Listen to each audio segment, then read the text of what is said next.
Welcome to Story Haven. Please relax.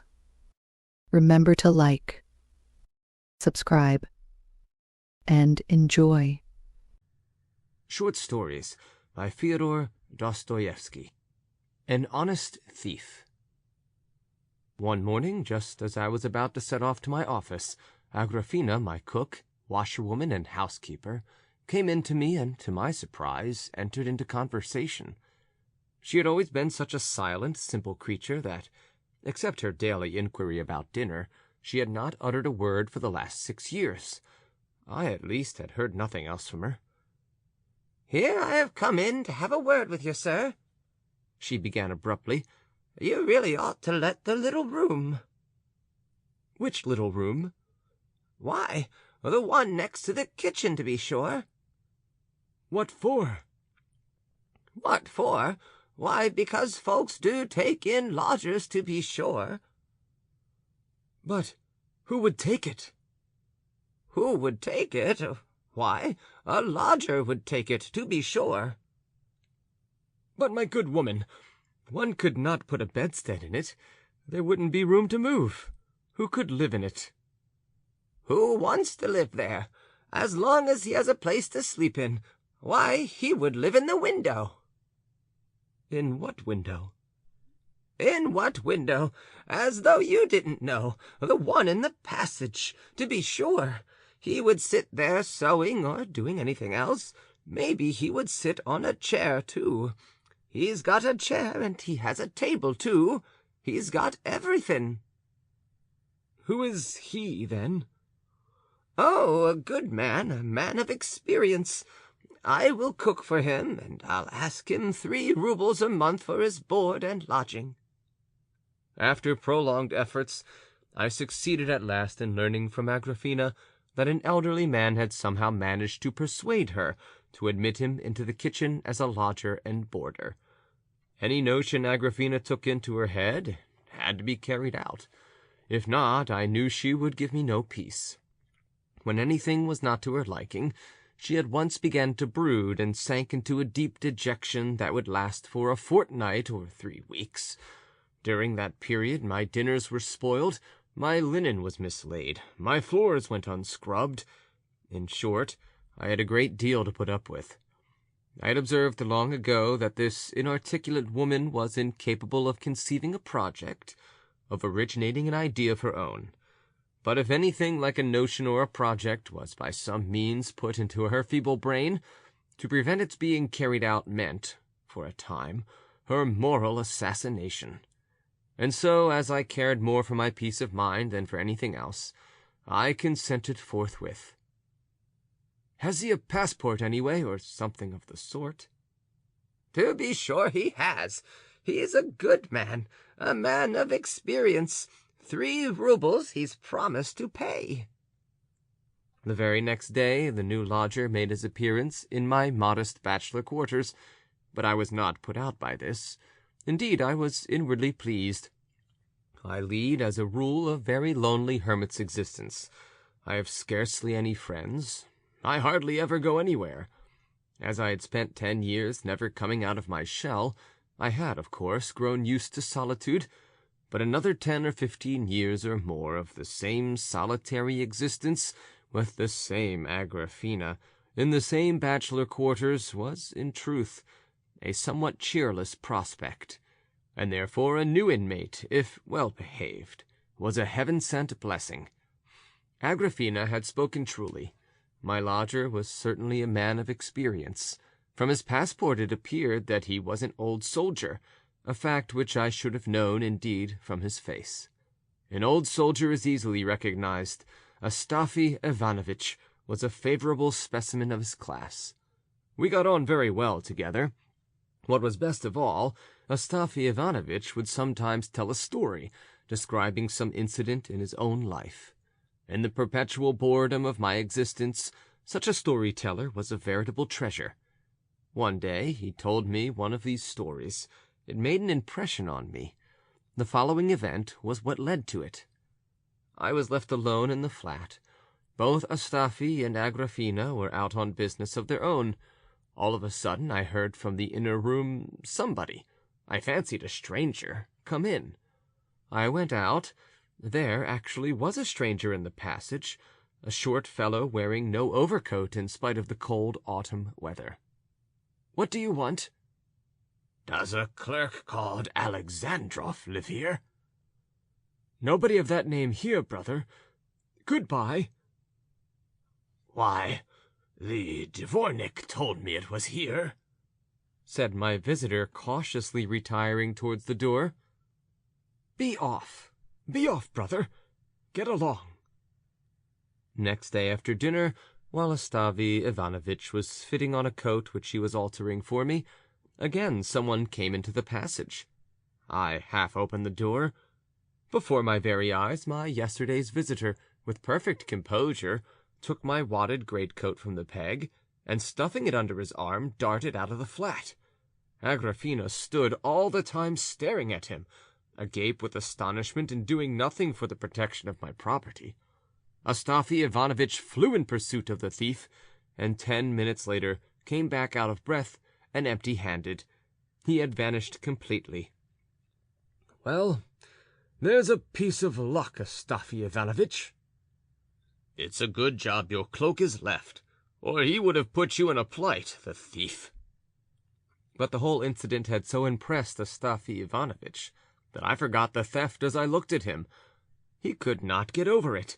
Every minute or two he would drop the work upon which he was engaged and would describe over again how it all happened, how he had been standing, how the great coat had been taken down before his very eyes not a yard away, and how it had come to pass that he could not catch the thief. Then he would sit down to his work again and leave it once more, and at last I saw him go down to the dvornik and tell him all about it, and to upbraid him for letting such a thing happen in his domain. Then he came back and began scolding Agrafena. Then he sat down to his work again, and long afterwards he was still muttering to himself how it had all happened, how he stood there, and I was here, how before our eyes, not a yard away, the thief took the coat off the peg, and so on. In short, though Astafi Ivanovitch understood his business, he was a terrible slow coach and busybody. "He's made fools of us, Astafi Ivanovitch," I said to him in the evening, as I gave him a glass of tea. I wanted to while away the time by recalling the story of the lost greatcoat, the frequent repetition of which, together with the great earnestness of the speaker, was beginning to become very amusing. "Fools indeed, sir. Even though it is no business of mine, I am put out. It makes me angry, though it is not my coat that was lost. To my thinking, there is no vermin in the world worse than a thief. Another takes what you can spare, but a thief steals the work of your hands, the sweat of your brow, your time. Ugh! It's nasty. One can't speak of it. It's too vexing. How is it you don't feel the loss of your property, sir?" "Yes, you are right, Astafi Ivanovitch. Better if the thing had been burnt. It's annoying to let the thief have it. It's disagreeable." "Disagreeable? I should think so. Yet, to be sure, there are thieves and thieves, and I have happened, sir, to come across an honest thief." "An honest thief? But how can a thief be honest, Astafi Ivanovitch?" "There you are right indeed, sir. How can a thief be honest? There are none such. I only meant to say that he was an honest man, sure enough, and yet he stole. I was simply sorry for him." "Why, how was that, Astafi Ivanovitch?" "It was about 2 years ago, sir. I had been nearly a year out of a place, and just before I lost my place I made the acquaintance of a poor lost creature. We got acquainted in a public house. He was a drunkard, a vagrant, a beggar. He had been in a situation of some sort, but from his drinking habits he had lost his work. Such a ne'er-do-well. God only knows what he had on. Often you wouldn't be sure if he'd a shirt under his coat. Everything he could lay his hands upon he would drink away. But he was not one to quarrel. He was a quiet fellow, a soft, good-natured chap, and he'd never ask. He was ashamed, but you could see for yourself the poor fellow wanted a drink, and you would stand it him. And so we got friendly, that's to say, he stuck to me. It was all one to me. And what a man he was, to be sure! Like a little dog he would follow me. Wherever I went, there he would be, and all that after our first meeting, and he as thin as a thread paper. At first it was, "Let me stay the night." Well, I let him stay. I looked at his passport, too. The man was all right. Well, the next day it was the same story, and then the third day he came again, and sat all day in the window and stayed the night. Well, thinks I, he is sticking to me.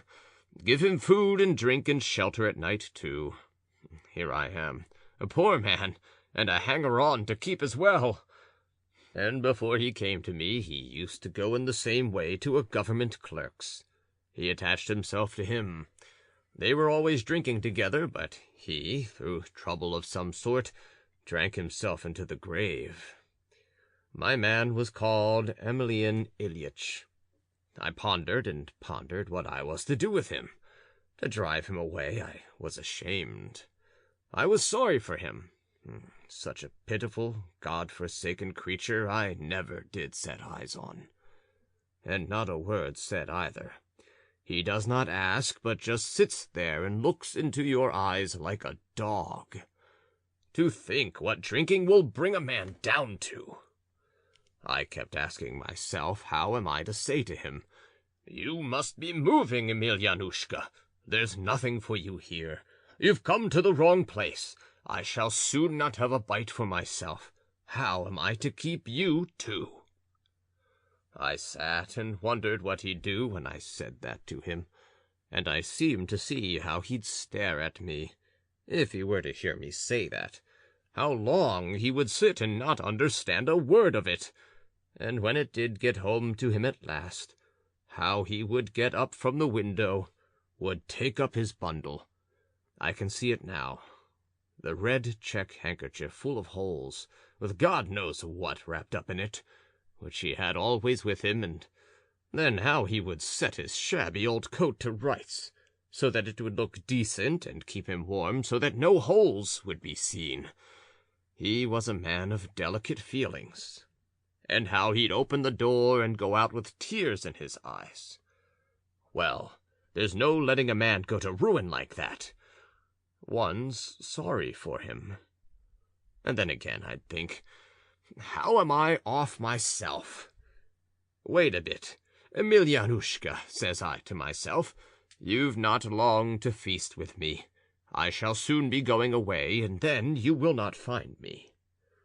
Well, sir, our family made a move, and Alexander Philomonovitch, my master, now deceased, God rest his soul, said, "I am thoroughly satisfied with you, Astafy Ivanovitch.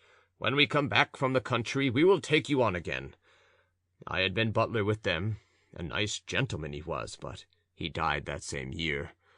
Well, after seeing him off, I took my belongings, what little money I had, and I thought I'd have a rest for a time. So I went to an old woman I knew, and I took a corner in her room. There was only one corner free in it. She had been a nurse, so now she had a pension and a room of her own. Well, now good-bye, Emelianushka, thinks I. You won't find me now, my boy. And what do you think, sir? I had gone out to see a man I knew, and when I came back in the evening, the first thing I saw was Emelianushka. There he was, sitting on my box, and his check bundle beside him. He was sitting in his ragged old coat, waiting for me. And to while away the time, he had borrowed a church book from the old lady, and was holding it wrong side upwards. He'd scented me out. My heart sank. Well, thinks I, there's no help for it. Why didn't I turn him out at first? So I asked him straight off, "Have you brought your passport, Emelianushka?" I sat down on the spot, sir, and began to ponder. Will a vagabond like that be very much trouble to me? And on thinking it over, it seemed he would not be much trouble. He must be fed, I thought. Well, a bit of bread in the morning, and to make it go down better, I'll buy him an onion. At midday I should have to give him another bit of bread and an onion, and in the evening onion again with kvass, with some more bread if he wanted it. And if some cabbage soup were to come our way, then we should both have had our fill. I am no great eater myself, and a drinking man, as we all know, never eats. All he wants is herb brandy or green vodka. He'll ruin me with his drinking, I thought, but then another idea came into my head, sir, and took great hold on me. So much so that if Emelianushka had gone away, I should have felt that I had done nothing to live for, I do believe. I determined on the spot to be a father and guardian to him. I'll keep him from ruin, I thought. I'll wean him from the glass. You wait a bit, thought I. Very well, Emelianushka, you may stay.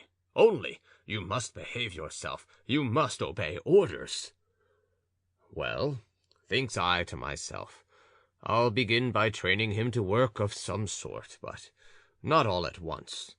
Let him enjoy himself a little first, and I'll look round and find something you are fit for, Emelianushka. For every sort of work a man needs a special ability, you know, sir. And I began to watch him on the quiet. I soon saw Emelianushka was a desperate character. I began, sir, with a word of advice. I said this and that to him. Emelianushka, said I, you ought to take a thought and mend your ways.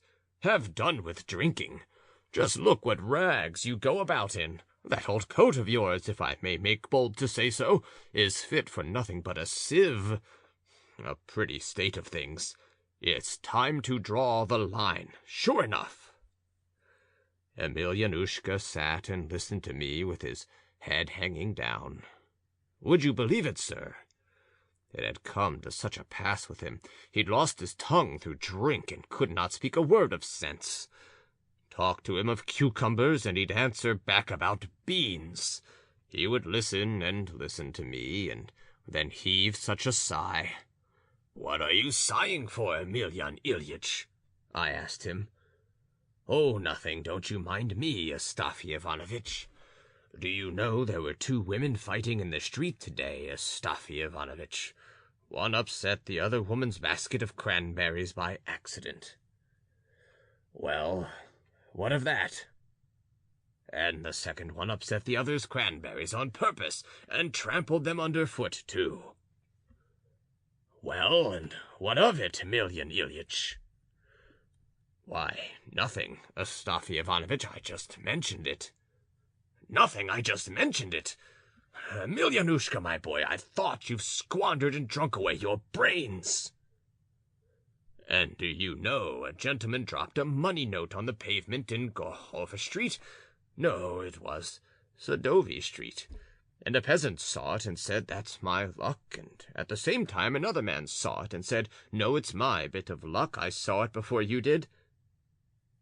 "Well, Emelian Ilyitch—" "And the fellows had a fight over it, Astafy Ivanovitch. But a policeman came up, took away the note, gave it back to the gentleman, and threatened to take up both men." "Well, but what of that? What is there edifying about it, Emelianushka?" "Why, nothing, to be sure. Folks laughed, Astafy Ivanovitch." "Ah, Emelianushka! What do the folks matter? You've sold your soul for a brass farthing. But do you know what I have to tell you, Emelian Ilyitch?" "What, Astafy Ivanovitch?" "Take a job of some sort. That's what you must do. For the 100th time, I say to you, set to work. Have some mercy on yourself." "What could I set to, Astafy Ivanovitch? I don't know what job I could set to, and there is no one who will take me on, Astafy Ivanovitch." "That's how you came to be turned off, Emelianushka, you drinking man." "And do you know, Vlas the waiter was sent for to the office today, Astafy Ivanovitch." Why did they send for him, Emelianushka? I asked. I could not say why, Astafy Ivanovitch. I suppose they wanted him there, and that's why they sent for him. Thought I. We are in a bad way, poor Emelianushka. The Lord is chastising us for our sins. Well, sir, what is one to do with such a man? But a cunning fellow he was, and no mistake. He'd listen and listen to me, but at last I suppose he got sick of it. As soon as he sees I'm beginning to get angry, he'd pick up his old coat, and out he'd slip and leave no trace. He'd wander about all day and come back at night drunk. Where he got the money from, the Lord only knows. I had no hand in that. No, said I, Emelian Ilyitch, you'll come to a bad end. Give over drinking, mind what I say now. Give it up. Next time you come home in liquor, you can spend the night on the stairs. I won't let you in. After hearing that threat, Emelianushka sat at home that day and the next, but on the third he slipped off again. I waited and waited. He didn't come back. Well, at least I don't mind owning. I was in a fright, and I felt for the man too. What have I done to him? I thought. I've scared him away. Where's the poor fellow gone to now? He'll get lost, maybe. Lord have mercy upon us. Night came on, he did not come. In the morning I went out into the porch. I looked, and if he hadn't gone to sleep in the porch, there he was with his head on the step, and chilled to the marrow of his bones. What next, Emelianushka? God have mercy on you! Where will you get to next? Why, you were sort of angry with me, Astafy Ivanovitch, the other day. You were vexed and promised to put me to sleep in the porch, so I didn't venture to come in, Astafy Ivanovitch, and so I lay down here. I did feel angry. And sorry, too. Surely, you might undertake some other duty, Emelianushka, instead of lying here guarding the steps, I said. Why, what other duty, Astafy Ivanovitch? You lost soul! I was in such a rage. I called him that. If you could but learn tailoring work. Look at your old rag of a coat. It's not enough to have it in tatters. Here you are sweeping the steps with it. You might take a needle and boggle up your rags as decency demands. You drunken man! What do you think, sir? He actually did take a needle. Of course, I said it in jest, but he was so scared he set to work. He took off his coat and began threading the needle. I watched him, as you may well guess. His eyes were all red and bleary, and his hands were all of a shake. He kept shoving and shoving the thread and could not get it through the eye of the needle. He kept screwing his eyes up and wetting the thread and twisting it in his fingers. It was no good. He gave it up and looked at me. Well, said I, this is a nice way to treat me. If there had been folks by to see, I don't know what I should have done. Why, you simple fellow, I said it to you in a joke, as a reproach. Give over your nonsense. God bless you, sir. Sit quiet and don't put me to shame. Don't sleep on my stairs and make a laughing-stock of me. Why, what am I to do, Astafy Ivanovitch? I know very well I am a drunkard and good for nothing. I can do nothing but vex you, my benefactor. And all that, his blue lips began all of a sudden to quiver, and a tear ran down his white cheek and trembled on his stubbly chin, and then poor Emelianushka burst into a regular flood of tears. Mercy on us! I felt as though a knife were thrust into my heart. The sensitive creature. I'd never have expected it. Who could have guessed it? No. Emelianushka, thought I shall give you up altogether. You can go your way like the rubbish you are. Well, sir, why make a long story of it? And the whole affair is so trifling it's not worth wasting words upon. Why, you, for instance, sir, would not have given a thought to it, but I would have given a great deal, if I had a great deal to give, that it never should have happened at all. I had a pair of riding breeches by me, sir. Deuce take them. Fine, first-rate riding breeches they were, too. Blue, with a check on it. They'd been ordered by a gentleman from the country, but he would not have them after all, said they were not full enough. So they were left on my hands. It struck me that they were worth something. At the second-hand dealer's I ought to get 5 silver roubles for them. Or if not, I could turn them into 2 pairs of trousers for Petersburg gentlemen and have a piece over for a waistcoat for myself. Of course, for poor people like us everything comes in. And it happened just then that Emelianushka was having a sad time of it. There he sat day after day. He did not drink. Not a drop passed his lips. But he sat and moped like an owl. It was sad to see him. He just sat and brooded. Well, thought I, either you've got not a copper to spend, my lad, or else you're turning over a new leaf of yourself. You've given it up. You've listened to reason. Well, sir, that's how it was with us. And just then came a holiday. I went to vespers. When I came home, I found Emelianushka sitting in the window, drunk and rocking to and fro. Ah, so that's what you've been up to, my lad. And I went to get something out of my chest. And when I looked in, the breeches were not there. I rummaged here and there. They'd vanished. When I ransacked everywhere and saw they were not there, something seemed to stab me to the heart. I ran first to the old dame and began accusing her. Of Emelianushka I'd not the faintest suspicion, though there was cause for it in his sitting there drunk. No, said the old body, God be with you, my fine gentleman. What good are riding breeches to me? Am I going to wear such things? Why, a skirt I lost the other day through a fellow of your sort. I know nothing. I can tell you nothing about it, she said. Who has been here? Who has been in? I asked.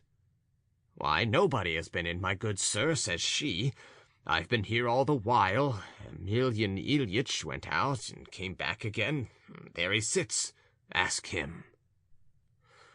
Emelianushka, said I, have you taken those new riding breeches for anything? You remember the pair I made for that gentleman from the country? No, Astafy Ivanovitch, said he. I've not, sort of, touched them. I was in a state. I hunted high and low for them. They were nowhere to be found, and Emelianushka sits there rocking himself to and fro. I was squatting on my heels facing him and bending over the chest, and all at once I stole a glance at him. Alack, I thought. My heart suddenly grew hot within me, and I felt myself flushing up too, and suddenly Emelianushka looked at me. No, Astafy Ivanovitch, said he, those riding breeches of yours, maybe you are thinking, maybe I took them, but I never touched them. But what can have become of them, Emelian Ilyitch? No, Astafy Ivanovitch, said he, I've never seen them. Why, Emelian Ilyitch, I suppose they've run off of themselves, eh? Maybe they have, Astafy Ivanovitch. When I heard him say that, I got up at once, went up to him, lighted the lamp, and sat down to work to my sewing. I was altering a waistcoat for a clerk who lived below us, and wasn't there a burning pain and ache in my breast. I shouldn't have minded so much if I had put all the clothes I had in the fire. Emelianushka seemed to have an inkling of what a rage I was in.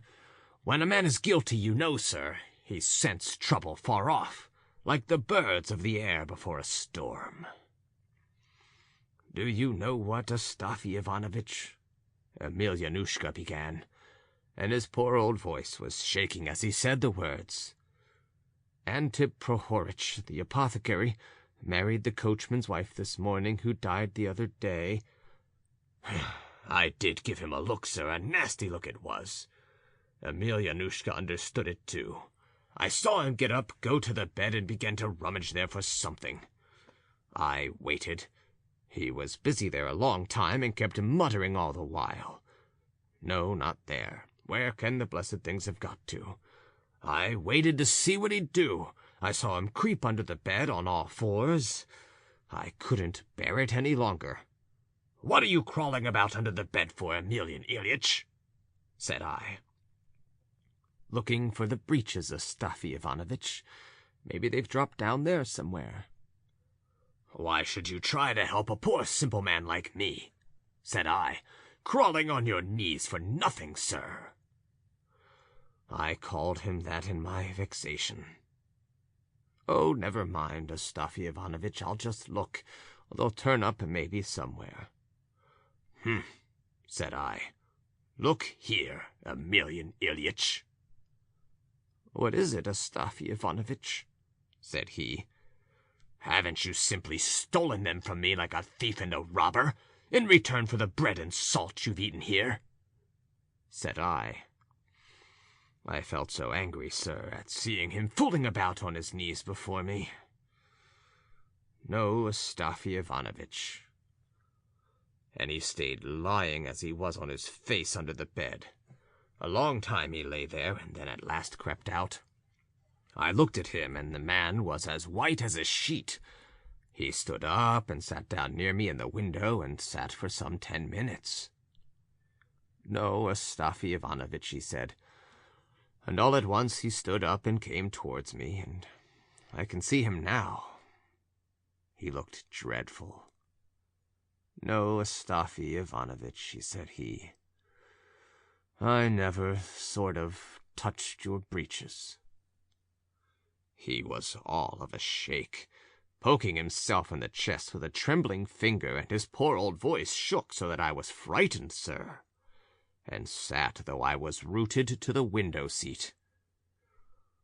"Well, Emelian Ilyitch," said I, "as you will. Forgive me if I, in my foolishness, have accused you unjustly. As for the breeches, let them go hang. We can live without them. We still are hands, thank God. We need not go thieving or begging from some other poor man. We'll earn our bread." Emelianushka heard me out and went on standing there before me.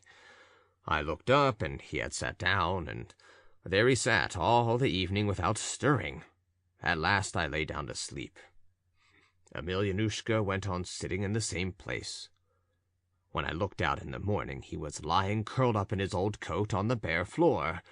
He felt too crushed even to come to bed. Well, sir, I felt no more liking for the fellow from that day. In fact, for the first few days I hated him. I felt as if one may say as though my own son had robbed me and done me a deadly hurt. "Ah," thought I, "Emelianushka, Emelianushka." And Emelianushka, sir, went on drinking for a whole fortnight without stopping. He was drunk all the time, and regularly besotted. He went out in the morning and came back late at night, and for a whole fortnight I didn't get a word out of him. It was as though grief was gnawing at his heart, or as though he wanted to do something for himself completely. At last he stopped. He must have come to the end of all he'd got. And then he sat in the window again. I remember he sat there without speaking for 3 days and 3 nights. All of a sudden I saw that he was crying.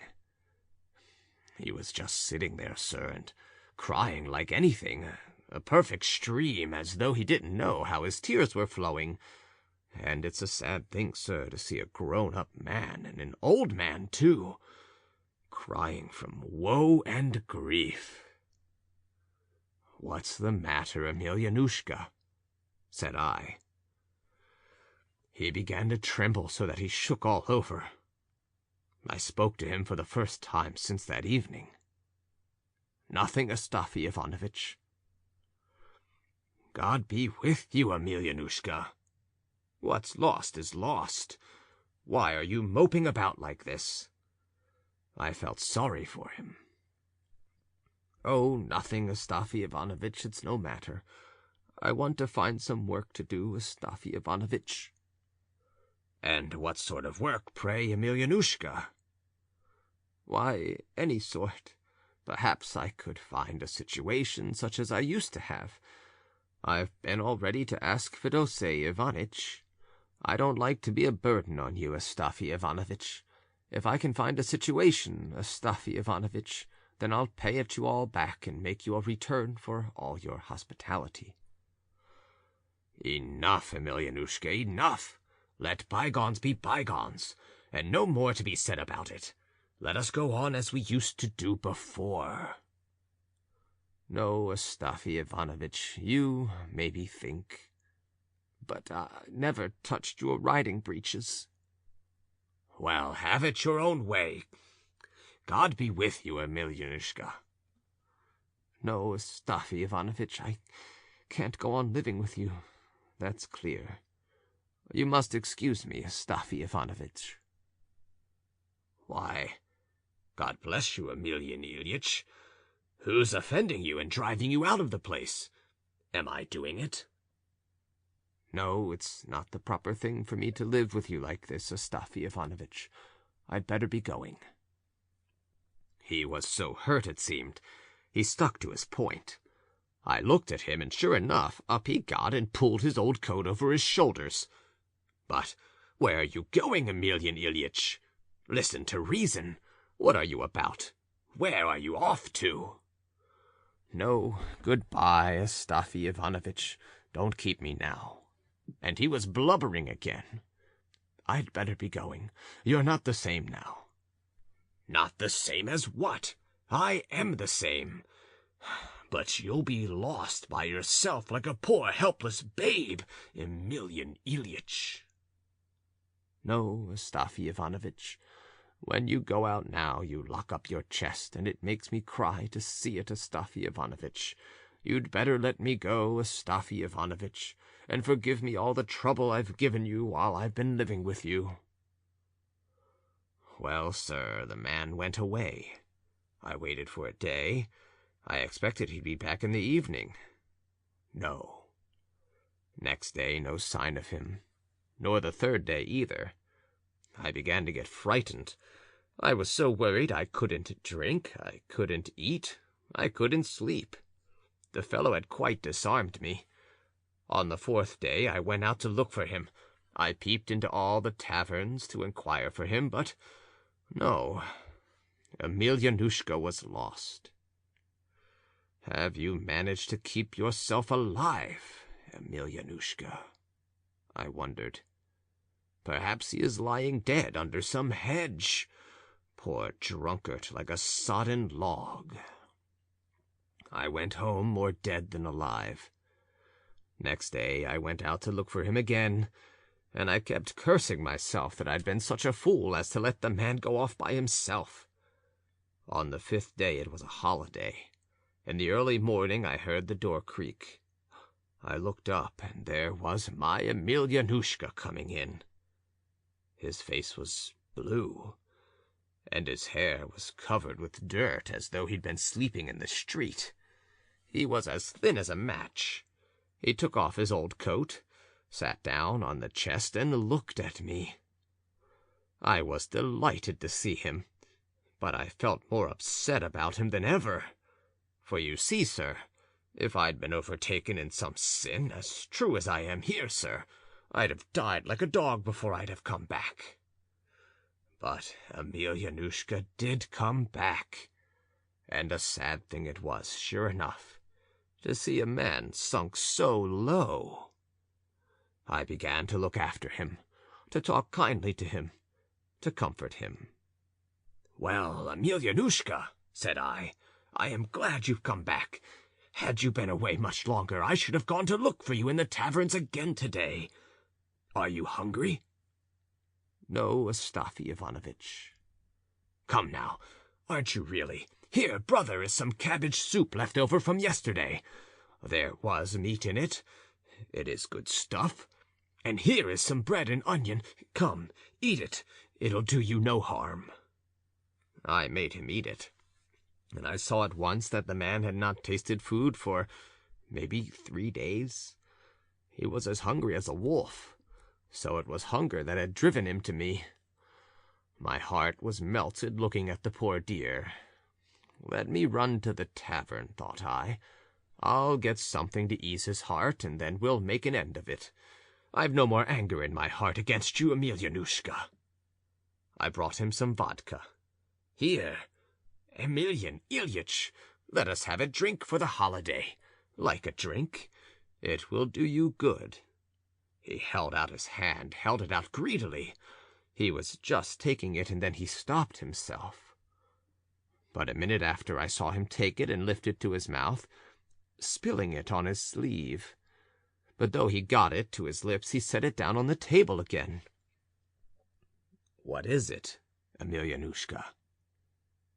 "Nothing, Astafy Ivanovitch. I sort of—" "Won't you drink it?" "Oh, Astafy Ivanovitch, I'm not, going to drink any more, Astafy Ivanovitch." "Do you mean you've given it up altogether, Emelianushka? Or are you only not going to drink today?" He did not answer. A minute later I saw him rest his head on his hand. "What's the matter, Emelianushka? Are you ill?" "Why, yes, Astafy Ivanovitch. I don't feel well." I took him and laid him down on the bed. I saw that he really was ill. His head was burning hot, and he was shivering with fever. I sat by him all day. Toward night, he was worse. I mixed him some oil and onion and kvass and bread broken up. "Come, eat some of this," said I, "and perhaps you'll feel better." He shook his head. "No," said he, "I won't have any dinner today, Astafy Ivanovitch." I made some tea for him. I quite flustered our old woman.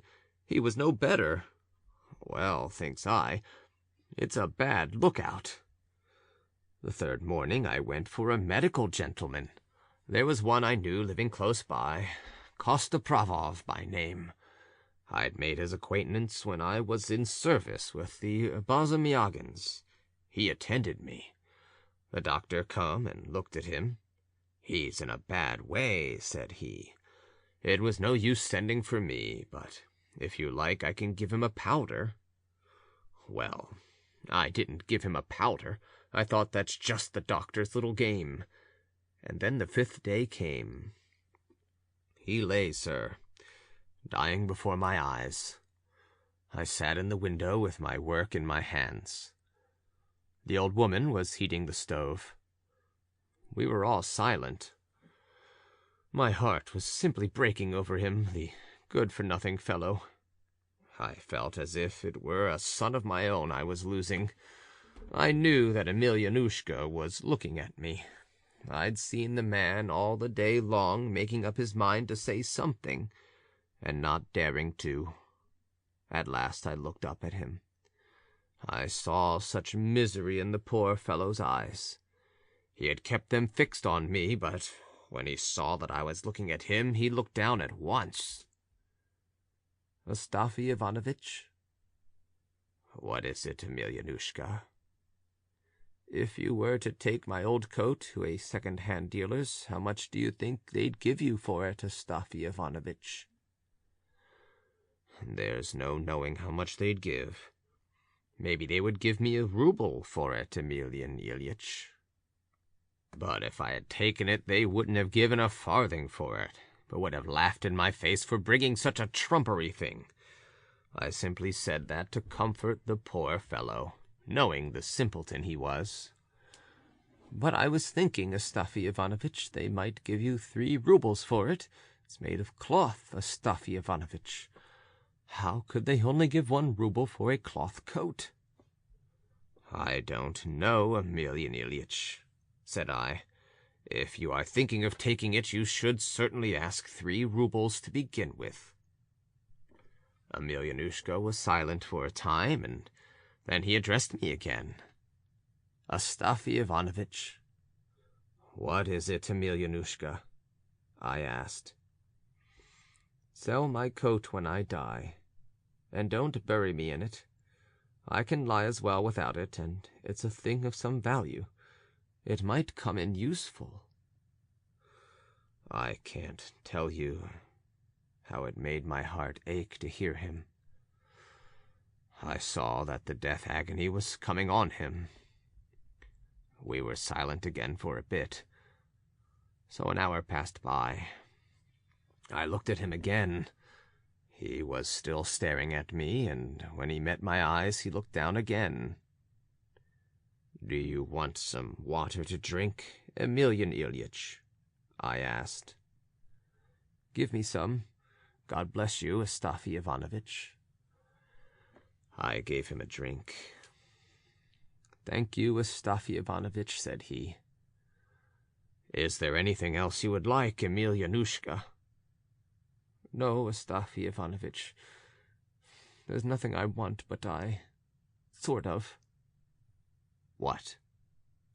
"I only—" "What is it, Emelianushka?" "Those riding breeches. It was, sort of, I who took them, Astafy Ivanovitch." "Well, God forgive you, Emelianushka," said I. "You poor, sorrowful creature. Depart in peace." And I was choking myself, sir, and the tears were in my eyes. I turned aside for a moment. "Astafy Ivanovitch." I saw Emelianushka wanted to tell me something. He was trying to sit up, trying to speak, and mumbling something. He flushed red all over suddenly, looked at me. Then I saw him turn white again. Whiter and whiter, and he seemed to sink away all in a minute. His head fell back. He drew one breath and gave up his soul to God. End of An Honest Thief.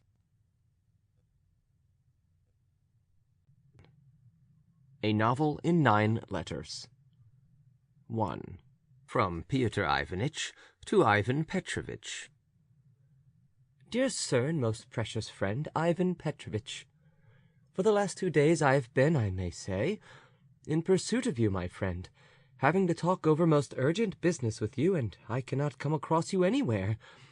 Yesterday, while we were at Semyon Alexeyitch's, my wife made a very good joke about you, saying that Tatiana Petrovna and you were a pair of birds always on the wing.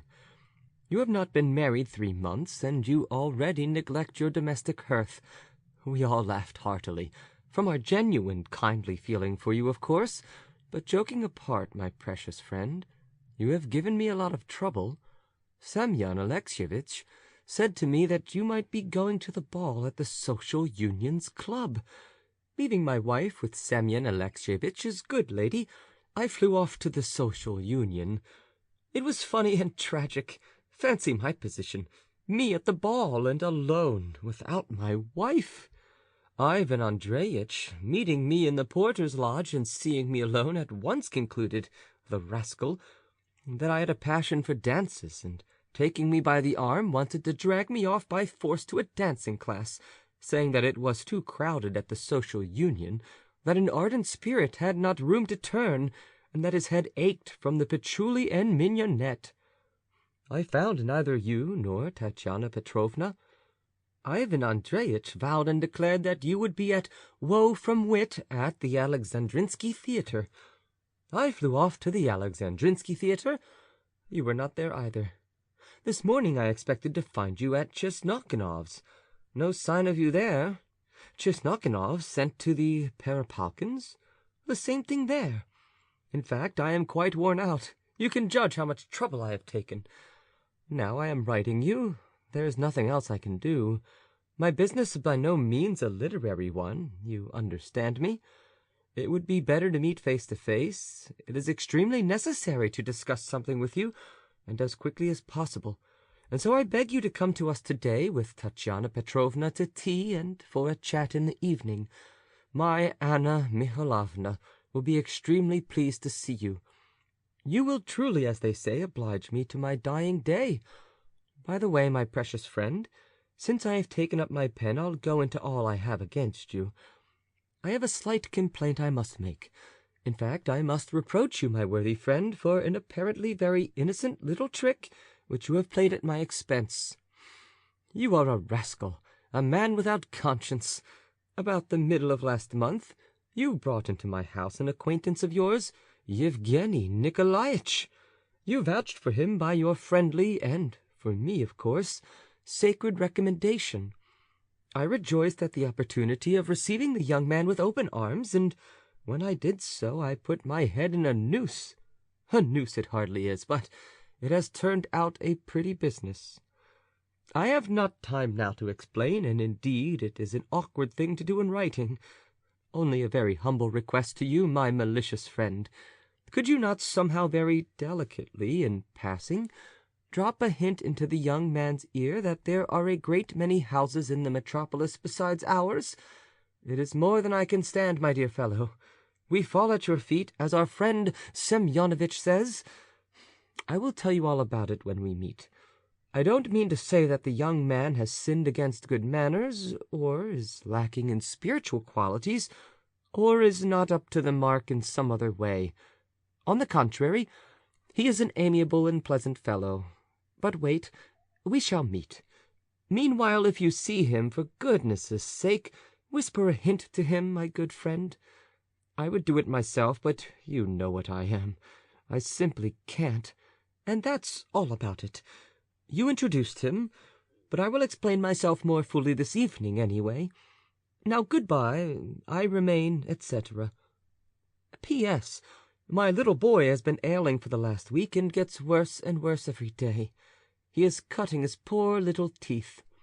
My wife is nursing him all the time, and is depressed, poor thing. Be sure to come. You will give us real pleasure, my precious friend. 2. From Ivan Petrovitch to Pyotr Ivanitch. Dear Sir, Pyotr Ivanitch, I got your letter yesterday. I read it and was perplexed. You looked for me, goodness knows where, and I was simply at home. Till 10 o'clock I was expecting Ivan Ivanitch Toloknov. At once, on getting your letter, I set out with my wife. I went to the expense of taking a cab and reached your house about 6:30. You were not at home, but we were met by your wife. I waited to see you till 10:30. I could not stay later. I set off with my wife, went to the expense of a cab again, saw her home, and went on myself to the Perepalkins, thinking I might meet you there. But again I was out in my reckoning. When I get home, I did not sleep all night. I felt uneasy. In the morning I drove round to you 3 times, at 9, at 10, and at 11. 3 times I went to the expense of a cab, and again you left me in the lurch. I read your letter and was amazed. You write about Yevgeny Nikolaitch, beg me to whisper some hint, and do not tell me what about. I commend your caution, but all letters are not alike, and I don't give documents of importance to my wife for curl papers. I am puzzled, in fact, to know with what motive you wrote all this to me. However, if it comes to that, why should I meddle in the matter? I don't poke my nose into other people's business. You can be not at home to him. I only see that I must have a brief and decisive explanation with you. And moreover, time is passing, and I am in straits, and don't know what to do if you are going to neglect the terms of our agreement. A journey for nothing. A journey costs something, too, and my wife's whining for me to get her a velvet mantle of the latest fashion. About Yevgeny Nikolaitch, I hasten to mention that when I was at Pavel Semyonovitch Perepalkin's yesterday, I made inquiries without loss of time. He has 500 serfs in the province of Yaroslav, and he has expectations from his grandmother of an estate of 300 serfs near Moscow. How much money he has, I cannot tell. I think you ought to know that better. I beg you once for all to appoint a place where I can meet you. You met Ivan Andreyitch yesterday, and you write that he told you I was at the Alexandrinsky Theatre with my wife. I write that he is a liar, and it shows how little he is to be trusted in such cases, that only the day before yesterday he did his grandmother out of 800 roubles. I have the honor to remain, etc. P.S. My wife is going to have a baby. She is nervous about it and feels depressed at times. At the theater they sometimes have firearms going off and sham thunderstorms, and so for fear of a shock to my wife's nerves I do not take her to the theater. I have no great partiality for the theater myself. 3. From Pyotr Ivanitch to Ivan Petrovitch. My precious friend Ivan Petrovitch, I am to blame, 1,000 times to blame, but I hasten to defend myself. Between 5 and 6 yesterday, just as we were talking of you with the warmest affection, a messenger from Uncle Stepan Alexeyitch galloped up with the news that my aunt was very bad.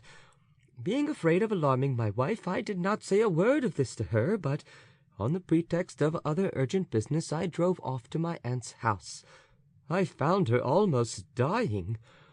Just at 5 o'clock she had had a stroke, the third she has had in the last 2 years.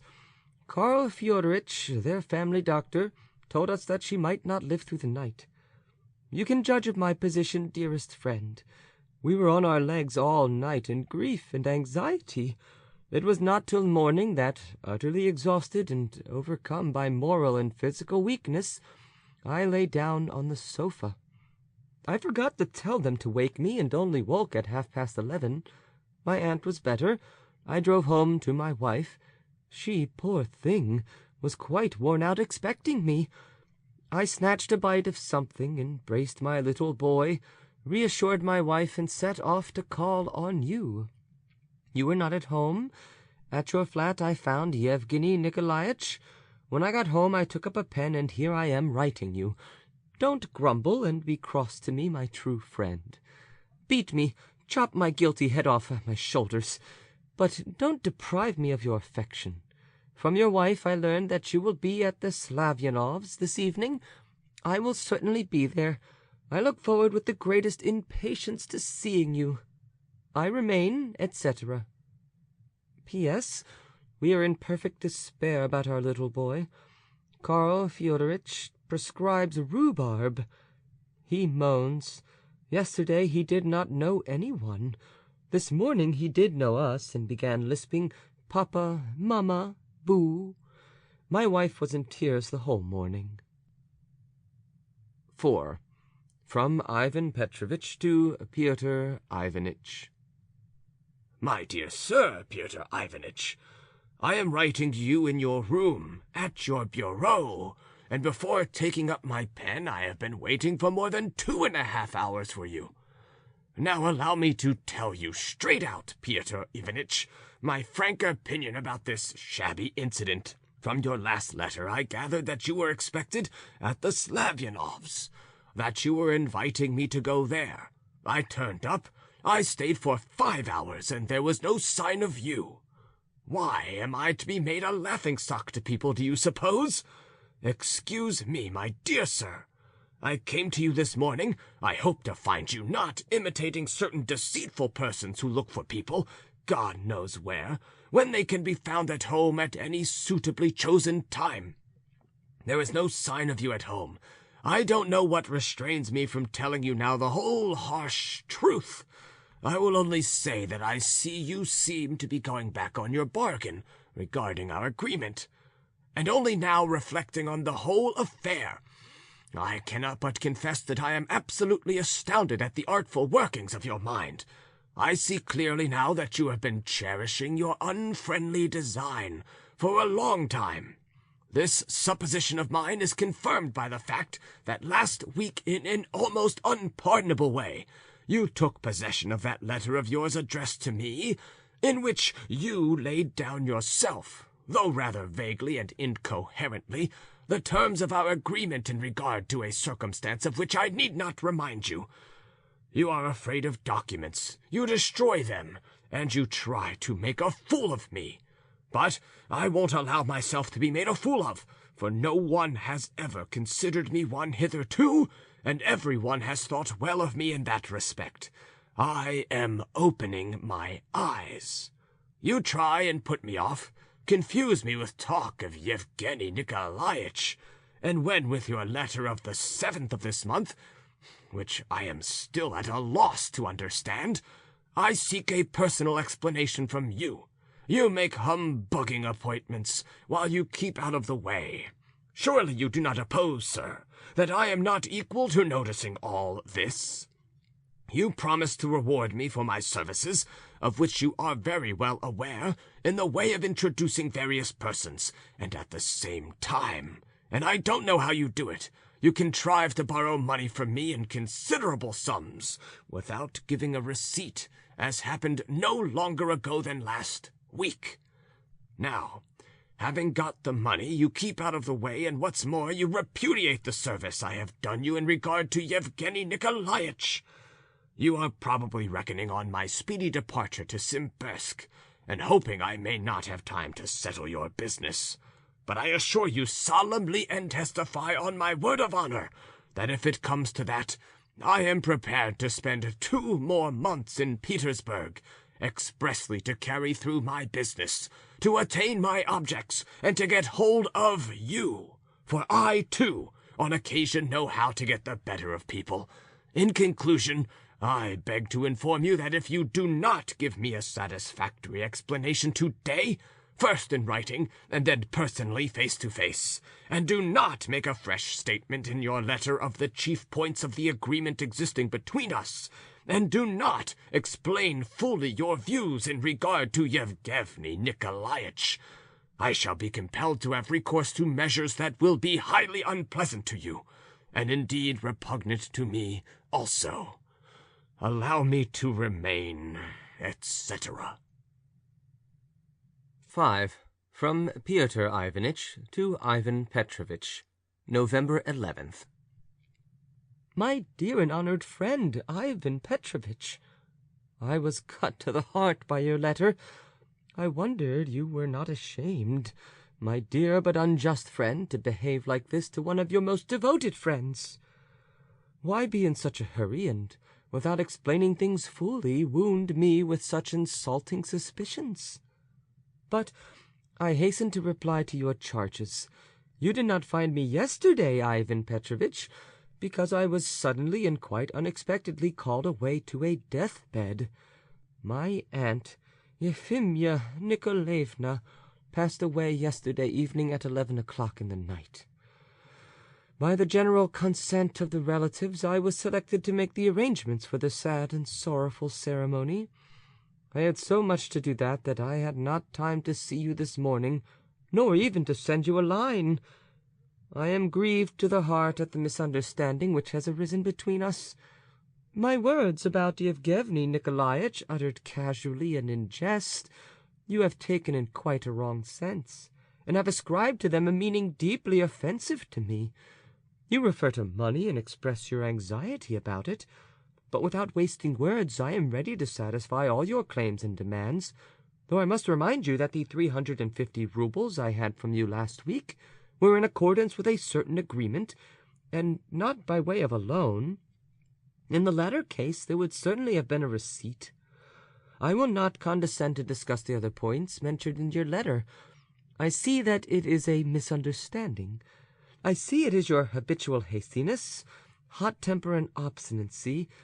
I know that your good-heartedness and open character will not allow doubts to persist in your heart, and that you will be, in fact, the first to hold out your hand to me. You are mistaken, Ivan Petrovitch.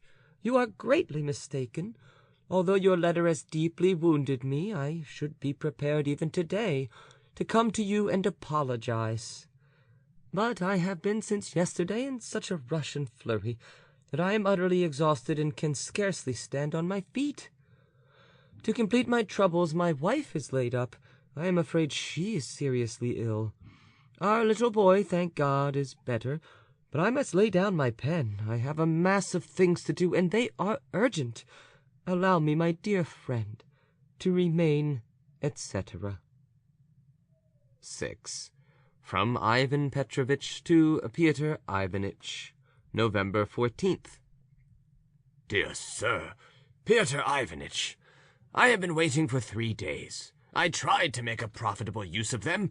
Meanwhile, I feel that politeness and good manners are the greatest of ornaments for everyone. Since my last letter of the 10th of this month, I have neither by word nor deed reminded you of my existence, partly in order to allow you undisturbed to perform the duty of a Christian in regard to your aunt, partly because I needed the time for certain considerations and investigations in regard to a business you know of. Now, I hasten to explain myself to you in the most thoroughgoing and decisive manner. I frankly confess that on reading your first 2 letters, I seriously supposed that you did not understand what I wanted. That was how it was that I rather sought an interview with you and explanations face to face. I was afraid of writing and blamed myself for lack of clearness in the expression of my thoughts on paper. You are aware that I have not the advantages of education and good manners, and that I shun a hollow show of gentility, because I have learned from bitter experience how misleading appearances often are, and that a snake sometimes lies hidden under flowers. But you understood me. You did not answer me as you should have done, because, in the treachery of your heart, you had planned beforehand to be faithless to your word of honor, and to the friendly relations existing between us. You have proved this absolutely by your abominable conduct toward me of late, which is fatal to my interests, which I did not expect, and which I refused to believe till the present moment. From the very beginning of our acquaintance, you captivated me by your clever manners, by the subtlety of your behavior, your knowledge of affairs, and the advantages to be gained by association with you. I imagined that I had found a true friend and well-wisher. Now I recognize clearly that there are many people who, under a flattering and brilliant exterior, hide venom in their hearts, who use their cleverness to weave snares for their neighbor and for unpardonable deception, and so are afraid of pen and paper, and at the same time use their fine language not for the benefit of their neighbor and their country, but to drug and bewitch the reason of those who have entered into business relations of any sort with them. Your treachery to me, my dear sir, can be clearly seen from what follows. In the first place, when, in the clear and distinct terms of my letter, I described my position, sir, and at the same time asked you in my first letter what you meant by certain expressions and intentions of yours, principally in regard to Yevgeny Nikolaitch, you tried for the most part to avoid answering, and confounding me by doubts and suspicions, you calmly put the subject aside. Then, after treating me in a way which cannot be described by any seemly word, you began writing that you were wounded. Pray, what am I to call that, sir? Then, when every minute was precious to me, and when you had set me running after you all over the town, you wrote, pretending personal friendship, letters in which, intentionally avoiding all mention of business, you spoke of utterly irrelevant matters, to wit, of the illness of your good lady, for whom I have in any case every respect, and of how your baby had been dosed with rhubarb, and was cutting a tooth. All this you alluded to in every letter with a disgusting regularity that was insulting to me. Of course, I am prepared to admit that a father's heart may be torn by the sufferings of his babe. But why make mention of this when something different, far more important and interesting, was needed? I endured it in silence, but now, when time has elapsed, I think it my duty to explain myself. Finally, treacherously deceiving me several times by making humbugging appointments. You tried, it seems, to make me play the part of a fool and a laughingstock for you, which I never intended to be. Then, after first inviting me and thoroughly deceiving me, you informed me that you were called away to your suffering aunt who had had a stroke, precisely at 5 o'clock, as you stated with shameful exactitude. Luckily for me, sir, in the course of these 3 days, I have succeeded in making inquiries, and have learnt from them that your aunt had a stroke on the day before the 7th, not long before midnight.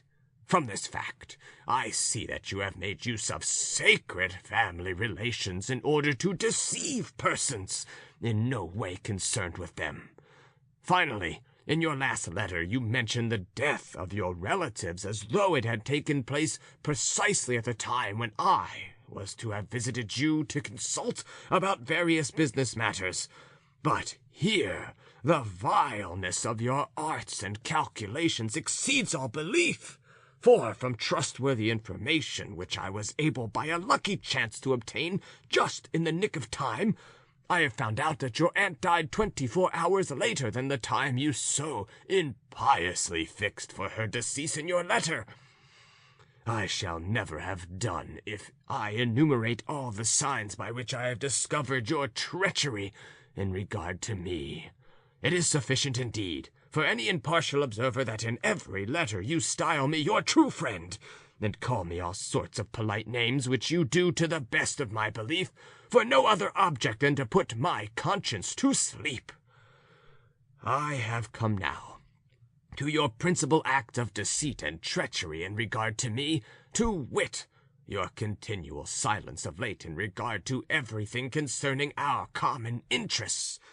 In regard to your wicked theft of the letter in which you stated, though in language somewhat obscure and not perfectly intelligible to me, our mutual agreements. Your barbarous, forcible loan of 350 roubles, which you borrowed from me as your partner without giving any receipt. And finally, your abominable slanders of our common acquaintance, Yevgeny Nikolaitch. I see clearly now that you meant to show me that he was, if you will allow me to say so, like a billy goat, good for neither milk nor wool, that he was neither one thing nor the other, neither fish nor flesh, which you put down as a vice in him in your letter of the 6th instant. I knew Yevgeny Nikolaitch as a modest and well-behaved young man, whereby he may well attract, gain, and deserve respect in society.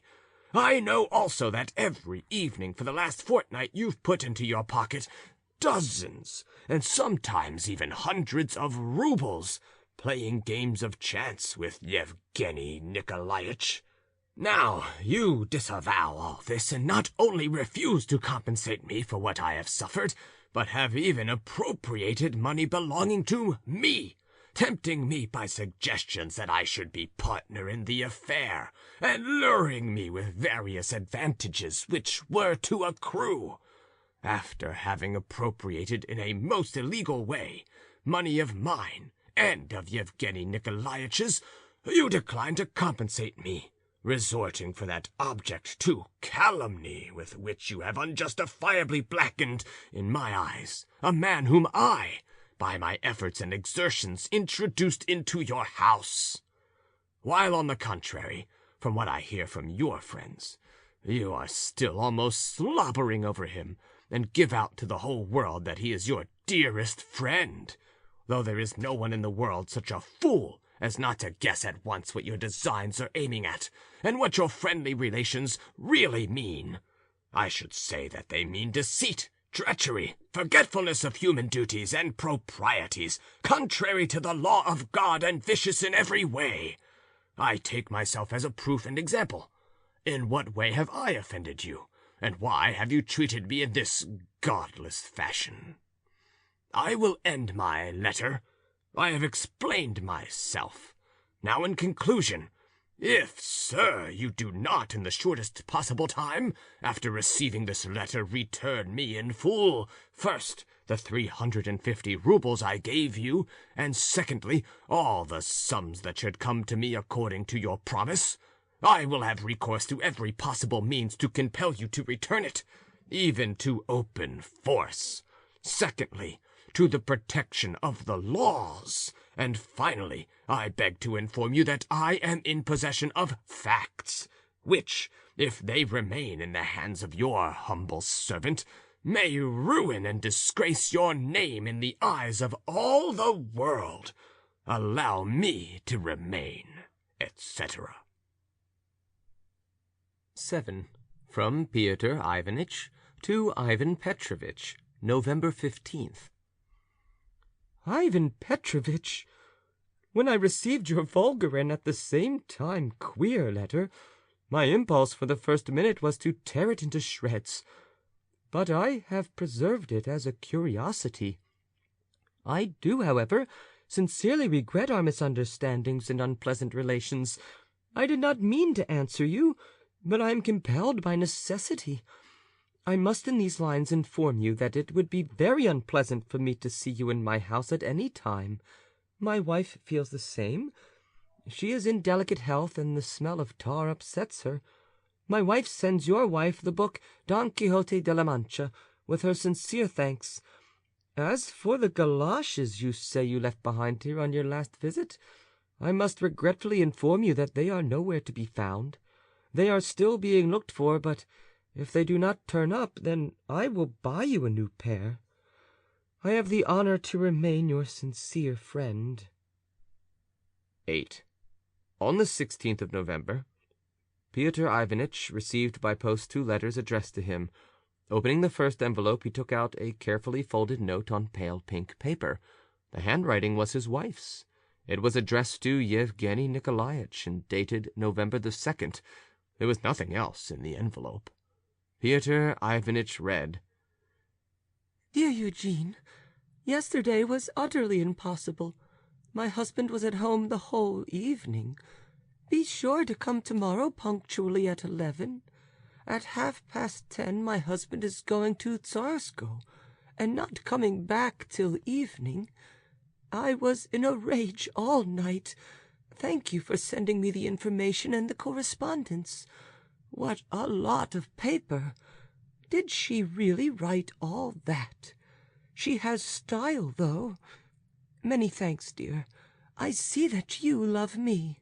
Don't be angry, but for goodness' sake come tomorrow. A. Pyotr Ivanitch tore open the other letter. Pyotr Ivanitch, I should never have set foot again in your house anyway. You need not have troubled to soil paper about it. Next week I am going to Zimbursk. Yevgeny Nikolaitch remains your precious and beloved friend. I wish you luck, and don't trouble about the galoshes. 9. On the 17th of November, Ivan Petrovitch received by post 2 letters addressed to him. Opening the first letter, he took out a hasty and carelessly written note. The handwriting was his wife's. It was addressed to Yevgeny Nikolaitch, and dated August the 4th. There was nothing else in the envelope. Ivan Petrovitch read, Goodbye, goodbye, Yevgeny Nikolaitch. The Lord reward you for this, too. May you be happy, but my lot is bitter, terribly bitter. It is your choice. If it had not been for my aunt, I should not have put such trust in you. Do not laugh at me, nor at my aunt. Tomorrow is our wedding. Aunt is relieved that a good man has been found, and that he will take me without a dowry. I took a good look at him for the first time today. He seems good-natured. They are hurrying me. Farewell, farewell, my darling. Think of me sometimes. I shall never forget you. Farewell. I signed this last like my first letter. Do you remember? Tatiana. The second letter was as follows. Ivan Petrovitch, tomorrow you will receive a new pair of galoshes. It is not my habit to filch from other men's pockets, and I am not fond of picking up all sorts of rubbish in the streets. Yevgeny Nikolaitch is going to Simbirsk in a day or two on his grandfather's business, and he has asked me to find a traveling companion for him. Wouldn't you like to take him with you? End of a novel in 9 letters. An Unpleasant Predicament, Part 1. This unpleasant business occurred at the epoch when the regeneration of our beloved fatherland and the struggle of her valiant sons towards new hopes and destinies was beginning with irresistible force, and with a touchingly naive impetuosity. One winter evening in that period, between 11 and 12 o'clock, 3 highly respectable gentlemen were sitting in a comfortable and even luxuriously furnished room in a handsome house of 2 stories on the Petersburg side, and were engaged in a staid and edifying conversation on a very interesting subject. These 3 gentlemen were all of general's rank. They were sitting round a little table, each in a soft, handsome armchair, and as they talked, they quietly and luxuriously sipped champagne. The bottle stood on the table on a silver stand with ice round it.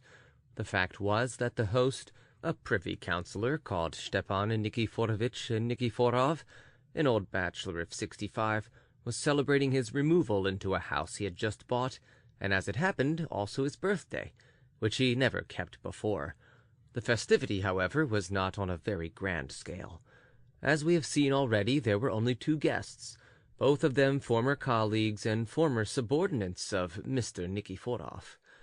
That is, an actual civil councillor called Semyon Ivanovitch Shipulenko, and another actual civil councillor, Ivan Ilyich Pralinsky. They had arrived to tea at 9 o'clock, and then had begun upon the wine, and knew that at exactly 11:30 they would have to set off home. Their host had all his life been fond of regularity. A few words about him. He had begun his career as a petty clerk with nothing to back him, and had quietly plodded on for 45 years, knew very well what to work towards, had no ambition to draw the stars down from heaven, though he had 2 stars already, and particularly disliked expressing his own opinion on any subject. He was honest, too, that is, it had not happened to him to do anything particularly dishonest. He was a bachelor because he was an egoist. He had plenty of brains, but he could not bear showing his intelligence. He particularly disliked slovenliness and enthusiasm, regarding it as moral slovenliness, and towards the end of his life had become completely absorbed in a voluptuous, indolent comfort and systematic solitude. Though he sometimes visited people of a rather higher rank than his own, yet from his youth up he could never endure entertaining visitors himself, and of late he had, if he did not play a game of patience, been satisfied with the society of his dining-room clock, and would spend the whole evening dozing in his armchair, listening placidly to its ticking under its glass case on the chimney-piece. In appearance, he was closely shaven and extremely proper-looking. He was well preserved, looking younger than his age. He promised to go on living many years, and closely followed the rules of the highest good breeding. His post was a fairly comfortable one. He had to preside somewhere and to sign something. In short, he was regarded as a first-rate man. He had only one passion, or, more accurately, one keen desire. That was to have his own house, and a house built like a gentleman's residence, not a commercial investment. His desire was at last realized. He looked out and bought a house on the Petersburg side, a good way off, it is true, but it had a garden and was an elegant house. The new owner decided that it was better for being a good way off. He did not like entertaining at home, and for driving to see anyone or to the office he had a handsome carriage of a chocolate hue, a coachman, Mahi, and 2 little but strong and handsome horses. All this was honorably acquired by the careful frugality of 40 years, so that his heart rejoiced over it. This was how it was that Stepan Nikiforovitch felt such pleasure in his placid heart that he actually invited 2 friends to see him on his birthday. which he had hitherto carefully concealed from his most intimate acquaintances. He had special designs on one of these visitors. He lived in the upper story of his new house, and he wanted a tenant for the lower half, which was built and arranged in exactly the same way. Stepan Nikiforovitch was reckoning upon Semyon Ivanovitch Shipulenko, and had twice that evening broached the subject in the course of conversation. But Semyon Ivanovitch made no response. The latter, too, was a man who had doggedly made a way for himself in the course of long years. He had black hair and whiskers, and a face that always had a shade of jaundice. He was a married man of morose disposition who liked to stay at home. He ruled his household with a rod of iron. In his official duties he had the greatest self-confidence. He, too, knew perfectly well what goal he was making for, and better still, what he never would reach. He was in a good position, and he was sitting tight there. Though he looked upon the new reforms with a certain distaste, he was not particularly agitated about them. He was extremely self-confident, and listened with a shade of ironical malice to Ivan Ilyitch Pralinsky expatiating on new themes. All of them had been drinking rather freely, however, so that Stepan Nikiforovitch himself condescended to take part in a slight discussion with Mr. Pralinsky concerning the latest reforms. But we must say a few words about His Excellency Mr. Pralinsky, especially as he is the chief hero of the present story. The actual civil councillor, Ivan Ilyitch Pralinsky, had only been His Excellency for 4 months. In short, he was a young general. He was young in years, too, only 43, no more, and he looked and liked to look even younger. He was a tall, handsome man. He was smart in his dress and prided himself on its solid, dignified character. With great aplomb he displayed an order of some consequence on his breast. From his earliest childhood he had known how to acquire the airs and graces of aristocratic society, and being a bachelor, dreamed of a wealthy and even aristocratic bride. He dreamed of many other things, though he was far from being stupid. At times he was a great talker, and even liked to assume a parliamentary pose. He came of a good family. He was the son of a general, and brought up in the lap of luxury. In his tender childhood he had been dressed in velvet and fine linen, had been educated at an aristocratic school, and though he acquired very little learning there, he was successful in the service, and had worked his way up to being a general. The authorities looked upon him as a capable man, and even expected great things from him in the future. Stepan Nikiforovitch, under whom Ivan Ilyitch had begun his career in the service, and under whom he had remained until he was made a general, had never considered him a good businessman, and had no expectations of him whatever. What he liked in him was that he belonged to a good family, had property, that is, a big block of buildings let out in flats, in charge of an overseer, was connected with persons of consequence, and, what was more, had a majestic bearing. Stepan Nikiforovitch blamed him inwardly for excess of imagination and instability. Ivan Ilyitch himself felt at times that he had too much amour propre, and even sensitiveness. Strange to say, he had attacks from time to time of morbid tenderness of conscience, and even a kind of faint remorse. With bitterness and a secret soreness of heart, he recognized now and again that he did not fly so high as he imagined.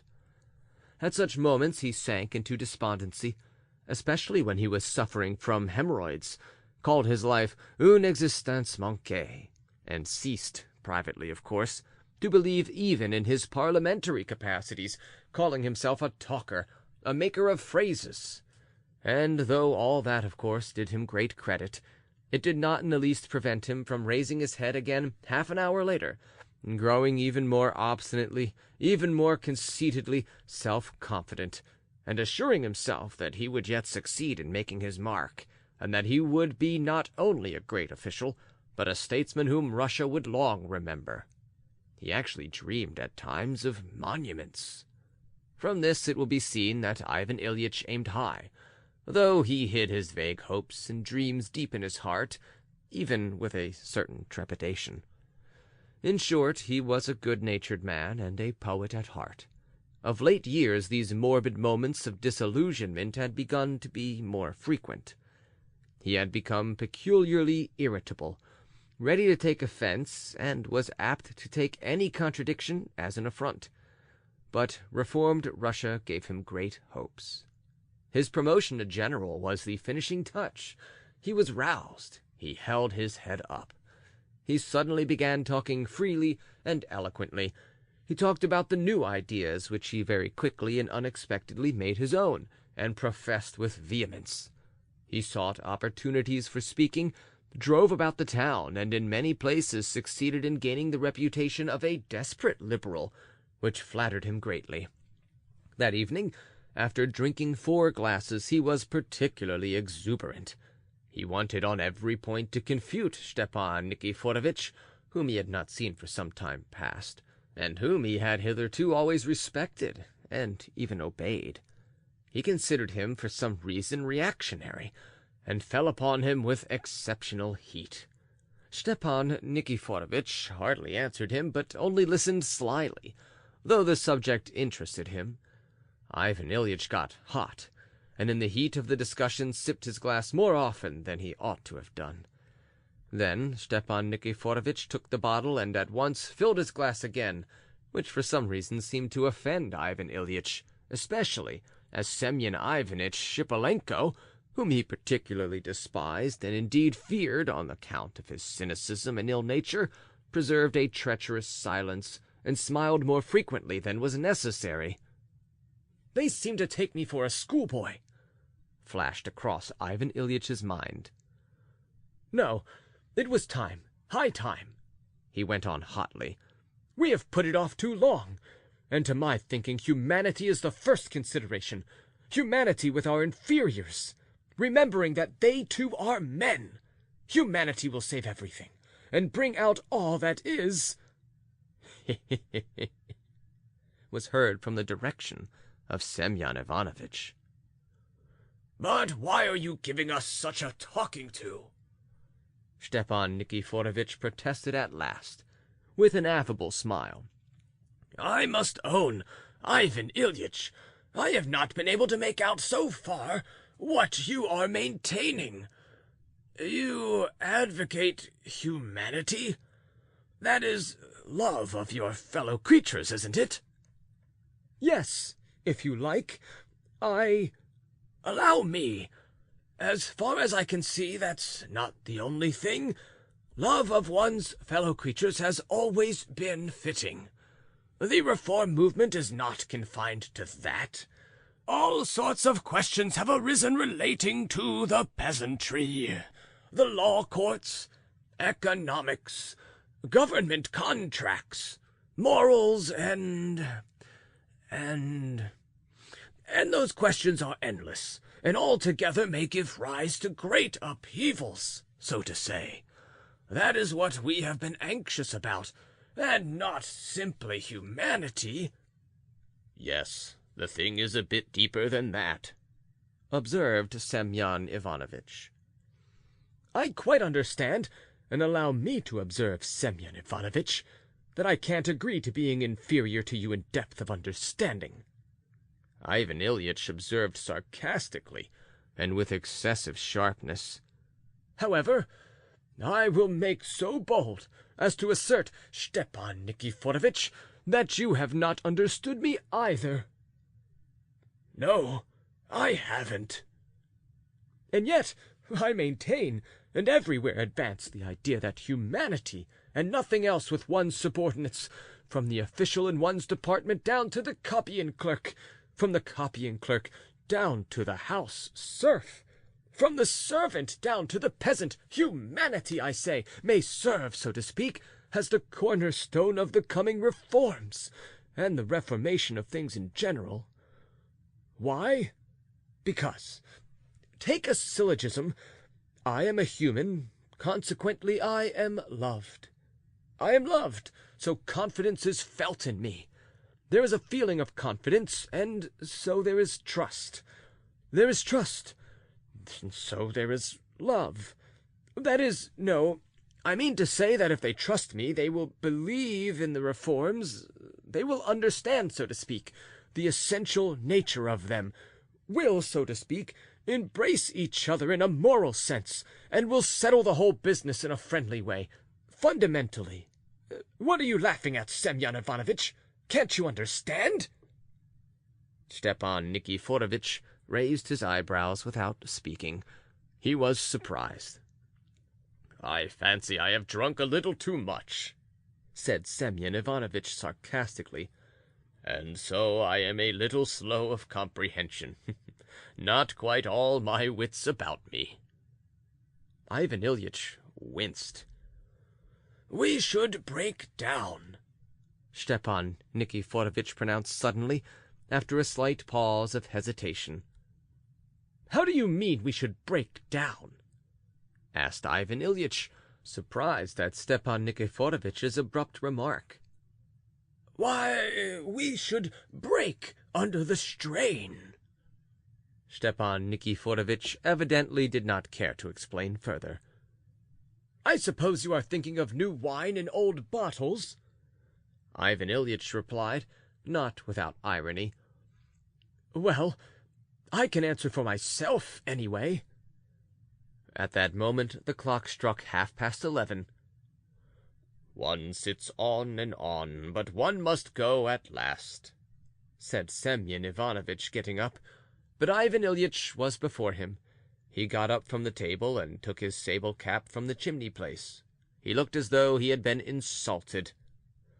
"So how is it to be, Semyon Ivanovitch? Will you think it over?" said Stepan Nikiforovitch, as he saw the visitors out.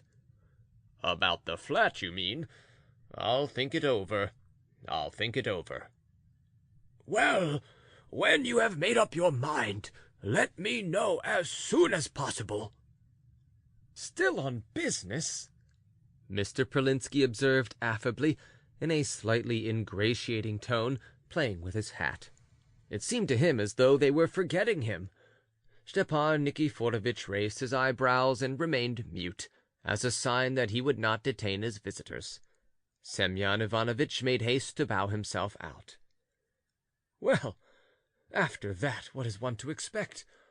If you don't understand the simple rules of good manners—" Mr. Pralinsky reflected to himself, and held out his hand to Stepan Nikiforovitch in a particularly offhand way. In the hall, Ivan Ilyitch wrapped himself up in his light, expensive fur coat. He tried, for some reason, not to notice Semyon Ivanovitch's shabby raccoon, and they both began descending the stairs. "The old man seemed offended," said Ivan Ilyitch to the silent Semyon Ivanovitch. "No. Why?" answered the latter with cool composure. "Servile flunkey," Ivan Ilyitch thought to himself. They went out at the front door. Semyon Ivanovitch's sledge with a gray, ugly horse drove up. "What the devil! What has Tryphon done with my carriage?" cried Ivan Ilyitch, not seeing his carriage. The carriage was nowhere to be seen. Stepan Nikiforovitch's servant knew nothing about it. They appealed to Varlam, Semyon Ivanovitch's coachman, and received the answer that he had been standing there all the time, and that the carriage had been there, but now there was no sign of it. "An unpleasant predicament," Mr. Shipulenko pronounced. "Shall I take you home?" "Scoundrelly people!" Mr. Pralinsky cried with fury. "He asked me, the rascal, to let him go to a wedding close here, in the Petersburg side. Some crony of his was getting married. Deuce take her! I sternly forbade him to absent himself, and now I'll bet he has gone off there." "He certainly has gone there, sir," observed Varlam, "but he promised to be back in a minute, to be here in time, that is." "Well, there it is. I had a presentiment that this would happen. I'll give it to him." "You'd better give him a good flogging once or twice at the police station.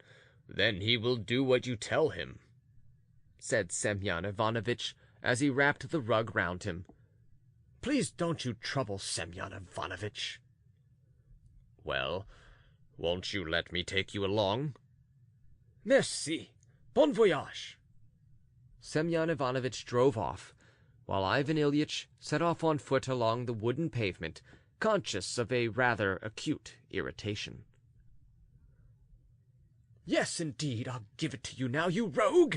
I am going on foot on purpose to make you feel it, to frighten you. He will come back and hear that his master has gone off on foot.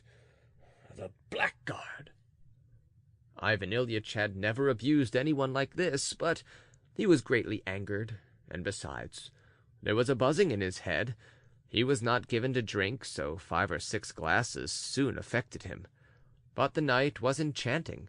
There was a frost, but it was remarkably still, and there was no wind. There was a clear, starry sky. The full moon was bathing the earth in soft silver light. It was so lovely that after walking some 50 paces, Ivan Ilyitch almost forgot his troubles. He felt particularly pleased. People quickly change from one mood to another when they are a little drunk. He was even pleased with the ugly little wooden houses of the deserted street. "It's really a capital thing that I am walking," he thought. "It's a lesson to Tryphon and a pleasure to me. I really ought to walk oftener, and I shall soon pick up a sledge on the Great Prospect. It's a glorious night. What little houses they all are! I suppose small fry live here, clerks, tradesmen, perhaps. That Stepan Nikiforovitch! What reactionaries they all are! Those old fogies! Fogies! Yes, c'est le mot. He is a sensible man, though. He has that bon sens, sober, practical understanding of things. But they are old. Old! There is a lack of... what is it? There is a lack of something. We shall break down. What did he mean by that? He actually pondered when he said it. He didn't understand me a bit. And yet how could he help understanding? It was more difficult not to understand it than to understand it. The chief thing is that I am convinced in my soul. Humanity. The love of one's kind. Restore a man to himself, revive his personal dignity, and then, when the ground is prepared, get to work.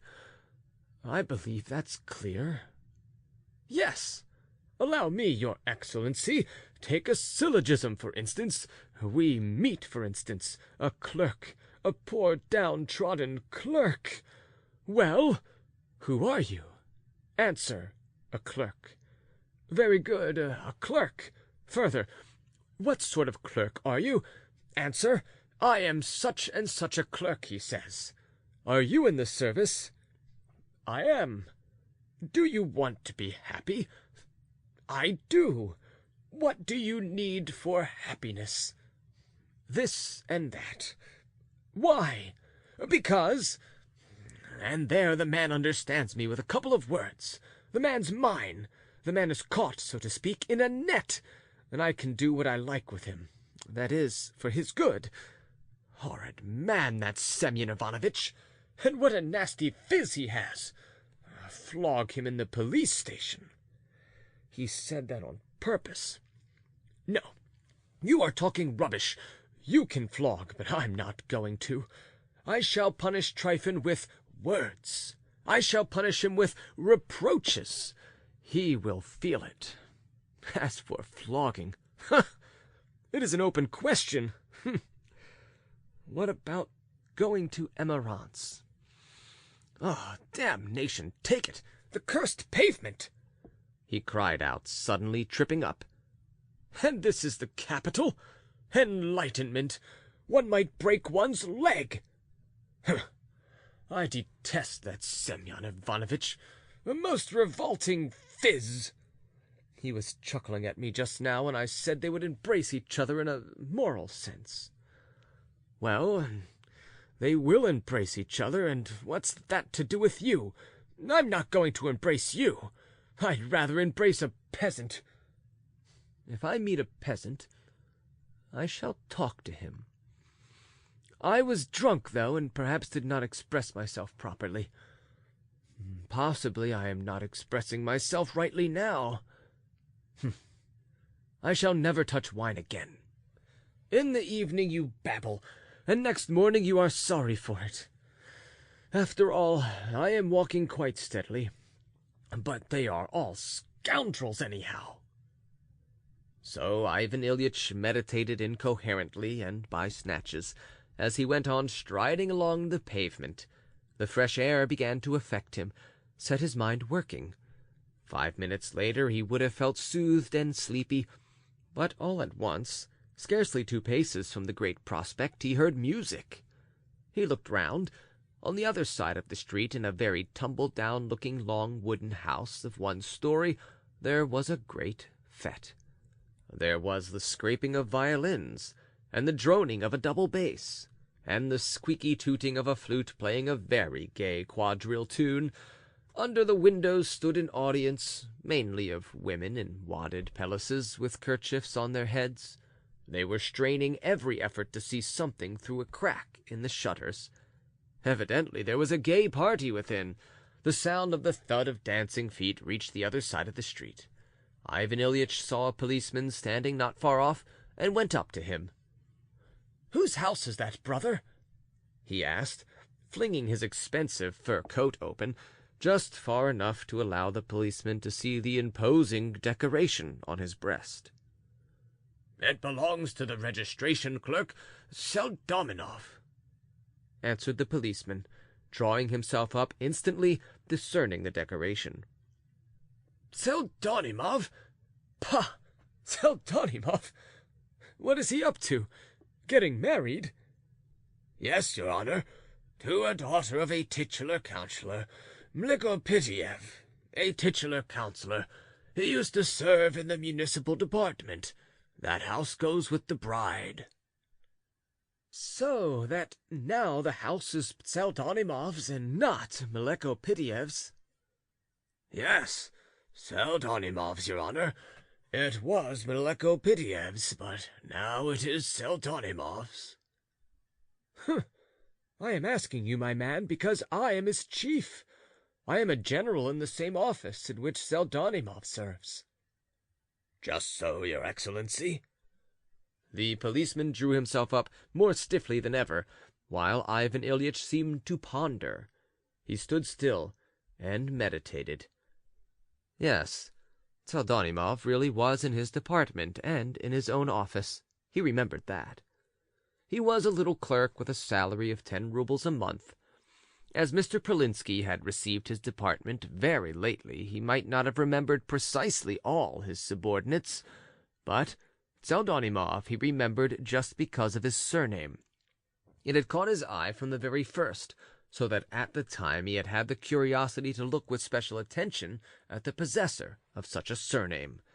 He remembered now a very young man with a long hooked nose, with tufts of flaxen hair, lean and ill-nourished, in an impossible uniform, and with unmentionables so impossible as to be actually unseemly.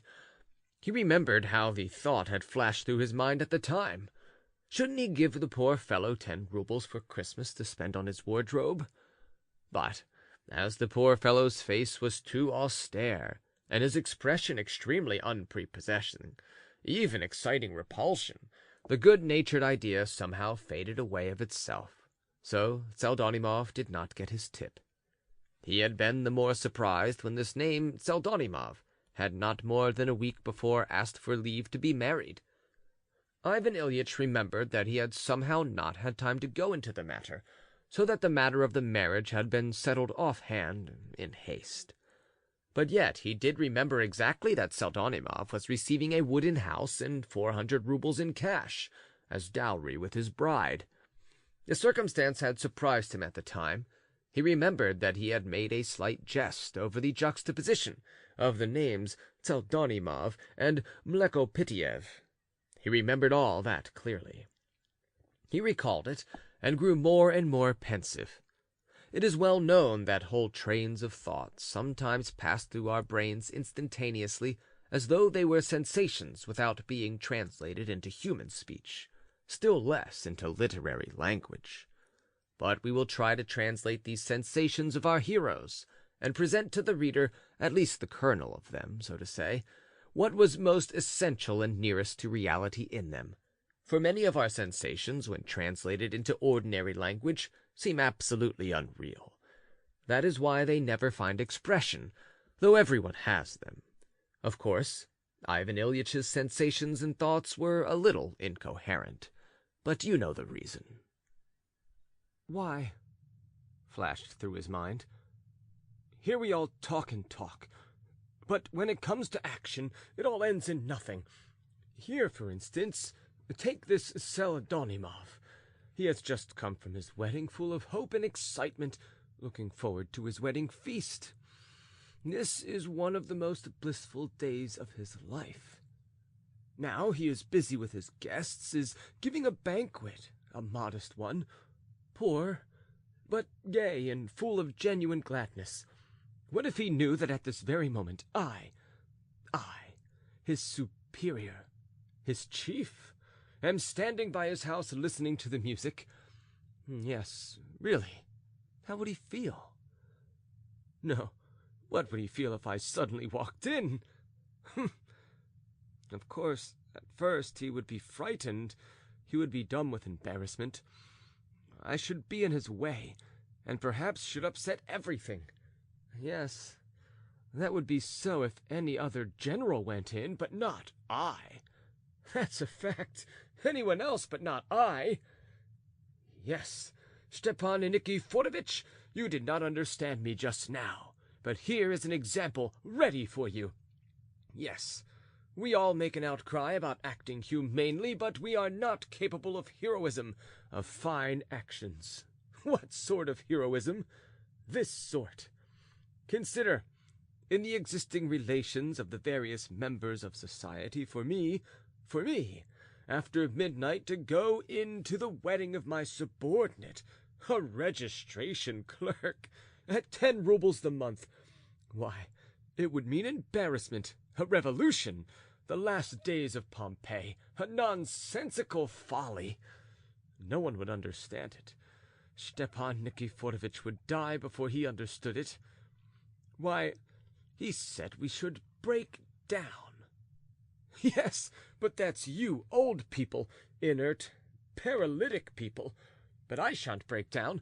I will transform the last day of Pompeii to a day of the utmost sweetness for my subordinate, and a wild action to an action normal, patriarchal, lofty, and moral. How? Like this. Kindly listen. Here, I go in, suppose they are amazed, leave off dancing, look wildly at me, draw back. Quite so. But at once I speak out, I go straight up to the frightened Seladonimov, and with a most cordial, affable smile, in the simplest words, I say, "This is how it is. I have been at His Excellency Stepan Nikiforovitch's. I expect you know, close here in the neighborhood. Well, then, lightly, in a laughing way, I shall tell him of my adventure with Tryphon. From Tryphon I shall pass on to saying how I walked here on foot. Well, I heard music, I inquired of a policeman, and learned, brother, that it was your wedding. Let me go in, I thought, to my subordinates. Let me see how my clerks enjoy themselves, and celebrate their wedding. I suppose you won't turn me out." Turn me out? What a word for a subordinate! How the devil could he dream of turning me out? I fancy that he would be half crazy, and that he would rush headlong to seat me in an armchair, would be trembling with delight, would hardly know what he was doing for the first minute. Why, what can be simpler, more elegant than such an action? Why did I go in? That's another question. That is, so to say, the moral aspect of the question. That's the pith. What was I thinking about? Yes. Well, of course, they will make me sit down with the most important guest, some titular councillor or a relation who's a retired captain with a red nose. Gogol describes these eccentrics so capitally. Well, I shall make acquaintance, of course, with the bride. I shall compliment her. I shall encourage the guests. I shall beg them not to stand on ceremony, to enjoy themselves, to go on dancing. I shall make jokes. I shall laugh. In fact, I shall be affable and charming. I am always affable and charming when I am pleased with myself. The point is that I believe I am still a little, well, not drunk exactly, but, of course, as a gentleman I shall be quite on an equality with them, and shall not expect any especial marks of... But morally, it is a different matter. They will understand and appreciate it. My actions will evoke their nobler feelings. Well, I shall stay for half an hour, even for an hour. I shall leave, of course, before supper, but they will be bustling about, baking and roasting. They will be making low bows, but I will only drink a glass, congratulate them, and refuse supper. I shall say, business. And as soon as I pronounce the word business, all of them will at once have sternly respectful faces. By that I shall delicately remind them that there is a difference between them and me, the earth and the sky. It is not that I want to impress that on them, but it must be done. It's even essential in a moral sense, when all is said and done. I shall smile at once, however. I shall even laugh, and then they will all pluck up courage again. I shall jest a little again with the bride. I may even hint that I shall come again in just 9 months to stand godfather, and she will be sure to be brought to bed by then. They multiply, you know, like rabbits, and they will all roar with laughter, and the bride will blush. I shall kiss her feelingly on the forehead, even give her my blessing, and next day my exploit will be known at the office. Next day I shall be stern again. Next day I shall be exacting again, even implacable. But they will all know what I am like. They will all know my heart. They will know my essential nature. He is stern as chief, but as a man he is an angel. And I shall have conquered them. I shall have captured them by one little act which would never have entered your head. They would be mine. I should be their father. They would be my children. Come now, your excellency, Stepan Nikiforovitch, go and do likewise. But do you understand that Pseldonimov will tell his children how the general himself feasted and even drank at his wedding? Why, you know those children would tell their children, and those would tell their grandchildren as a most sacred story that a grand gentleman, a statesman, and I shall be all that by then, did them the honor, and so on and so on. Why, I am morally elevating the humiliated. I restore him to himself.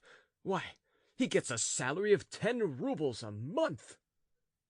If I repeat this 5 or 10 times, or something of the sort, I shall gain popularity all over the place. My name will be printed on the hearts of all, and the devil only knows what will come of that popularity. These, or something like these, were Ivan Ilyitch's reflections. A man says all sorts of things sometimes to himself, gentlemen, especially when he is in rather an eccentric condition. All these meditations passed through his mind in something like half a minute, and of course he might have confined himself to these dreams, and after mentally putting Stepan Nikiforovitch to shame, have gone very peacefully home and to bed. And he would have done well, but the trouble of it was that the moment was an eccentric one. As ill luck would have it, at that very instant the self-satisfied faces of Stepan Nikiforovitch and Semyon Ivanovitch suddenly rose before his heated imagination. "We shall break down," repeated Stepan Nikiforovitch, smiling disdainfully. "He, he, he!" Semyon Ivanovitch seconded him with his nastiest smile. "Well, we'll see whether we do break down," Ivan Ilyitch said resolutely, with a rush of heat to his face. He stepped down from the pavement, and with resolute steps went straight across the street toward the house of his registration clerk, Pseldonimov. End of Part 1 of An Unpleasant Predicament.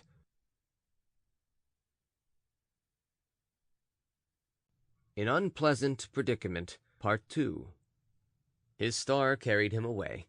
He walked confidently in at the open gate, and contemptuously thrust aside with his foot the shaggy, husky little sheep-dog, who flew at his legs with a hoarse bark, more as a matter of form than with any real intention. Along a wooden plank he went to the covered porch, which led like a sentry-box to the yard, and by 3 decaying wooden steps he went up to the tiny entry. Here, though a tallow candle or something in the way of a night-light was burning somewhere in a corner, it did not prevent Ivan Ilyitch from putting his left foot, just as it was, in its galosh, into a galantine which had been stood out there to cool. Ivan Ilyitch bent down, and looking with curiosity, he saw that there were 2 other dishes of some sort of jelly, and also 2 shapes apparently of blancmange. The squashed galantine embarrassed him, and for one brief instant the thought flashed through his mind whether he should not slink away at once. But he considered this too low, reflecting that no one would have seen him and that they would never think he had done it. He hurriedly wiped his galosh to conceal all traces, fumbled for the felt-covered door, opened it, and found himself in a very little ante-room. Half of it was literally piled up with greatcoats, wadded jackets, cloaks, capes, scarves, and galoshes. In the other half, the musicians had been installed: 2 violins, a flute, and a double bass, a band of 4, picked up, of course, in the street. They were sitting at an unpainted wooden table, lighted by a single tallow candle, and with the utmost vigor were sawing out the last figure of the quadrille. From the open door into the drawing-room one could see the dancers in the midst of dust, tobacco smoke, and fumes. There was a frenzy of gaiety. There were sounds of laughter, shouts, and shrieks from the ladies. The gentlemen stamped like a squadron of horses. Above all the bedlam there rang out words of command from the leader of the dance, probably an extremely free and easy and even unbuttoned gentleman. "Gentlemen, advance! Ladies, chain! Set to partners!" And so on and so on. Ivan Ilyitch, in some excitement, cast off his coat and galoshes, and with his cap in his hand went into the room. He was no longer reflecting, however. For the first minute nobody noticed him.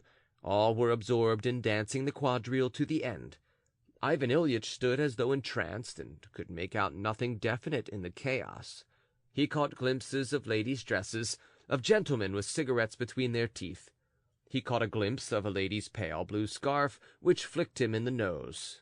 After the wearer, a medical student, with his hair blown in all directions on his head, pranced by in wild delight and jostled violently against him on the way.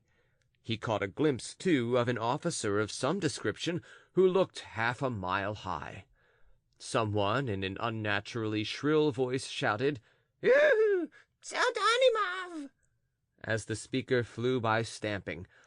It was sticky under Ivan Ilyitch's feet. Evidently the floor had been waxed. In the room, which was a very small one, there were about 30 people. But a minute later the quadrille was over, and almost at once the very thing Ivan Ilyitch had pictured when he was dreaming on the pavement took place. A stifled murmur, a strange whisper passed over the whole company, including the dancers, who had not yet had time to take breath and wipe their perspiring faces. All eyes, all faces, began quickly turning toward the newly arrived guest. Then they all seemed to draw back a little and beat a retreat. Those who had not noticed him were pulled by their coats or dresses and informed. They looked round and at once beat a retreat with the others. Ivan Ilyitch was still standing at the door without moving a step forward, and between him and the company there stretched an ever-widening empty space of floor, strewn with countless sweetmeat wrappings, bits of paper, and cigarette ends. All at once a young man in a uniform, with a shock of flaxen hair and a hooked nose, stepped timidly out into that empty space. He moved forward, hunched up, and looked at the unexpected visitor exactly with the expression with which a dog looks at its master when the latter has called him up and is going to kick him. "Good evening, Pseldonimov. Do you know me?" said Ivan Ilyitch, and felt at the same minute that he had said this very awkwardly. He felt, too, that he was perhaps doing something horribly stupid at that moment. "You, our Excellency," muttered Pseldonimov. "To be sure. I have called in to see you quite by chance, my friend, as you can probably imagine."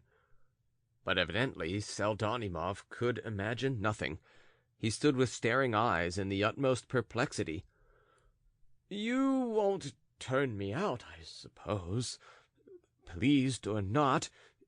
You must make a visitor welcome." Ivan Ilyitch went on, feeling that he was confused to a point of unseemly feebleness, that he was trying to smile and was utterly unable, that the humorous reference to Stepan Nikiforovitch and Tryphon was becoming more and more impossible. But as ill luck would have it, Pseldonimov did not recover from his stupefaction, and still gazed at him with a perfectly idiotic air. Ivan Ilyitch winced. He felt that in another minute something incredibly foolish would happen. "I am not in the way, am I?" "I'll go away," he faintly articulated, and there was a tremor at the right corner of his mouth. But Pseldonimov had recovered himself. "Good heavens, Your Excellency! The honor," he muttered, bowing hurriedly. "Graciously sit down, Your Excellency." And recovering himself still further, he motioned him with both hands to a sofa, before which a table had been moved away to make room for the dancing. Ivan Ilyitch felt relieved and sank on the sofa. At once someone flew to move the table up to him. He took a cursory look round and saw that he was the only person sitting down. All the others were standing, even the ladies. A bad sign. But it was not yet time to reassure and encourage them. The company still held back, while before him, bending double, stood Pseldonimov, utterly alone, still completely at a loss and very far from smiling. It was horrid. In short, our hero endured such misery at that moment that his Harun al-Rashid-like descent upon his subordinates for the sake of principle might well have been reckoned an heroic action. But suddenly a little figure made its appearance beside Pseldonimov and began bowing. To his inexpressible pleasure and even happiness, Ivan Ilyitch at once recognized him as the head clerk of his office, Akim Petrovitch Zubikov, and though, of course, he was not acquainted with him, he knew him to be a business-like and exemplary clerk. He got up at once and held out his hand to Akim Petrovitch, his whole hand, not 2 fingers. The latter took in it both of his with the deepest respect. The general was triumphant. The situation was saved. And now, indeed, Pseldonimov was no longer, so to say, the second person, but the third. It was possible to address his remarks to the head clerk in his necessity, taking him for an acquaintance and even an intimate one. And Pseldonimov meanwhile could only be silent and be in a tremor of reverence. So that the proprieties were observed, and some explanation was essential. Ivan Ilyitch felt that.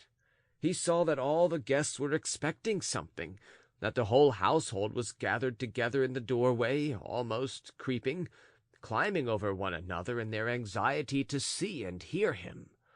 What was horrid was that the head clerk in his foolishness remained standing. "Why are you standing?" said Ivan Ilyitch, awkwardly motioning him to a seat on the sofa beside him. "Oh, don't trouble, I'll sit here." And Akim Petrovitch hurriedly sat down on a chair, almost as it was being put for him by Pseldonimov, who remained obstinately standing. "Can you imagine what happened?" addressing himself exclusively to Akim Petrovitch in a rather quavering voice, though free and easy. He even drawled out his words with special emphasis on some syllables, pronouncing the vowel ah like eh. In short, felt and was conscious that he was being affected, but could not control himself. Some external force was at work. He was painfully conscious of many things at that moment. "Can you imagine? I have only just come from Stepan Nikiforovitch's. You have heard of him, perhaps, the privy councillor, you know, on that special committee."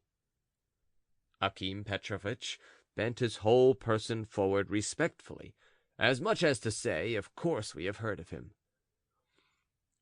"He is your neighbor now," Ivan Ilyitch went on, for one instant, for the sake of ease and good manners, addressing Pseldonimov. But he quickly turned away again, on seeing from the latter's eyes that it made absolutely no difference to him. "The odd fellow, as you know, has been dreaming all his life of buying himself a house. Well, and he has bought it, and a very pretty house, too. Yes, and today was his birthday, and he had never celebrated it before. He used even to keep it secret from us. He was too stingy to keep it. But now he is so delighted over his new house that he invited Semyon Ivanovitch Shipulenko and me, you know." Akim Petrovitch bent forward again. He bent forward zealously. Ivan Ilyitch felt somewhat comforted. It had struck him indeed that the head clerk possibly was guessing that he was an indispensable point d'appui for his Excellency at that moment. That would have been more horrid than anything. "So we sat together, the three of us. He gave us champagne. We talked about problems, even disputed. He." Akim Petrovitch raised his eyebrows respectfully. "Only that is not the point. When I take leave of him at last, he is a punctual old fellow, goes to bed early, you know, in his old age. I go out. My Tryphon is nowhere to be seen. I am anxious. I make inquiries. What has Tryphon done with the carriage? It comes out that, hoping I should stay on, he had gone off to the wedding of some friend of his, or sister, maybe. Goodness only knows. Somewhere here on the Petersburg side, and took the carriage with him while he was about it." Again, for the sake of good manners, the general glanced in the direction of Pseldonimov.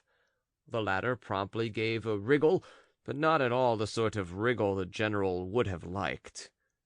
"He has no sympathy, no heart," flashed through his brain. "You don't say so," said Akim Petrovitch, greatly impressed. A faint murmur of surprise ran through all the crowd. "Can you fancy my position?" Ivan Ilyitch glanced at them all. "There was nothing for it. I set off on foot. I thought I would trudge to the Great Prospect, and there find some cabby. He." "He," Akim Petrovitch echoed. Again a murmur, but this time on a more cheerful note, passed through the crowd. At that moment the chimney of a lamp on the wall broke with a crash. Someone rushed zealously to see to it. Pseldonimov started and looked sternly at the lamp, but the general took no notice of it, and all was serene again. "I walked, and the night was so lovely, so still.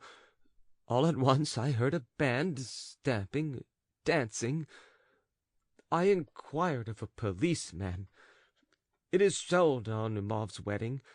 Why, you are giving a ball to all Petersburg side, my friend. Ha, ha, ha!" He turned to Pseldonimov again.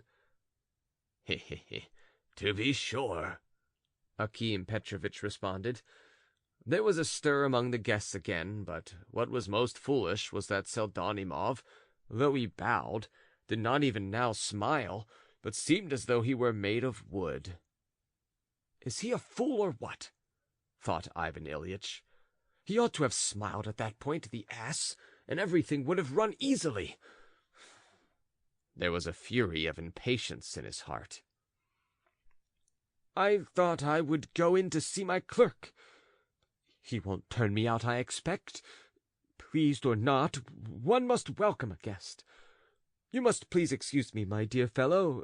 If I am in the way, I will go. I only came in to have a look." But little by little a general stir was beginning. Akim Petrovitch looked at him with a mawkishly sweet expression, as though to say, "How could your excellency be in the way?"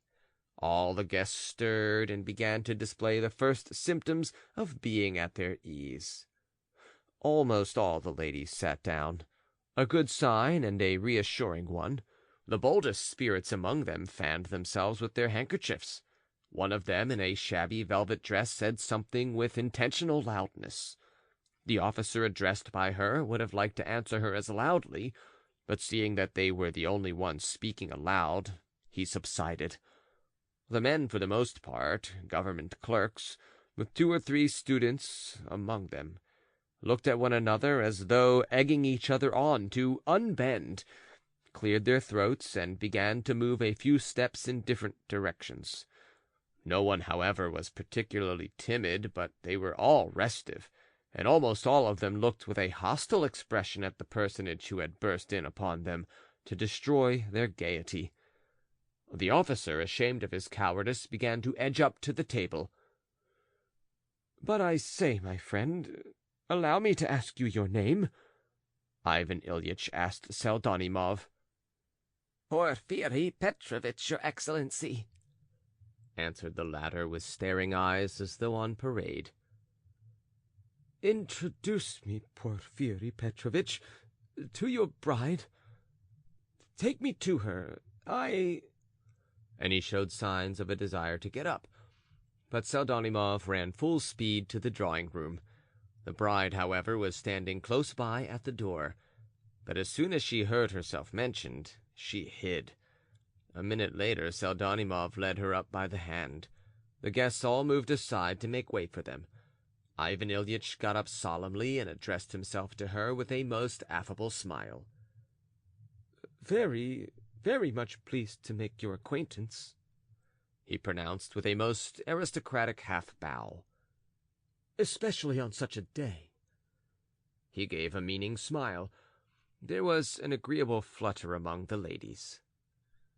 "Charmé," the lady in the velvet dress pronounced almost aloud. The bride was a match for Pseldonimov. She was a thin little lady, not more than 17, pale, with a very small face and a sharp little nose. Her quick, active little eyes were not at all embarrassed.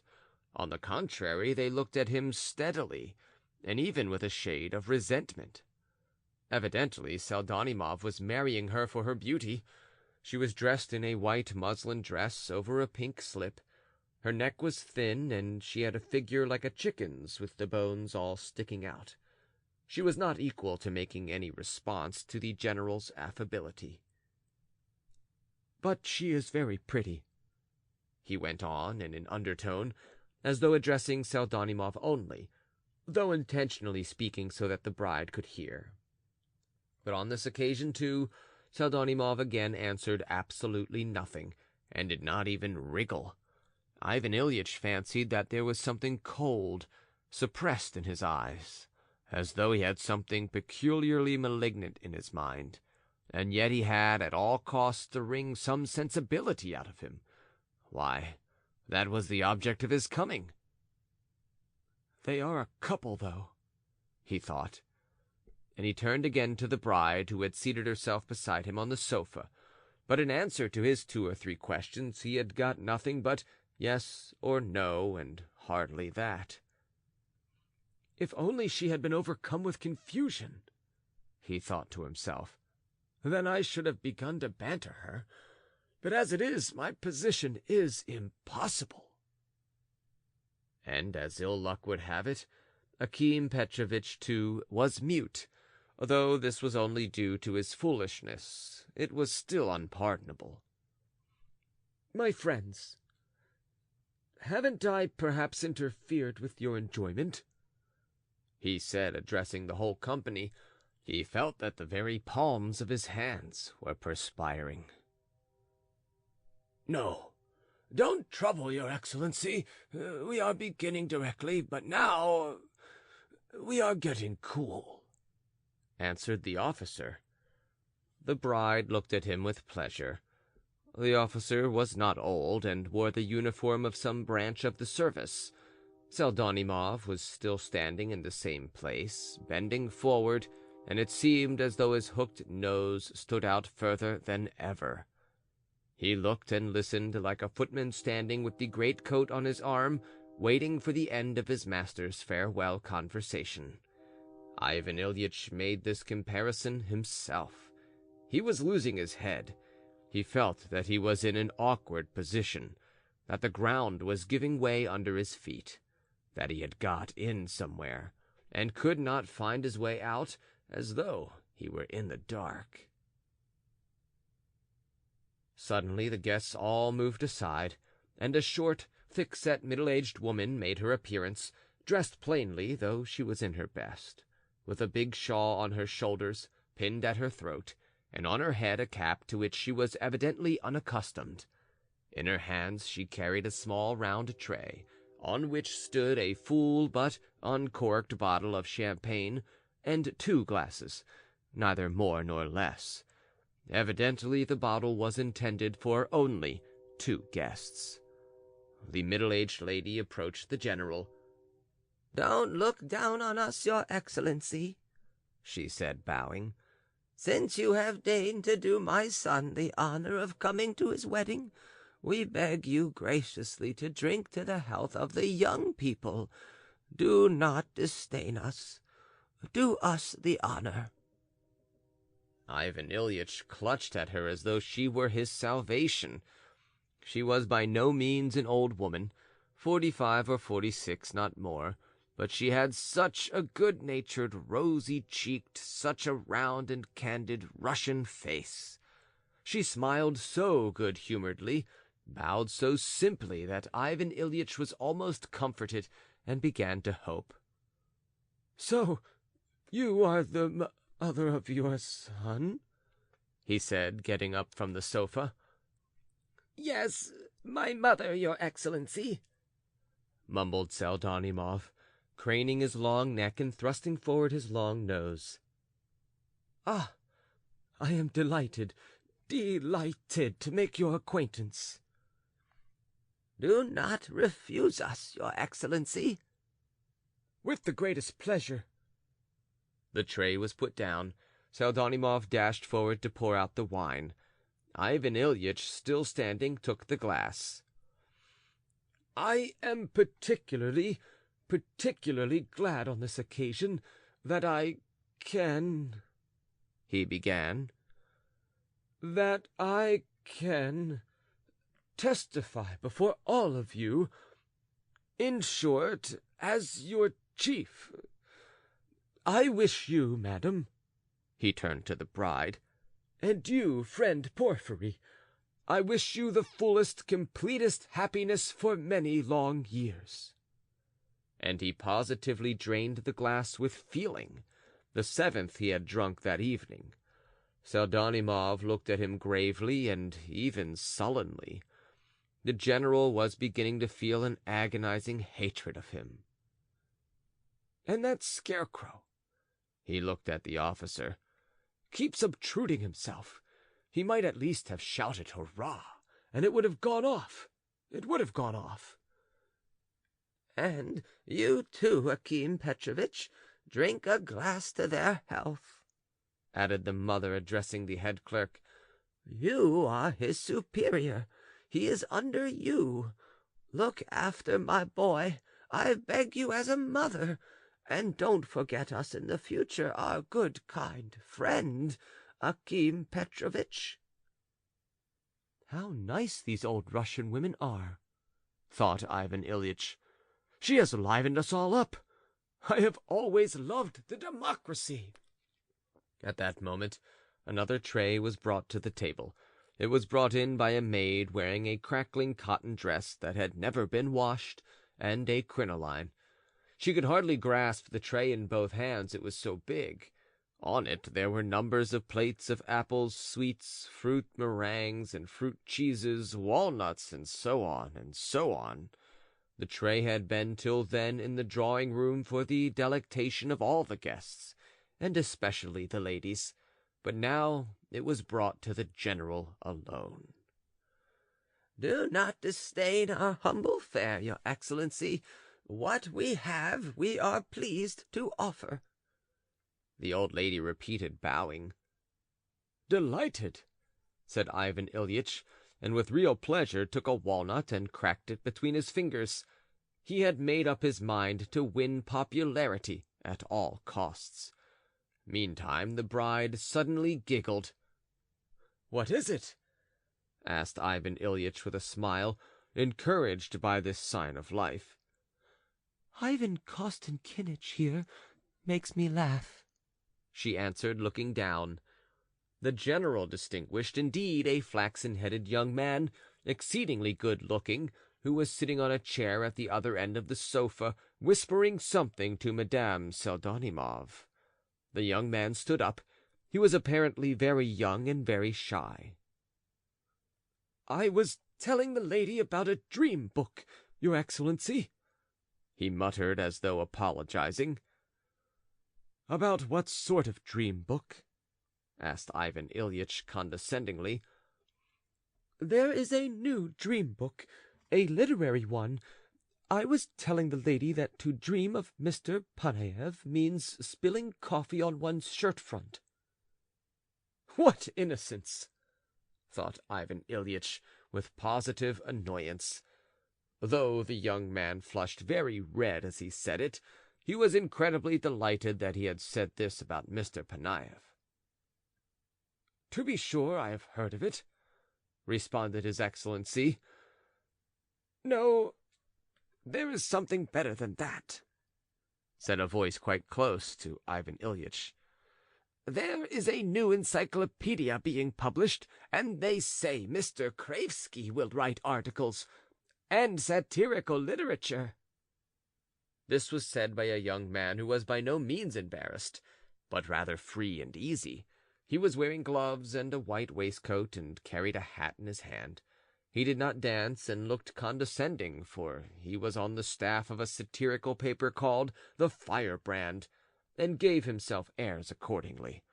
He had come casually to the wedding, invited as an honored guest of the Pseldonimovs, with whom he was on intimate terms, and with whom only a year before he had lived in very poor lodgings kept by a German woman. He drank vodka, however, and for that purpose had more than once withdrawn to a snug little back room, to which all the guests knew their way. The general disliked him extremely. And the reason that's funny," broke in joyfully the flaxen-headed young man who had talked of the shirt-front, and at whom the young man on the comic paper looked with hatred in consequence. "It's funny, your Excellency, because it is supposed by the writer that Mr. Kraevsky does not know how to spell, and thinks that satirical ought to be written with a Y instead of an I." But the poor young man scarcely finished his sentence. He could see from his eyes that the general knew all this long ago, for the general himself looked embarrassed, and evidently because he knew it. The young man seemed inconceivably ashamed. He succeeded in effacing himself completely, and remained very melancholy all the rest of the evening. But to make up for that, the young man on the staff of the Firebrand came up nearer, and seemed to be intending to sit down somewhere close by. Such free and easy manners struck Ivan Ilyitch as rather shocking. "Tell me, please, Porfiry," he began, in order to say something. "Why, I have always wanted to ask you about it in person. Why are you called Pseldonimov instead of Pseudonimov? Your name surely must be Pseudonimov." "I cannot inform you exactly, your excellency," said Pseldonimov. "It must have been that when his father went into the service, they made a mistake in his papers, so that he has remained now Pseldonimov," put in Akim Petrovitch. "That does happen." "Undoubtedly," the general said with warmth, "undoubtedly, for only think, Pseudonimov comes from the literary word pseudonym, while Pseldonimov means nothing." "Due to foolishness," added Akim Petrovitch. "You mean what is due to foolishness?" "The Russian common people in their foolishness often alter letters, and sometimes pronounce them in their own way. For instance, they say Nevalid instead of invalid." "Oh, yes, Nevalid." "Mumber, too, they say, your excellency," boomed out the tall officer, who had long been itching to distinguish himself in some way. "What do you mean by mumber?"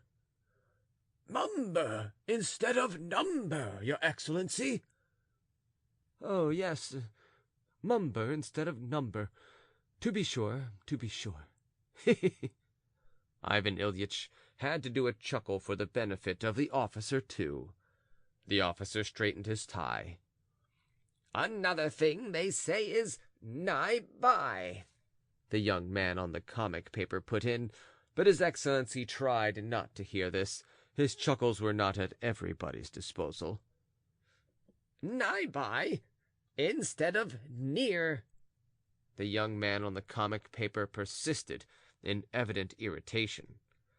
Ivan Ilyitch looked at him sternly. "Come, why persist?" Pseldonimov whispered to him. "Why, I was talking. Mayn't one speak?" The latter protested in a whisper, but he said no more, and with secret fury walked out of the room. He made his way straight to the attractive little back room, where, for the benefit of the dancing gentlemen, vodka of two sorts, salt fish, caviar into slices, and a bottle of very strong sherry of Russian make had been set early in the evening on a little table, covered with Yaroslav cloth. With anger in his heart, he was pouring himself out a glass of vodka, when suddenly the medical student with the disheveled locks, the foremost dancer and cutter of capers at Pseldonimov's ball, rushed in. He fell on the decanter with greedy haste. "They are just going to begin," he said, rapidly helping himself. "Come and look. I am going to dance a solo on my head. After supper I shall risk the fish dance. It is just the thing for the wedding. So to speak, a friendly hint to Pseldonimov. She's a jolly creature, that Cleopatra Semyonovna. You can venture on anything you like with her." "He's a reactionary," said the young man on the comic paper gloomily, as he topped off his vodka. "Who is a reactionary?" "Why, the personage before whom they have set those sweetmeats. He's a reactionary, I tell you." "What nonsense!" muttered the student, and he rushed out of the room, hearing the opening bars of the quadrille. Left alone, the young man on the comic paper poured himself out another glass to give himself more assurance and independence. He drank and ate a snack of something, and never had the actual civil councillor Ivan Ilyitch made for himself a bitterer foe, more implacably bent on revenge, than was the young man on the staff of the firebrand whom he had so slighted, especially after the latter had drunk 2 glasses of vodka. Alas, Ivan Ilyitch suspected nothing of the sort. He did not suspect another circumstance of prime importance either, which had an influence on the mutual relations of the guests and his excellency.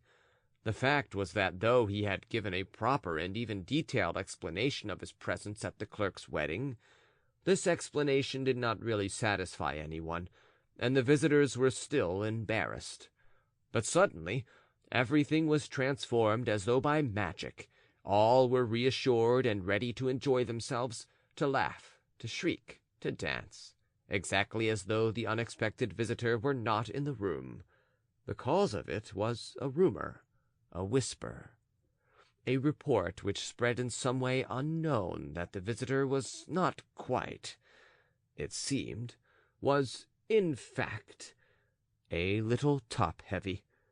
And though this seemed at first a horrible calumny, it began by degrees to appear to be justified. Suddenly, everything became clear. What was more, they felt all at once extraordinarily free. And it was just at this moment that the quadrille for which the medical student was in such haste, the last before supper, began. And just as Ivan Ilyitch meant to address the bride again, intending to provoke her with some innuendo, the tall officer suddenly dashed up to her, and with a flourish dropped on one knee before her. She immediately jumped up from the sofa, and whisked off with him to take her place in the quadrille.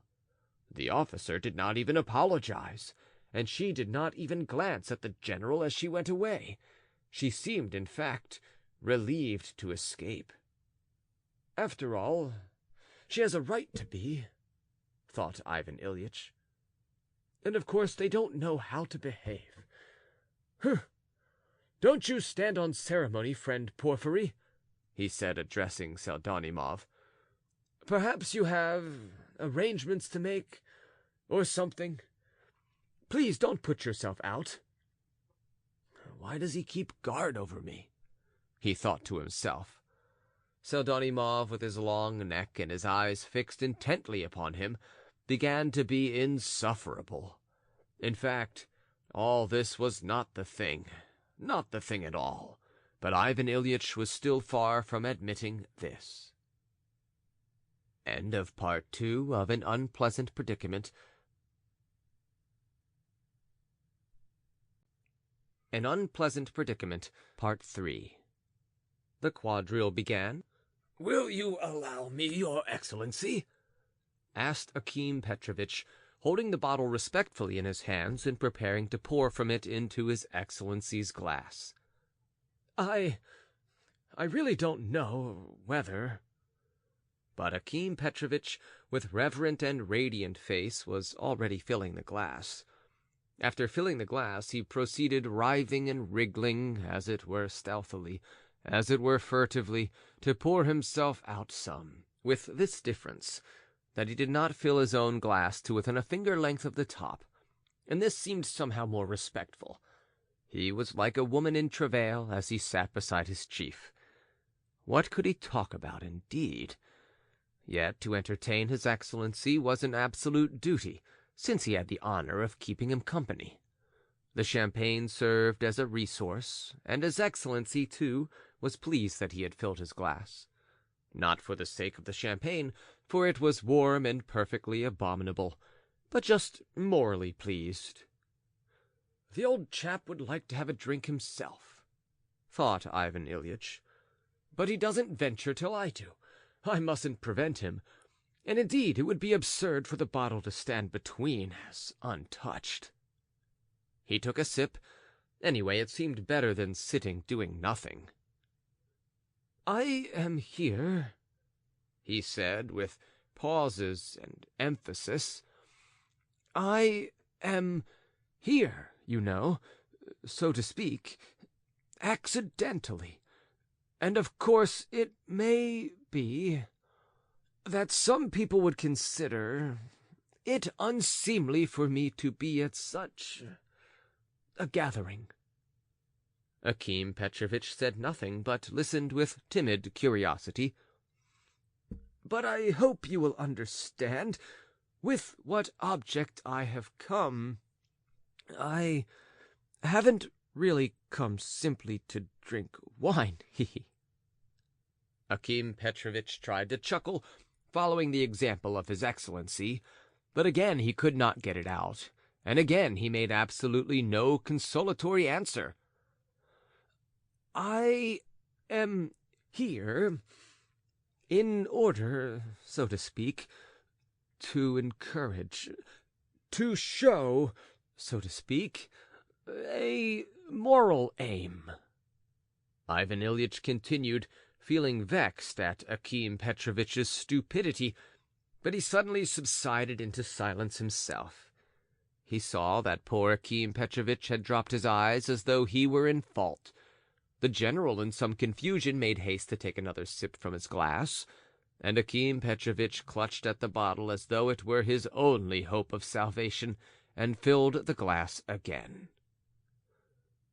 "You haven't many resources," thought Ivan Ilyitch, looking sternly at poor Akim Petrovitch. The latter, feeling that stern, general-like eye upon him, made up his mind to remain silent for good, and not to raise his eyes. So they sat beside each other for a couple of minutes, 2 sickly minutes for Akim Petrovitch. A couple of words about Akim Petrovitch. He was a man of the old school, as meek as a hen, reared from infancy to obsequious servility, and at the same time a good-natured and even honorable man. He was a Petersburg Russian. That is, his father and his father's father were born, grew up, and served in Petersburg, and had never once left Petersburg. That is quite a special type of Russian. They have hardly any idea of Russia, though that does not trouble them at all. Their whole interest is confined to Petersburg, and chiefly the place in which they serve. All their thoughts are concentrated on preference for farthing points, on the shop, and their month's salary. They don't know a single Russian custom, a single Russian song except Luchanushka, and that only because it is played on the barrel organs. However, there are 2 fundamental and invariable signs by which you can at once distinguish a Petersburg Russian from a real Russian.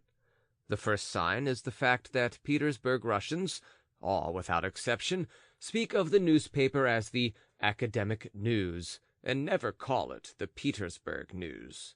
The second and equally trustworthy sign is that Petersburg Russians never make use of the word breakfast, but always call it Frühstück, with especial emphasis on the first syllable. By these radical and distinguishing signs you can tell them apart. In short, this is a humble type, which has been formed during the last 35 years. Akim Petrovitch, however, was by no means a fool. If the general had asked him a question about anything in his own province, he would have answered and kept up a conversation. As it was unseemly for a subordinate even to answer such questions as these, though Akim Petrovitch was dying from curiosity to know something more detailed about his Excellency's real intentions. And meanwhile, Ivan Ilyitch sank more and more into meditation and a sort of whirl of ideas. In his absorption, he sipped his glass every half-minute. Akim Petrovitch at once zealously filled it up. Both were silent. Ivan Ilyitch began looking at the dances, and immediately something attracted his attention. One circumstance even surprised him. The dances were certainly lively. Here people danced in the simplicity of their hearts to amuse themselves, and even to romp wildly. Among the dancers few were really skillful, but the unskilled stamped so vigorously that they might have been taken for agile ones. The officer was among the foremost. He particularly liked the figures in which he was left alone, to perform a solo. Then he performed the most marvelous capers.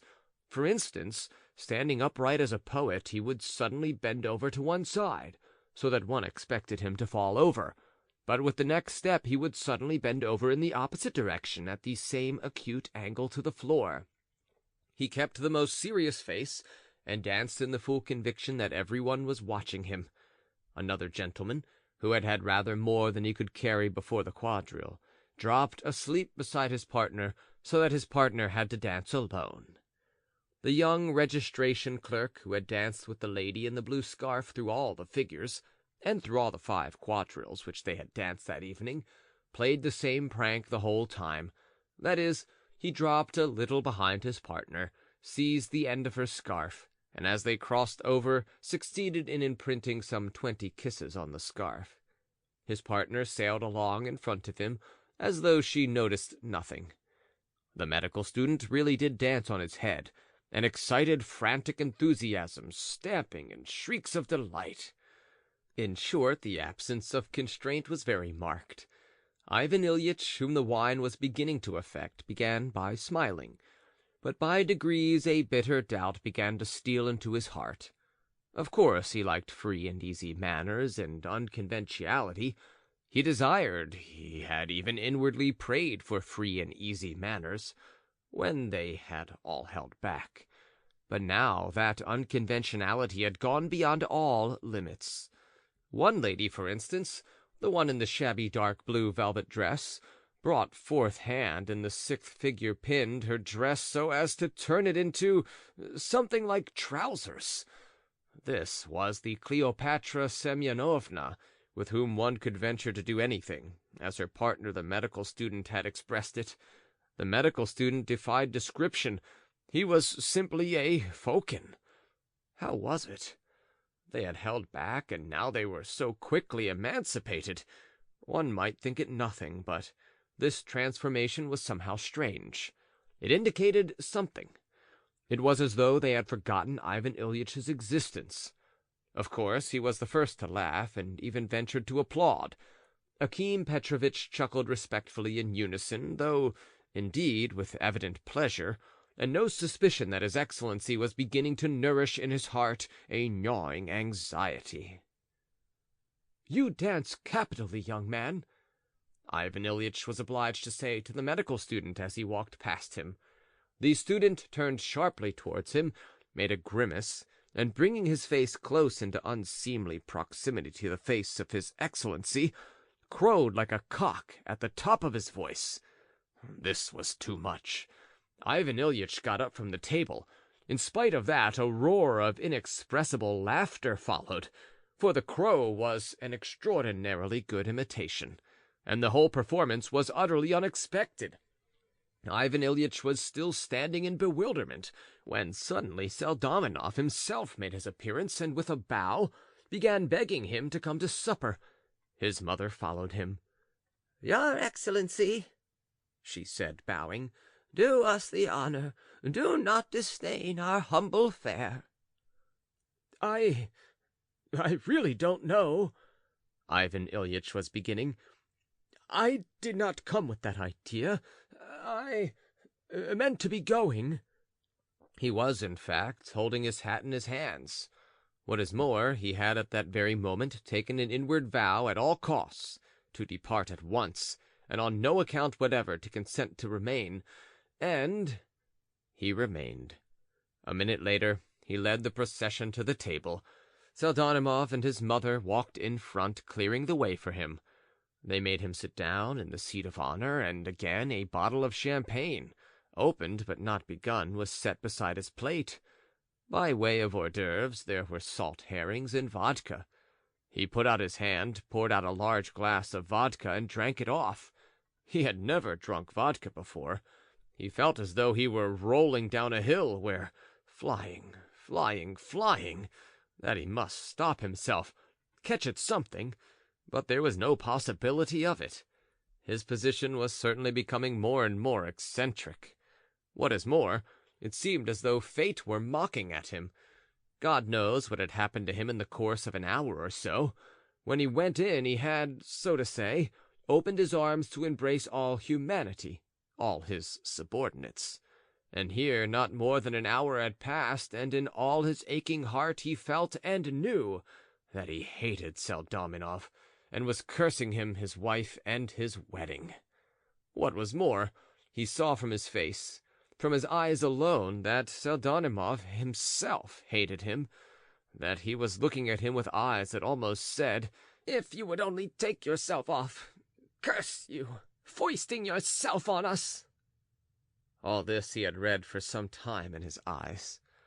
Of course, as he sat down to table, Ivan Ilyitch would sooner have had his hand cut off than have owned, not only aloud, but even to himself, that this was really so. The moment had not fully arrived yet. There was still a moral vacillation. But his heart, it ached. It was clamoring for freedom, for air, for rest. Ivan Ilyitch was really too good-natured. He knew, of course, that he ought long before to have gone away, not merely to have gone away, but to have made his escape, that all this was not the same, but had turned out utterly different from what he had dreamed of on the pavement. "Why did I come? Did I come here to eat and drink?" he asked himself as he tasted the salt herring. He even had attacks of scepticism. There was at moments a faint stir of irony in regard to his own fine action at the bottom of his heart. He actually wondered at times why he had come in. But how could he go away? To go away like this without having finished the business properly was impossible. What would people say? They would say that he was frequenting low company. Indeed, it really would amount to that if he did not end it properly. What would Stepan Nikiforovitch, Semyon Ivanovitch say? For of course it would be all over the place by tomorrow. What would be said in the offices, at the Schembels, at the Shubbins? No, he must take his departure in such a way that all should understand why he had come. He must make clear his moral aim. And meantime the dramatic moment would not present itself. "They don't even respect me," he went on thinking. "What are they laughing at? They are as free and easy as though they had no feeling. But I have long suspected that all the younger generation are without feeling. I must remain at all costs. They have just been dancing, but now at table they will all be gathered together. I will talk about questions, about reforms, about the greatness of Russia. I can still win their enthusiasm. Yes, perhaps nothing is yet lost. Perhaps it is always like this in reality. What should I begin upon with them to attract them? What plan can I hit upon? I am lost, simply lost. And what is it they want? What is it they require? I see they are laughing together there. Can it be at me? Merciful heavens! But what is it I want? Why is it I am here? Why don't I go away? Why do I go on persisting?" He thought this, and a sort of shame, a deep, unbearable shame, rent his heart more and more intensely. But everything went on in the same way, one thing after another. Just 2 minutes after he had sat down to the table, one terrible thought overwhelmed him completely. He suddenly felt that he was horribly drunk.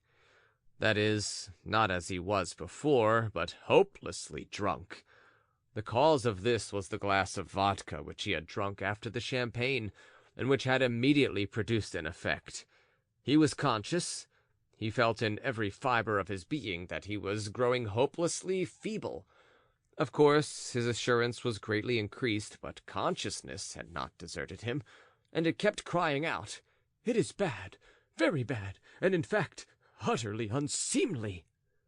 Of course, his unstable, drunken reflections could not rest long on one subject. There began to be apparent, and unmistakably so, even to himself, two opposite sides. On one side there was swaggering assurance, a desire to conquer, a disdain of obstacles, and a desperate confidence that he would attain his object. The other side showed itself in the aching of his heart, a sort of gnawing in his soul. What would they say? How would it all end? What would happen tomorrow? Tomorrow? He had felt vaguely before that he had enemies in the company. No doubt that was because I was drunk, he thought with agonizing doubt. What was his horror when he actually, by unmistakable signs, convinced himself now that he really had enemies at the table, and that it was impossible to doubt of it. And why? Why? He wondered. At the table there were all the 30 guests, of whom several were quite tipsy. Others were behaving with a careless and sinister independence, shouting and talking at the top of their voices, bawling out the toasts before the time, and pelting the ladies with pellets of bread. One unprepossessing personage in a greasy coat had fallen off his chair as soon as he sat down, and remained so till the end of supper. Another one made desperate efforts to stand on the table, to propose a toast, and only the officer who seized him by the tails of his coat moderated his premature ardor. The supper was a pell-mell affair. Although they had hired a cook who had been in the service of a general, there was the galantine, there was tongue and potatoes, there were rissoles with green peas, there was finally a goose, and last of all blancmange. Among the drinks were beer, vodka, and sherry. The only bottle of champagne was standing beside the general, which obliged him to pour it out for himself and also for Akim Petrovitch, who did not venture at supper to officiate on his own initiative. The other guests had to drink the toasts in Caucasian wine or anything else they could get. The table was made up of several tables put together, among them even a card table. It was covered with many tablecloths, amongst them one colored Yaroslav cloth. The gentlemen sat alternately with the ladies. Pseldonimov's mother would not sit down to table. She bustled about and supervised, but another sinister female figure, who had not shown herself till then, appeared on the scene wearing a reddish silk dress, with a very high cap on her head and a bandage round her face for toothache. It appeared that this was the bride's mother, who had at last consented to emerge from a back room for supper. She had refused to appear till then, owing to her implacable hostility to Pseldonimov's mother, but to that we will refer later. This lady looked spitefully, even sarcastically, at the general, and evidently did not wish to be presented to him. To Ivan Ilyitch this figure appeared suspicious in the extreme. But apart from her, several other persons were suspicious and inspired involuntary apprehension and uneasiness. It even seemed that they were in some sort of plot together against Ivan Ilyitch. At any rate, it seemed so to him, and throughout the whole supper he became more and more convinced of it. A gentleman with a beard, some sort of free artist, was particularly sinister. He even looked at Ivan Ilyitch several times, and then turning to his neighbor whispered something. Another person present was unmistakably drunk, but yet, from certain signs, was to be regarded with suspicion. The medical student, too, gave rise to unpleasant expectations. Even the officer himself was not quite to be depended upon.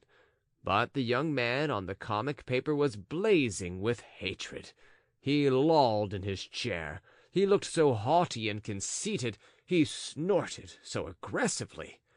And though the rest of the guests took absolutely no notice of the young journalist, who had contributed only 4 wretched poems to the Firebrand, and had consequently become a liberal, and evidently indeed disliked him, yet when a pellet of bread aimed in his direction fell near Ivan Ilyitch, he was ready to stake his head that it had been thrown by no other than the young man in question.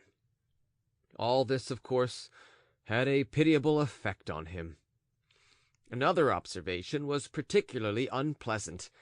Ivan Ilyitch became aware that he was beginning to articulate indistinctly and with difficulty, that he was longing to say a great deal, but that his tongue refused to obey him.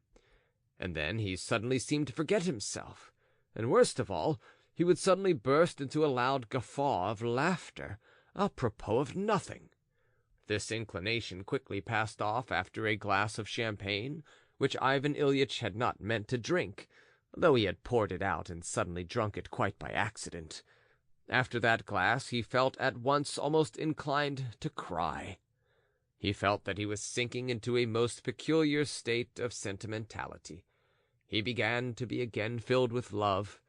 He loved everyone, even Pseldonimov, even the young man on the comic paper. He suddenly longed to embrace all of them, to forget everything, and to be reconciled. What is more, to tell them everything openly, all.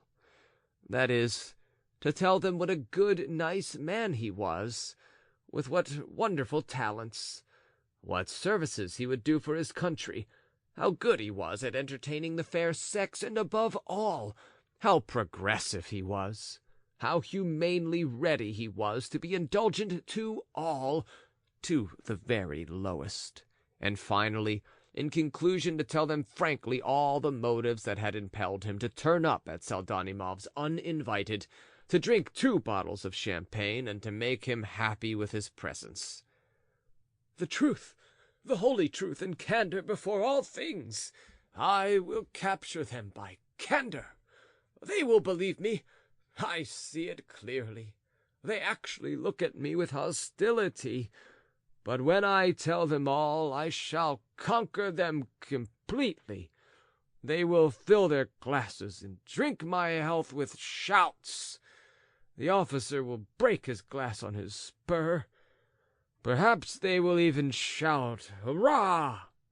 Even if they want to toss me after the hussar fashion, I will not oppose them. And indeed, it would be very jolly. I will kiss the bride on her forehead. She is charming. Akim Petrovitch is a very nice man, too. Pseldonimov will improve, of course, later on. He will acquire, so to speak, a society polish. And although, of course, the younger generation has not that delicacy of feeling yet I will talk to them about the contemporary significance of Russia among the European states. I will refer to the peasant question, too. Yes, and they will all like me, and I shall leave with glory. These dreams were, of course, extremely agreeable. But what was unpleasant was that, in the midst of these roseate anticipations, Ivan Ilyitch suddenly discovered in himself another unexpected propensity. That was to spit. Anyway, saliva began running from his mouth apart from any will of his own. He observed this on Akim Petrovitch, whose cheek he spluttered upon, and who sat not daring to wipe it off from respectfulness. Ivan Ilyitch took his dinner napkin and wiped it himself, but this immediately struck him himself as so incongruous, so opposed to all common sense, that he sank into silence and began wondering. Though Akim Petrovitch emptied his glass, yet he sat as though he were scalded. Ivan Ilyitch reflected now that he had for almost a quarter of an hour been talking to him about some most interesting subject, but that Akim Petrovitch had not only seemed embarrassed as he listened, but positively frightened. Pseldonimov, who was sitting 1 chair away from him, also craned his neck toward him, and bending his head sideways, listened to him with the most unpleasant air. He actually seemed to be keeping a watch on him. Turning his eyes upon the rest of the company, he saw that many were looking straight at him and laughing. But what was strangest of all was that he was not in the least embarrassed by it. On the contrary, he sipped his glass again and suddenly began speaking so that all could hear. "I was just saying now," he began as loudly as possible, "I was just saying now, ladies and gentlemen, to Akim Petrovitch, that Russia— yes, Russia— in short, you understand that I mean to say, Russia is living. It is my profound conviction, through a period of humanity." Humanity was heard at the other end of the table. Hugh, toot. Ivan Ilyitch stopped. Pseldonimov got up from his chair and began trying to see who had shouted. Akim Petrovitch stealthily shook his head, as though admonishing the guests. Ivan Ilyitch saw this distinctly, but in his confusion said nothing. "Humanity," he continued obstinately, "and this evening, and only this evening, I said to Stepan Nikiforovitch, yes, that that the regeneration, so to speak, of things." "Your Excellency!" was heard a loud exclamation at the other end of the table. "What is your pleasure?" answered Ivan Ilyitch, pulled up short and trying to distinguish who had called him. "Nothing at all, your Excellency. I was carried away. Continue, continue." The voice was heard again. Ivan Ilyitch felt upset. "The regeneration, so to speak, of those same things." "Your Excellency!" The voice shouted again. "What do you want?" "How do you do?" This time Ivan Ilyitch could not restrain himself. He broke off his speech and turned to the assailant who had disturbed the general harmony. He was a very young lad, still at school, who had taken more than a drop too much, and was an object of great suspicion to the general. He had been shouting for a long time past, and had even broken a glass and 2 plates, maintaining that this was the proper thing to do at a wedding. At the moment when Ivan Ilyitch turned towards him, the officer was beginning to pitch into the noisy youngster. "What are you about? What are you yelling? We shall turn you out, that's what we shall do." "I don't mean you, your Excellency. I don't mean you. Continue," cried the hilarious schoolboy, lolling back in his chair. "Continue, I am listening, and I am very, very, very much pleased with you. Praiseworthy, praiseworthy." "The wretched boy is drunk," said Pseldonimov in a whisper. "I see that he is drunk, but I was just telling a very amusing anecdote, your Excellency," began the officer, "about a lieutenant in our company who was talking just like that to his superior officers. So this young man is imitating him now. To every word of his superior officers he said, 'Praiseworthy, praiseworthy.' He was turned out of the army 10 years ago on account of it." "What lieutenant was that?" "In our company, your Excellency. He went out of his mind over the word praiseworthy. At first they tried gentle methods, then they put him under arrest. His commanding officer admonished him in the most fatherly way, and he answered, 'Praiseworthy, praiseworthy.' And strange to say, the officer was a fine-looking man, over 6 feet. They meant to court-martial him, but then they perceived that he was mad." "So a schoolboy's prank need not be taken seriously. For my part, I am ready to overlook it."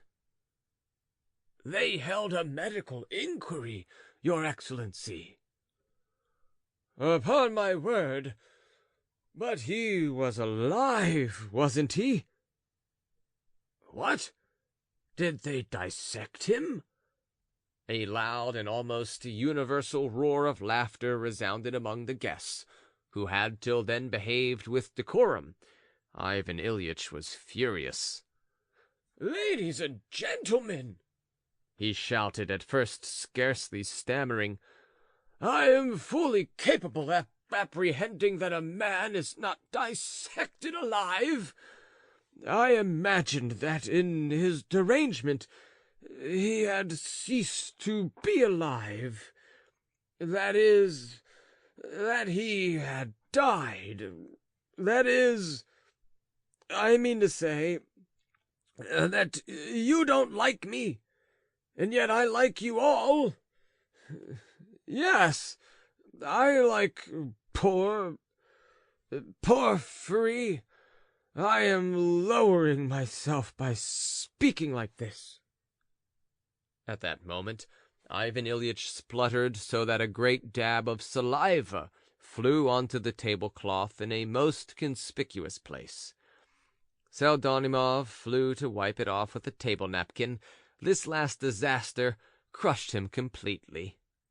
My friends, this is too much, he cried in despair. The man is drunk, your Excellency, Pseldonimov prompted him again. Porphyry, I see that you all, yes, I say that I hope, yes, I call upon you all to tell me in what way I have lowered myself. Ivan Ilyitch was almost crying. Your Excellency, good heavens! Porphyry, I appeal to you. Tell me why I came. Yes, to your wedding. I had an object. I was aiming at moral elevation. I wanted it to be felt. I appeal to all. I am greatly lowered in your eyes, or not? A death-like silence. That was just it. A death-like silence, and to such a downright question. They might at least shout at this minute, flashed through his Excellency's head, but the guests only looked at one another. Akim Petrovitch sat more dead than alive, while Pseldonimov, numb with terror, was repeating to himself the awful question which had occurred to him more than once already. What shall I have to pay for all this tomorrow?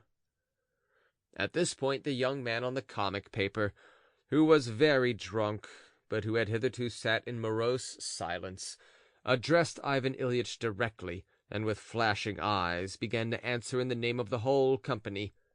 Yes, he said in a loud voice. Yes, you have lowered yourself. Yes, you are a reactionary. Reactionary. Young man, you are forgetting yourself. To whom are you speaking, so to express it? Ivan Ilyitch cried furiously, jumping up from his seat again. To you, and secondly, I am not a young man. You've come to give yourself airs, and to try to win popularity. Pseldonimov, what does this mean? cried Ivan Ilyitch. But Pseldonimov was reduced to such horror that he stood still like a post, and was utterly at a loss what to do. The guests, too, sat mute in their seats, all but the artist and the schoolboy, who applauded and shouted, "Bravo! Bravo!" The young man on the comic paper went on shouting with unrestrained violence. Yes, you came to show off your humanity. You've hindered the enjoyment of everyone. You've been drinking champagne without thinking that it is beyond the means of a clerk at 10 rubles a month. And I suspect that you are one of those high officials who are a little too fond of the young wives of their clerks. What is more, I am convinced that you support state monopolies. Yes, yes, yes! Pseldonimov! Pseldonimov! shouted Ivan Ilyitch, holding out his hands to him. He felt that every word uttered by the comic young man was a fresh dagger at his heart. Directly, your Excellency. Please do not disturb yourself, Pseldonimov cried energetically, rushing up to the comic young man, seizing him by the collar and dragging him away from the table. Such physical strength could indeed not have been expected from this weakly-looking Pseldonimov, but the comic young man was very drunk, while Pseldonimov was perfectly sober. Then he gave him 2 or 3 cuffs in the back and thrust him out the door. You are all scoundrels, roared the young man of the comic paper. I will caricature you all tomorrow in the firebrand. They all leapt up from their seats. Your Excellency, your Excellency, cried Pseldonimov, his mother and several others crowding round the general. Your Excellency, do not be disturbed." "No, no!" cried the general. "I am annihilated. I meant to bless you, so to speak, and this is how I'm paid for everything. For everything!" He sank onto a chair as though unconscious, laid both his arms on the table, and bowed his head over them, straight into a plate of blancmange. There is no need to describe the general horror. A minute later he got up, evidently meaning to go out, gave a lurch, stumbled against the leg of a chair, fell full length on the floor, and snored. This is what is apt to happen to men who don't drink when they accidentally take a glass too much. They preserve their consciousness to the last point, to the last minute, and then fall to the ground as though struck down. Ivan Ilyitch lay on the floor absolutely unconscious. Pseldonimov clutched at his hair and sat as though petrified in that position.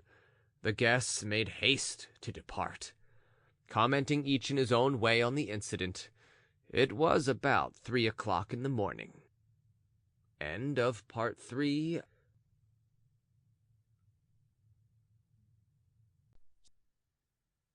An Unpleasant Predicament, Part 4. The worst of it was that Pseldonimov's circumstances were far worse than could have been imagined, in spite of the unattractiveness of his present surroundings. And while Ivan Ilyitch is lying on the floor and Pseldonimov is standing over him, tearing his hair in despair, we will break off the thread of our story and say a few explanatory words about Porfiry Petrovitch Pseldonimov. Not more than a month before his wedding, he was in a state of hopeless destitution. He came from a province where his father had served in some department, and where he had died while awaiting his trial on some charge. When 5 months before his wedding, Pseldonimov, who had been in hopeless misery in Petersburg for a whole year before, got his berth at 10 rubles a month, he revived both physically and mentally, but he was soon crushed by circumstances again. There were only 2 Pseldonimovs left in the world, himself and his mother, who had left the province after her husband's death. The mother and son barely existed in the freezing cold, and sustained life on the most dubious substances. There were days when Pseldonimov himself went with a jug to the Fontanka for water to drink. When he got his place, he succeeded in settling with his mother in a corner.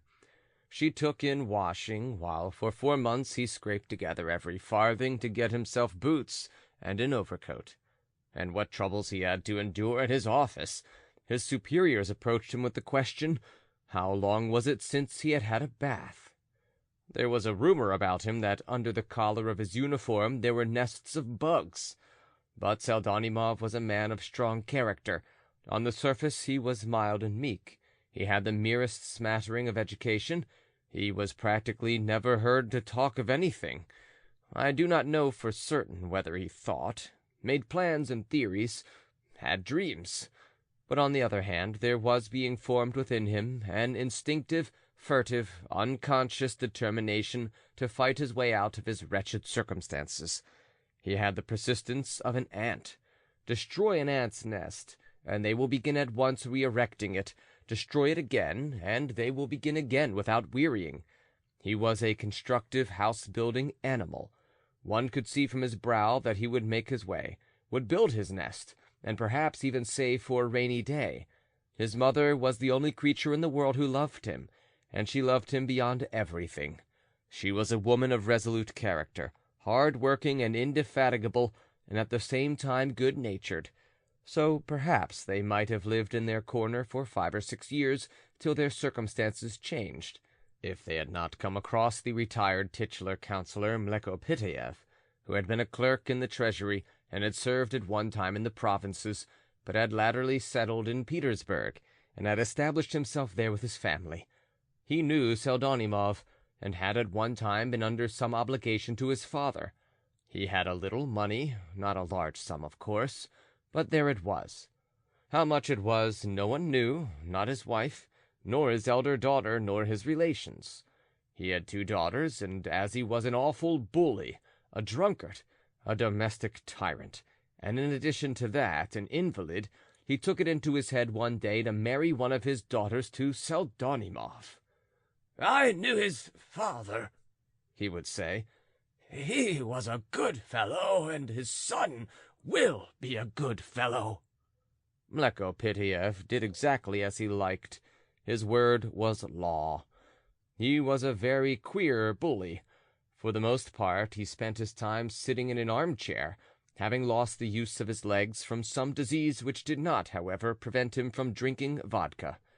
For days together he would be drinking and swearing. He was an ill-natured man. He always wanted to have someone whom he could be continually tormenting, and for that purpose he kept several distant relations: his sister, a sickly and peevish woman; 2 of his wife's sisters, also ill-natured and very free with their tongues; and his old aunt, who had through some accident a broken rib. He kept another dependent also, a Russianized German, for the sake of her talent for entertaining him with stories from the Arabian Nights.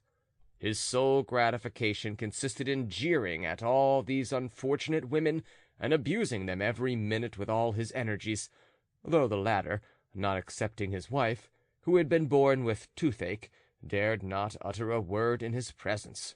He set them at loggerheads at one another, inventing and fostering spiteful backbiting and dissensions among them, and then laughed and rejoiced, seeing how they were ready to tear one another to pieces.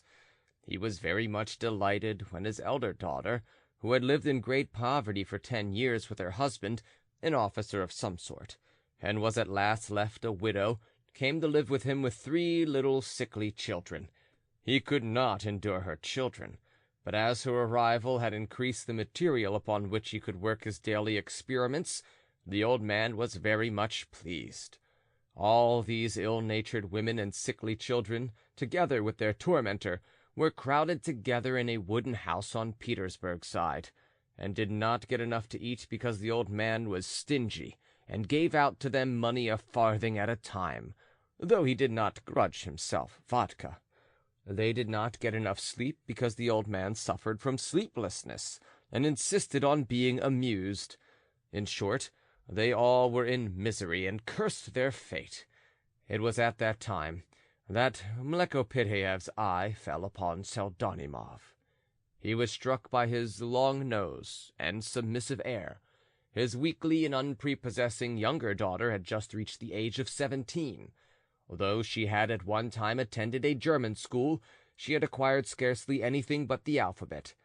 Then she grew up rickety and anemic in fear of her crippled drunken father's crutch, in a bedlam of domestic backbiting, eavesdropping, and scolding. She had never had any friends or any brains. She had for a long time been eager to be married. In company she sat mute, but at home with her mother and the women of the household she was spiteful and cantankerous. She was particularly fond of pinching and smacking her sister's children, telling tales of their pilfering bread and sugar, and this led to endless and implacable strife with her elder sister. Her old father himself offered her to Pseldonimov. Miserable as the latter's position was, he yet asked for a little time to consider. His mother and he hesitated for a long time, but with the young lady there was to come as dowry a house, and though it was a nasty little wooden house of 1 story, yet it was a property of a kind. Moreover, they would give with her 400 rubles, and how long it would take him to save it up himself. "What am I taking the man into my house for?" shouted the drunken bully. "In the first place, because you are all females, and I am sick of female society. I want Pseldonimov, too, to dance to my piping, for I am his benefactor. And in the second place, I am doing it because you are all cross and don't want it. So I'll do it to spite you. What I have said, and you beat her, Porphyry, when she is your wife. She has been possessed of 7 devils ever since she was born. You beat them out of her, and I'll get the stick ready." Pseldonimov made no answer, but he was already decided. Before the wedding his mother and he were taken into the house, washed, clothed, provided with boots and money for the wedding. The old man took them under his protection, possibly just because the whole family was prejudiced against them. He positively liked Pseldonimov's mother, so that he actually restrained himself and did not jeer at her. On the other hand, he made Pseldonimov dance the Cossack dance a week before the wedding. "Well, that's enough. I only wanted to see whether you remembered your position before me or not," he said at the end of the dance. He allowed just enough money for the wedding, with nothing to spare, and invited all his relations and acquaintances. On Pseldonimov's side there was no one but the young man who wrote for the Firebrand and Akim Petrovitch, the guest of honor. Pseldonimov was perfectly aware that his bride cherished an aversion for him, and that she was set upon marrying the officer instead of him. But he put up with everything. He had made a compact with his mother to do so. The old father had been drunk and abusive and foul-tongued the whole of the wedding day, and during the party in the evening, the whole family took refuge in the back rooms and were crowded there to suffocation. The front rooms were devoted to the dance and the supper. At last, when the old man fell asleep dead drunk at 11 o'clock, the bride's mother, who had been particularly displeased with Pseldonimov's mother that day, made up her mind to lay aside her wrath, become gracious, and join the company. Ivan Ilyitch's arrival had turned everything upside down.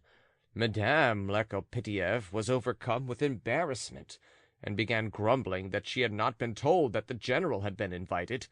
She was assured that he had come uninvited, but was so stupid as to refuse to believe it. Champagne had to be got. Pseldonimov's mother had only 1 ruble, while Pseldonimov himself had not a farthing. He had to grovel before his ill-natured mother-in-law, to beg for the money for 1 bottle, and then for another. They pleaded for the sake of his future position in the service, for his career. They tried to persuade her.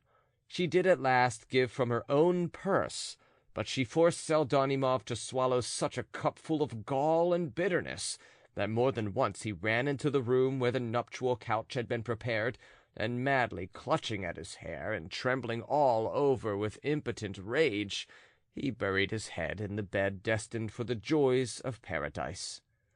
No, indeed, Ivan Ilyitch had no notion of the price paid for the 2 bottles of Jackson he had drunk that evening.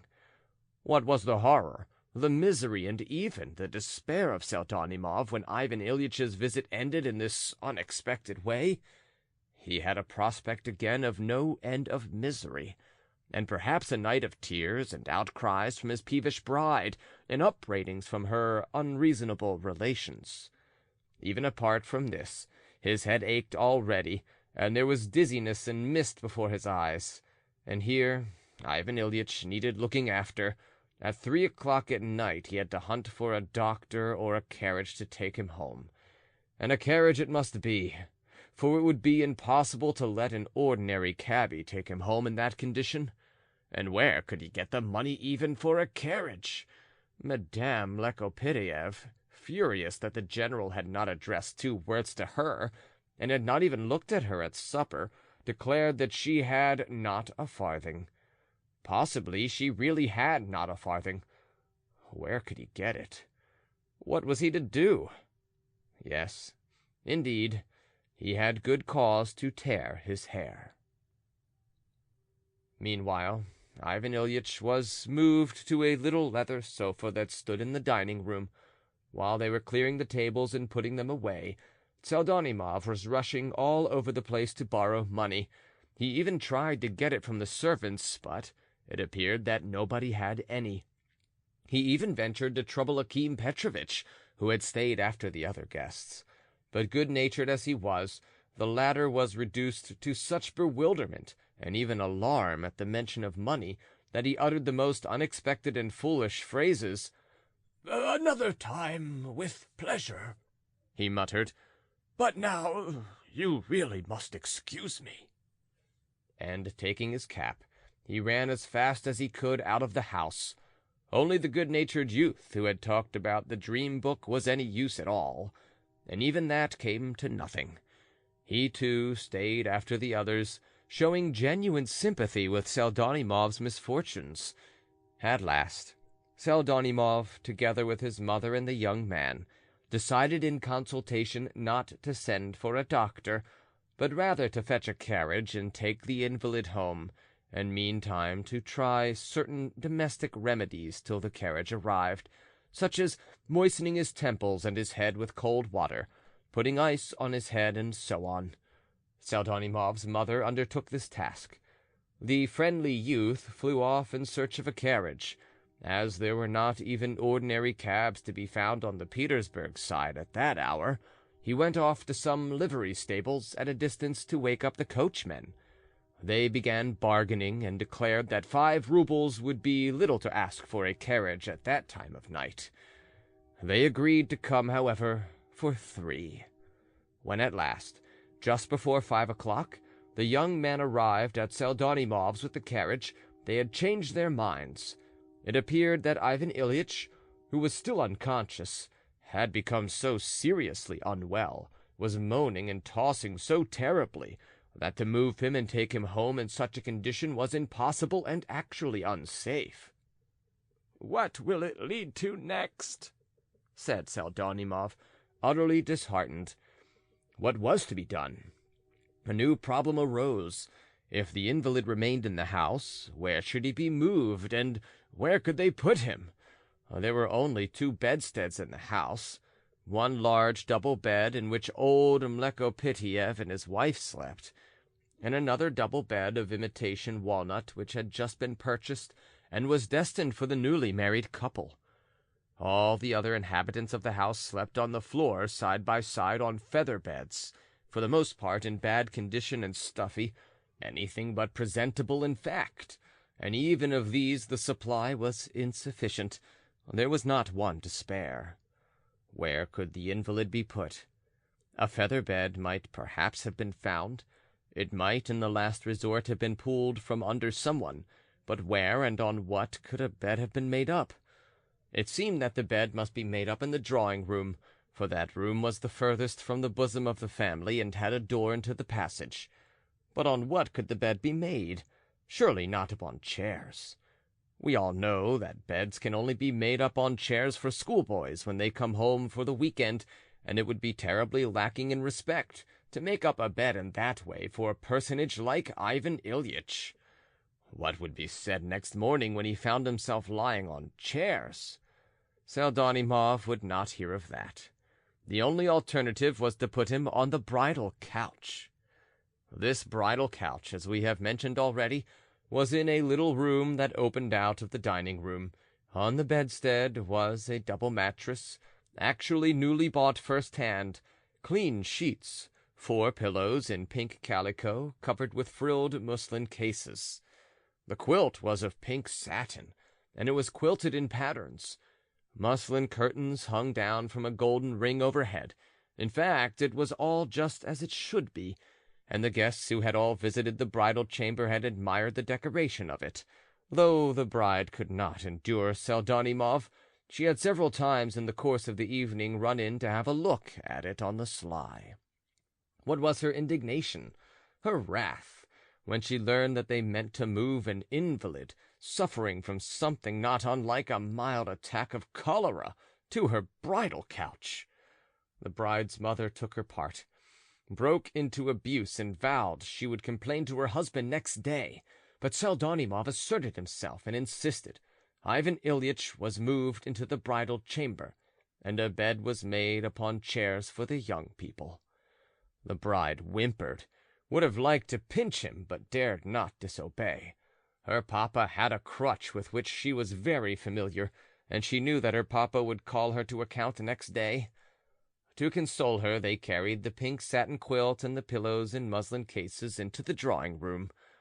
At that moment, the youth arrived with the carriage, and was horribly alarmed that the carriage was not wanted.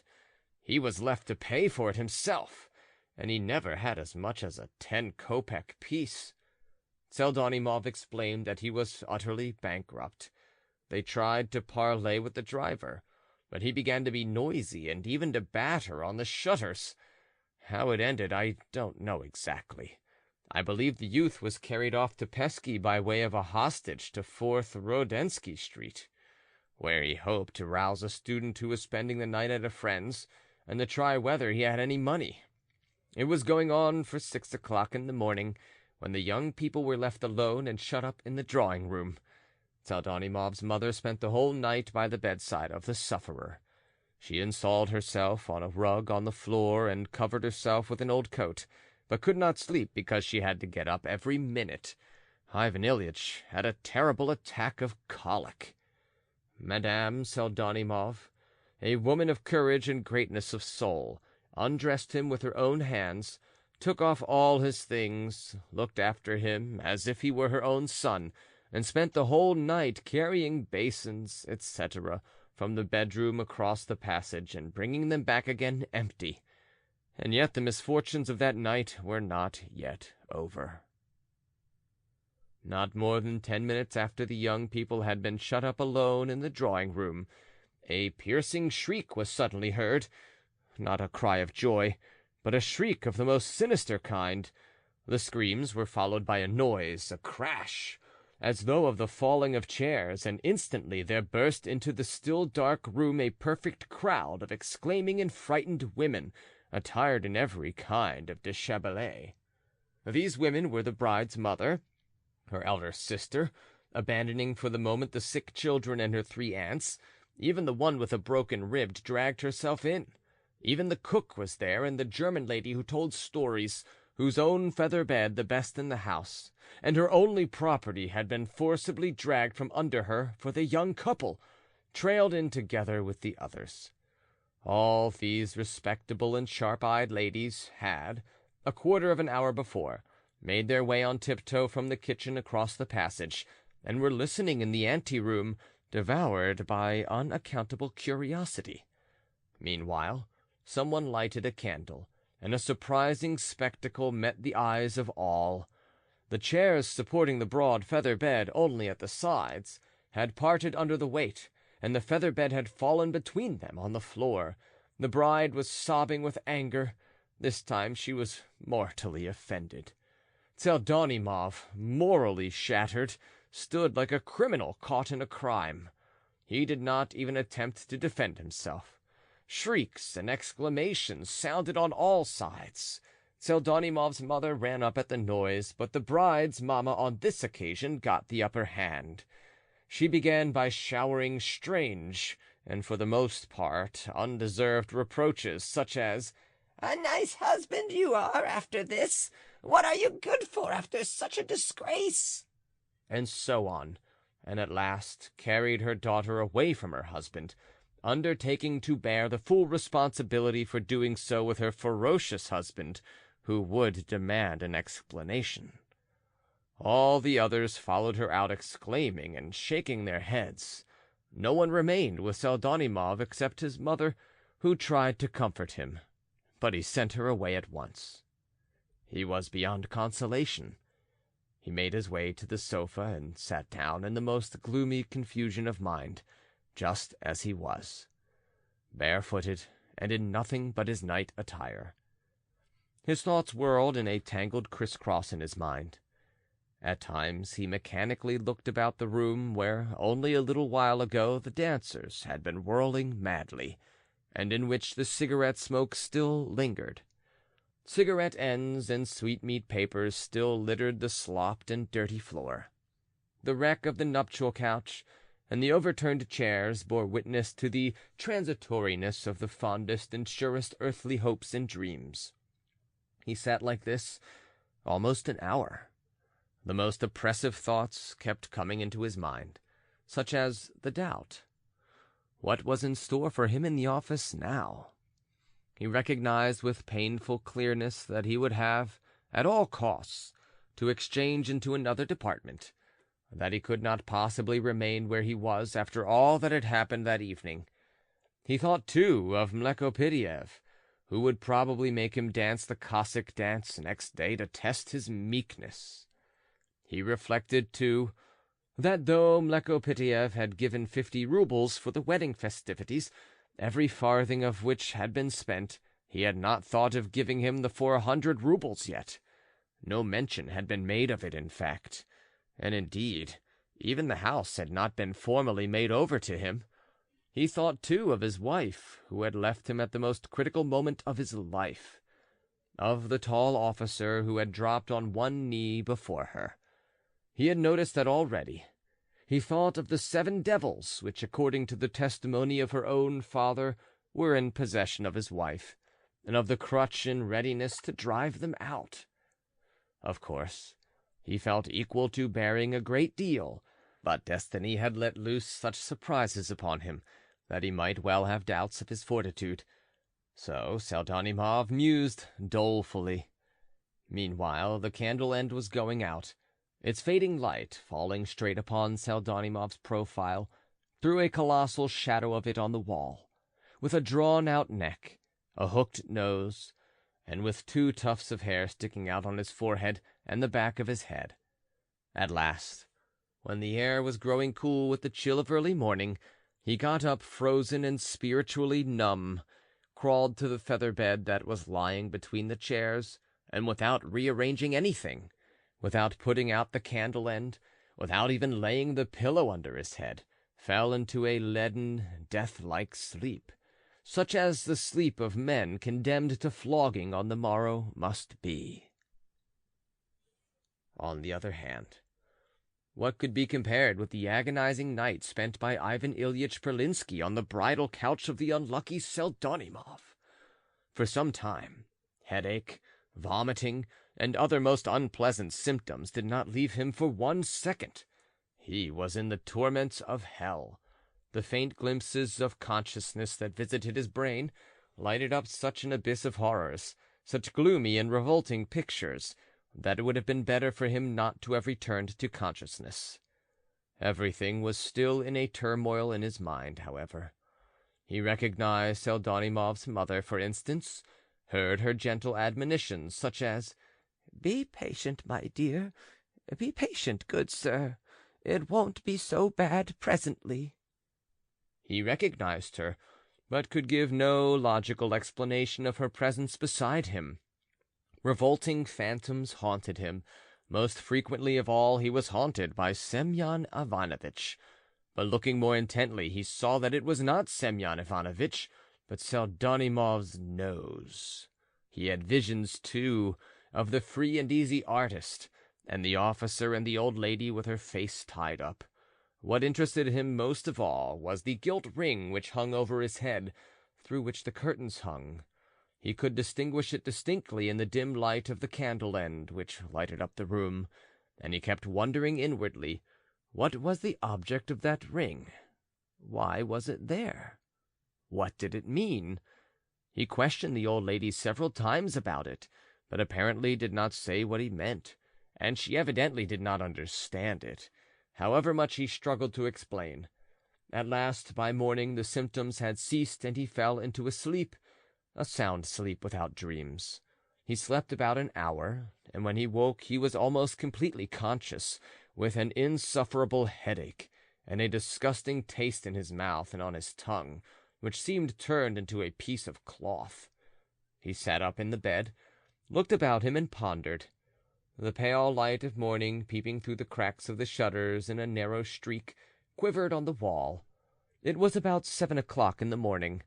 But when Ivan Ilyich suddenly grasped the position and recalled all that had happened to him since the evening, when he remembered all his adventures at supper, the failure of his magnanimous action, his speech at table, when he realized all at once with horrifying clearness all that might come of this now, all that people would say and think of him, when he looked round and saw to what a mournful and hideous condition he had reduced the peaceful bridal couch of his clerk, oh, then such deadly shame, such agony overwhelmed him that he uttered a shriek, hid his face in his hands, and fell back on the pillow in despair. A minute later he jumped out of bed, saw his clothes carefully folded and brushed on a chair beside him, and seizing them, and as quickly as he could, in desperate haste began putting them on, looking round and seeming terribly frightened at something. On another chair close by lay his greatcoat and fur cap, and his yellow gloves were in his cap. He meant to steal away secretly, but suddenly the door opened, and the elder Madame Pseldonimov walked in with an earthenware jug and basin. A towel was hanging over her shoulder. She set down the jug, and without further conversation told him that he must wash. "Come, my good sir, wash. You can't go without washing." And at that instant Ivan Ilyitch recognized that if there was one being in the whole world whom he need not fear, and before whom he need not feel ashamed, it was that old lady. He washed, and long afterwards, at painful moments of his life, he recalled, among other pangs of remorse, all the circumstances of that waking, and that earthenware basin, and the china jug filled with cold water in which there were still floating icicles, and the oval cake of soap at 15 kopecks in pink paper with letters embossed on it, evidently bought for the bridal pair, though it fell to Ivan Ilyitch to use it, and the old lady with the linen towel over her left shoulder. The cold water refreshed him. He dried his face, and without even thanking his sister of mercy, he snatched up his hat, flung over his shoulders the coat handed to him by Pseldonimov, and crossing the passage and the kitchen where the cat was already mewing, and the cook sitting up in her bed staring after him with greedy curiosity, ran out into the yard, into the street, and threw himself into the first sledge he came across. It was a frosty morning. A chilly yellow fog still hid the house and everything. Ivan Ilyitch turned up his collar. He thought that everyone was looking at him, that they were all recognizing him. All. For 8 days he did not leave the house or show himself at the office.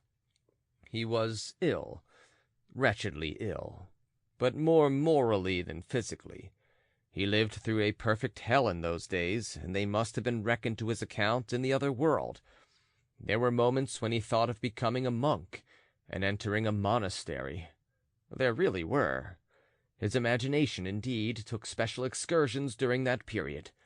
He pictured subdued subterranean singing, an open coffin, living in a solitary cell, forests and caves.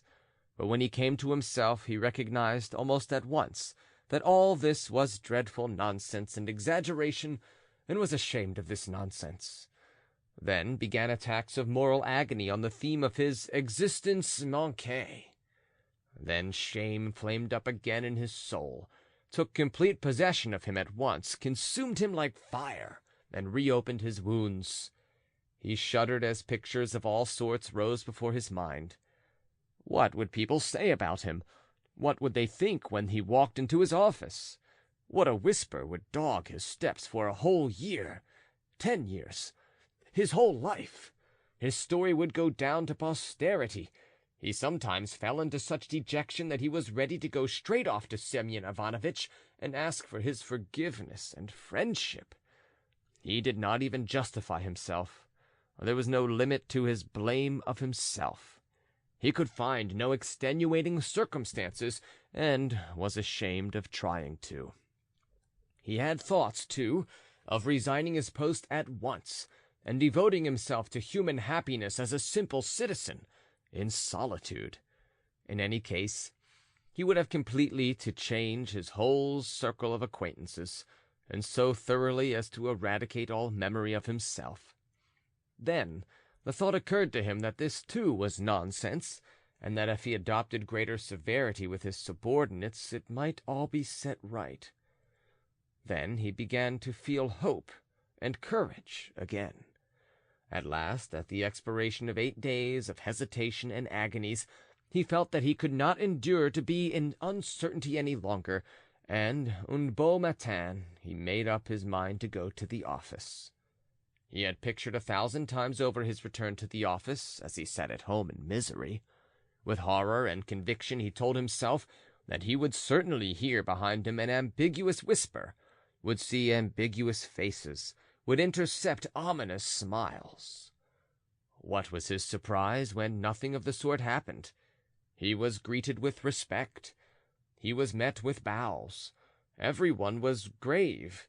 Everyone was busy. His heart was filled with joy as he made his way to his own room. He set to work at once with the utmost gravity. He listened to some reports and explanations, settled doubtful points.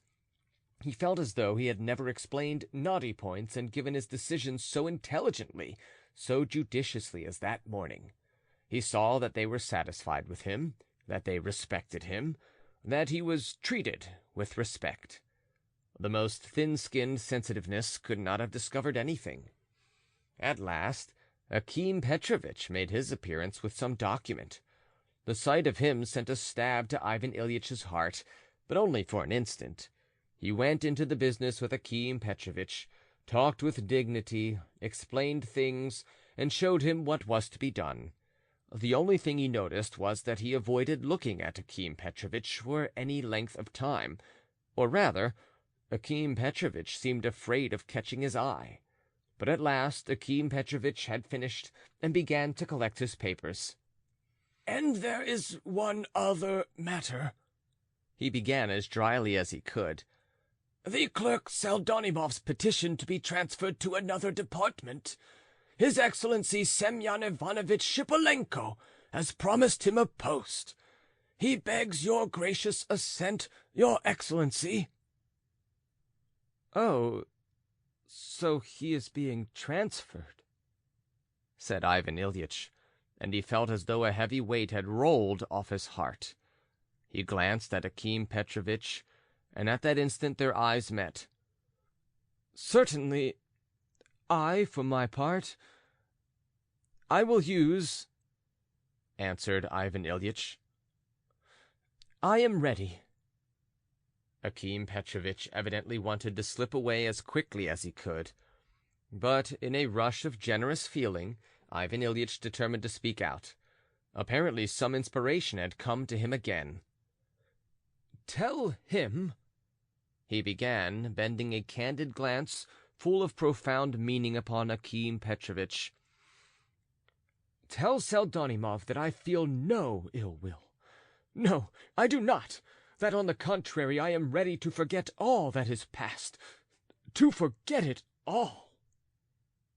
But all at once Ivan Ilyitch broke off, looking with wonder at the strange behavior of Akim Petrovitch, who suddenly seemed transformed from a sensible person into a fearful fool. Instead of listening and hearing Ivan Ilyitch to the end, he suddenly flushed crimson in the silliest way, began with positively unseemly haste, making strange little bows, and at the same time edging toward the door. His whole appearance betrayed a desire to sink through the floor, or, more accurately, to get back to his table as quickly as possible. Ivan Ilyitch, left alone, got up from his chair in confusion. He looked in the looking-glass without noticing his face. No. Severity.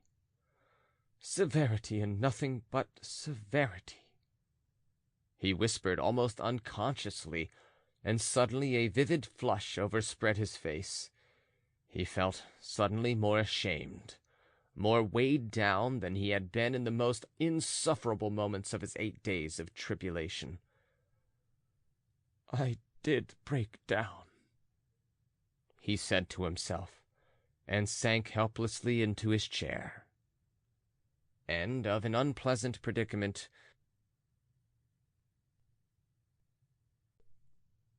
Another Man's Wife, or The Husband Under the Bed, An Extraordinary Adventure, Part 1. "Be so kind, sir. Allow me to ask you." The gentleman so addressed started and looked with some alarm at the gentleman in raccoon furs, who had accosted him so abruptly at 8 o'clock in the evening in the street. We all know that if a Petersburg gentleman suddenly in the street speaks to another gentleman with whom he is unacquainted, the second gentleman is invariably alarmed. and so the gentleman addressed started and was somewhat alarmed. "Excuse me for troubling you," said the gentleman in raccoon, "but I really don't know. You will pardon me, no doubt. You see, I am a little upset." Only then the young man in the wadded overcoat observed that this gentleman in the raccoon furs certainly was upset. His wrinkled face was rather pale, his voice was trembling, he was evidently in some confusion of mind, his words did not flow easily from his tongue, and it could be seen that it cost him a terrible effort to present a very humble request to a personage possibly his inferior in rank or condition, in spite of the urgent necessity of addressing his request to somebody. And indeed the request was in any case unseemly, undignified, strange, coming from a man who had such a dignified fur coat, such a respectable jacket of a superb dark green color, and such distinguished decorations adorning that jacket.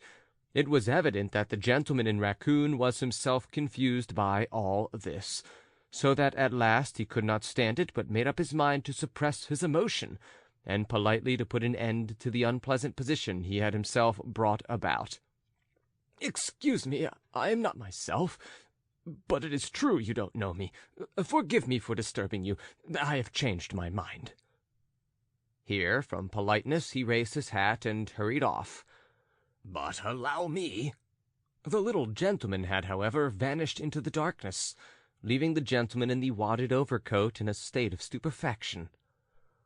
"What a queer fellow!" thought the gentleman in the wadded overcoat.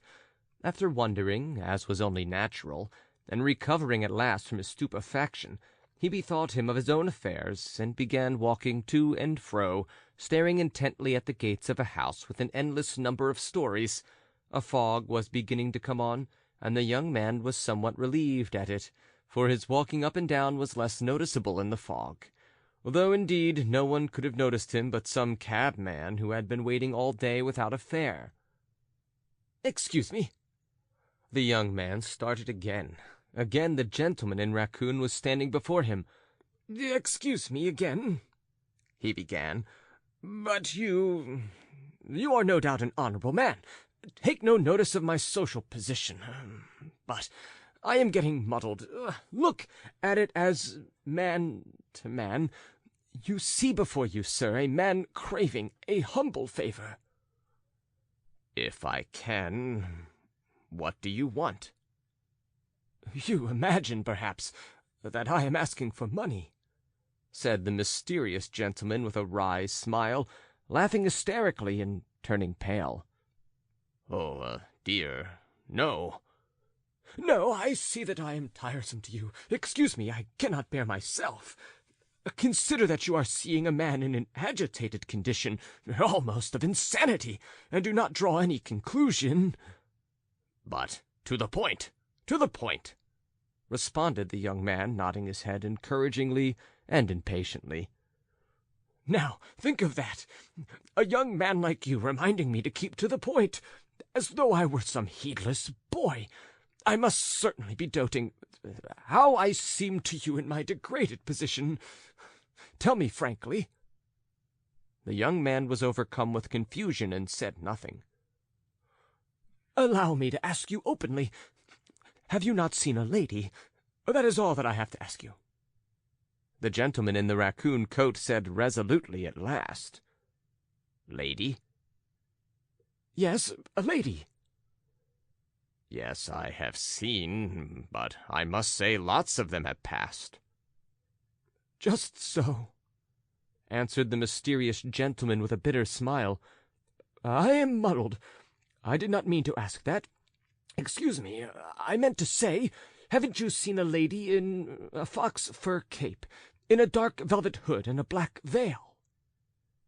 "No, I haven't noticed one like that. No, I think I haven't seen one." "Well, in that case, excuse me." The young man wanted to ask a question, but the gentleman in raccoon vanished again. Again he left his patient listener in a state of stupefaction. "Well, the devil take him," thought the young man in the wadded overcoat, evidently troubled. With annoyance he turned up his beaver collar, and began cautiously walking to and fro again before the gates of the house of many stories. He was raging inwardly. "Why doesn't she come out?" he thought. "It will soon be 8 o'clock." The town clock struck 8. "Oh, devil take you!" "Excuse me!" "Excuse me for speaking like that, but you came upon me so suddenly that you quite frightened me," said the young man, frowning and apologizing. "Here I am again. I must strike you as tiresome and queer." "Be so good as to explain at once, without more ado. I don't know what it is you want." "You are in a hurry. Do you see? I will tell you everything openly, without wasting words. It cannot be helped. Circumstances sometimes bring together people of very different characters. But I see you are impatient, young man, so here, though I really don't know how to tell you. I am looking for a lady. I have made up my mind to tell you all about it. You see, I must know where that lady has gone, who she is. I imagine there is no need for you to know her name, young man." Well, what next?" "What next? But what a tone you take with me! Excuse me, but perhaps I have offended you by calling you young man, but I had nothing. In short, if you are willing to do me a very great service, here it is. A lady, that is, I mean a gentlewoman of a very good family of my acquaintance. I have been commissioned. I have no family, you see." "Oh." "Put yourself in my position, young man. Ah, I've done it again. Excuse me, I keep calling you young man. Every minute is precious. Only fancy, that lady. But cannot you tell me who lives in this house?" "But lots of people live here." "Yes, that is, you are perfectly right," answered the gentleman in raccoon, giving a slight laugh for the sake of good manners. "I feel I am rather muddled. But why do you take that tone? You see, I admit frankly that I am muddled, and however haughty you are, you have seen enough of my humiliation to satisfy you. I say a lady of honorable conduct, that is, of light tendencies. Excuse me, I am so confused. It is as though I were speaking of literature. Paul de Kock is supposed to be of light tendencies, and all the trouble comes from him, you see."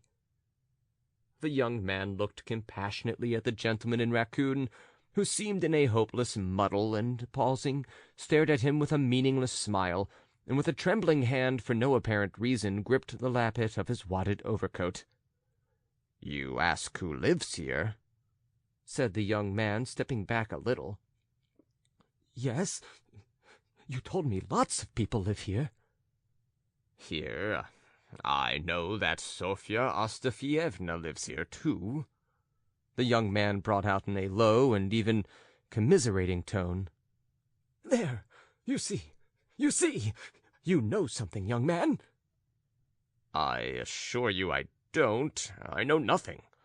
I judged from your troubled air." "I have just learned from the cook that she does come here. But you are on the wrong tack, that is, with Sofya Ostafyevna. She does not know her." "No? Oh, I beg your pardon, then." "I see this is of no interest to you, young man," said the queer man with bitter irony. "Listen," said the young man, hesitating. "I really don't understand why you are in such a state, but tell me frankly, I suppose you are being deceived." The young man smiled approvingly. "We shall understand one another anyway," he added, and his whole person loftily betrayed an inclination to make a half bow. "You crush me, but I frankly confess that is just it. But it happens to everyone. I am deeply touched by your sympathy, to be sure, among young men, though I am not young, but you know, habit, a bachelor's life, among bachelors, we all know." "Oh, yes, we all know. We all know. But in what way can I be of assistance to you?" "Why, look here. Admitting a visit to Sofya Ostafyevna, Though I don't know for a fact where the lady has gone, I only know that she is in that house. But seeing you walk up and down, and I am walking up and down on the same side myself, I thought... You see, I am waiting for that lady. I know that she is there. I should like to meet her and explain to her how shocking and improper it is. In fact, you understand me? Well? I am not acting for myself. Don't imagine it. It is another man's wife. Her husband is standing over there on the Voznesensky Bridge. He wants to catch her, but he doesn't dare. He is still loath to believe it, as every husband is. Here the gentleman in raccoon made an effort to smile. I am a friend of his. You can see for yourself I am a person held in some esteem. I could not be what you take me for. Oh, of course. Well. So you see, I am on the lookout for her. The task has been entrusted to me, the unhappy husband. But I know that the young lady is sly, Paul de Kock forever under her pillow. I am certain she scurries off somewhere on the sly. I must confess the cook told me she comes here. I rushed off like a madman as soon as I heard the news. I want to catch her. I have long had suspicions, and so I wanted to ask you. You are walking here. You. I don't know. Come, what is it you want? Yes, I have not the honor of your acquaintance. I do not venture to inquire who and what you may be. Allow me to introduce myself anyway. Glad to meet you. The gentleman, quivering with agitation, warmly shook the young man's hand. I ought to have done this to begin with, he added, but I have lost all sense of good manners. The gentleman in raccoon could not stand still as he talked. He kept looking about him uneasily, fidgeted with his feet, and like a drowning man clutched at the young man's hand. You see, he went on, I meant to address you in a friendly way. Excuse the freedom. I meant to ask you to walk along the other side and down the side street, where there is a back entrance. I, too, on my side, will walk from the front entrance, so that we cannot miss her. I am afraid of missing her by myself. I don't want to miss her. When you see her, stop her and shout to me. But I am mad. Only now I see the foolishness and impropriety of my suggestion. No. Why, no. It's all right. Don't make excuses for me. I am so upset. I have never been in such a state before, as though I were being tried for my life. I must own, indeed, I will be straightforward and honorable with you, young man. I actually thought you might be the lover. That is, to put it simply, you want to know what I am doing here? You are an honorable man, my dear sir. I am far from supposing that you are he. I will not insult you with such a suspicion, but give me your word of honor that you are not the lover. Oh, very well. I'll give you my word of honor that I am a lover, but not of your wife. Otherwise I shouldn't be here in the street, but should be with her now. Wife? Who told you she was my wife, young man? I am a bachelor. I am a lover myself. You told me there is a husband on Voznesensky Bridge. Of course. I am talking too freely, but there are other ties. And you know, young man, a certain lightness of character, that is. Yes, to be sure. That is, I am not her husband at all. Oh, no doubt, but I tell you frankly that in reassuring you now, I want to set my own mind at rest, and that is why I am candid with you. You are upsetting me and in my way. I promise that I will call you, but I most humbly beg you to move further away and let me alone. I am waiting for someone, too. Certainly. I will move further off. I respect the passionate impatience of your heart. Oh, how well I understand you at this moment. Oh, all right. Till we meet again. But excuse me, young man, here I am again. I don't know how to say it. Give me your word of honor once more, as a gentleman, that you are not her lover." "Oh, mercy on us!" "One more question, the last. Do you know the surname of the husband of your... That is, I mean the lady who is the object of your devotion?" "Of course I do. It is not your name, and that is all about it." "Why, how do you know my name?" "But I say you had better go. You are losing time. She might go away 1,000 times. Why, what do you want? Your lady's in a fox cape and a hood, while mine is wearing a plaid cloak and a pale blue velvet hat. What more do you want? What else?" "A pale blue velvet hat! She has a plaid cloak and a pale blue velvet hat!" cried the pertinacious man, instantly turning back again. "Oh, hang it all! Why, that may well be, and indeed, my lady does not come here." "Where is she, then, your lady?" "You want to know that? What is it to you?" "I must own, I am still—" "Tooh! Mercy on us! Why, you have no sense of decency, none at all. Why, my lady has friends here on the 3rd story looking into the street. Why, do you want me to tell you their names?" "My goodness, I have friends, too, who live on the 3rd story, and their windows look onto the street. General—" "General?" "A general. If you like, I will tell you what general. Well, then, General Polovitsyn." "You don't say so. No, that is not the same. Oh, damnation, damnation!" "Not the same?" "No, not the same." Both were silent, looking at each other in perplexity. "Why are you looking at me like that?" exclaimed the young man, shaking off his stupefaction and an air of uncertainty with vexation.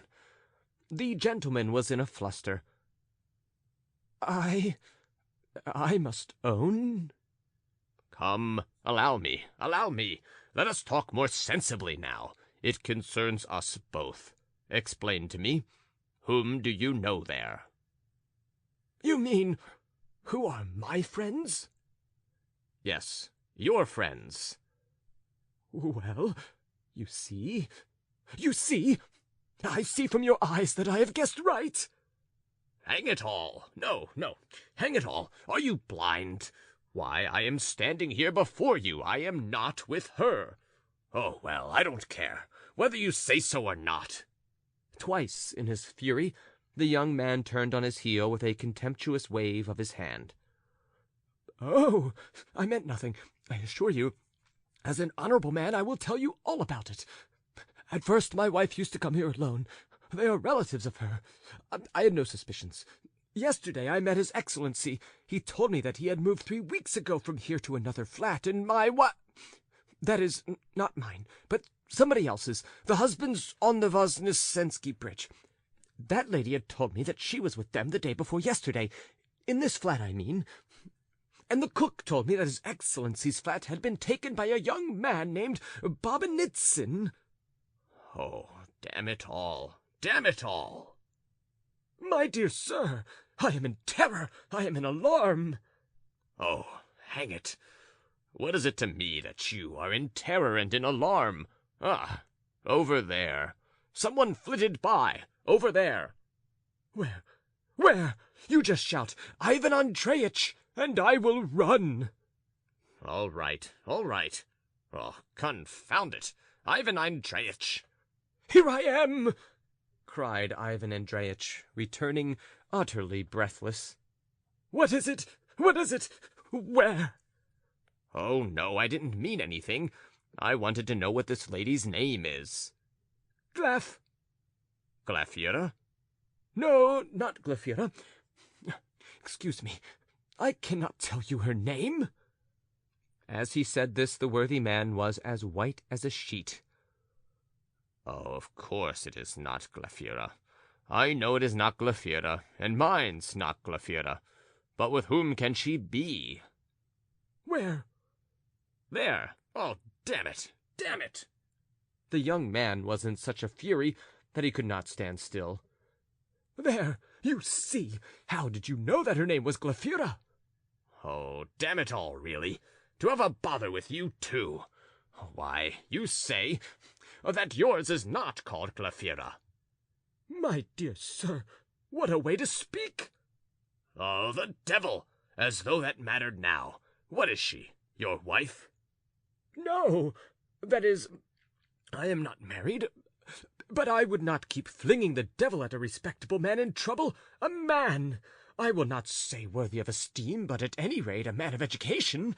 You keep saying, the devil, the devil."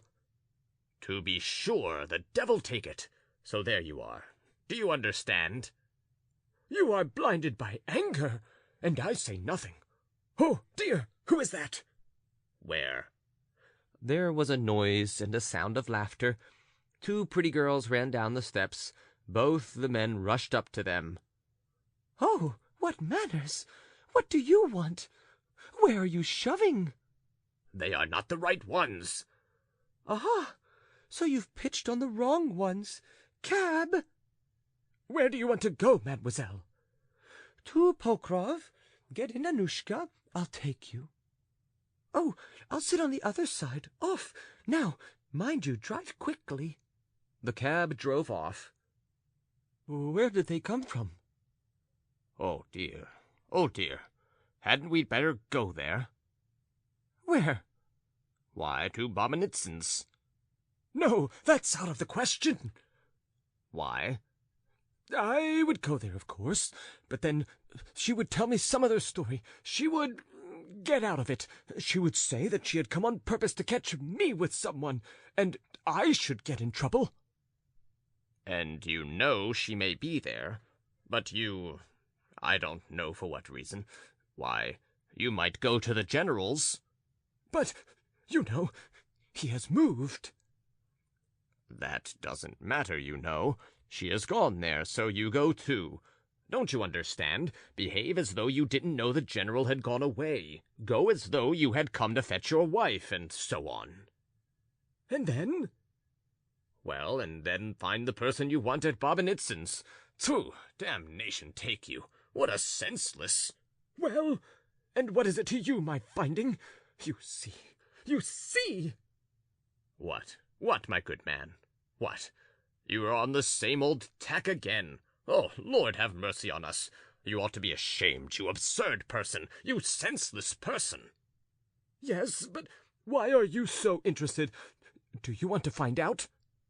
"Find out what? What?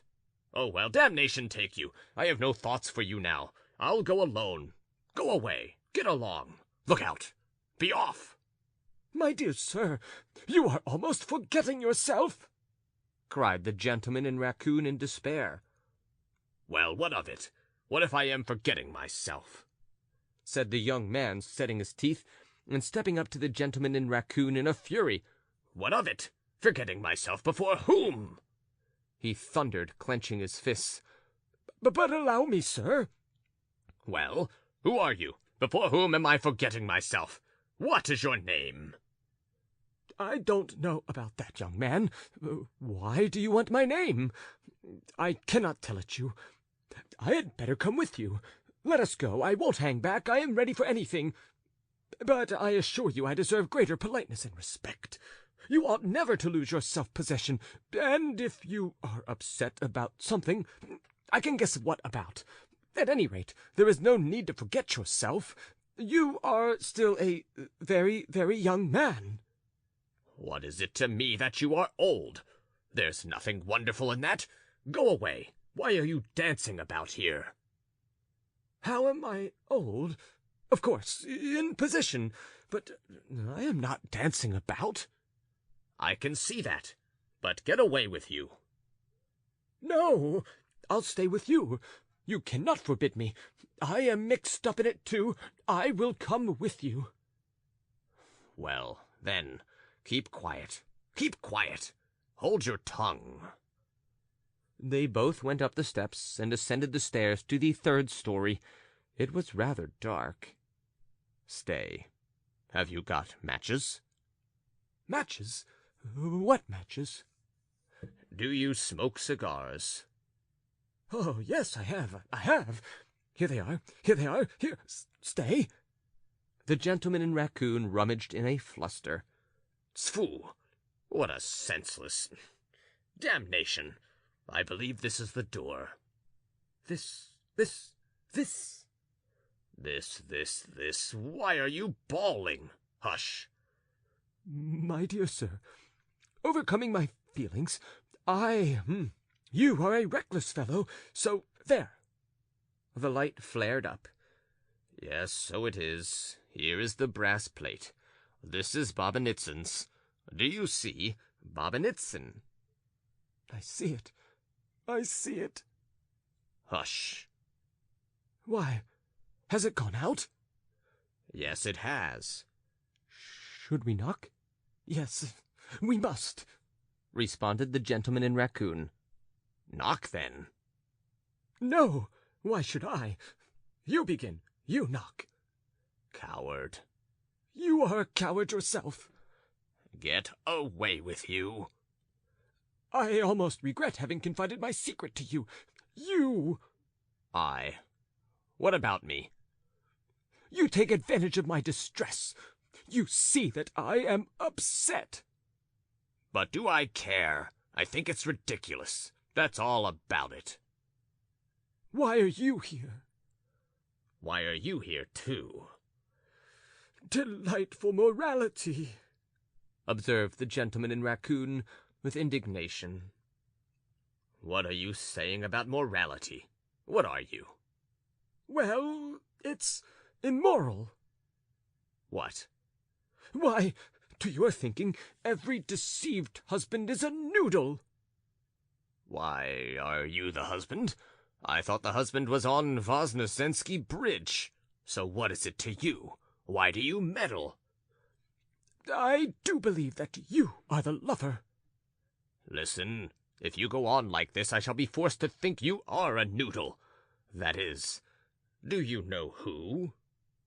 That is, you mean to say that I am the husband? Said the gentleman in raccoon, stepping back, as though he were scalded with boiling water. Hush! Hold your tongue! Do you hear? It is she. No. Phew, how dark it is. There was a hush. A sound was audible in Bobenitzin's flat.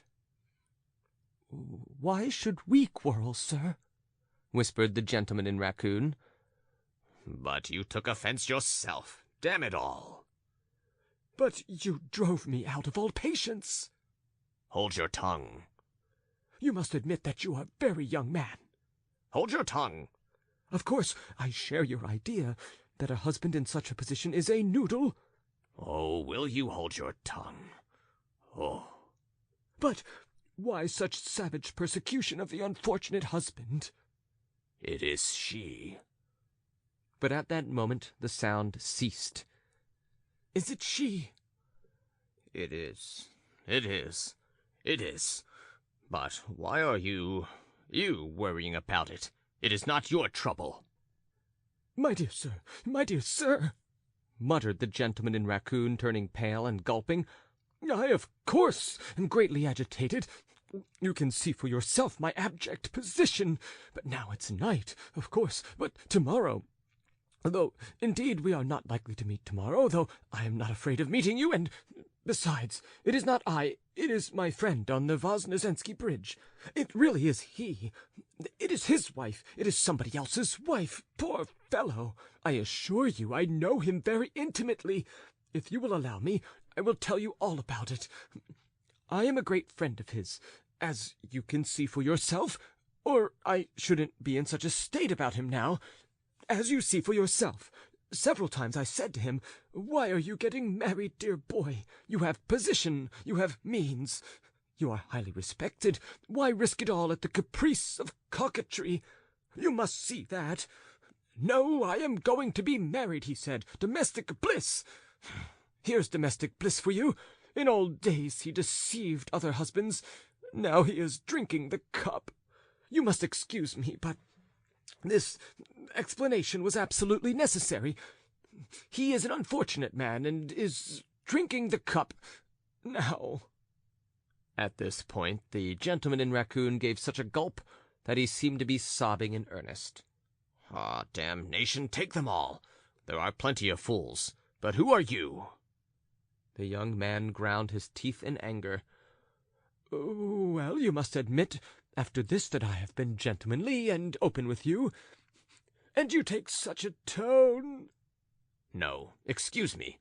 What is your name? Why do you want to know my name? Oh, I cannot tell you my name. do you know Chabrine? The young man said quickly. Chabrine! Yes, Chabrine. Ha! Saying this, the gentleman in the wadded overcoat mimicked the gentleman in raccoon. Do you understand? No, what Chabrine? Answered the gentleman in raccoon in a fluster. He's not Chabrine. He's a very respectable man. I can excuse your discourtesy, due to the tortures of jealousy. He is a scoundrel, a mercenary soul, a rogue that takes bribes. He steals government money. He'll be had up for it before long. Excuse me, said the gentleman in raccoon, turning pale. You don't know him. I see that you don't know him at all. No, I don't know him personally, but I know him from others who are in close touch with him. From what others, sir? I am agitated, as you see. A fool, a jealous idiot. He doesn't look after his wife. That's what he is, if you'd like to know. Excuse me, young man. You are grievously mistaken. Oh? Oh! A sound was heard in Bobinitsyn's flat. A door was opened. Voices were heard. Oh, that's not she. I recognize her voice. I understand it all now. This is not she, said the gentleman in raccoon, turning as white as a sheet. Hush. The young man leaned against the wall. My dear sir, I am off. It is not she, I am glad to say. All right, be off then. Why are you staying then? What's that to you? The door opened, and the gentleman in raccoon could not refrain from dashing headlong down the stairs. A man and a woman walked by the young man, and his heart stood still. He heard a familiar feminine voice, and then a husky male voice, utterly unfamiliar. Never mind, I will order the sledge, said the husky voice. Oh, yes, yes. Very well, do. It will be here directly. The lady was left alone.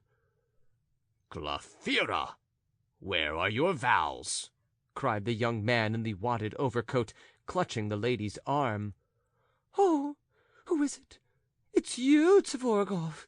My goodness, what are you doing here? Who is it you have been with here? Why, my husband. Go away, go away. He'll be coming out directly from the Polovitsyns. Go away, for goodness sake, go away. It's 3 weeks since the Polovitsyns moved. I know all about it. Hi! The lady dashed downstairs. The young man overtook her. Who told you? Asked the lady. Your husband, madame, Ivan Andreyitch. He is here before you, madame. Ivan Andreyitch was indeed standing at the front door. Hi, it's you, cried the gentleman in raccoon. Ah, c'est vous, cried Glafira Petrovna, rushing up to him with unfeigned delight. Oh dear, you can't think what has been happening to me. I went to see the Polovitsyns. Only fancy, you know they are living now by Izmailovsky Bridge. I told you. Do you remember? I took a sledge from there. The horses took fright and bolted. They broke the sledge, and I was thrown out about 100 yards from here. The coachman was taken up. I was in despair. Fortunately, Monsieur Tvorogov. What? Monsieur Tvorogov was more like a fossil than like Monsieur Tvorogov. Monsieur Tvorogov saw me here and undertook to escort me. But now you are here, and I can only express my warm gratitude to you, Ivan Ilyitch. The lady gave her hand to the stupefied Ivan Ilyitch, and almost pinched instead of pressing it. Monsieur Tvorogov, an acquaintance of mine. It was at the Skorlupovs' ball we had the pleasure of meeting. I believe I told you. Don't you remember, Coco?" "Oh, of course, of course. Ha! I remember," said the gentleman in raccoon addressed as Coco. "Delighted, delighted." And he warmly pressed the hand of Monsieur Tvorogov. "Who is it? What does it mean? I am waiting," said a husky voice. Before the group stood a gentleman of extraordinary height. He took out a lorgnette and looked intently at the gentleman in the raccoon coat. "Ah, Monsieur Bobinitsyn," twittered the lady. "Where have you come from? What a meeting! Only fancy, I have just had an upset in a sledge. But here is my husband. Jean, Monsieur Bobinitsyn, at the Karpovs' ball." "Ah, delighted, very much delighted. But I'll take a carriage at once, my dear." "Yes, do, Jean, do. I still feel frightened. I'm all of a tremble. I feel quite giddy. At the masquerade tonight," she whispered to Tvorogov. "Goodbye, goodbye, Mr. Bobinitsyn. We shall meet tomorrow at the Karpovs' ball, most likely." "No, excuse me. I shall not be there tomorrow. I don't know about tomorrow. If it is like this now—" Mr. Bobinitsyn muttered something between his teeth, made a scrape with his boot, got into the sledge, and drove away. A carriage drove up. The lady got into it. The gentleman in the raccoon coat stopped, seemed incapable of making a movement, and gazed blankly at the gentleman in the wadded coat. The gentleman in the wadded coat smiled rather foolishly. "I don't know." "Excuse me. Delighted to make your acquaintance," answered the young man, bowing with curiosity and a little intimidated. "Delighted, delighted." "I think you have lost your galosh." Oh, yes, thank you, thank you. I kept meaning to get rubber ones." "The foot gets so hot in rubbers," said the young man, apparently with immense interest. "Jean, are you coming?" "It does make it hot. Coming directly, darling. We are having an interesting conversation. Precisely so, as you say. It does make the foot hot. But excuse me. "Oh, certainly." Delighted, very much delighted to make your acquaintance." The gentleman in raccoon got into the carriage. The carriage set off. The young man remained standing, looking after it in astonishment. 2.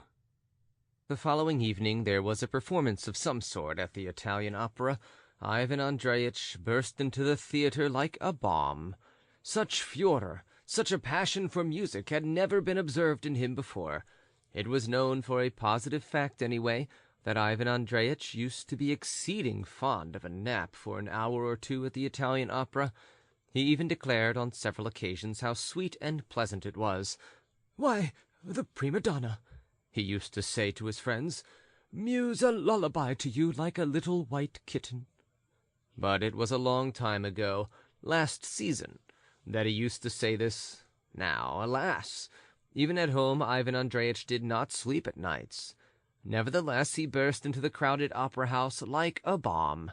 Even the conductor started suspiciously at the sight of him, and glanced out of the corner of his eye at his side pocket in the full expectation of seeing the hilt of a dagger hidden there in readiness. It must be observed that there were at that time 2 parties, each supporting the superior claims of its favorite prima donna. They were called the Sists and the Nists. Both parties were so devoted to music that the conductors actually began to be apprehensive of some startling manifestation of the passion for the good and the beautiful embodied in the 2 prima donnas. This was how it was that, looking at this youthful dash into the parterre of a gray-haired senior, though indeed he was not actually gray-haired, but a man about 50, rather bald, and altogether of respectable appearance, the conductor could not help recalling the lofty judgment of Hamlet, Prince of Denmark, upon the evil example set by age to youth, and, as we have mentioned above, looking out of the corner of his eye at the gentleman's side pocket in the expectation of seeing a dagger. But there was a pocket-book and nothing else there. Darting into the theatre, Ivan Andreyitch instantly scanned all the boxes of the second tier, and oh, horror! His heart stood still. She was there. She was sitting in the box. General Polovitsyn, with his wife and sister-in-law, was there too. The general's adjutant, an extremely alert young man, was there too. There was a civilian too. Ivan Andreyitch strained his attention and his eyesight, but, oh, horror! The civilian treacherously concealed himself behind the adjutant and remained in the darkness of obscurity. She was here, and yet she had said she would not be here. It was this duplicity for some time displayed in every step Glafira Petrovna took which crushed Ivan Andreyitch. This civilian youth reduced him at last to utter despair. He sank down in his stall utterly overwhelmed. Why? One may ask. It was a very simple matter. It must be observed that Ivan Andreyitch's stall was close to the baignoire, and to make matters worse, the treacherous box in the second tier was exactly above his stall, so that to his intense annoyance he was utterly unable to see what was going on over his head, at which he raged and got as hot as a samovar. The whole of the first act passed unnoticed by him. That is, he did not hear a single note of it. It is maintained that what is good in music is that musical impressions can be made to fit any mood. The man who rejoices finds joy in its strains, while he who grieves finds sorrow in it. A regular tempest was howling in Ivan Andreyitch's ears. To add to his vexation, such terrible voices were shouting behind him, before him, and on both sides of him, that Ivan Andreyitch's heart was torn. At last the act was over. At the instant when the curtain was falling, our hero had an adventure such as no pen can describe. It sometimes happens that a playbill flies down from the upper boxes. When the play is dull and the audience is yawning, this is quite an event for them. They watch with particular interest the flight of the extremely soft paper from the upper gallery, and take pleasure in watching its zigzagging journey down to the very stalls, where it infallibly settles on some head which is quite unprepared to receive it. It is certainly very interesting to watch the embarrassment of the head, for the head is invariably embarrassed. I am indeed always in terror over the ladies' opera glasses which usually lie on the edge of the boxes. I am constantly fancying that they will fly down on some unsuspecting head, but I perceive that this tragic observation is out of place here, and so I shall send it to the columns of those newspapers which are filled with advice, warnings against swindling tricks, against unconscientiousness, hints for getting rid of beetles if you have them in the house, recommendations of the celebrated Mr. Principi, sworn foe of all beetles in the world, not only Russian but even foreign, such as Prussian cockroaches and so on. But Ivan Andreyitch had an adventure which has never hitherto been described. There flew down on his, as already stated, somewhat bald head, not a playbill. I confess I am actually ashamed to say what did fly down upon his head, because I am really loath to remark that on the respectable and bare, that is, partly hairless, head of the jealous and irritated Ivan Andreyitch there settled such an immoral object as a scented love-letter. Poor Ivan Andreyitch, utterly unprepared for this unforeseen and hideous occurrence, started as though he had caught upon his head a mouse or some other wild beast. That the note was a love-letter, of that there could be no mistake. It was written on scented paper, just as love-letters are written in novels, and folded up so as to be treacherously small, so that it might be slipped into a lady's glove.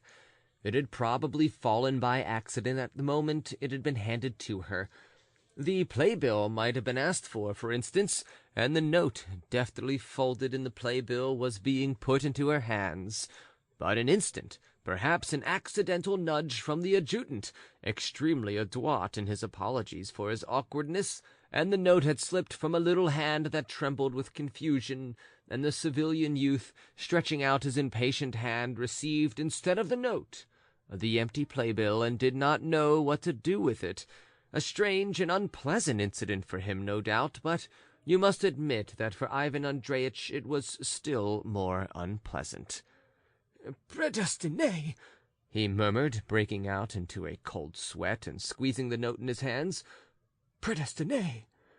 The bullet finds the guilty man." The thought flashed through his mind. "No, that's not right. In what way am I guilty? But there is another proverb, 'Once out of luck, never out of trouble.'" But it was not enough that there was a ringing in his ears and a dizziness in his head at this sudden incident. Ivan Andreyitch sat petrified in his chair, as the saying is, more dead than alive. He was persuaded that his adventure had been observed on all sides, although at that moment the whole theatre began to be filled with uproar and calls of encore. He sat overwhelmed with confusion, flushing crimson and not daring to raise his eyes, as though some unpleasant surprise, something out of keeping with the brilliant assembly, had happened to him. At last he ventured to lift his eyes. "Charmingly sung," he observed to a dandy sitting on his left side. The dandy, who was in the last stage of enthusiasm, clapping his hands and still more actively stamping with his feet, gave Ivan Andreyitch a cursory and absent-minded glance, and immediately putting up his hands like a trumpet to his mouth, so as to be more audible, shouted the prima donna's name.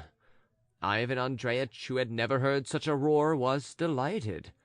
"He has noticed nothing," he thought, and turned round, but the stout gentleman who was sitting behind him had turned round too, and with his back to him was scrutinizing the boxes through his opera glass. "He is all right too," thought Ivan Andreyitch. In front, of course, nothing had been seen. Timidly and with a joyous hope in his heart, he stole a glance at the baignoire, near which was his stall, and started with the most unpleasant sensation. A lovely lady was sitting there, who, holding her handkerchief to her mouth and leaning back in her chair, was laughing as though in hysterics. "Ugh, these women!" murmured Ivan Andreyitch, and treading on people's feet, he made for the exit. Now, I ask my readers to decide. I beg them to judge between me and Ivan Andreyitch. Was he right at that moment? The Grand Theatre, as we all know, contains 4 tiers of boxes and a 5th row above the gallery. Why must he assume that the note had fallen from one particular box, from that very box and no other? Why not, for instance, from the gallery, where there are often ladies too? But passion is an exception to every rule, and jealousy is the most exceptional of all passions. Ivan Andreyitch rushed into the foyer, stood by the lamp, broke the seal, and read: "Today, immediately before the performance, in G Street, at the corner of X Lane, K Buildings on the 3rd floor, the first on the right from the stairs, the front entrance. Be there, sans faute, for God's sake." Ivan Andreyitch did not know the handwriting, but he had no doubt it was an assignation. "To track it out, to catch it and nip the mischief in the bud," was Ivan Andreyitch's first idea. The thought occurred to him to unmask the infamy at once on the spot. But how could it be done? Ivan Andreyitch even ran up to the 2nd row of boxes, but judiciously came back again. He was utterly unable to decide where to run. Having nothing clear he could do, he ran round to the other side and looked through the open door of somebody else's box at the opposite side of the theatre. Yes, it was so. It was. Young ladies and young men were sitting in all the seats vertically, one above another, in all the 5 tiers. The note might have fallen from all tiers at once, for Ivan Andreyitch suspected all of them of being in a plot against him. But nothing made him any better, no probabilities of any sort. The whole of the 2nd act he was running up and down all the corridors, and could find no peace of mind anywhere. He would have dashed into the box office in hope of finding from the attendant there the names of the persons who had taken boxes on all the 4 tiers, but the box office was shut. At last there came an outburst of furious shouting and applause. The performance was over. Calls for the singers began, and two voices from the top gallery were particularly deafening, the leaders of the opposing factions. But they were not what mattered to Ivan Andreyitch. Already thoughts of what he was to do next flitted through his mind. He put on his overcoat and rushed off to G Street, to surprise them there, to catch them unawares, to unmask them, and in general to behave somewhat more energetically than he had done the day before. He soon found the house, and was just going in at the front door, when the figure of a dandy in an overcoat darted forward right in front of him, passed him, and went up the stairs to the third story. It seemed to Ivan Andreyitch that this was the same dandy, though he had not been able at the time to distinguish his features in the theatre. His heart stood still. The dandy was 2 flights of stairs ahead of him. At last he heard a door opened on the 3rd floor, and opened without the ringing of a bell, as though the visitor was expected. The young man disappeared into the flat. Ivan Andreyitch mounted to the 3rd floor before there was time to shut the door. He meant to stand at the door, to reflect prudently on his next step, to be rather cautious, and then to determine upon some decisive course of action. But at that very minute a carriage rumbled up to the entrance. The doors were flung open noisily, and heavy footsteps began ascending to the 3rd story to the sound of coughing and clearing of the throat. Ivan Andreyitch could not stand his ground, and walked into the flat with all the majesty of an injured husband. A servant-maid rushed to meet him, much agitated. Then a manservant appeared, but to stop Ivan Andreyitch was impossible. He flew in like a bomb, and crossing 2 dark rooms, suddenly found himself in a bedroom facing a lovely young lady, who was trembling all over with alarm, and gazing at him in utter horror, as though she could not understand what was happening around her. At that instant there was a sound in the adjoining room of heavy footsteps, coming straight towards the bedroom. They were the same footsteps that had been mounting the stairs. "Goodness! It is my husband!" cried the lady, clasping her hands and turning whiter than her dressing gown. End of Another Man's Wife, Part 1. Another Man's Wife, or The Husband Under the Bed, An Extraordinary Adventure, Part 2. Ivan Andreyitch felt that he had come to the wrong place, that he had made a silly, childish blunder, that he had acted without due consideration, that he had not been sufficiently cautious on the landing, but there was no help for it. The door was already opening, already the heavy husband, that is, if he could be judged by his footsteps, was coming into the room. I don't know what Ivan Andreyitch took himself to be at that moment. I don't know what prevented him from confronting the husband, telling him that he had made a mistake, confessing that he had unintentionally behaved in the most unseemly way, making his apologies and vanishing, not of course with flying colors, not of course with glory, but at any rate departing in an open and gentlemanly manner. But no, Ivan Andreyitch again behaved like a boy, as though he considered himself a Don Juan or a Lovelace. He first hid himself behind the curtain of the bed, and finally, feeling utterly dejected and hopeless, he dropped on the floor and senselessly crept under the bed. Terror had more influence on him than reason, and Ivan Andreyitch, himself an injured husband, or at any rate a husband who considered himself such, could not face meeting another husband, but was afraid to wound him by his presence. Be this as it may, he found himself under the bed, though he had no idea how it had come to pass. But what was most surprising, the lady made no opposition. She did not cry out on seeing an utterly unknown elderly gentleman seek a refuge under her bed. Probably she was so alarmed that she was deprived of all power of speech. The husband walked in, gasping and clearing his throat, said good evening to his wife in a sing-song, elderly voice, and flopped into an easy-chair as though he had just been carrying up a load of wood. There was a sound of a hollow and prolonged cough. Ivan Andreyitch, transformed from a ferocious tiger to a lamb, timid and meek as a mouse before a cat, scarcely dared to breathe for terror, though he might have known from his own experience that not all injured husbands bite. but this idea did not enter his head, either from lack of consideration or from agitation of some sort. Cautiously, softly, feeling his way, he began to get right under the bed so as to lie more comfortably there.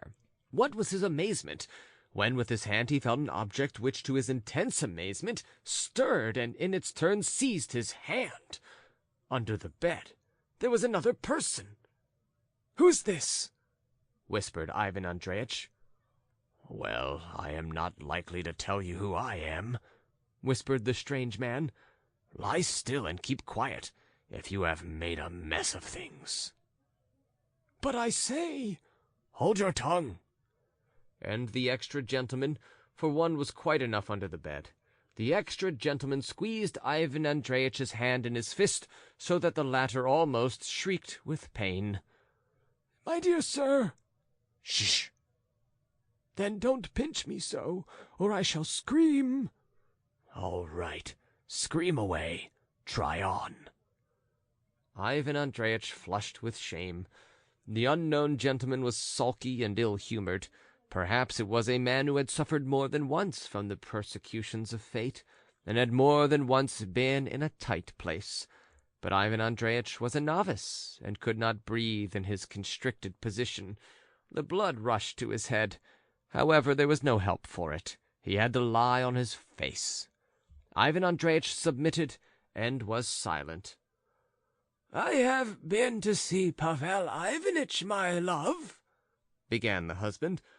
"We sat down to a game of preference. He. He had a fit of coughing. Yes, so my back. Bother it. And the old gentleman became engrossed in his cough.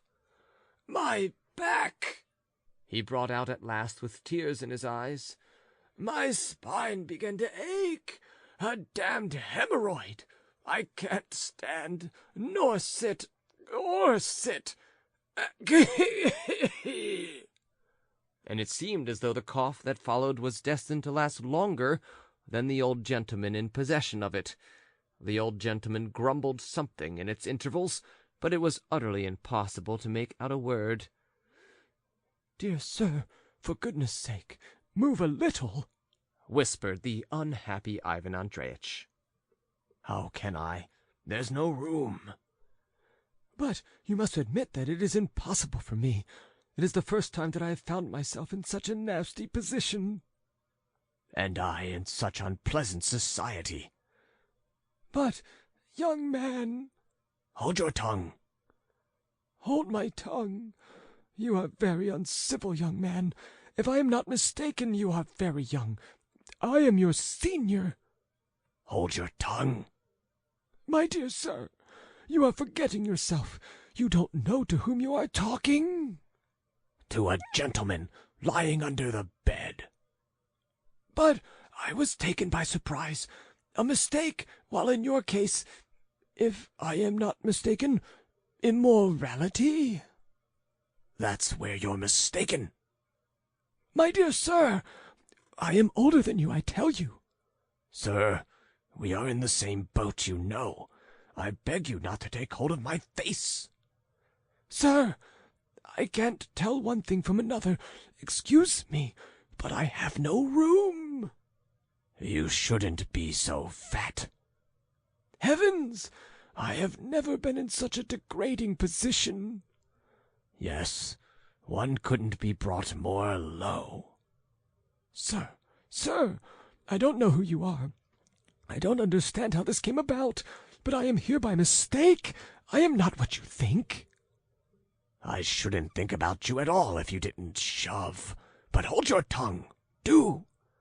"Sir, if you don't move a little, I shall have a stroke. You will have to answer for my death, I assure you. I am a respectable man. I am the father of a family. I really cannot be in such a position." "You thrust yourself into the position. Come, move a little. I made room for you. I can't do more." "Noble young man, dear sir, I see I was mistaken about you," said Ivan Andreyitch, in a transport of gratitude for the space allowed him, and stretched out his cramped limbs. "I understand your constricted condition, but there's no help for it. I see you think ill of me. Allow me to redeem my reputation in your eyes. Allow me to tell you who I am. I have come here against my will. I assure you, I am not here with the object you imagine. I am in a terrible fright." "Oh, do shut up. Understand that if we are overheard, it will be the worse for us. Shh! He is talking." The old gentleman's cough did, in fact, seem to be over. "I tell you what, my love," he wheezed in the most lachrymose chant. "I tell you what, my love. Oh, what an affliction!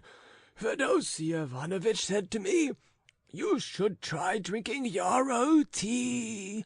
He said to me, 'Do you hear, my love?'" "Yes, dear." "Yes, that was what he said. 'You should try drinking yarrow tea,' he said. I told him I had put on leeches, but he said, 'No, Alexander Demyanovitch, yarrow tea is better. It's a laxative, I tell you.' Oh, dear, what do you think, my love? Oh, my God! Had I better try yarrow tea? Oh!" And so on. "I think it would be just as well to try that remedy," said his wife. "Yes, it would be. You may be in consumption," he said. And I told him it was gout and irritability of the stomach. But he would have it that it might be consumption. What do you think? What do you think, my love? Is it consumption?" "My goodness, what are you talking about?" "Why, consumption. You had better undress and go to bed now, my love. I've got a cold in my head today." "Ouf!" said Ivan Andreyitch. "For God's sake, do move a little." "I really don't know what is the matter with you. Can't you lie still?" "You are exasperated against me, young man. You want to wound me, I see that. You are, I suppose, this lady's lover?" "Shut up." "I will not shut up. I won't allow you to order me about. You are no doubt her lover. If we are discovered, I am not to blame in any way. I know nothing about it." "If you do not hold your tongue," said the young man, grinding his teeth, "I will say that you brought me here. I'll say that you are my uncle who has dissipated his fortune. Then they won't imagine I am this lady's lover anyway." "Sir, you amuse yourself at my expense. You're exhausting my patience." "Hush, or I will make you hush. You are a curse to me. Come, tell me what you are here for. If you were not here, I could lie here somehow till morning and then get away." "But I can't lie here till morning. I'm a respectable man. I have family ties, of course. What do you think? Surely he is not going to spend the night here?" "Who?" "Why, this old gentleman." "Of course he will. All husbands aren't like you. Some of them spend their nights at home." "My dear sir, my dear sir!" cried Ivan Andreyitch, turning cold with terror. "I assure you I spend my nights at home too, and this is the first time. But, my God, I see you know me. Who are you, young man? Tell me at once, I beseech you, from disinterested friendship. Who are you?" "Listen, I shall resort to violence." "But allow me, sir, to tell you. Allow me to explain all this horrid business." "I won't listen to any explanation. I don't want to know anything about it. Be silent, or—" "But I cannot." A slight skirmish took place under the bed, and Ivan Andreyitch subsided. "My love, it sounds as though there were cats hissing." "Cats! What will you imagine next?" Evidently the lady did not know what to talk to her husband about. She was so upset that she could not pull herself together. Now she started and pricked up her ears. "What cats?" "Cats, my love. The other day I went into my study, and there was the tom-cat in my study, and hissing, 'Shoo, shoo, shoo!' I said to him, 'What is it, pussy?' And he went, 'Shoo, shoo, shoo!' again, as though he were whispering, I thought. Merciful heavens, isn't he hissing as a sign of my death?" What nonsense are you talking today? You ought to be ashamed, really. "Never mind. Don't be cross, my love. I see you don't like to think of me dying. I didn't mean it. But you had better undress and go to bed, my love, and I'll sit here while you go to bed." For goodness sake, leave off afterwards. "Well, don't be cross, don't be cross. But really I think there must be mice here." Why, first cats and then mice? I really don't know what is the matter with you. "Oh, I am all right. I... Never mind. Oh, Lord have mercy on me. You hear you are making such an upset that he hears you," whispers the young man. But if you knew what is happening to me, my nose is bleeding. "Let it bleed. Shut up. Wait till he goes away." But, young man, put yourself in my place. Why, I don't know with whom I am lying. "Would you be any better off if you did? Why, I don't want to know your name. By the way, what is your name?" No, what do you want with my name? I only want to explain the senseless way in which— "Hush, he is speaking again." "Really, my love, there is whispering." Oh, no, it's the cotton wool in your ears has got out of place. "Oh, by the way, talking of the cotton wool, do you know that upstairs, upstairs, And so on. "Upstairs," whispered the young man. "Oh, the devil! I thought that this was the top story. Can it be the second?" Young man, whispered Ivan Andreyitch. what did you say? For goodness sake, why does it concern you? I thought it was the top story, too. Tell me, for God's sake, is there another story?" "Really, someone is stirring," said the old man, leaving off coughing at last. "Hush! Do you hear?" whispered the young man, squeezing Ivan Andreyitch's hands. Sir, you are holding my hands by force. Let me go. "Hush!" A slight struggle followed, and then there was silence again. "So I met a pretty woman," began the old man. A pretty woman? Interrupted his wife. "Yes, I thought I told you before that I met a pretty woman on the stairs, or perhaps I did not mention it. My memory is weak. Yes, St. John's wort. What? I must drink St. John's wort. They say it does good. It does good." "It was you interrupted him," said the young man, grinding his teeth again. You said you met some pretty woman today?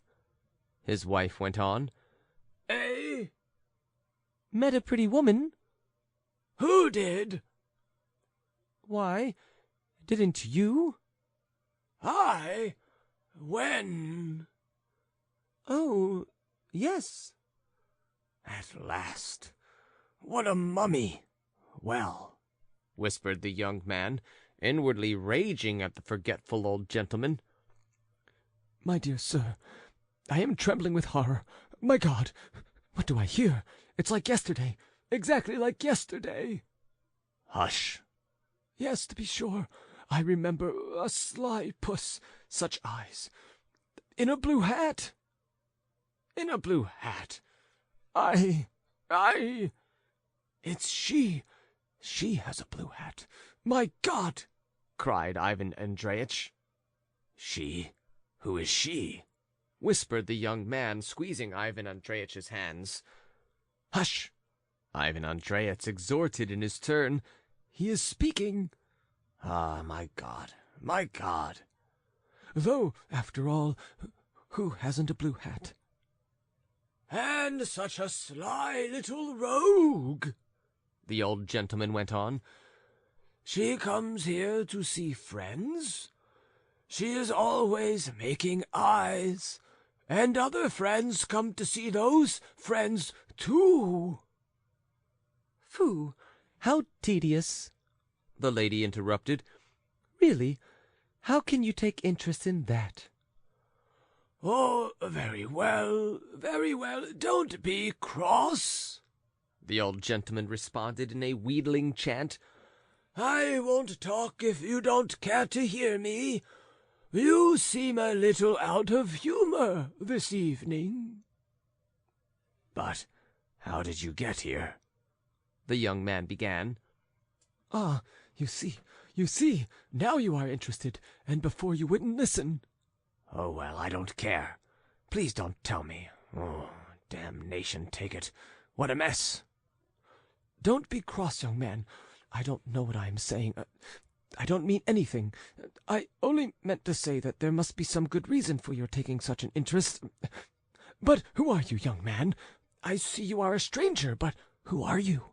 Oh, dear, I don't know what I'm saying." "Ugh! Leave off, please," the young man interrupted, as though he were considering something. "But I will tell you all about it. You think perhaps that I will not tell you, that I feel resentment against you. Oh, no, here is my hand. I am only feeling depressed, nothing more. But for God's sake, first tell me how you came here yourself. Through what chance? As for me, I feel no ill will. No, indeed, I feel no ill will. Here is my hand.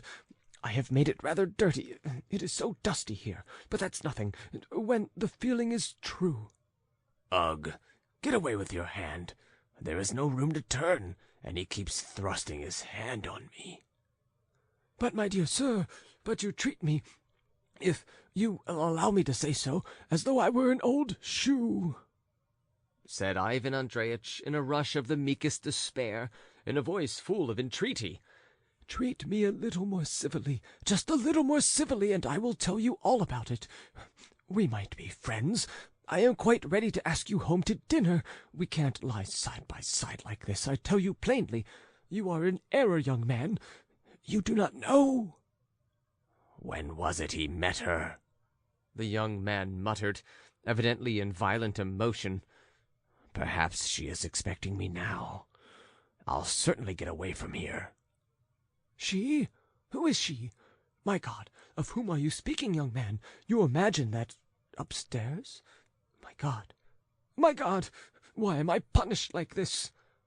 Ivan Andreyitch tried to turn on his back in despair. "Why do you want to know who she is? Oh, the devil whether it was she or not. I will get out." "My dear sir, what are you thinking about? What will become of me?" whispered Ivan Andreyitch, clutching at the tails of his neighbor's dress coat in his despair. "Well, what's that to me? You can stop here by yourself, and if you won't, I'll tell them that you are my uncle who has squandered all his property, so that the old gentleman won't think that I am his wife's lover." "But that is utterly impossible, young man. It's unnatural. I should be your uncle. Nobody would believe you. Why, a baby wouldn't believe it." Ivan Andreyitch whispered in despair. "Well, don't babble then, but lie as flat as a pancake. Most likely you will stay the night here and get out somehow tomorrow. No one will notice you. If one creeps out, it is not likely they would think there was another one here. There might as well be a dozen, though you are as good as a dozen by yourself. Move a little, or I'll get out." "You wound me, young man.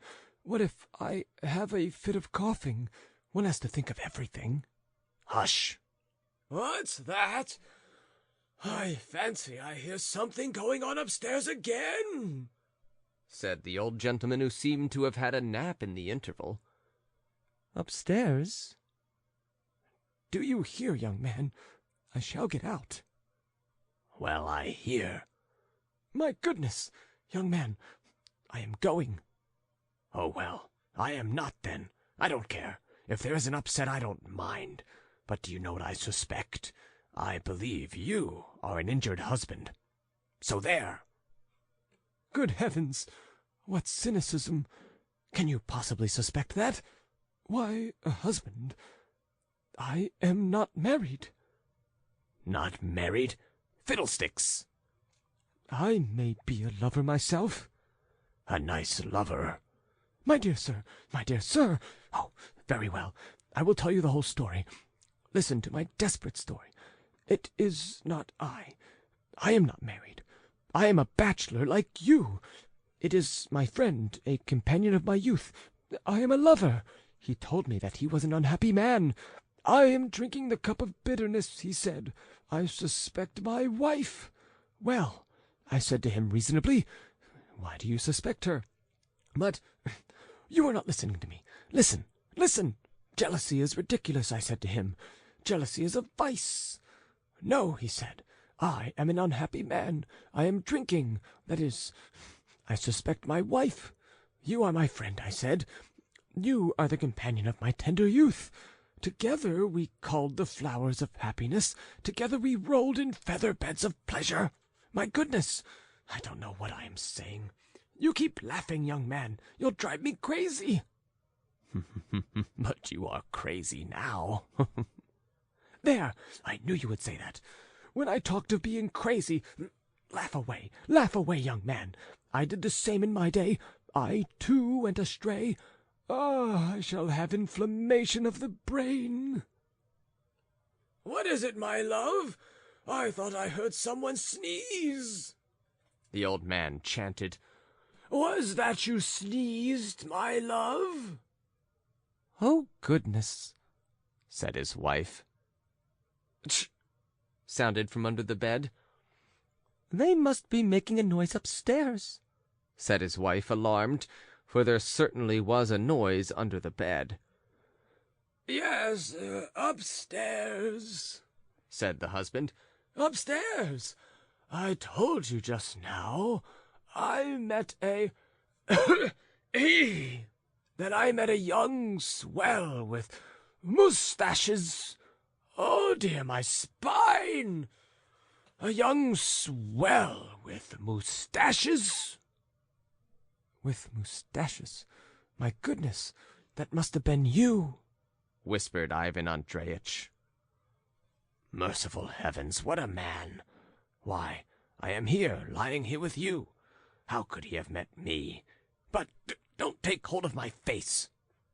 My goodness, I shall faint in a minute. There certainly was a loud noise overhead at this moment. What can be happening there? Whispered the young man. My dear sir, I am in alarm. I am in terror. Help me. Hush. There really is a noise, my love. There's a regular hubbub. And just over our bedroom, too. Hadn't I better send up to inquire? Well, what will you think of next? Oh, well, I won't.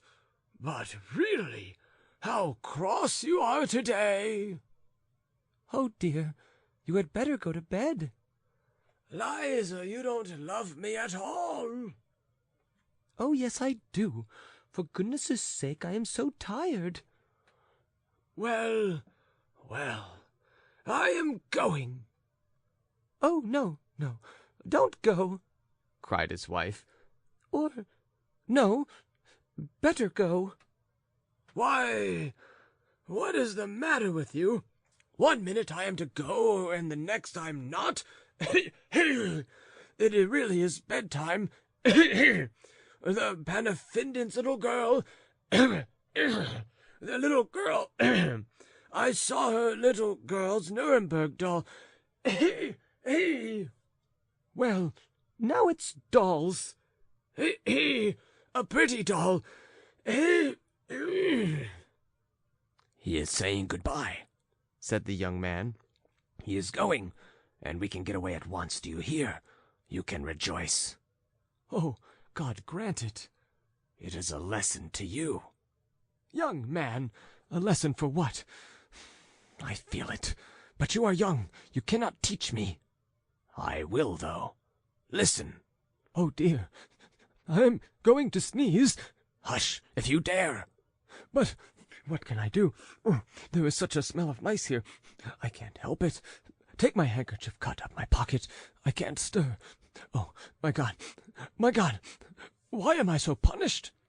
Here is your handkerchief. I will tell you what you are punished for. You are jealous. Goodness knows on what grounds. You rush about like a madman, burst into other people's flats, create a disturbance.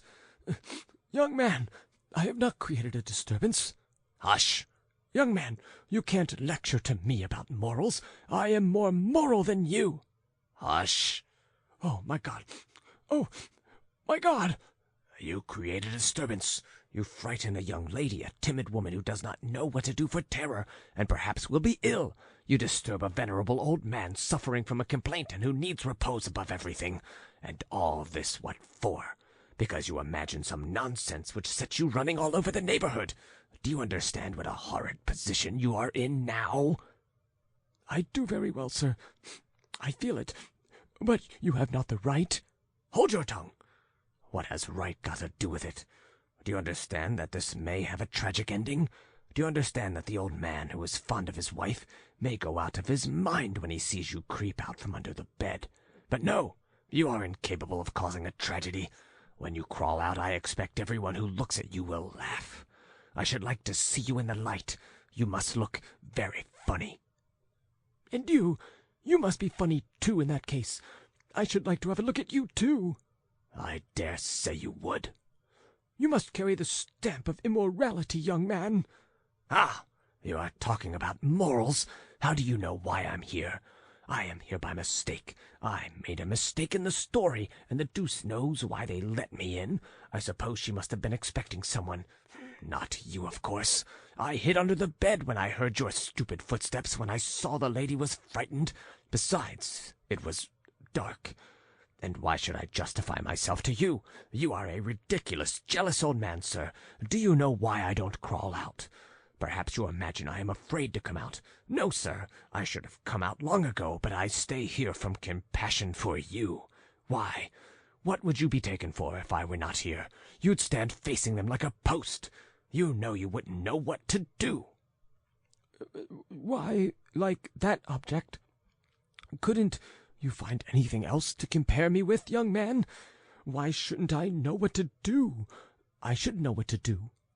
Oh, my goodness, how that wretched dog keeps barking. Hush! Oh, it really is. That's because you keep jabbering. You've waked the dog. Now there will be trouble.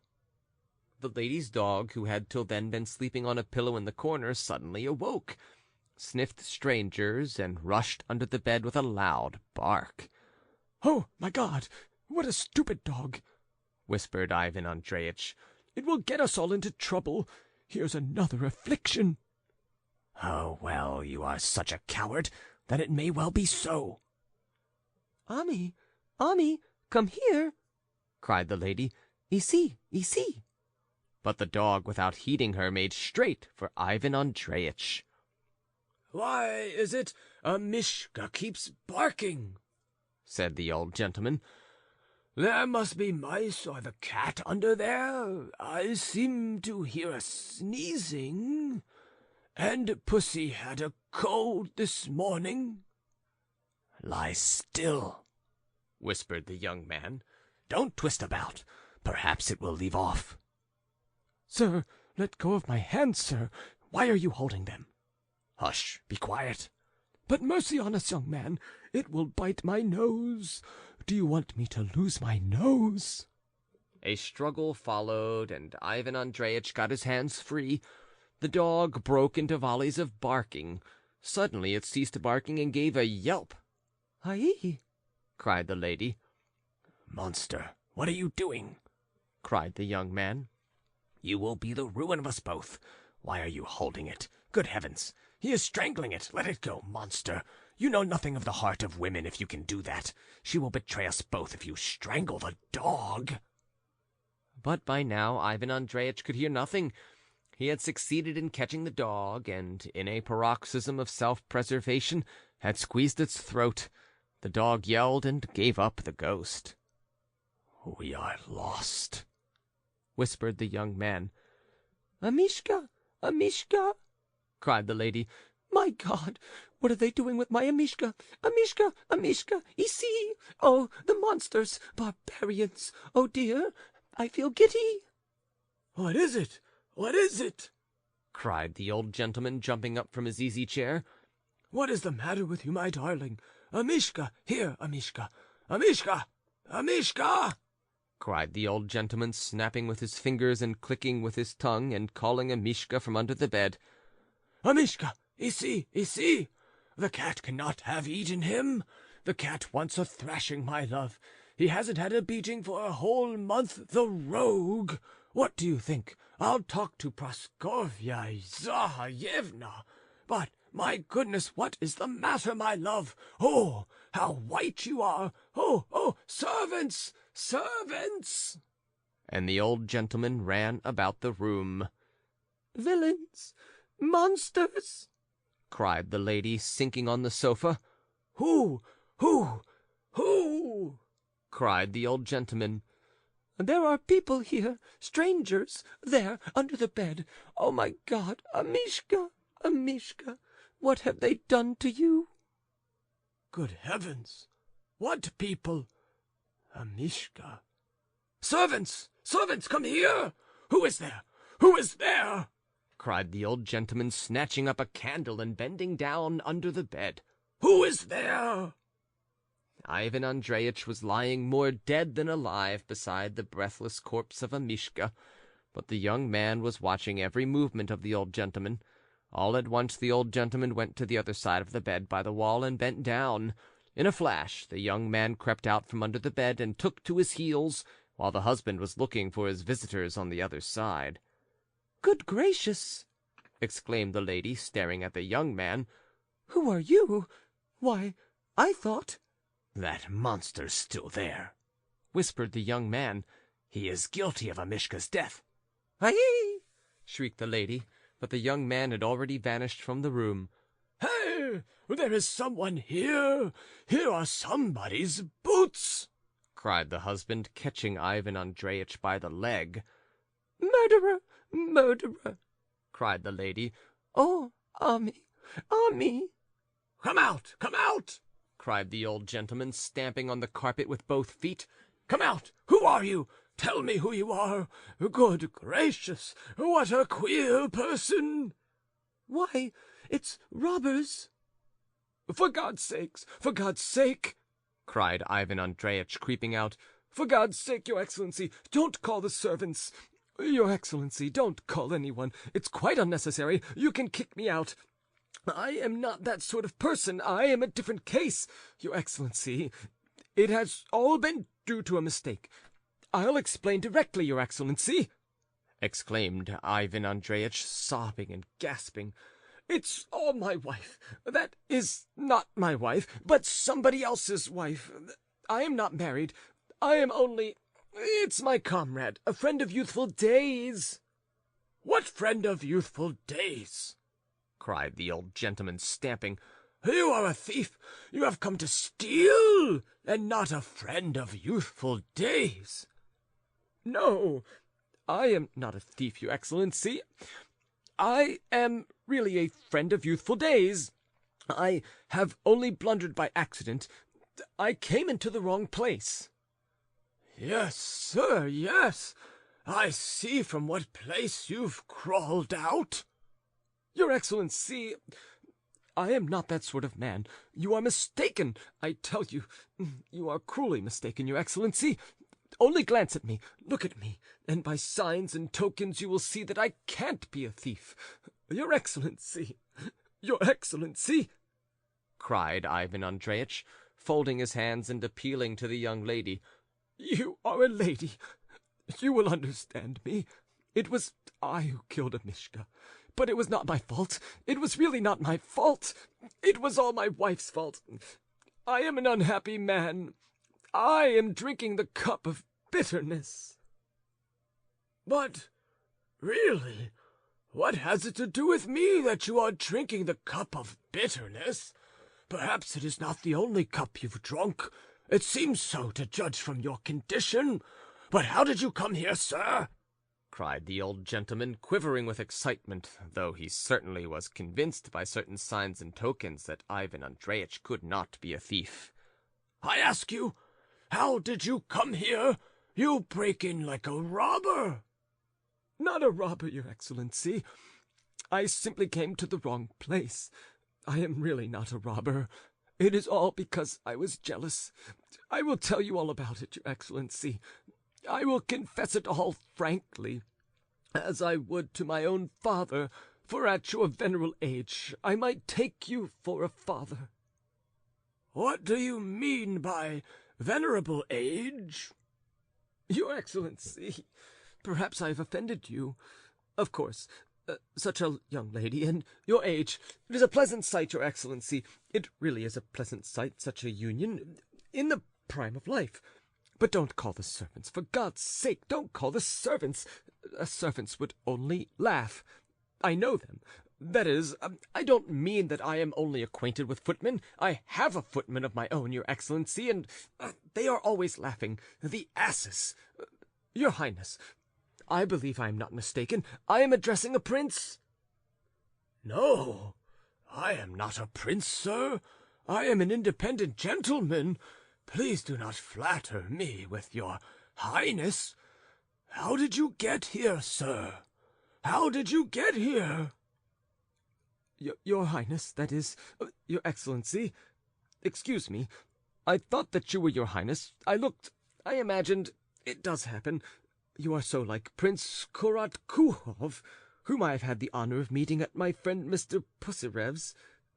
You see, I am acquainted with princes too. I have met princes too at the houses of my friends. You cannot take me for what you take me for. I am not a thief. Your Excellency, don't call the servants. What will be the good of it if you do call them?" "But how did you come here?" cried the lady. "Who are you?" "Yes, who are you?" the husband chimed in. "And my love, I thought it was Pussy under the bed sneezing, and it was he. Ah, you vagabond, who are you? Tell me." And the old gentleman stamped on the carpet again. I cannot speak, Your Excellency. I am waiting till you are finished. I am enjoying your witty jokes. As regards me, it is an absurd story, Your Excellency. I will tell you all about it. It can all be explained without more ado. That is, I mean, don't call the servants, Your Excellency. Treat me in a gentlemanly way. It means nothing that I was under the bed. I have not sacrificed my dignity by that. It is a most comical story, Your Excellency," cried Ivan Andreyitch, addressing the lady with a supplicating air. "You, particularly, Your Excellency, would laugh. You behold upon the scene a jealous husband. You see, I abase myself. I abase myself of my own free will. I did indeed kill a Mishka, but, my God, I don't know what I am saying." "But how did you get here?" "Under the cover of night, Your Excellency. Under the cover of night. I beg your pardon. Forgive me, Your Excellency. I humbly beg your pardon. I am only an injured husband, nothing more. Don't imagine, Your Excellency, that I am a lover. I am not a lover. Your wife is virtue itself, if I may venture so to express myself. She is pure and innocent." What? What did you have the audacity to say?" cried the old man, stamping his foot again. "Are you out of your mind or not? How dare you talk about my wife?" "He is a villain, a murderer, who has killed a Mishka," wailed the lady, dissolving into tears. "And then he dares—" "Your Excellency, Your Excellency! I spoke foolishly," cried Ivan Andreyitch in a fluster. "I was talking foolishly, that was all. Think of me as out of my mind. For goodness' sake, think of me as out of my mind. I assure you that you will be doing me the greatest favor. I would offer you my hand, but I do not venture to. I was not alone. I was an uncle. I mean to say that you cannot take me for the lover. Goodness, I've put my foot in it again. Do not be offended, your Excellency," cried Ivan Andreyitch to the lady. "You are a lady. You understand what love is. It is a delicate feeling. But what am I saying? I am talking nonsense again. That is, I mean to say that I am an old man. That is, a middle-aged man, not an old man. That I cannot be your lover. That a lover is a Richardson. That is a Lovelace. I am talking nonsense, but you see, your Excellency, that I am a well-educated man and know something of literature. You are laughing, your Excellency. I am delighted that I have provoked your mirth, your Excellency. Oh, how delighted I am that I have provoked your mirth." "My goodness, what a funny man!" cried the lady, exploding with laughter. "Yes, he is funny, and in such a mess," said the old man, delighted that his wife was laughing. "He cannot be a thief, my love. But how did he come here?" "It really is strange.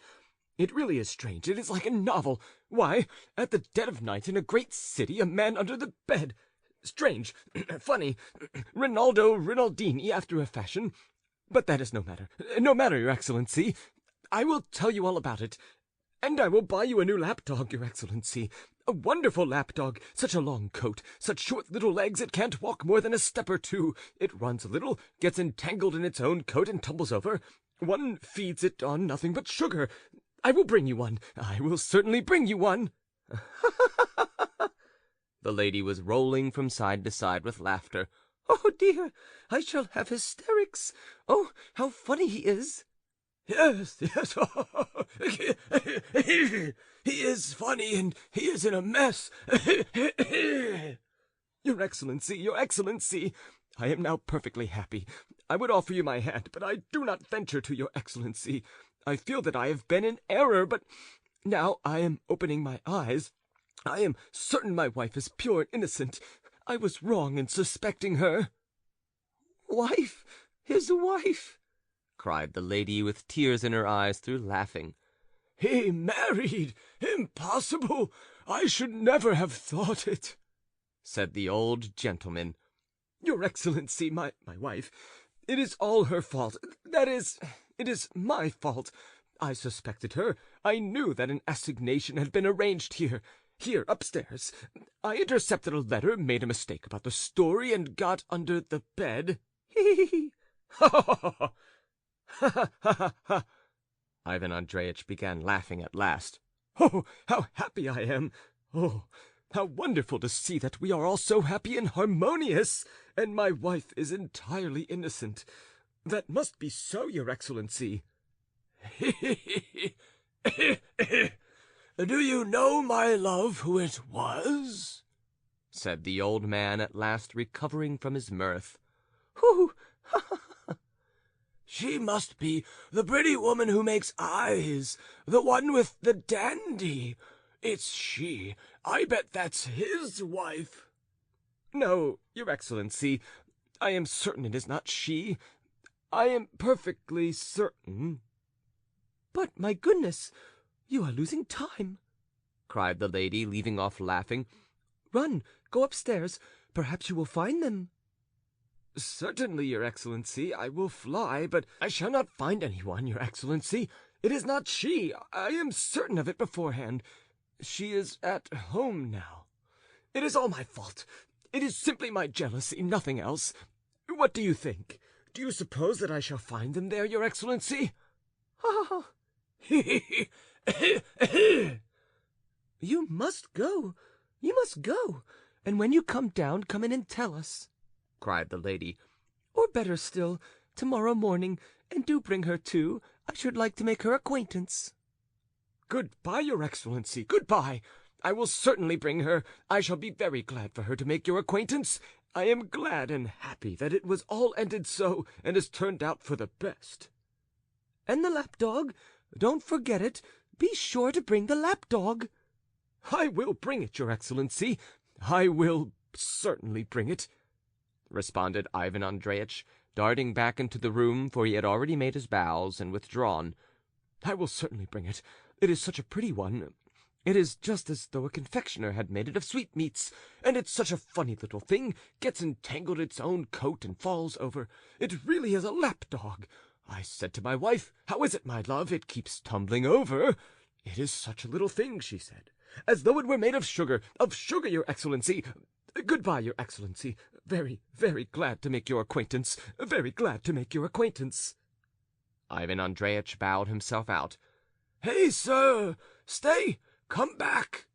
cried the old gentleman after the retreating Ivan Andreyitch. The latter turned back for the third time. "I still can't find the cat.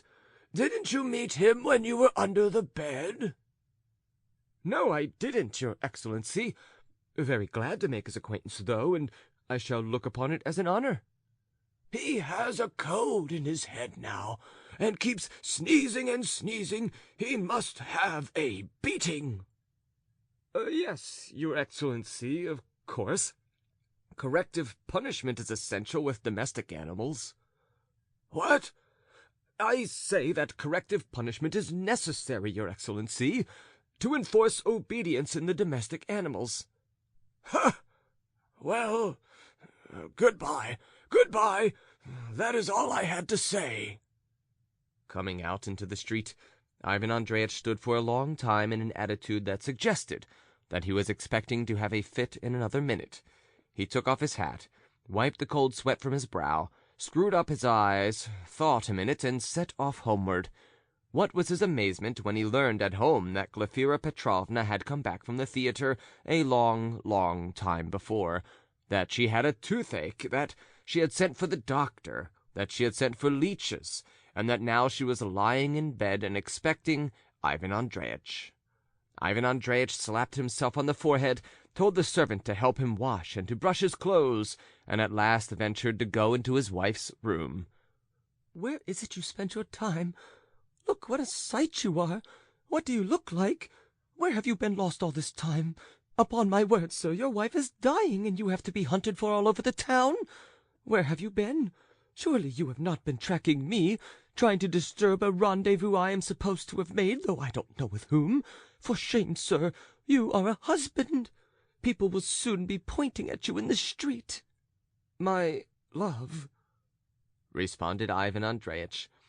But at this point he was so overcome with confusion that he had to feel in his pocket for his handkerchief and to break off in the speech he was beginning, because he had neither words, thoughts, or courage. What was his amazement, horror, and alarm, when with his handkerchief fell out of his pocket the corpse of Amishka. Ivan Andreyitch had not noticed that, when he had been forced to creep out from under the bed, in an access of despair and unreasoning terror, he had stuffed Amishka into his pocket, with a faraway idea of burying the traces, concealing the evidence of his crime, and so avoiding the punishment he deserved. "What's this?" cried his spouse. "A nasty dead dog? Goodness! Where has it come from? What have you been up to? Where have you been? Tell me at once where you have been." "My love," answered Ivan Andreyitch, almost as dead as Amishka, "my love—" But here we will leave our hero, till another time, for a new and quite different adventure begins here. Some day we will describe all these calamities and misfortunes, gentlemen, but you will admit that jealousy is an unpardonable passion, and what is more, it is a positive misfortune. End of Part 2 of Another Man's Wife. The Heavenly Christmas Tree. I am a novelist, and I suppose I have made up this story. I write, I suppose, though I know for a fact that I have made it up, but yet I keep fancying that it must have happened somewhere, at some time, that it must have happened on Christmas Eve in some great town, in a time of terrible frost. I have a vision of a boy, a little boy, 6 years old or even younger. This boy woke up that morning in a cold, damp cellar. He was dressed in a sort of little dressing gown, and was shivering with cold. There was a cloud of white steam from his breath, and sitting on a box in the corner, he blew the steam out of his mouth and amused himself in his dullness, watching it float away. But he was terribly hungry. Several times that morning he went up to the plank bed, where his sick mother was lying on a mattress as thin as a pancake, with some sort of bundle under her head for a pillow. How had she come here? She must have come with her boy from some other town and suddenly fallen ill. The landlady who let the Corners had been taken 2 days before to the police station. The lodgers were out and about, as the holiday was so near, and the only one left had been lying for the last 24 hours dead drunk, not having waited for Christmas. In another corner of the room, a wretched old woman of 80, who had once been a children's nurse but was now left to die friendless, was moaning and groaning with rheumatism, scolding and grumbling at the boy so that he was afraid to go near her corner. He had got a drink of water in the outer room, but could not find a crust anywhere, and had been on the point of waking his mother a dozen times. He felt frightened at last in the darkness.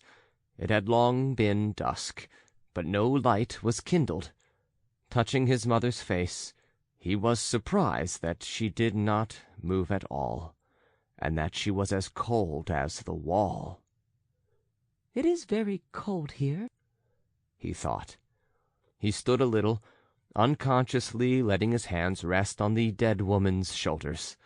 Then he breathed on his fingers to warm them, and then, quietly fumbling for his cap on the bed, he went out of the cellar. He would have gone earlier, but was afraid of the big dog which had been howling all day at the neighbor's door at the top of the stairs. But the dog was not there now, and he went out into the street. Mercy on us! What a town! He had never seen anything like it before. In the town from which he had come, it was always such black darkness at night. There was one lamp for the whole street. The little low-pitched wooden houses were closed up with shutters. There was no one to be seen in the street after dusk. All the people shut themselves up in their houses, and there was nothing but the howling of packs of dogs, hundreds and thousands of them, barking and howling all night. But there it was so warm, and he was given food, while here, oh dear, if he only had something to eat. And what a noise and rattle here! What light and what people! Horses and carriage, and what a frost! The frozen steam hung in clouds over the horses, over their warmly breathing mouths. Their hoofs clanged against the stones through the powdery snow, and everyone pushed so. And, oh dear, how he longed for some morsel to eat, and how wretched he suddenly felt. A policeman walked by and turned away to avoid seeing the boy. Here was another street. Oh, what a wide one! Here he would be run over for certain. How everyone was shouting, racing, and driving along. And the light! And what was this? A huge glass window, and through the window a tree reaching up to the ceiling. It was a fir tree, and on it were ever so many lights, gold papers and apples and little dolls and horses, and there were children clean and dressed in their best, running about the room, laughing and playing and eating and drinking something. And then a little girl began dancing with one of the boys. What a pretty little girl! And he could hear the music through the window. The boy looked and wondered and laughed, though his toes were aching with the cold, and his fingers were red and stiff, so that it hurt him to move them. And all at once the boy remembered how his toes and fingers hurt him, and began crying, and ran on. And again, through another window pane, he saw another Christmas tree, and on a table cakes of all sorts, almond cakes, red cakes, and yellow cakes, and 3 grand young ladies were sitting there, and they gave the cakes to anyone who went up to them, and the door kept opening. Lots of gentlemen and ladies went in from the street. The boy crept up, suddenly opened the door, and went in. Oh, how they shouted at him and waved him back! One lady went up to him hurriedly and slipped a kopeck into his hand, and with her own hands opened the door into the street for him. How frightened he was! and the kopeck rolled away and clinked upon the steps. He could not bend his red fingers to hold it tight. The boy ran away and went on, where he did not know. He was ready to cry again, but he was afraid, and ran on, and blew his fingers, and he was miserable because he felt suddenly so lonely and terrified, and all at once, mercy on us, what was this again? People were standing in a crowd admiring. Behind a glass window there were 3 little dolls, dressed in red and green dresses, and exactly as though they were alive. One was a little old man, sitting and playing a big violin. The 2 others were standing close by and playing little violins and nodding in time, and looking at one another, and their lips moved. They were speaking, actually speaking, only one couldn't hear through the glass. And at first the boy thought they were alive, and when he grasped that they were dolls, he laughed. He had never seen such dolls before, and had no idea there were such dolls. And he wanted to cry. But he felt amused by the dolls. All at once he fancied that someone caught at his smock behind. A wicked big boy was standing beside him and suddenly hit him on the head, snatched off his cap and tripped him. The boy fell down on the ground. At once there was a shout. He was numb with fright. He jumped up and ran away. He ran, and not knowing where he was going, ran in at the gate of someone's courtyard and sat behind a stack of wood. "They won't find me here. Besides, it's dark." He sat huddled up and was breathless from fright, and all at once, quite suddenly, he felt so happy. His hands and feet suddenly left off aching and grew so warm as though he were on a stove. They shivered all over. Then he gave a start. Why, he must have been asleep. How nice to have a sleep here.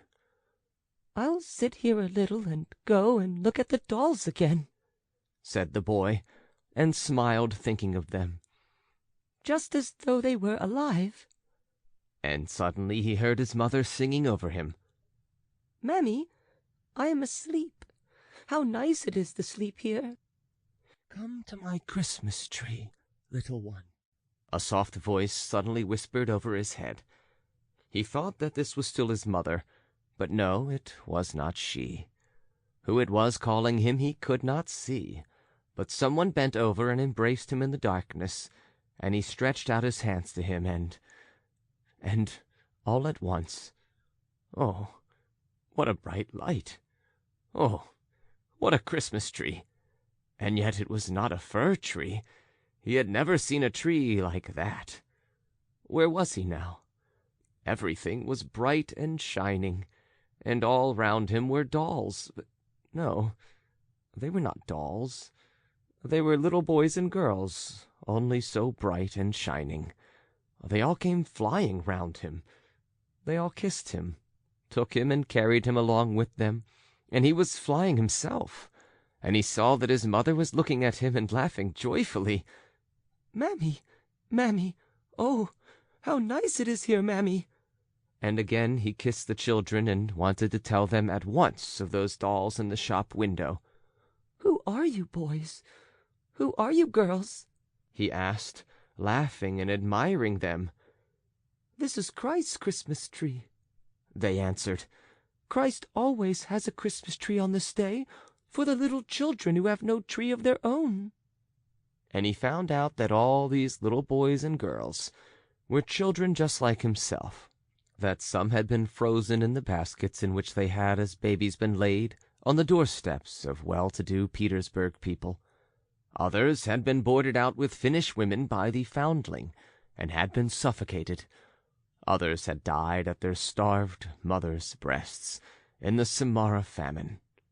Others had died in the third-class railway carriages from the foul air. And yet they were all here. They were all like angels about Christ, and he was in the midst of them and held out his hands to them and blessed them and their sinful mothers. And the mothers of these children stood on one side, weeping. Each one knew her boy or girl, and the children flew up to them and kissed them, and wiped away their tears with their little hands, and begged them not to weep because they were so happy. And down below, in the morning, the porter found the little dead body of the frozen child on the wood stack. They sought out his mother too. She had died before him. They met before the Lord God in heaven.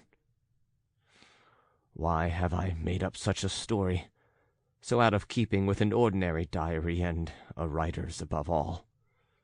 And I promised 2 stories dealing with real events. But that is just it. I keep fancying that all this may have happened, really. That is, what took place in the cellar and on the wood stack. But as for Christ's Christmas tree, I cannot tell you whether that could have happened or not. End of The Heavenly Christmas Tree. The Peasant Mari. It was the 2nd day in Easter week. The air was warm, the sky was blue, the sun was high, warm, bright, but my soul was very gloomy. I sauntered behind the prison barracks. I stared at the palings of the stout prison fence, counting the movers, but I had no inclination to count them, though it was my habit to do so. This was the 2nd day of the holidays in the prison. The convicts were not taken out to work. There were numbers of men drunk. Loud abuse and quarreling was springing up continually in every corner. There were hideous, disgusting songs and card parties installed beside the platform beds. Several of the convicts who had been sentenced by their comrades for special violence to be beaten till they were half dead were lying on the platform bed, covered with sheepskins till they should recover and come to themselves again. Knives had already been drawn several times. For these 2 days of holiday, all this had been torturing me till it made me ill. And indeed, I could never endure without repulsion the noise and disorder of drunken people, and especially in this place. On these days even the prison officials did not look into the prison, made no searches, did not look for vodka, understanding that they must allow even these outcasts to enjoy themselves once a year, and that things would be even worse if they did not. At last a sudden fury flamed up in my heart. A political prisoner called Monsieur met me. He looked at me gloomily, his eyes flashed and his lips quivered.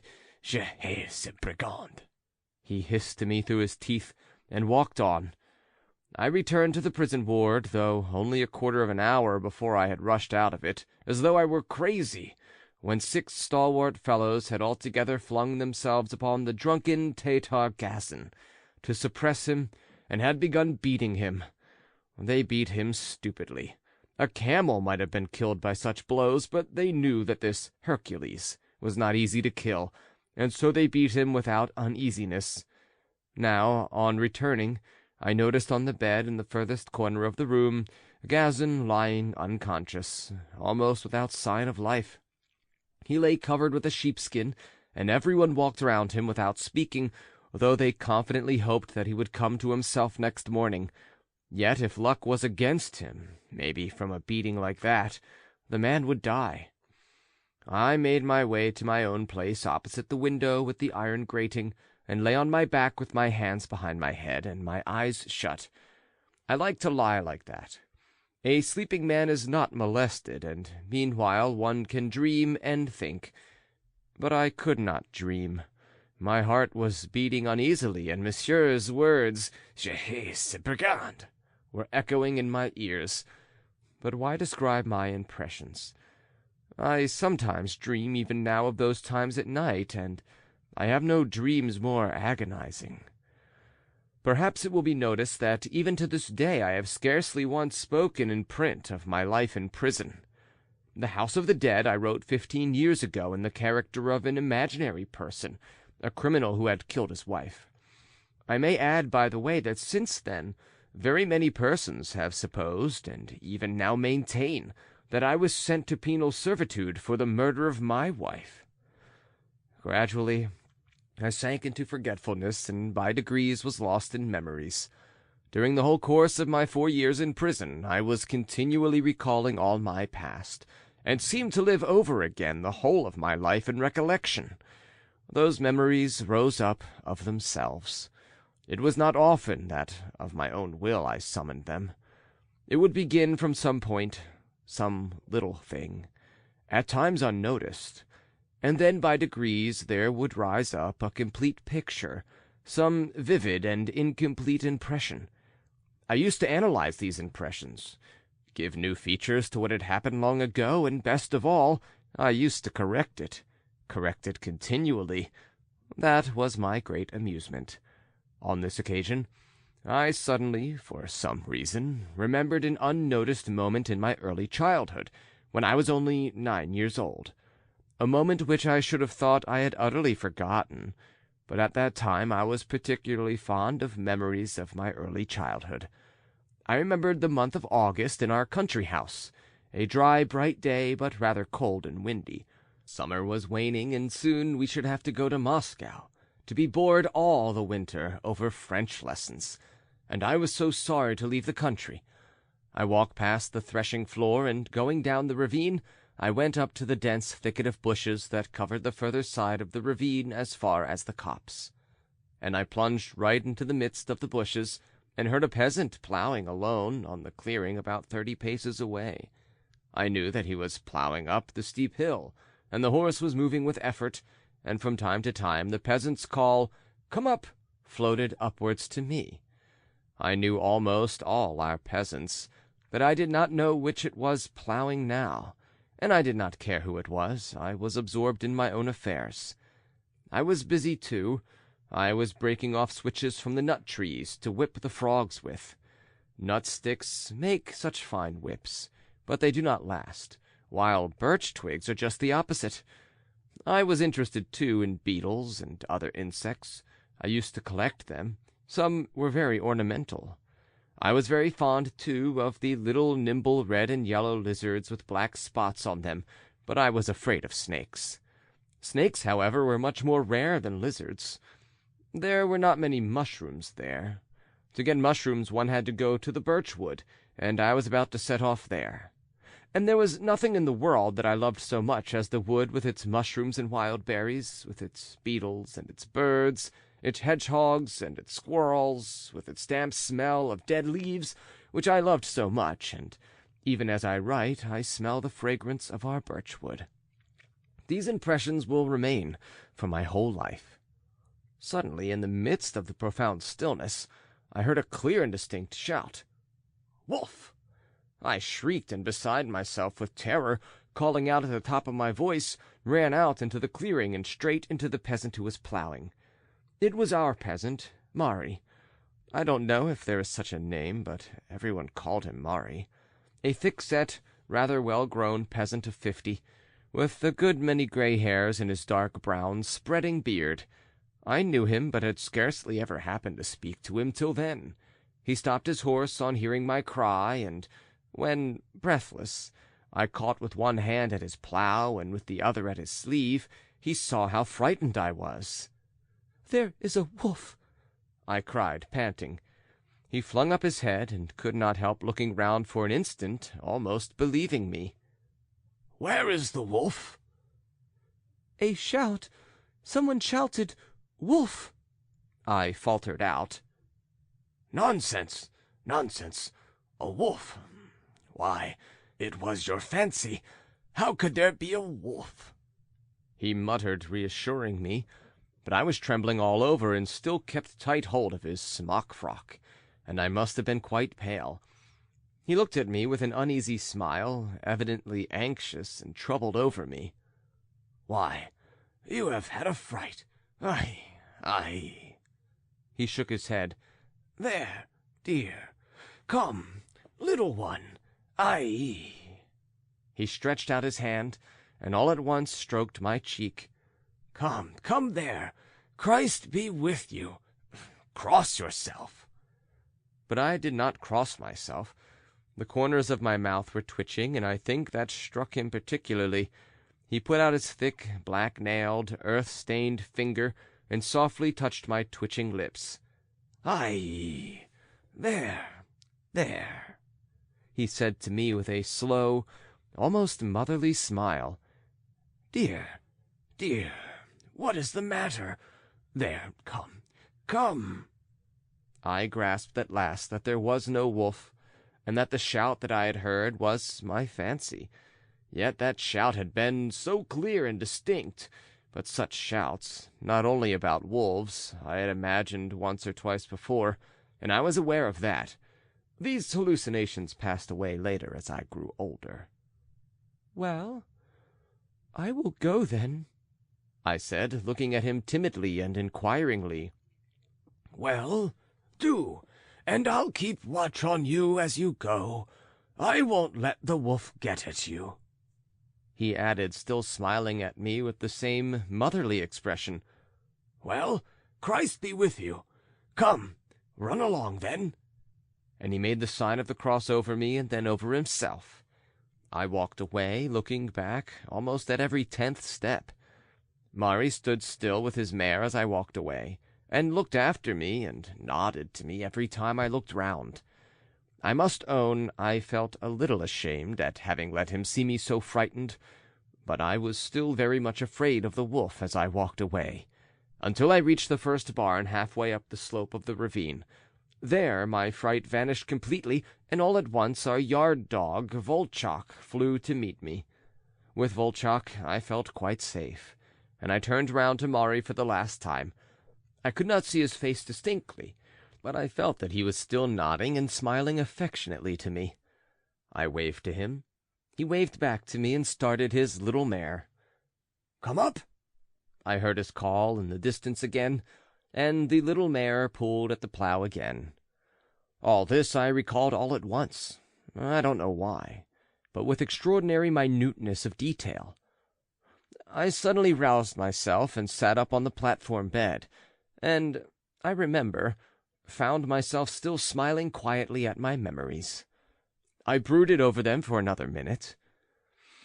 When I got home that day I told no one of my adventure with Mari, and indeed it was hardly an adventure, and, in fact, I soon forgot Mari. When I met him now and then afterwards, I never even spoke to him about the wolf or anything else, and all at once now, 20 years afterwards in Siberia, I remembered this meeting with such distinctness to the smallest detail. So it must have lain hidden in my soul, though I knew nothing of it, and rose suddenly to my memory when it was wanted. I remembered the soft motherly smile of the poor serf, the way he signed to me with the cross and shook his head. "There, there, you have had a fright, little one." And I remembered particularly the thick, earth-stained finger with which he softly and with timid tenderness touched my quivering lips. Of course, anyone would have reassured a child, but something quite different seemed to have happened in that solitary meeting, and if I had been his own son, he could not have looked at me with eyes shining with greater love. And what made him like that? He was our serf, and I was his little master after all. No one would know that he had been kind to me and reward him for it. Was he, perhaps, very fond of little children? Some people are. It was a solitary meeting in the deserted fields, and only God, perhaps, may have seen from above with what deep and humane civilized feeling, and with what delicate, almost feminine tenderness, the heart of a coarse, brutally ignorant Russian serf, who had as yet no expectation, no idea even of his freedom, may be filled. Was not this, perhaps, what Konstantin Aksakov meant when he spoke of the high degree of culture of our peasantry? And when I got down off the bed and looked around me, I remember I suddenly felt that I could look at these unhappy creatures with quite different eyes, and that suddenly, by some miracle, all hatred and anger had vanished utterly from my heart. I walked about, looking into the faces that I met. The shaven peasant, branded on his face as a criminal, bawling his hoarse, drunken song, may be that very Mari. I cannot look into his heart. I met Monsieur again that evening, Poor fellow!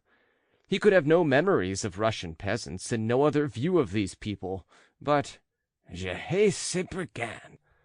Yes, the Polish prisoners had more to bear than I. End of The Peasant Mari. The Crocodile. An extraordinary incident. A true story of how a gentleman of a certain age and of respectable appearance was swallowed alive by the crocodile in the arcade, and of the consequences that followed. Part 1. On the 13th of January of this present year, 1865, at 12:30 in the day, Elena Ivanovna, the wife of my cultured friend Ivan Matveitch, who is a colleague in the same department, and may be said to be a distant relation of mine too, expressed the desire to see the crocodile now on view at a fixed charge in the arcade.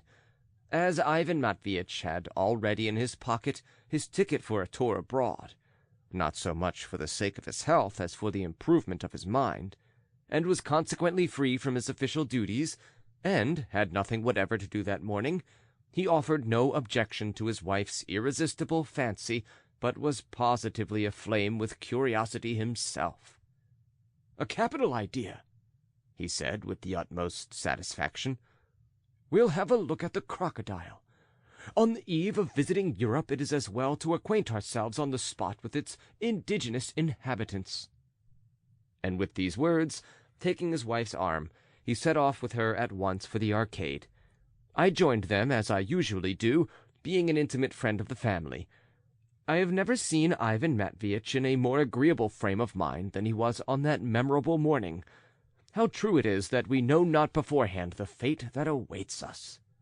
On entering the arcade, he was at once full of admiration for the splendors of the building, and when we reached the shop in which the monster lately arrived in Petersburg was being exhibited, he volunteered to pay the quarter-rouble for me to the crocodile owner, a thing which had never happened before.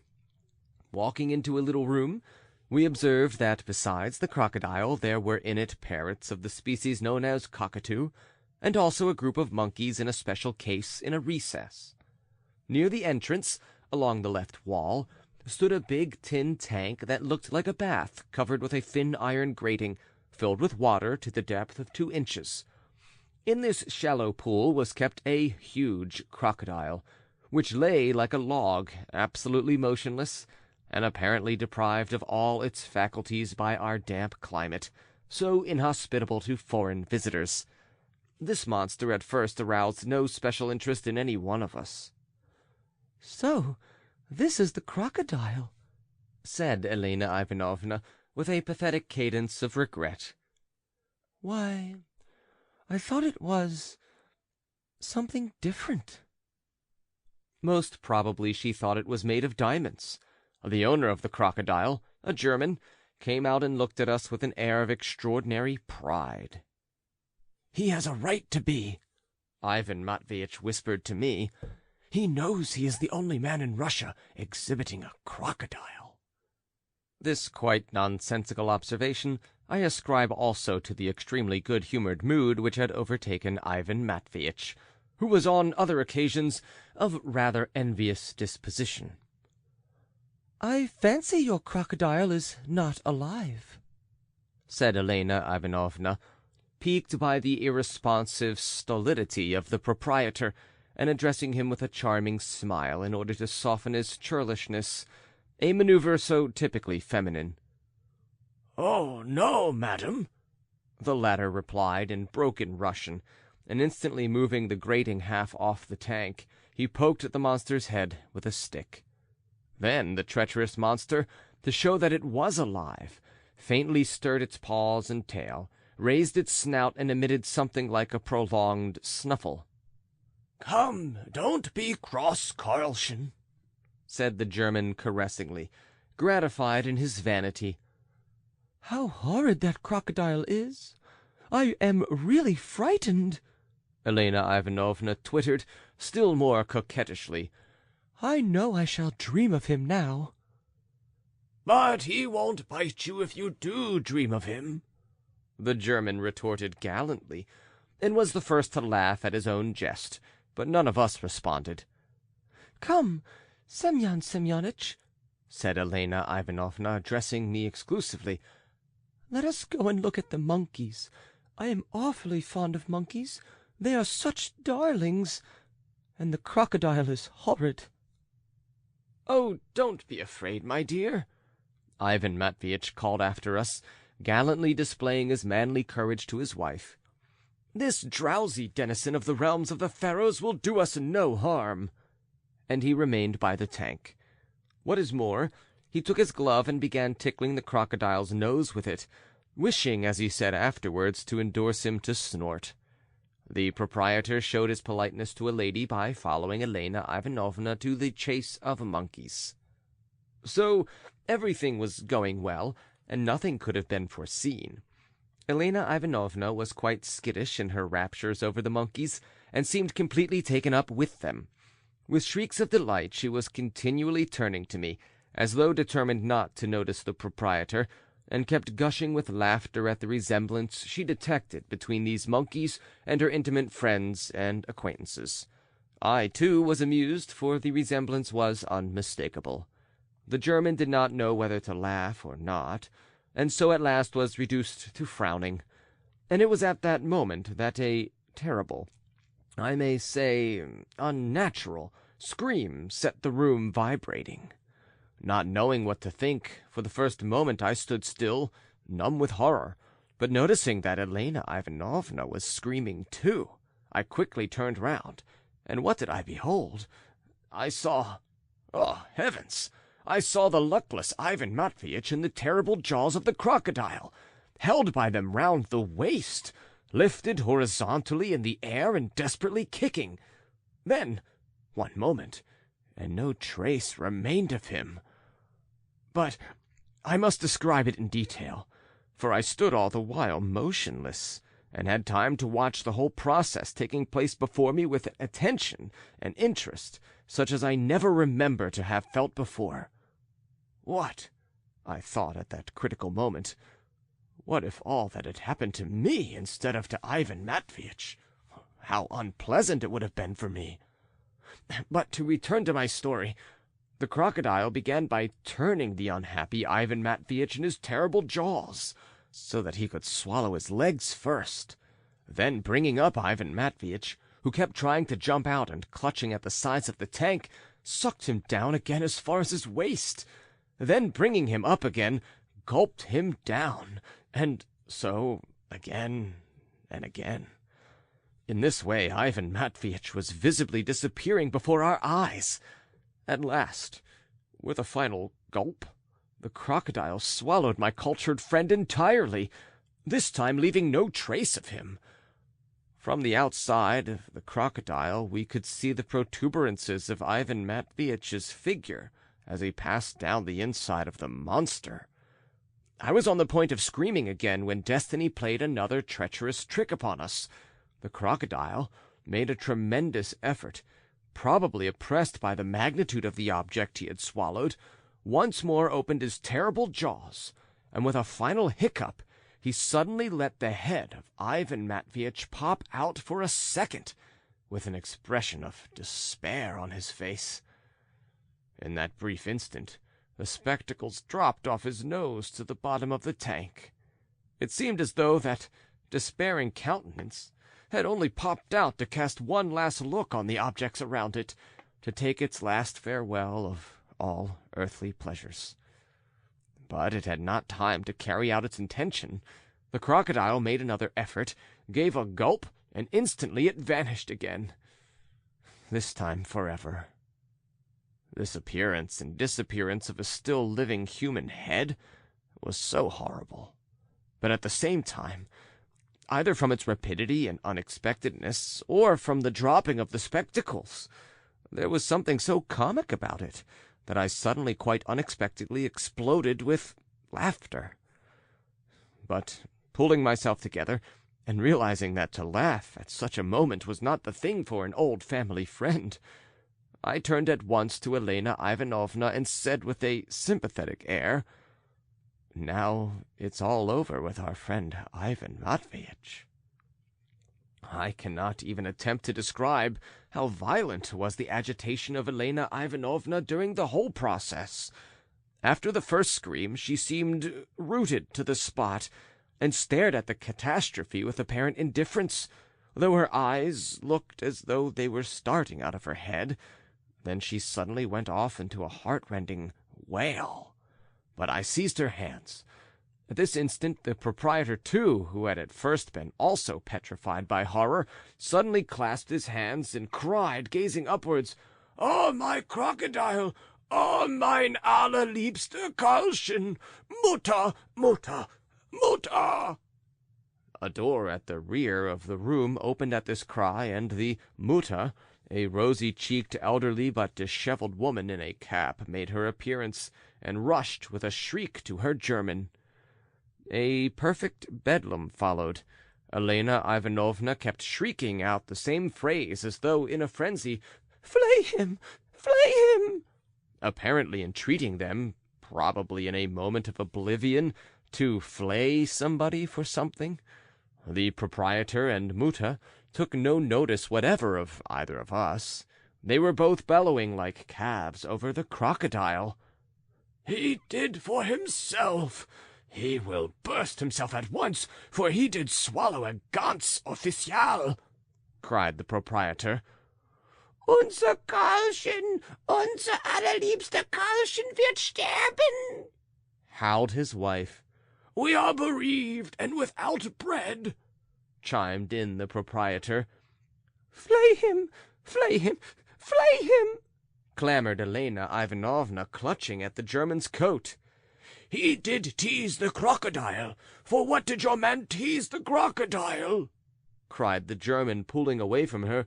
"You will if Karlchen wird burst. Therefore pay. Das war mein Sohn. Das war mein einziger Sohn." I must own I was intensely indignant at the sight of such egoism in the German, and the cold-heartedness of his dishevelled Mutter. At the same time, Elena Ivanovna's reiterated shriek of flay him, troubled me even more, and absorbed at last my whole attention, positively alarming me. I may as well say straight off that I entirely misunderstood this strange exclamation. It seemed to me that Elena Ivanovna had for the moment taken leave of her senses, but nevertheless, wishing to avenge the loss of her beloved Ivan Matveitch, was demanding by way of compensation that the crocodile should be severely thrashed, while she was meaning something quite different. Looking round at the door, not without embarrassment, I began to entreat Elena Ivanovna to calm herself, and above all not to use the shocking word flay. For such a reactionary desire here, in the midst of the arcade and of the most cultured society, not 2 paces from the hall where at this very minute Mr. Lavrov was perhaps delivering a public lecture, was not only impossible but unthinkable, and might at any moment bring upon us the hisses of culture and the caricatures of Mr. Stepanov. To my horror, I was immediately proved to be correct in my alarmed suspicions.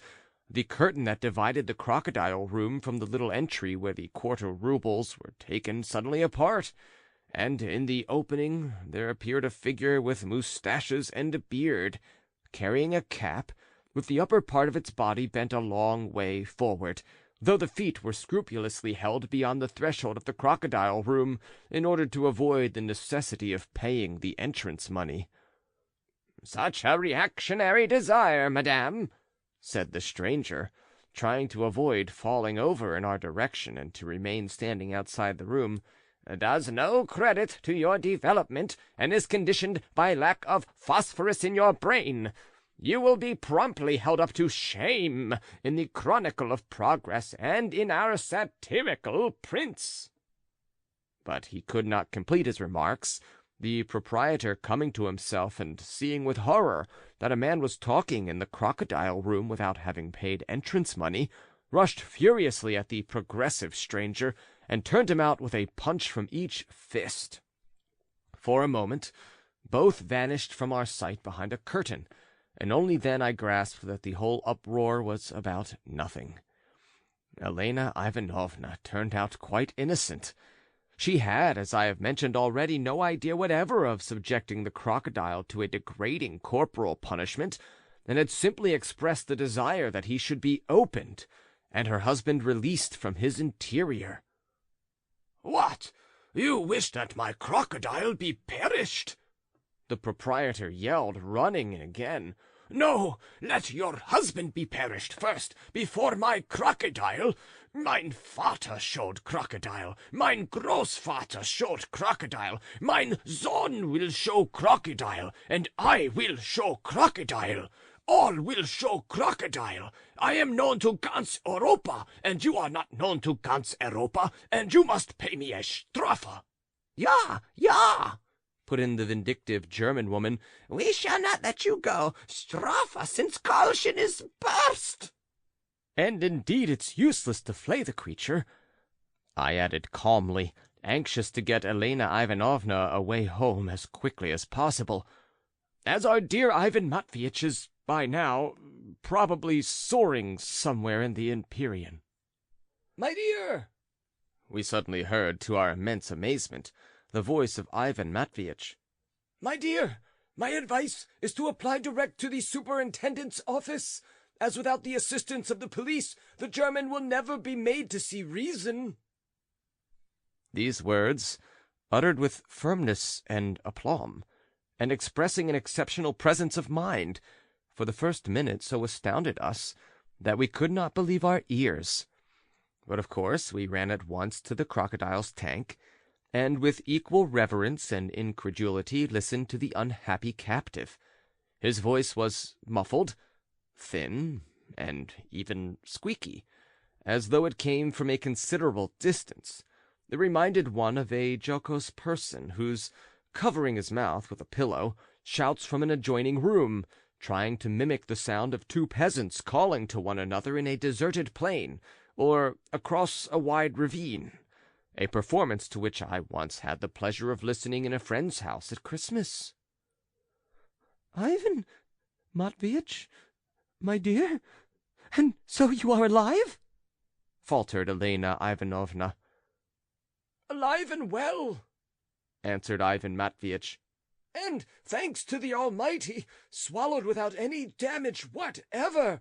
I am only uneasy as to the view my superiors may take of the incident, for after getting a permit to go abroad, I've got into a crocodile, which seems anything but clever. But, my dear, don't trouble your head about being clever. First of all, we must somehow excavate you from where you are. Elena Ivanovna interrupted. "Excavate!" cried the proprietor. I will not let my crocodile be excavated. Now the publicum will come many more, and I will 50 kopecks ask, and Karlchen will cease to burst. Gott sei Dank, put in his wife. They are right, Ivan Matveitch observed tranquilly. The principles of economics before everything. My dear, I will fly at once to the authorities and lodge a complaint, for I feel that we cannot settle this mess by ourselves. I think so too, observed Ivan Matveitch. But in our age of industrial crisis, it is not easy to rip open the belly of a crocodile without economic compensation. And meanwhile, the inevitable question presents itself. What will the German take for his crocodile? And with it another. How will it be paid? For, as you know, I have no means. Perhaps out of your salary, I observed timidly, but the proprietor interrupted me at once. I will not the crocodile sell. I will for 3,000 the crocodile sell. I will for 4,000 the crocodile sell. Now the publicum will come very many. I will for 5,000 the crocodile sell. In fact, he gave himself insufferable airs. Covetousness and a revolting greed gleamed joyfully in his eyes. I am going, I cried indignantly. And I too, I shall go to Andrei Osipitch himself. I will soften him with my tears," whined Elena Ivanovna. "Don't do that, my dear," Ivan Matveitch hastened to interpose. He had long been jealous of Andrei Osipitch on his wife's account, and he knew she would enjoy going to weep before a gentleman of refinement, for tears suited her. "And I don't advise you to do so either, my friend," he added, addressing me. "It's no good plunging headlong in that slapdash way. There's no knowing what it might lead to. You had much better go today to Timothy Semyonitch, as though to pay an ordinary visit. He is an old-fashioned and by no means brilliant man, but he is trustworthy, and what matters most of all, he is straightforward. Give him my greetings and describe the circumstances of the case, and since I owe him 7 rubles over our last game of cards, take the opportunity to pay him the money. That will soften the stern old man. In any case, his advice may serve as a guide for us, and meanwhile, take Elena Ivanovna home. Calm yourself, my dear," he continued, addressing her. "I am weary of these outcries and feminine squabblings, and should like a nap. It's soft and warm in here, though I have hardly had time to look round in this unexpected haven." "Look round? Why, is it light in there?" cried Elena Ivanovna in a tone of relief. "I am surrounded by impenetrable night," answered the poor captive. "but I can feel and, so to speak, have a look around with my hands. Goodbye. Set your mind at rest, and don't deny yourself recreation and diversion till tomorrow. And you, Semyon Semyonitch, come to me in the evening, and as you are absent-minded and may forget it, tie a knot in your handkerchief." I confess I was glad to get away, for I was overtired and somewhat bored. Hastening to offer my arm to the disconsolate Elena Ivanovna, whose charms were only enhanced by her agitation, I hurriedly led her out of the crocodile room. "The charge will be another quarter ruble in the evening," the proprietor called after us. "Oh dear, how greedy they are," said Elena Ivanovna, looking at herself in every mirror on the walls of the arcade, and evidently aware that she was looking prettier than usual. "The principles of economics," I answered with some emotion, proud that passers-by should see the lady on my arm. "The principles of economics," she drawled in a touching little voice. "I did not in the least understand what Ivan Matveitch said about those horrid economics just now." "I will explain to you," I answered, and began at once telling her of the beneficial effects of the introduction of foreign capital into our country, upon which I had read an article in the Petersburg News and the Voice that morning. "How strange it is," she interrupted, after listening for some time. "But do leave off, you horrid man. What nonsense you are talking! Tell me, do I look purple?" "You look perfect and not purple," I observed, seizing the opportunity to pay her a compliment. "Naughty man," she said complacently. "Poor Ivan Matveitch," she added a minute later, putting her little head on one side coquettishly. "I am really sorry for him. Oh dear," she cried suddenly. "How is he going to have his dinner, and what will he do if he wants anything?" An unforeseen question, I answered, perplexed in my turn. To tell the truth, it had not entered my head, so much more practical are women than we men in the solution of the problems of daily life. "Poor dear, how could he have got into such a mess? Nothing to amuse him, and in the dark. How vexing it is that I have no photograph of him, and so now I am a sort of widow," she added with a seductive smile, evidently interested in her new position. I am sorry for him, though." It was, in short, the expression of the very natural and intelligible grief of a young and interesting wife for the loss of her husband. I took her home at last, soothed her, and after dining with her and drinking a cup of aromatic coffee, set off at 6 o'clock to Timothy Semyonitch, calculating that at that hour all married people of settled habits would be sitting or lying down at home. Having written this first chapter in a style appropriate to the incident recorded, I intend to proceed in a language more natural, though less elevated, and I beg to forewarn the reader of the fact. End of Part 1.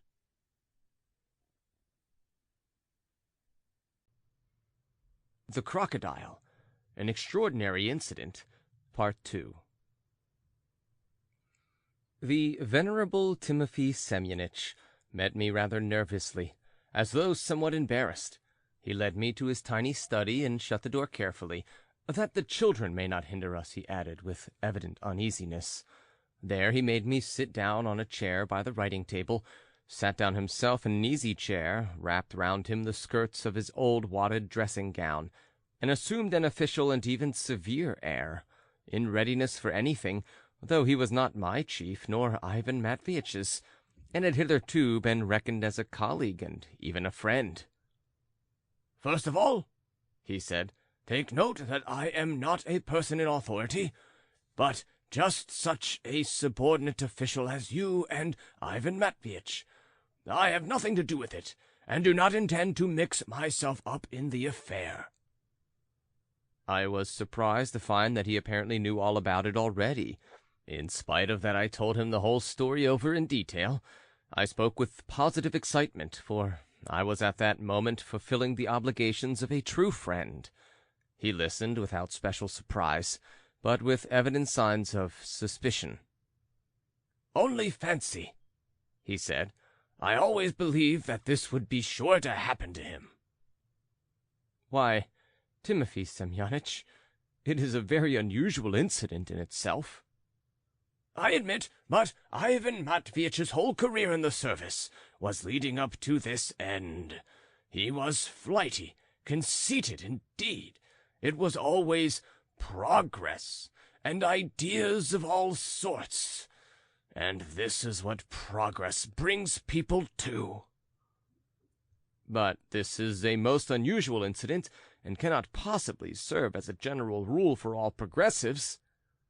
"Yes, indeed it can. You see, it's the effect of over-education, I assure you, for over-education leads people to poke their noses into all sorts of places, especially where they're not invited. Though perhaps you know best," he added as though offended. "I am an old man and not of much education. I began as a soldier's son, and this year has been the jubilee of my service." "Oh, no, Timothy Semyonitch, not at all. On the contrary, Ivan Matveitch is eager for your advice. He is eager for your guidance. He implores it, so to say, with tears."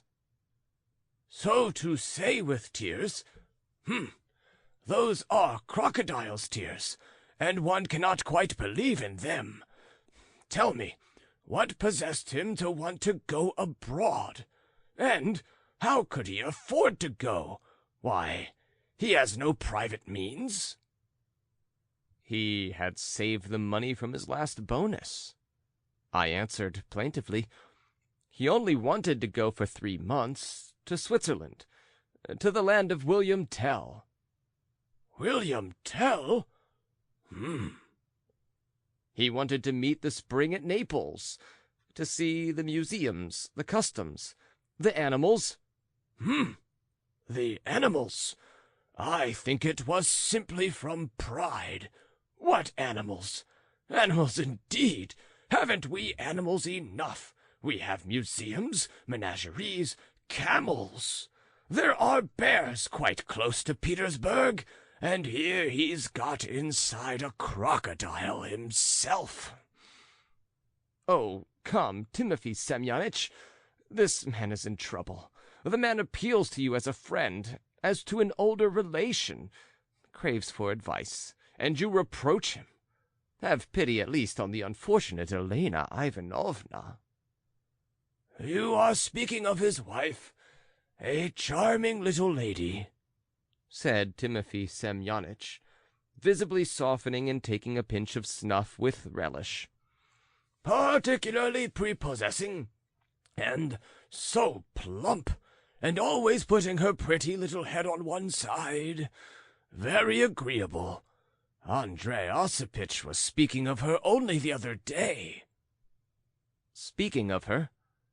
"Yes, and in very flattering terms. Such a bust, he said, such eyes, such hair, a sugar plum, he said, not a lady, and then he laughed. He is still a young man, of course." Timothy Semyonich blew his nose with a loud noise. "And yet, young though he is, what a career he is making for himself."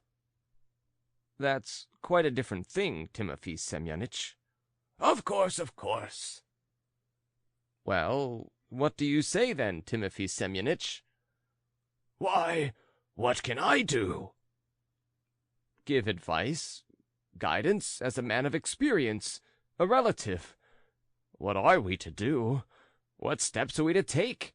Go to the authorities and—" "To the authorities? Certainly not," Timothy Semyonich replied hurriedly. "If you ask my advice, you had better above all hush the matter up and act, so to speak, as a private person. It is a suspicious incident, quite unheard of above all. There is no precedent for it, and it is far from creditable. And so, discretion above all. Let him lie there a bit. We must wait and see." "But how can we wait and see, Timothy Semyonich? What if he is stifled there?" "Why should he be? I think you told me that he made himself fairly comfortable there." I told him the whole story over again. Timothy Semyonich pondered. He said, twisting his snuff-box in his hands. "To my mind, it's really a good thing he should lie there a bit, instead of going abroad. Let him reflect at his leisure. Of course, he mustn't be stifled, and so he must take measures to preserve his health, avoiding a cough, for instance, and so on. And as for the German, it's my personal opinion he is within his rights, and even more so than the other side, because it was the other party who got into his crocodile without asking permission, and not he who got into Ivan Matveitch's crocodile without asking permission, though, so far as I recollect, the latter has no crocodile. And a crocodile is private property, and so it is impossible to slit him open without compensation." "For the saving of human life, Timothy Semyonich." "Oh, well, that's a matter for the police. You must go to them." "But Ivan Matveitch may be needed in the department. He may be asked for." "Ivan Matveitch needed? Ha ha! Besides, he is on leave, so that we may ignore him. Let him inspect the countries of Europe. It will be a different matter if he doesn't turn up when his leave is over. Then we shall ask for him and make inquiries." 3 months! Timothy Semyonich, for pity's sake. "It's his own fault. Nobody thrust him there. At this rate, we should have to get a nurse to look after him at government expense, and that is not allowed for in regulations. But the chief point is that the crocodile is private property, so that the principles of economics apply in this question. And the principles of economics are paramount. Only the other evening at Luka Andreitch's, Ignatiy Prokofyevitch was saying so. Do you know Ignatiy Prokofyevitch? A capitalist, in a big way of business, and he speaks so fluently. We need industrial development, he said. There is very little development among us. We must create it. We must create capital. So we must create a middle class, the so-called bourgeoisie. And as we haven't capital, we must attract it from abroad. We must, in the first place, give facilities to foreign companies to buy up lands in Russia, as is done now abroad. The communal holding of land is poison, is ruin. And you know, he spoke with such heat. Well, that's all right for him, a wealthy man, and not in the service. With the communal system, he said, there will be no improvement in industrial development or agriculture. Foreign companies, he said, must as far as possible buy up the whole of our land in big lots, and then split it up in the smallest parts possible. And do you know he pronounced the words "split it up" with such determination? And then sell it as private property, or rather not sell it, but simply let it. When, he said, all the land is in the hands of foreign companies, they can fix any rent they like. And so the peasant will work 3 times as much for his daily bread, and he can be turned out at pleasure, so that he will feel it, will be submissive and industrious, and will work 3 times as much for the same wages. But as it is with the commune, what does he care? He knows he won't die of hunger, so he is lazy and drunken. And meanwhile, money will be attracted into Russia, capital will be created, and the bourgeoisie will spring up. The English political and literary paper, The Times, in an article the other day on our finances, stated that the reason our financial position was so unsatisfactory was that we had no middle class, no big fortunes, no accommodating proletariat. Ignati Prokofyevich speaks well. He is an orator. He wants to lay a report on the subject before the authorities, and then to get it published in the news. That's something very different from verses like Ivan Matveitch's. But how about Ivan Matveitch? I put in after letting the old man babble on. Timothy Semyonich was sometimes fond of talking, and showing that he was not behind the times, but knew all about things. How about Ivan Matveitch? Why, I am coming to that.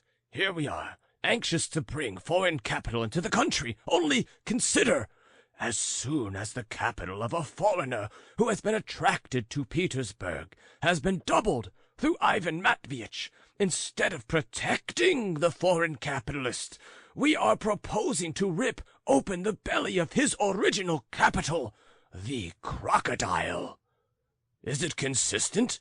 To my mind, Ivan Matveitch, as the true son of his fatherland, ought to rejoice and be proud that through him the value of a foreign crocodile has been doubled and possibly even trebled. That's just what is wanted to attract capital. If one man succeeds, mind you, another will come with a crocodile, and a third will bring 2 or 3 of them at once, and capital will grow up about them. There you have a bourgeoisie. It must be encouraged. Upon my word, Timothy Semyonich, I cried, you are demanding almost supernatural self-sacrifice from poor Ivan Matveitch. I demand nothing, and I beg you, before everything, as I have said already, to remember that I am not a person in authority, and so cannot demand anything of anyone. I am speaking as a son of the fatherland. That is, not as the son of the fatherland, but as a son of the fatherland. Again, what possessed him to get into the crocodile? A respectable man, a man of good grade in the service, lawfully married, and then to behave like that. Is it consistent? But it was an accident. Who knows? And where is the money to compensate the owner to come from? Perhaps out of his salary, Timothy Semyonich? Would that be enough? No, it wouldn't, Timothy Semyonich, I answered sadly. The proprietor was at first alarmed that the crocodile would burst, But as soon as he was sure that it was all right, he began to bluster, and was delighted to think that he could double the charge for entry. Treble and quadruple, perhaps. The public will simply stampede the place now, and crocodile owners are smart people. Besides, it's not Lent yet, and people are keen on diversions. And so I say again, the great thing is that Ivan Matveitch should preserve his incognito. Don't let him be in a hurry.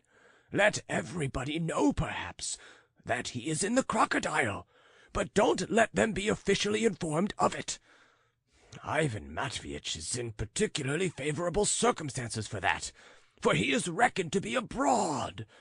It will be said that he is in the crocodile, and we will refuse to believe it. That is how it can be managed. The great thing is that he should wait. And why should he be in a hurry? Well, but if... Don't worry, he has a good constitution. Well, and afterwards, when he has waited? Well, I won't conceal from you that the case is exceptional in the highest degree. One doesn't know what to think of it, and the worst of it is that there is no precedent. If we had a precedent, we might have something to go by, but as it is, what is one to say? It will certainly take time to settle it. A happy thought flashed upon my mind. Cannot we arrange, I said, that if he is destined to remain in the entrails of the monster, and it is the will of Providence that he should remain alive, that he should send in a petition to be reckoned as still serving? Possibly as on leave and without salary. But couldn't it be with salary? On what grounds? As sent on a special commission. What commission? And where? Why, into the entrails of the crocodile, so to speak, for exploration, for investigation of the facts on the spot. It would, of course, be a novelty, but that is progressive, and would at the same time show zeal for enlightenment. Timothy Semyonich thought a little.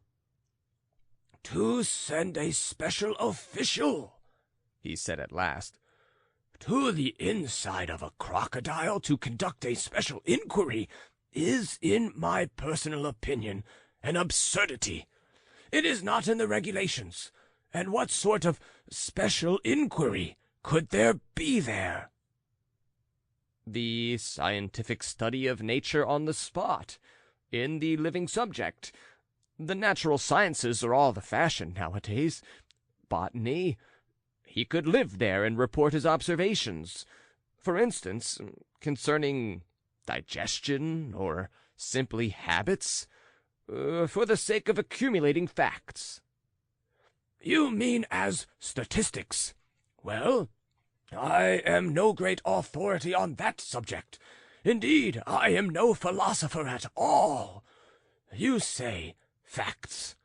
We are overwhelmed with facts as it is, and I don't know what to do with them. Besides, statistics are a danger. In what way? They are a danger. Moreover, you will admit he will report facts, so to speak, lying like a log. And can one do one's official duties lying like a log? That would be another novelty, and a dangerous one. And again, there is no precedent for it. If we had any sort of precedent for it, then, to my thinking, he might have been given the job. But no live crocodiles have been brought over hitherto, Timothy Semyonich. Yes. He reflected again. Your objection is a just one, if you like, and might indeed serve as a ground for carrying the matter further. But consider again that if with the arrival of living crocodiles government clerks begin to disappear, and then on the ground that they are warm and comfortable there, expect to receive the official sanction for their position, and then take their ease there. You must admit it would be a bad example. We should have everyone trying to go the same way to get a salary for nothing. Do your best for him, Timothy Semyonich. By the way, Ivan Matveitch asked me to give you 7 rubles he had lost to you at cards. Ah, he lost that the other day at Nikifor Nikiforitch's. I remember, and how gay and amusing he was. And now... The old man was genuinely touched. Intercede for him, Timothy Semyonich. I will do my best. I will speak in my own name as a private person, as though I were asking for information. And meanwhile, you find out indirectly, unofficially, how much would the proprietor consent to take for his crocodile?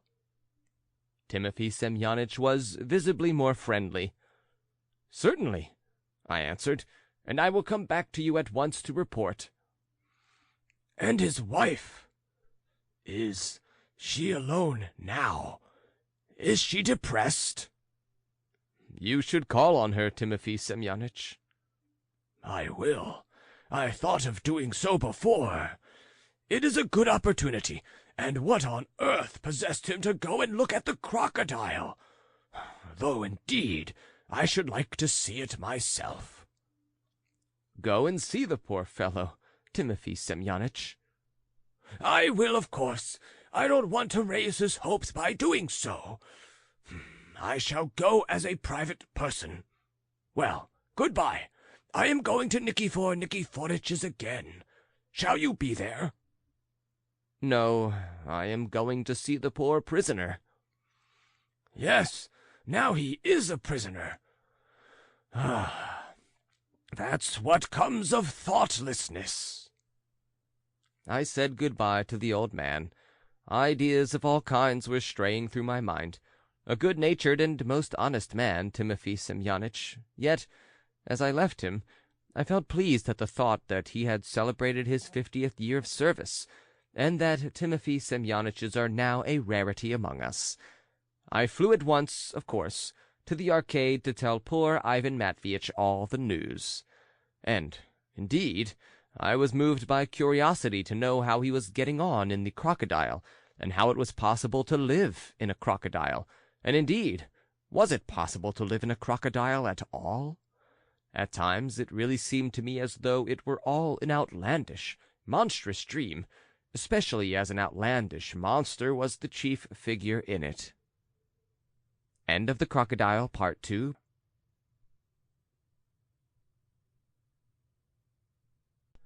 The Crocodile, An Extraordinary Incident, Part 3. And yet it was not a dream, but actual, indubitable fact. Should I be telling the story if it were not? But, to continue. It was late, about 9 o'clock, before I reached the arcade, and I had to go into the crocodile room by the back entrance, for the German had closed the shop earlier than usual that evening. Now, in the seclusion of domesticity, he was walking about in a greasy old frock-coat, but he seemed 3 times as pleased as he had been in the morning. It was evidently that he had no apprehensions now, and that the public had been coming many more. The Mutter came out later, evidently to keep an eye on me. The German and the Mutter frequently whispered together. Although the shop was closed, he charged me a 1/4 ruble. What unnecessary exactitude! You will every time pay. The public will 1 ruble, and you 1/4 pay, for you are the good friend of your good friend, and I a friend. Respect. Are you alive? Are you alive, my cultured friend? I cried as I approached the crocodile, expecting my words to reach Ivan Matveitch from a distance and to flatter his vanity. Alive and well, he answered, as though from a long way off, or from under the bed, though I was standing close beside him. Alive and well, but of that later. How are things going? As though purposely not hearing the question, I was just beginning with sympathetic haste to question him how he was, what it was like in the crocodile, and what in fact there was inside a crocodile. Both friendship and common civility demanded this, but with capricious annoyance he interrupted me. "How are things going?" he shouted in a shrill and, on this occasion, particularly revolting voice, addressing me peremptorily as usual. I described to him my whole conversation with Timothy Semyonich, down to the smallest detail. As I told my story, I tried to show my resentment in my voice. "The old man is right," Ivan Matveitch pronounced as abruptly as usual in his conversation with me. "I like practical people. I can't endure sentimental milksops. I am ready to admit, however, that your idea about a special commission is not altogether absurd.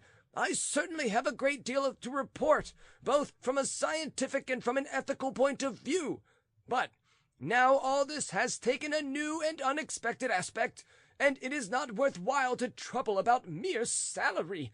Listen attentively. Are you sitting down?" "No, I am standing up."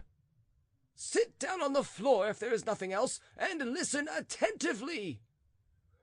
Respectfully, I took a chair and put it down on the floor with a bang in my anger. "Listen," he began dictatorially.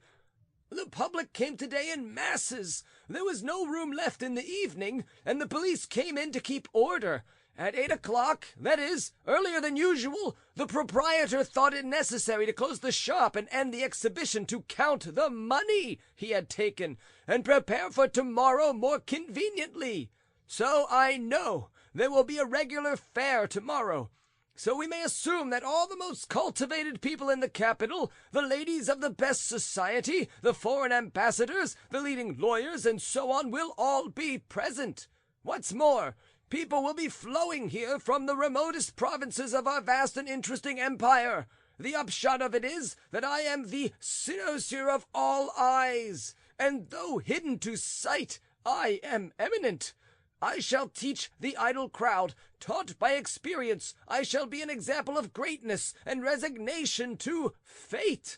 I shall be, so to say, a pulpit from which to instruct mankind. The mere biological details I can furnish about the monster I am inhabiting are of priceless value. And so, far from repining at what has happened, I confidently hope for the most brilliant of careers." "You won't find it wearisome?" I asked sarcastically. What irritated me more than anything was the extreme pomposity of his language. Nevertheless, it all rather disconcerted me. What on earth? What can this frivolous blockhead find to be so cocky about? I muttered to myself. He ought to be crying instead of being cocky. "No," he answered my observation sharply. "for I am full of great ideas.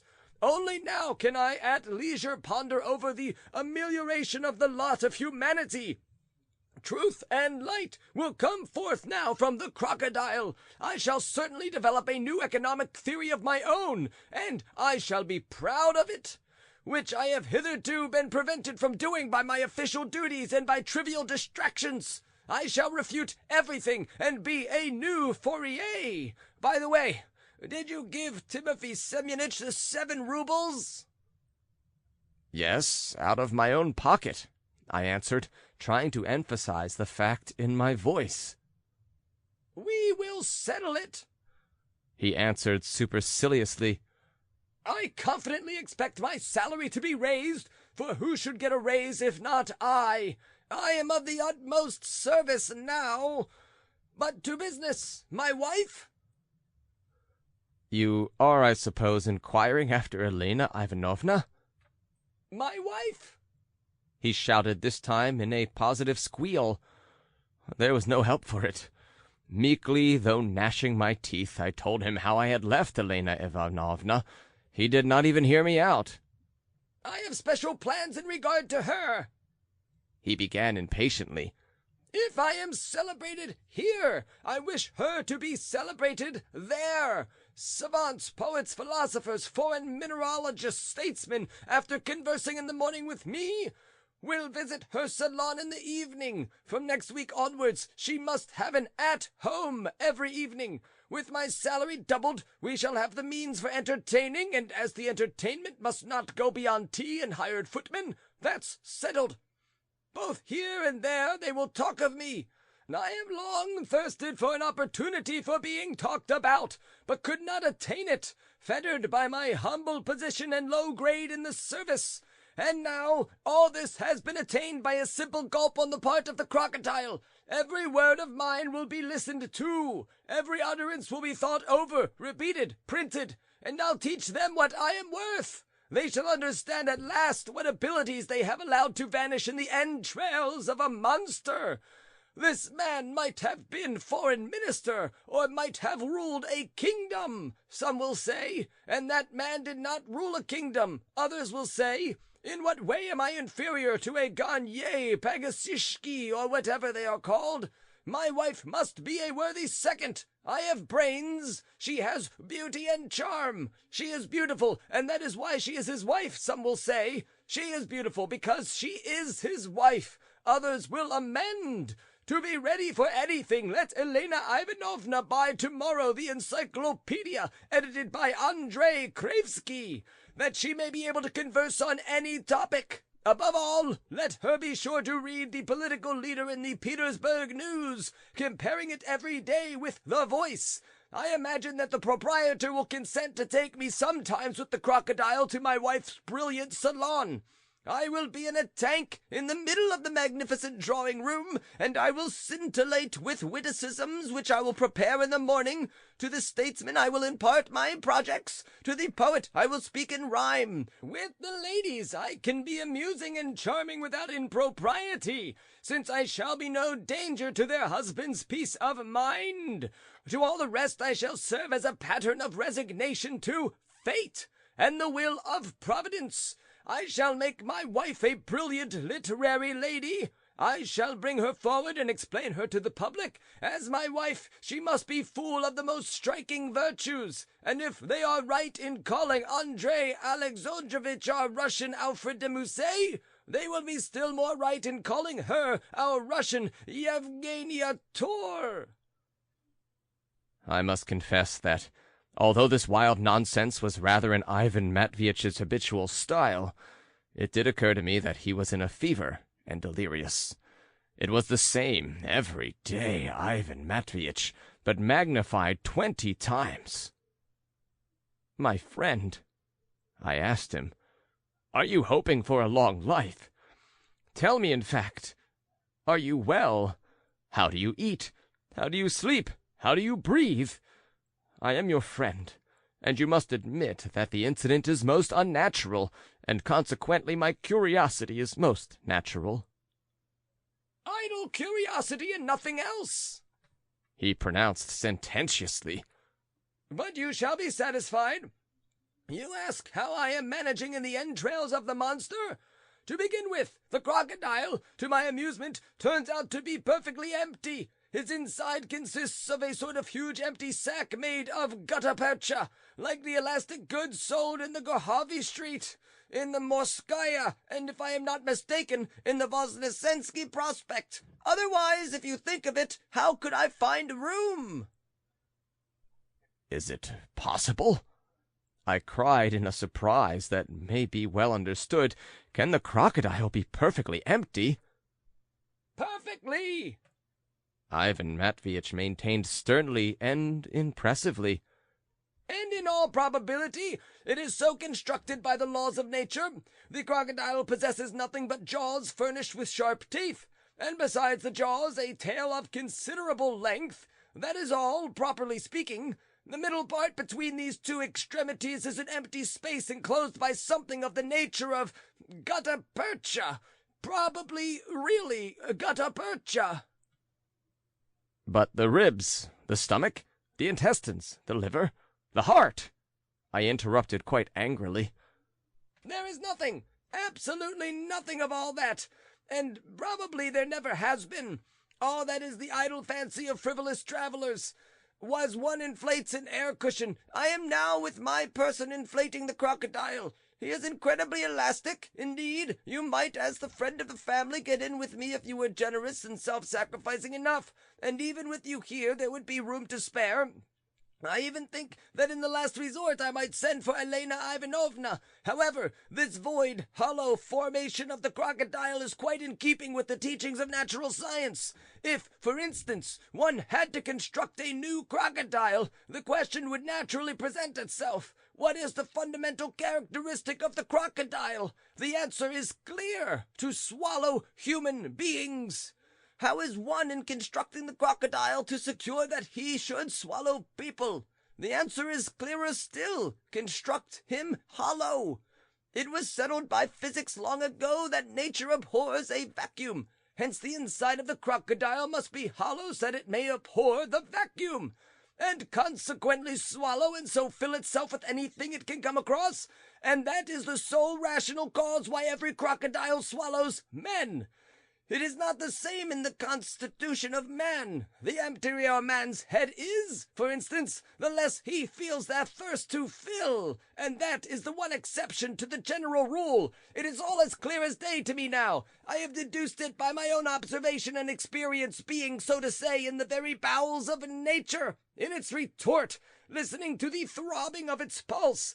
Even etymology supports me, for the very word crocodile means voracity. Crocodile, crocodillo, is evidently an Italian word, dating perhaps from the Egyptian pharaohs, and evidently derived from the French verb croquer, which means to eat, to devour, in general, to absorb nourishment. All these remarks I intend to deliver as my first lecture in Elena Ivanovna's salon, when they take me there in the tank. My friend, oughtn't you at least to take some purgative? I cried voluntarily. He is in a fever, he is feverish, I repeated to myself in alarm. Nonsense, he answered contemptuously. Besides, in my present position it would be most inconvenient. I knew, though, that you would be sure to talk of taking medicine. But, my friend, how do you take food now? Have you dined today? No, but I am not hungry, and most likely I shall never take food again, and that too is quite natural. Filling the whole interior of the crocodile, I make him feel always full. Now, he need not be fed for some years. On the other hand, nourished by me, he will naturally impart to me all the vital juices of his body. It is the same as with some accomplished coquettes, who embed themselves and their whole persons for the night in raw steak, and then, after their morning bath, are fresh, supple, buxom, and fascinating. In that way, nourishing the crocodile, I myself obtain nourishment from him. Consequently, we mutually nourish one another. But as it is difficult even for a crocodile to digest a man like me, he must, no doubt, he conscious of a certain weight in his stomach, an organ which he does not, however, possess, and that is why, to avoid causing the creature suffering, I do not often turn over, and although I could turn over, I do not do so from humanitarian motives. This is the one drawback of my present position, and in an allegorical sense. Timothy Semyonich was right in saying I was lying like a log, but I will prove that even lying like a log, nay, that only lying like a log, one can revolutionize the lot of mankind. All the great ideas and movements of our newspapers and magazines have evidently been the work of men who were lying like logs. That is why they call them divorced from the realities of life. But what does it matter? They're saying that.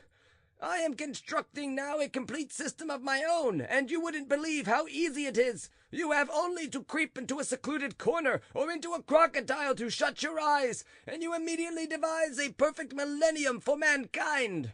When you went away this afternoon, I set to work at once and have already invented 3 systems. Now I am preparing the 4th. It is true that at first one must refute everything that has gone before, but from the crocodile it is so easy to refute it. Besides, it all becomes clearer, seen from the inside of the crocodile.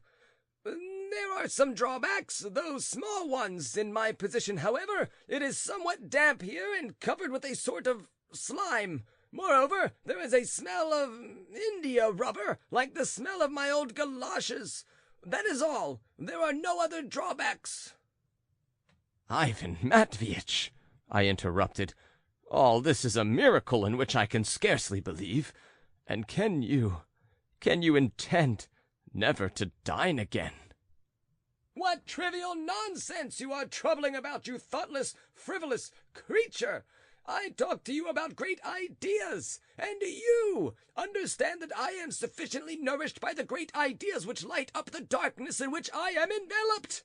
The good-natured proprietor has, however, after consulting the kindly Mutter, decided with her that they will every morning insert into the monster's jaws a bent metal tube, something like a whistle pipe, by means of which I can absorb coffee or broth with bread soaked in it. The pipe has already been bespoken in the neighborhood, but I think this is a superfluous luxury. I hope to live at least 1,000 years, if it is true that crocodiles live so long, which, by the way, good thing I thought of it. You had better look up in some natural history tomorrow and tell me, for I may have been mistaken and have mixed it up with some excavated monster. There is only one reflection rather troubles me. As I am dressed in cloth and have boots on, the crocodile can obviously not digest me. Besides, I am alive and so am opposing the process of digestion with my whole will power. For you can understand that I do not wish to be turned into what all nourishment turns into, for that would be too humiliating for me. But there is one thing I am afraid of. In 1,000 years the cloth of my coat, unfortunately of Russian make, may decay, and then left without clothing I might perhaps, in spite of my indignation, begin to be digested, and though by day nothing would induce me to allow it, at night in my sleep, when a man's will deserts him, I may be overtaken by the humiliating destiny of a potato, a pancake, or veal. Such an idea reduces me to fury. This alone is an argument for the revision of the tariff and the encouragement of the importation of English cloth, which is stronger and so will withstand nature longer when one is swallowed by a crocodile. At the first opportunity I will impart this idea to some statesman, and at the same time to the political writers on our Petersburg dailies. Let them publish it abroad. I trust this will not be the only idea they will borrow from me. I foresee that every morning a regular crowd of them, provided with quarter rubles from the editorial office, will be flocking round me to seize my ideas on the telegrams of the previous day. In brief, the future presents itself to me in the rosiest light." "Fever, fever," I whispered to myself. "My friend, and freedom?" I asked, wishing to learn his views thoroughly. "You are, so to speak, in prison, while every man has a right to the enjoyment of freedom." "You are a fool," he answered. "Savages love independence. Wise men love order. And if there is no order—" "Ivan Matveitch, spare me, please." "Hold your tongue and listen," he squealed, vexed at my interrupting him. "Never has my spirit soared as now. In my narrow refuge there is only one thing that I dread, the literary criticisms of the monthlies and the hiss of our satirical papers. I am afraid that thoughtless visitors, stupid and envious people, and nihilists in general, may turn me into ridicule, but I will take measures. I am impatiently awaiting the response of the public tomorrow, and especially the opinion of the newspapers. You must tell me about the papers tomorrow." "Very good. Tomorrow I will bring a perfect pile of papers with me." "Tomorrow is too soon to expect reports in the newspapers, for it will take 4 days for it to be advertised. But from today, come to me every evening by the back way through the yard. I am intending to employ you as my secretary. You shall read the newspapers and magazines to me, and I will dictate to you my ideas and give you commissions. Be particularly careful not to forget the foreign telegrams. Let all the European telegrams be here every day. But enough! Most likely you are sleepy by now. Go home and do not think of what I said just now about criticisms. I am afraid of it, for the critics themselves are in a critical position. One has only to be wise and virtuous, and one will certainly get on to a pedestal. If not Socrates, then Diogenes, or perhaps both of them together. That is my future role among mankind." So frivolously and boastfully did Ivan Matveitch hasten to express himself before me, like feverish, weak-willed women, who, as we are told by the proverb, cannot keep a secret. All that he told me about the crocodile struck me as most suspicious. How was it possible that the crocodile was absolutely hollow? I don't mind betting that he was bragging from vanity and partly to humiliate me.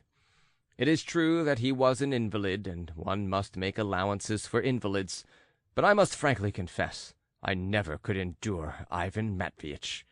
I have been trying all my life from a child up to escape from his tutelage, and have not been able to. 1,000 times over I have been tempted to break with him altogether, and every time I have been drawn to him again, as though I were still hoping to prove something to him, or to revenge myself on him. A strange thing, this friendship. I can positively assert that 9/10 of my friendship for him was made up of malice. On this occasion, however, we parted with genuine feeling. "Your friend is a very clever man," the German said to me in an undertone as he moved me out. He had been listening all the time attentively to our conversation. "Apropos," I said, "while I think of it, how much would you ask for your crocodile in case anyone wanted to buy it?" Ivan Matveitch, who heard the question, was waiting with curiosity for the answer. It was evident that he did not want the German to ask too little. Anyway, he cleared his throat in a peculiar way on hearing the question. At first the German would not listen, was positively angry. "No one will dare my own crocodile to buy," he cried furiously, and turned as red as a boiled lobster. "Me not want to sell the crocodile. I would not for the crocodile 1,000,000 thalers take. I took 130 thaler from the public today, and I shall tomorrow 10,000 take, and then 100,000 every day I shall take. I will not him sell." Ivan Matveitch positively chuckled with satisfaction. Controlling myself, for I felt it was a duty to my friend, I hinted coolly and reasonably to the crazy German that his calculations were not quite correct, that if he makes 100,000 every day, all Petersburg will have visited him in 4 days, and then there will be no one left to bring him roubles, that life and death are in God's hands, that the crocodile may burst, or Ivan Matveitch may fall ill and die, and so on and so on. The German grew pensive. "I will him drops from the chemist get," he said after pondering, "and will save your friend that he die not." "Drops are all very well," I answered, "but consider, too, that the thing may get into the law courts. Ivan Matveitch's wife may demand the restitution of her lawful spouse. You are intending to get rich, but do you intend to give Elena Ivanovna a pension?" "No, me not intend," said the German in stern decision. "No, we not intend," said the Mutter with positive malignancy. "And so would it not be better for you to accept something now, at once, a secure and solid though moderate sum, than to leave things to chance? I ought to tell you that I am inquiring simply from curiosity." The German drew the Mutter aside to consult with her in a corner, where there stood a case with the largest and ugliest monkey of his collection. "Well, you will see," said Ivan Matveitch. As for me, I was at that moment burning with the desire, first to give the German a thrashing, next to give the Mutter an even sounder one, and thirdly, to give Ivan Matveitch the soundest thrashing of all for his boundless vanity. But all this paled beside the answer of the rapacious German. After consultation with the Mutter, he demanded for his crocodile 50,000 rubles in bonds of the last Russian loan, with lottery voucher attached, a brick house in Gorohovy Street with a chemist shop attached, and in addition, the rank of Russian colonel. "You see," Ivan Matveitch cried triumphantly, "I told you so! Apart from this last senseless desire for the rank of a colonel, he is perfectly right, for he fully understands the present value of the monster he is exhibiting, the economic principle before everything." "Upon my word," I cried furiously to the German, "but what should you be made a colonel for? What exploit have you performed? What service have you done? In what way have you gained military glory? You are really crazy." "Crazy!" cried the German, offended. "No, a person very sensible, but you very stupid. I have a colonel deserved, for that I have a crocodile shown, and in him a live Hofrat sitting. And a Russian can a crocodile not show, and a live Hofrat in him sitting. Me extremely clever man, and much wish colonel to be." "Well, good-bye then, Ivan Matveitch," I cried, shaking with fury, and I went out of the crocodile room almost at a run. I felt that, in another minute, I could not have answered for myself. The unnatural expectations of these two blockheads were insupportable. The cold air refreshed me and somewhat moderated my indignation. At last, after spitting vigorously 15 times on each side, I took a cab, got home, undressed, and flung myself into bed. What vexed me more than anything was my having become his secretary. Now I was to die of boredom there every evening, doing the duty of a true friend. I was ready to beat myself for it, and I did, in fact, after putting out the candle and pulling up the bedclothes, punch myself several times on the head and various parts of my body. That somewhat relieved me, and at last I fell asleep fairly soundly, in fact, for I was very tired. All night long I could dream of nothing but monkeys, but towards morning I dreamt of Elena Ivanovna. End of section 3. The Crocodile, An Extraordinary Incident, Part 4. The monkeys I dreamed about, I surmise, because they were shut up in the case at the Germans, but Elena Ivanovna was a different story. I may as well say at once, I loved the lady, but I make haste, post-haste, to make a qualification. I loved her as a father, neither more nor less. I judged that because I often felt an irresistible desire to kiss her little head or her rosy cheek. And, though I never carried out this inclination, I would not have refused even to kiss her lips, and not merely her lips, but her teeth, which always gleamed so charmingly like 2 rows of pretty, well-matched pearls when she laughed. She laughed extraordinarily often. Ivan Matveitch in demonstrative moments used to call her his darling absurdity, a name extremely happy and appropriate. She was a perfect sugar-plum, and that was all one could say of her. Therefore I am utterly at a loss to understand what possessed Ivan Matveitch to imagine his wife as a Russian Yevgenia Tor. Anyway, my dream, with the exception of the monkeys, left the most pleasant impression upon me. In going over all the incidents of the previous day as I drank my morning cup of tea, I resolved to go and see Elena Ivanovna at once on my way to the office, which indeed I was bound to do as the friend of the family. In a tiny little room out of the bedroom, the so-called little drawing-room, though their big drawing-room was little too, Elena Ivanovna was sitting, in some half-transparent morning wrapper, on a smart little sofa before a little tea-table, drinking coffee out of a little cup in which she was dipping a minute biscuit. She was ravishingly pretty, but struck me as being at the same time rather pensive. "Ah, that's you, naughty man," she said, greeting me with an absent-minded smile. Sit down, Featherhead. Have some coffee. Well, what were you doing yesterday? Were you at the masquerade?" "Why, were you? I don't go, you know.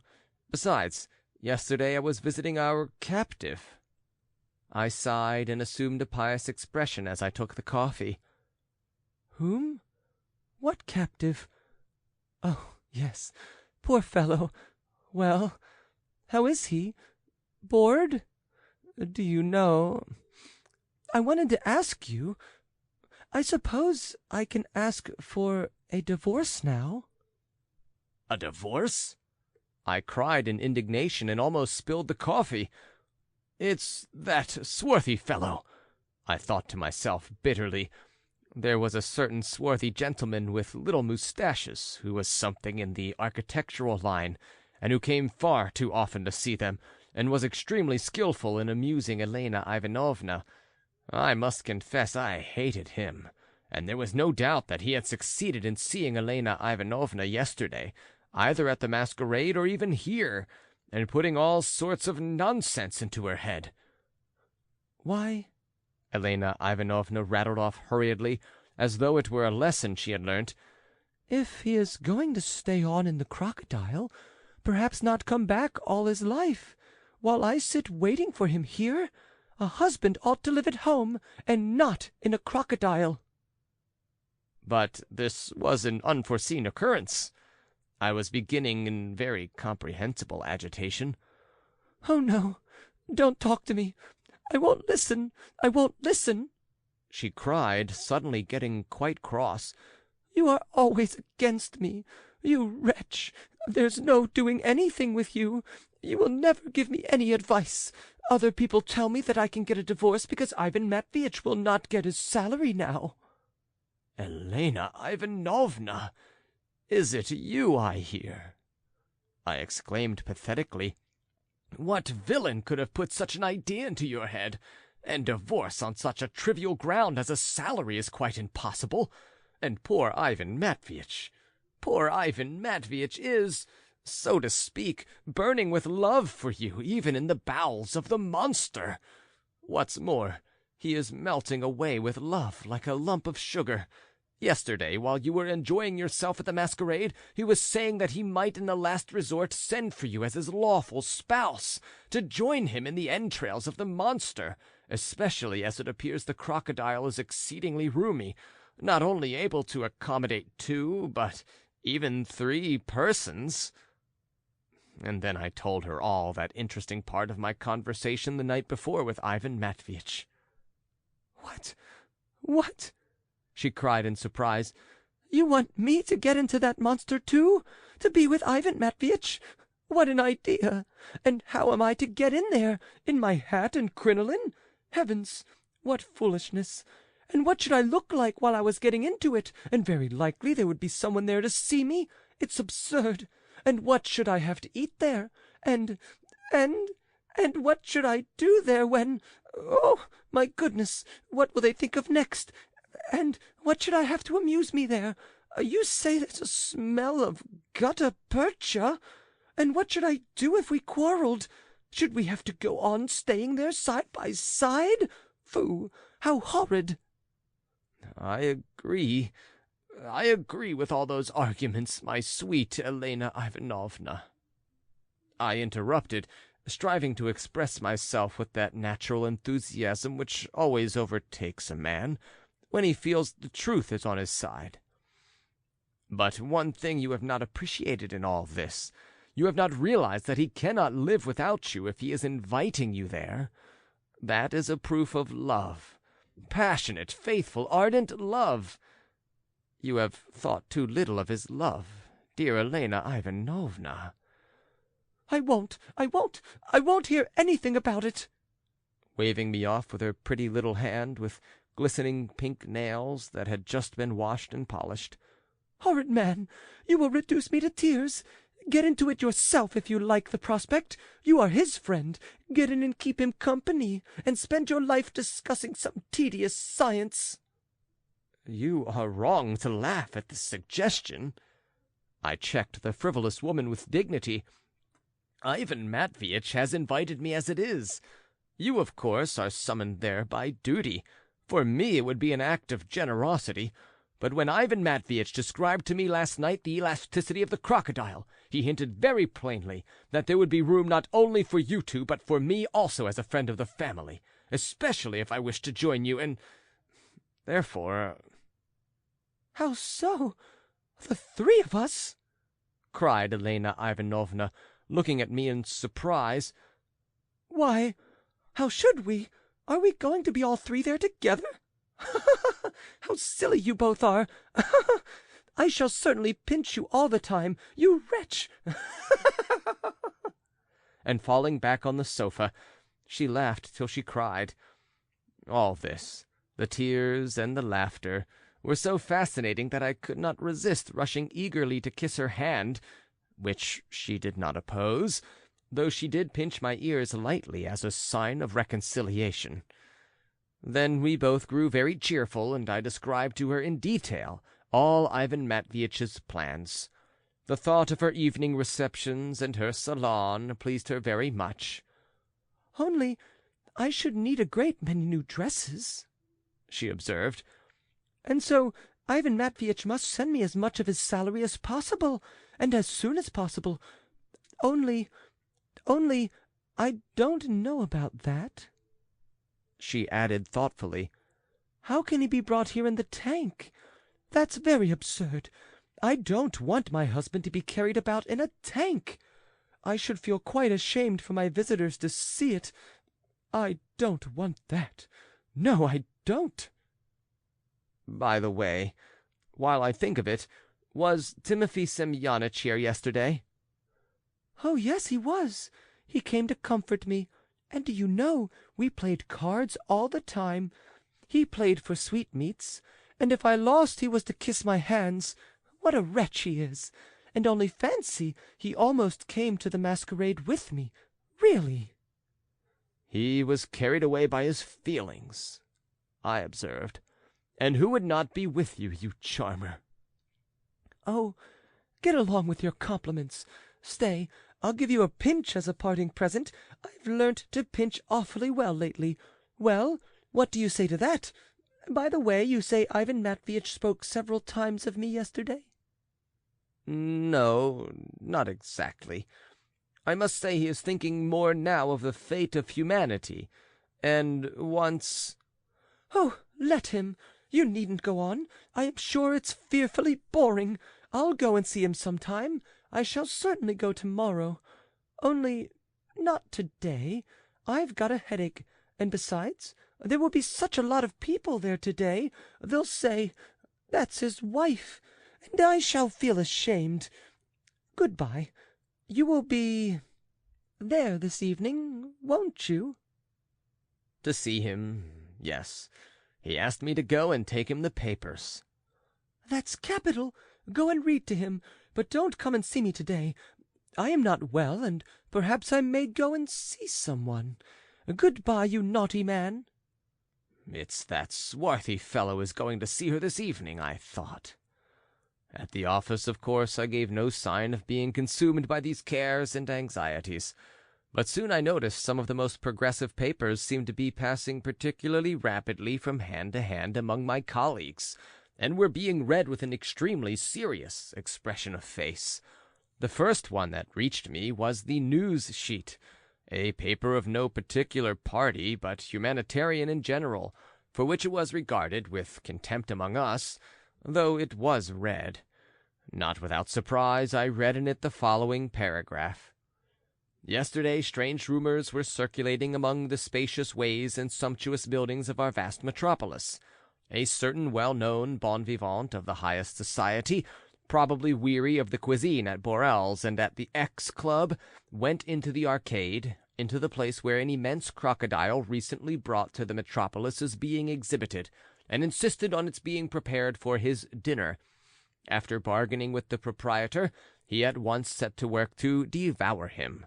That is, not the proprietor, a very meek and punctilious German, but his crocodile, cutting juicy morsels with his penknife from the living animal and swallowing them with extraordinary rapidity.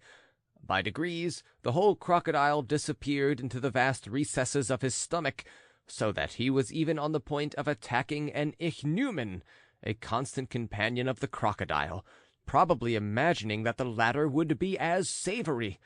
We are by no means opposed to that new article of diet with which foreign gourmands have long been familiar. We have, indeed, predicted that it would come. English lords and travellers make up regular parties for catching crocodiles in Egypt, and consume the back of the monster cooked like beefsteak, with mustard, onions, and potatoes. The French who followed in the train of Lesseps prefer the paws baked in hot ashes, which they do, however, in opposition to the English, who laugh at them. Probably both ways would be appreciated among us.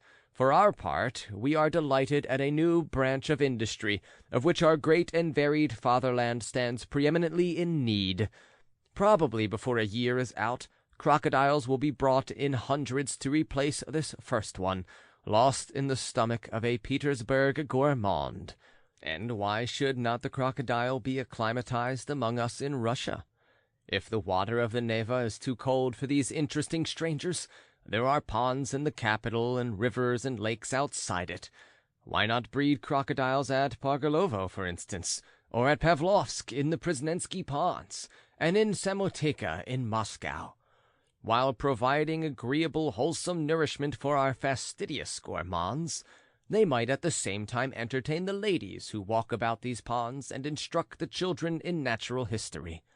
The crocodile skin might be used for making jewel cases, boxes, cigar cases, pocketbooks, and possibly more than 1,000 saved up in the greasy notes that are peculiarly beloved of merchants might be laid by in the crocodile skin. We hope to return more than once to this interesting topic. Though I had foreseen something of the sort, yet the reckless inaccuracy of the paragraph overwhelmed me. Finding no one with whom to share my impression, I turned to Prohor Savitch, who was sitting opposite to me, and noticed that the latter had been watching me for some time, while in his hand he held the Voice, as though he were on the point of passing it to me. Without a word he took the news sheet from me, and as he handed me the Voice he drew a line with his nail against an article, to which he probably wished to call my attention. This Prohor Savitch was a very queer man. A taciturn old bachelor, he was not on intimate terms with any of us, scarcely spoke to anyone in the office, always had an opinion of his own about everything, but could not bear to import it to anyone. He lived alone. Hardly anyone among us had ever been in his lodging. This was what I read in the Voice. Everyone knows that we are progressive and humanitarian and want to be on a level with Europe in this respect. But in spite of all our exertions and the efforts of our paper, we are still far from maturity, as may be judged from the shocking incident which took place yesterday in the Arcade, and which we predicted long ago. A foreigner arrives in the capital, bringing with him a crocodile which he begins exhibiting in the Arcade. We immediately hasten to welcome a new branch of useful industry, such as our powerful and varied fatherland stands in great need of. Suddenly, yesterday at 4 o'clock in the afternoon, a gentleman of exceptional stoutness enters the foreigner's shop in an intoxicated condition, pays his entrance money, and immediately, without any warning, leaps into the jaws of the crocodile, who was forced, of course, to swallow him, if only from an instinct of self-preservation, to avoid being crushed. Tumbling into the inside of the crocodile, the stranger at once dropped asleep. Neither the shouts of the foreign proprietor, nor the lamentations of his terrified family, nor threats to send for the police made the slightest impression. Within the crocodile was heard nothing but laughter and a promise to flay him. Though the poor animal, compelled to swallow such a mass, was vainly shedding tears. An uninvited guest is worse than a Tartar, but in spite of the proverb, the insolent visitor would not leave. We do not know how to explain such barbarous incidents which prove our lack of culture and disgrace us in the eyes of foreigners. The recklessness of the Russian temperament has found a fresh outlet. It may be asked what was the object of the uninvited visitor. A warm and comfortable abode? but there are many excellent houses in the capital with very cheap and comfortable lodgings, with the Neva water laid on, and a staircase lighted by gas, frequently with a hall porter maintained by the proprietor. We would call our readers' attention to the barbarous treatment of domestic animals. It is difficult, of course, for the crocodile to digest such a mass all at once, and now he lies swollen out to the size of a mountain, awaiting death in insufferable agonies. In Europe, persons guilty of inhumanity towards domestic animals have long been punished by laws, but in spite of our European enlightenment, in spite of our European pavements, in spite of the European architecture of our houses, we are still far from shaking off our time-honored traditions. Though the houses are new, the conventions are old. And indeed, the houses are not new. At least the staircases in them are not. We have more than once in our paper alluded to the fact that in the Petersburg Side, in the house of the merchant Lukyanov, the steps of the wooden staircase have decayed, fallen away, and have long been a danger for Efimya Skapidorov, a soldier's wife who works in the house, and is often obliged to go up the stairs with water or armfuls of wood. At last our predictions have come true. Yesterday evening, at 8:30, Efimya Skapidorov fell down with a basin of soup and broke her leg. We do not know whether Lukyanov will mend his staircase now. Russians are often wise after the event, but the victim of Russian carelessness has by now been taken to the hospital. In the same way, we shall never cease to maintain that the house porters who clear away the mud from the wooden pavement in the Vyborgsky Side ought not to splatter the legs of passers-by, but should throw the mud up into heaps, as is done in Europe. And so on and so on. "What's this?" I asked in some perplexity, looking at Prohor Savage. "What's the meaning of it?" "How do you mean?" "Why, upon my word, instead of pitying Ivan Matveitch, they pity the crocodile." "What of it? They have pity even for a beast, a mammal. We must be up to Europe, mustn't we? They have a very warm feeling for crocodiles there, too." Saying this, queer old Prohor Savage dived into his papers, and would not utter another word. I stuffed the Voice and the news sheet into my pocket, and collected as many old copies of the newspapers as I could find, for Ivan Matveitch's diversion in the evening, and though the evening was far off, yet on this occasion I slipped away from the office early to go to the arcade and look, if only from a distance, at what was going on there, and to listen to the various remarks and currents of opinion. I foresaw that there would be a regular crush there, and turned up the collar of my coat to meet it. I somehow felt rather shy, so unaccustomed are we to publicity, but I feel that I have no right to report my own prosaic feelings when faced with this remarkable and original incident. End of The Crocodile. Bobak, from somebody's diary. Semyon Ardalyonovitch said to me all of a sudden the day before yesterday, "Why, will you ever be sober, Ivan Ivanovitch? Tell me that, pray." A strange requirement. I did not resent it. I am a timid man. But here they have actually made me out mad. An artist painted my portrait as it happened. "After all, you are a literary man," he said. I submitted. He exhibited it. I read, "Go and look at that morbid face suggesting insanity." It may be so, but think of putting it so bluntly into print. In print everything ought to be decorous. There ought to be ideals, while instead of that... Say it indirectly at least. That's what you have style for. But no, he doesn't care to do it indirectly. Nowadays humor and a fine style have disappeared, and abuse is accepted as wit. I do not resent it, but God knows I am not enough of a literary man to go out of my mind. I have written a novel. It has not been published. I have written articles. They have been refused. Those articles I took about from one editor to another. Everywhere they refused them. You have no salt, they told me. What sort of salt do you want? I asked with a jeer. Attic salt? They did not even understand. For the most part, I translate from the French for the booksellers. I write advertisements for shopkeepers, too. Unique opportunity. Fine tea from our own plantations. I made a nice little sum over a panegyric on his deceased Excellency Pyotr Matveyich. I compiled the Art of Pleasing the Ladies, a commission from a bookseller. I have brought out some 6 little works of this kind in the course of my life.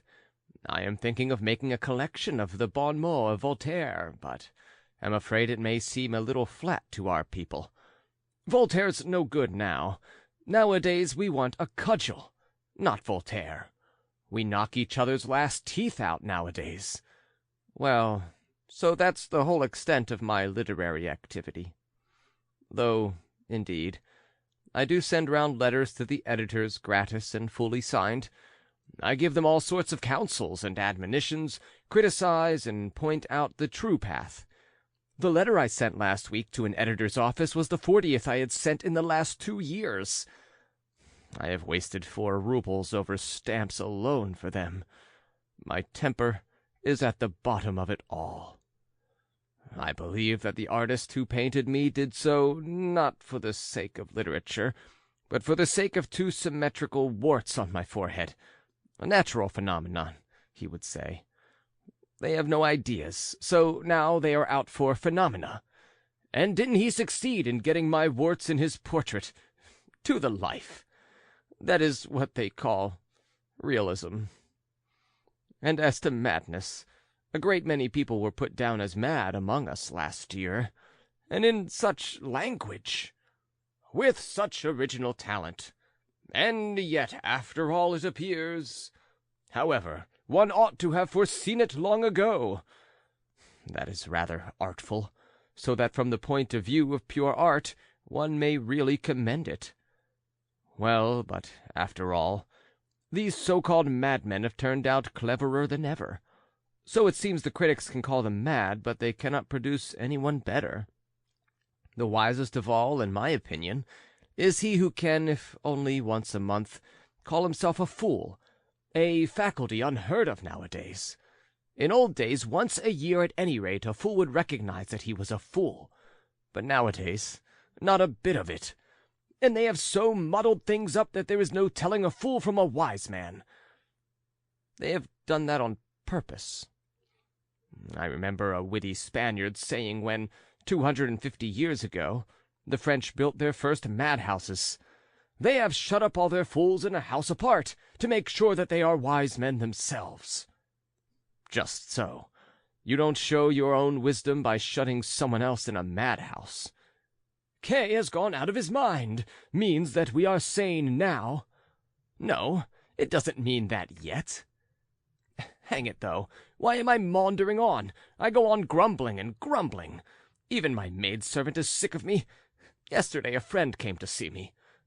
"Your style is changing," he said. "It is choppy. You chop, and then a parenthesis in the parenthesis. Then you stick in something else in brackets. Then you begin chopping and chopping again." The friend is right. Something strange is happening to me. My character is changing, and my head aches. I am beginning to see and hear strange things. Not voices exactly, but as though someone beside me were muttering, "Bobak, Bobak, Bobak." What's the meaning of this Bobak? I must divert my mind. I went out in search of diversion. I hit upon a funeral. A distant relation, a collegiate counselor, however. A widow and 5 daughters, all marriageable young ladies. What must it come to even to keep them in slippers? Their father managed it, but now there is only a little pension. They will have to eat humble pie. They have always received me ungraciously, and indeed I should not have gone to the funeral now had it not been for a peculiar circumstance. I followed the procession to the cemetery with the rest. They were stuck up and held aloof from me. My uniform was certainly rather shabby. It's 25 years, I believe, since I was at the cemetery. What a wretched place! To begin with, the smell. There were 15 hearses with palls varying in expensiveness. There were actually 2 catafalques. One was a general's and one some lady's. There were many mourners, a great deal of feigned mourning, and a great deal of open gaiety. The clergy have nothing to complain of. It brings them a good income. But the smell, the smell! I should not like to be one of the clergy here. I kept glancing at the faces of the dead cautiously, distrusting my impressionability. Some had a mild expression, some looked unpleasant. As a rule, the smiles were disagreeable, and in some cases very much so. I don't like them. They haunt one's dreams. During the service I went out of the church into the air. It was a gray day, but dry. It was cold, too, but then it was October. I walked about among the tombs. They are of different grades. The 3rd grade cost 30 rubles. It's decent and not so very dear. The first 2 grades are tombs in the church and under the porch. They cost a pretty penny.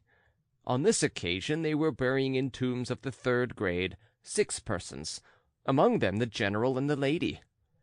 I looked into the graves, and it was horrible. Water, and such water! Absolutely green, and... But there, why talk of it? The gravedigger was bailing it out every minute. I went out while the service was going on and strolled outside the gates. Close by was an almshouse, and a little further off there was a restaurant. It was not a bad little restaurant. There was lunch and everything. There were lots of the mourners there. I noticed a great deal of gaiety and genuine heartiness. I had something to eat and drink. Then I took part in the bearing of the coffin from the church to the graveyard. Why is it that corpses in their coffins are so heavy? They say it is due to some sort of inertia, that the body is no longer directed by its owner, or some nonsense of that sort, in opposition to the laws of mechanics and common sense.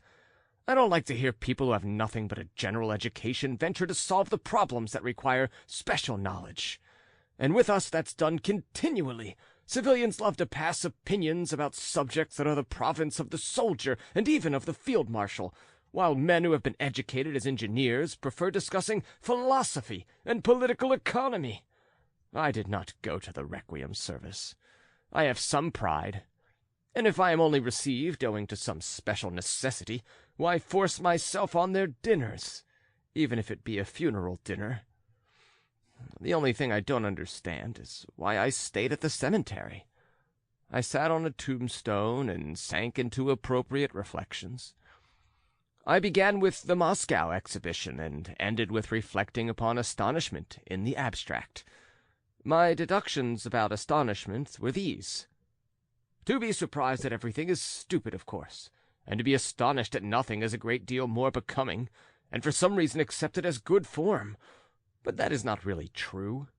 To my mind, to be astonished at nothing is much more stupid than to be astonished at everything, and moreover, to be astonished at nothing is almost the same as feeling respect for nothing, and indeed a stupid man is incapable of feeling respect. But what I desire most of all is to feel respect. I thirst to feel respect. One of my acquaintances said to me the other day, "He thirsts to feel respect." Goodness, I thought, what would happen to you if you dared to print that nowadays? At that point I sank into forgetfulness. I don't like reading the epitaphs of tombstones. They are everlastingly the same. An unfinished sandwich was lying on the tombstone near me, stupid and inappropriate. I threw it on the ground, as it was not bread, but only a sandwich, though I believe it is not a sin to throw bread on the earth, but only on the floor. I must look it up in Souverin's calendar. I suppose I sat there for a long time, Too long a time, in fact. I must have lain down on a long stone, which was of the shape of a marble coffin. And how it happened, I don't know. But I began to hear things of all sorts being said. At first I did not pay attention to it, but treated it with contempt. But the conversation went on. I heard muffled sounds as though the speakers' mouths were covered with a pillow, and at the same time they were distinct and very near. I came to myself, sat up, and began listening attentively. Your Excellency, it's utterly impossible. You led hearts, I return your lead, and here you play the 7 of diamonds. You ought to have given me a hint about diamonds. What? Play by hard and fast rules? Where is the charm of that? You must, Your Excellency. One can't do anything without something to go upon. We must play with dummy. Let one hand not be turned up. Well, you won't find a dummy here. What conceited words! And it was queer and unexpected. One was such a ponderous, dignified voice, the other softly suave. I should not have believed it if I had not heard it myself. I had not been to the Requiem dinner, I believe.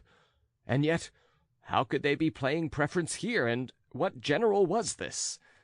That the sounds came from under the tombstones, of that there could be no doubt. I bent down and read on the tomb, "Here lies the body of Major General Pervoyedov, a cavalier of such and such orders. Passed away in August of this year, 57. Rest, beloved ashes, till the joyful dawn. Dash it, it really is a general. There was no monument on the grave from which the obsequious voice came. There was only a tombstone. He must have been a fresh arrival. From his voice he was a lower court councillor." I heard a new voice a dozen yards from the general's resting place, coming from quite a fresh grave. The voice belonged to a man, and a plebeian, mawkish with its affectation of religious fervor. "Oh, here he is hiccuping again!" cried the haughty and disdainful voice of an irritated lady, apparently of the highest society. "It is an affliction to be by this shopkeeper." "I didn't hiccup. Why, I've had nothing to eat. It's simply my nature. Really, madam, you don't seem to be able to get rid of your caprices here." "Then why don't you come and lie down here?" "They put me here. My wife and little children put me here. I did not lie down here of myself. The mystery of death, and I would not have lain down beside you, not for any money. I lay here as befitting my fortune, judging by the price, for we can always do that, pay for a tomb of the 3rd grade." "You made money, I suppose? You fleeced people?" "Fleece you, indeed. We haven't seen the color of your money since January. There's a little bill against you at the shop." "Well, that's really stupid. To try and recover debts here is too stupid, to my thinking. Go to the surface. Ask my niece. She is my heiress."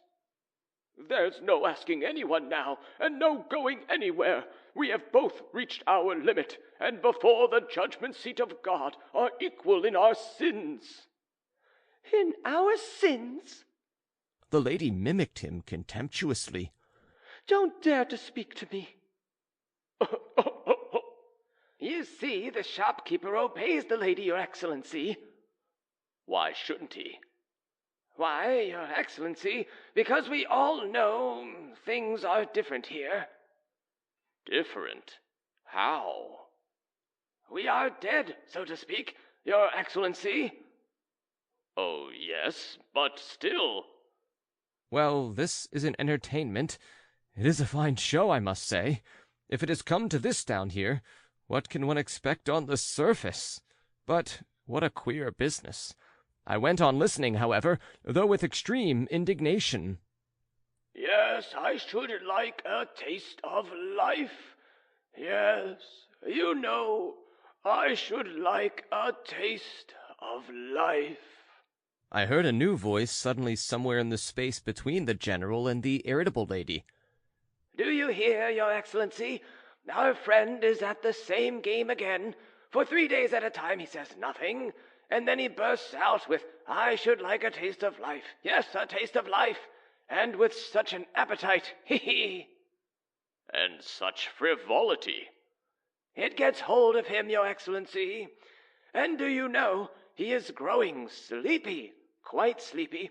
He has been here since April, and then all of a sudden, "I should like a taste of life." It is rather dull, though, observed His Excellency. It is, your excellency. Shall we tease Avdotya Ignatyevna again? Hee hee hee. No, spare me, please. I can't endure that quarrelsome virago. And I can't endure either of you. cried the virago disdainfully. You are both of you bores and can't tell me anything ideal. I know one little story about you, your excellency. Don't turn your nose up, please. How a manservant swept you out from under a married couple's bed one morning. Nasty woman. The general muttered through his teeth. Avdotya Ignatyevna, ma'am. The shopkeeper wailed suddenly again. My dear lady, don't be angry, but tell me, am I going through the ordeal by torment now, or is it something else? Ah, he is at it again, as I expected, for there's a smell from him which means he is turning round. I am not turning round, madame, and there's no particular smell from me, for I've kept my body whole as it should be, while you're regularly high. For the smell is really horrible, even for a place like this. I don't speak of it merely from politeness. Ha! You horrid insulting wretch! He positively stinks and talks about me. If only the time for my requiem would come quickly, I should hear their tearful voices over my head, my wife's lament, and my children's soft weeping. Well, that's a thing to fret for. They'll stuff themselves with funeral rice and go home. Oh, I wish somebody would wake up. Avdotya Ignatyevna, said the insinuating government clerk. Wait a bit. The new arrivals will speak. And are there any young people among them? Yes, there are, Avdotya Ignatyevna. There are some not more than lads. Oh, how welcome that would be. Haven't they begun yet? Inquired His Excellency. Even those who came the day before yesterday haven't awakened yet, Your Excellency. As you know, they sometimes don't speak for a week. It's a good job that today and yesterday and the day before they brought a whole lot. As it is, they are all last year's for 70 feet round. Yes, it will be interesting. Yes, Your Excellency, they buried Tarasevich, the privy councillor, today. I knew it from the voices. I know his nephew. He helped to lower the coffin just now. Where is he, then? 5 steps from you, Your Excellency, on the left, almost at your feet. You should make his acquaintance, Your Excellency. No, it's not for me to make advances. Oh, he will begin of himself, Your Excellency. He will be flattered. Leave it to me, Your Excellency, and I... Oh, what is happening to me? Croaked the frightened voice of a new arrival. A new arrival, Your Excellency, a new arrival, thank God. And how quick he's been. Sometimes they don't say a word for a week. Oh, I believe it's a young man. Avdotya Ignatyevna cried shrilly. It was a complication, and so sudden. Faltered the young man again. Only the evening before, Schultz said to me, "There's a complication," and I died suddenly before morning. Well, there's no help for it, young man. The general observed graciously, evidently pleased at a new arrival. You must be comforted. You are kindly welcome to our Vale of Jehoshaphat, so to call it. We are kind-hearted people. You will come to know us and appreciate us. Major General Vasily Vasilich Pervoyedev, at your service. Oh, no, certainly not. I was at Schultz's. I had a complication, you know. At first it was my chest and a cough, and then I caught a cold. My lungs an influenza, and all of a sudden, quite unexpectedly, the worst of all was its being so unexpected. You say it began with the chest? The government clerk put in suavely, as though he wished to reassure the new arrival. Yes, my chest and catarrh, and then no catarrh, but still the chest, and I couldn't breathe, and you know. I know, but if it was the chest, you ought to have gone to Ecke and not to Schultz. You know, I kept meaning to go to Botkin's, and all at once... Botkin is quite prohibitive, observed the general.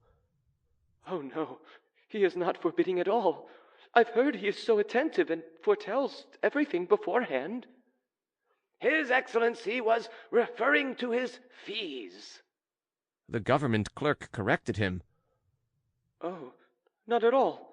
He only has 3 rubles, and he makes such an examination and gives you a prescription. And I was very anxious to see him, for I have been told... Well, gentlemen, had I better go to Ecke or to Botkin? What? To whom? The general's corpse shook with agreeable laughter. The government clerk echoed it in falsetto. Dear boy, dear delightful boy, how I love you! Avdotia Ignatyevna squealed ecstatically. I wish they had put someone like you next to me. No, that was too much, and these were the dead of our times. Still, I ought to listen more and not be in too great a hurry to draw conclusions. That snivelling new arrival, I remember him just now in his coffin, had the expression of a frightened chicken, the most revolting expression in the world. However, let us wait and see.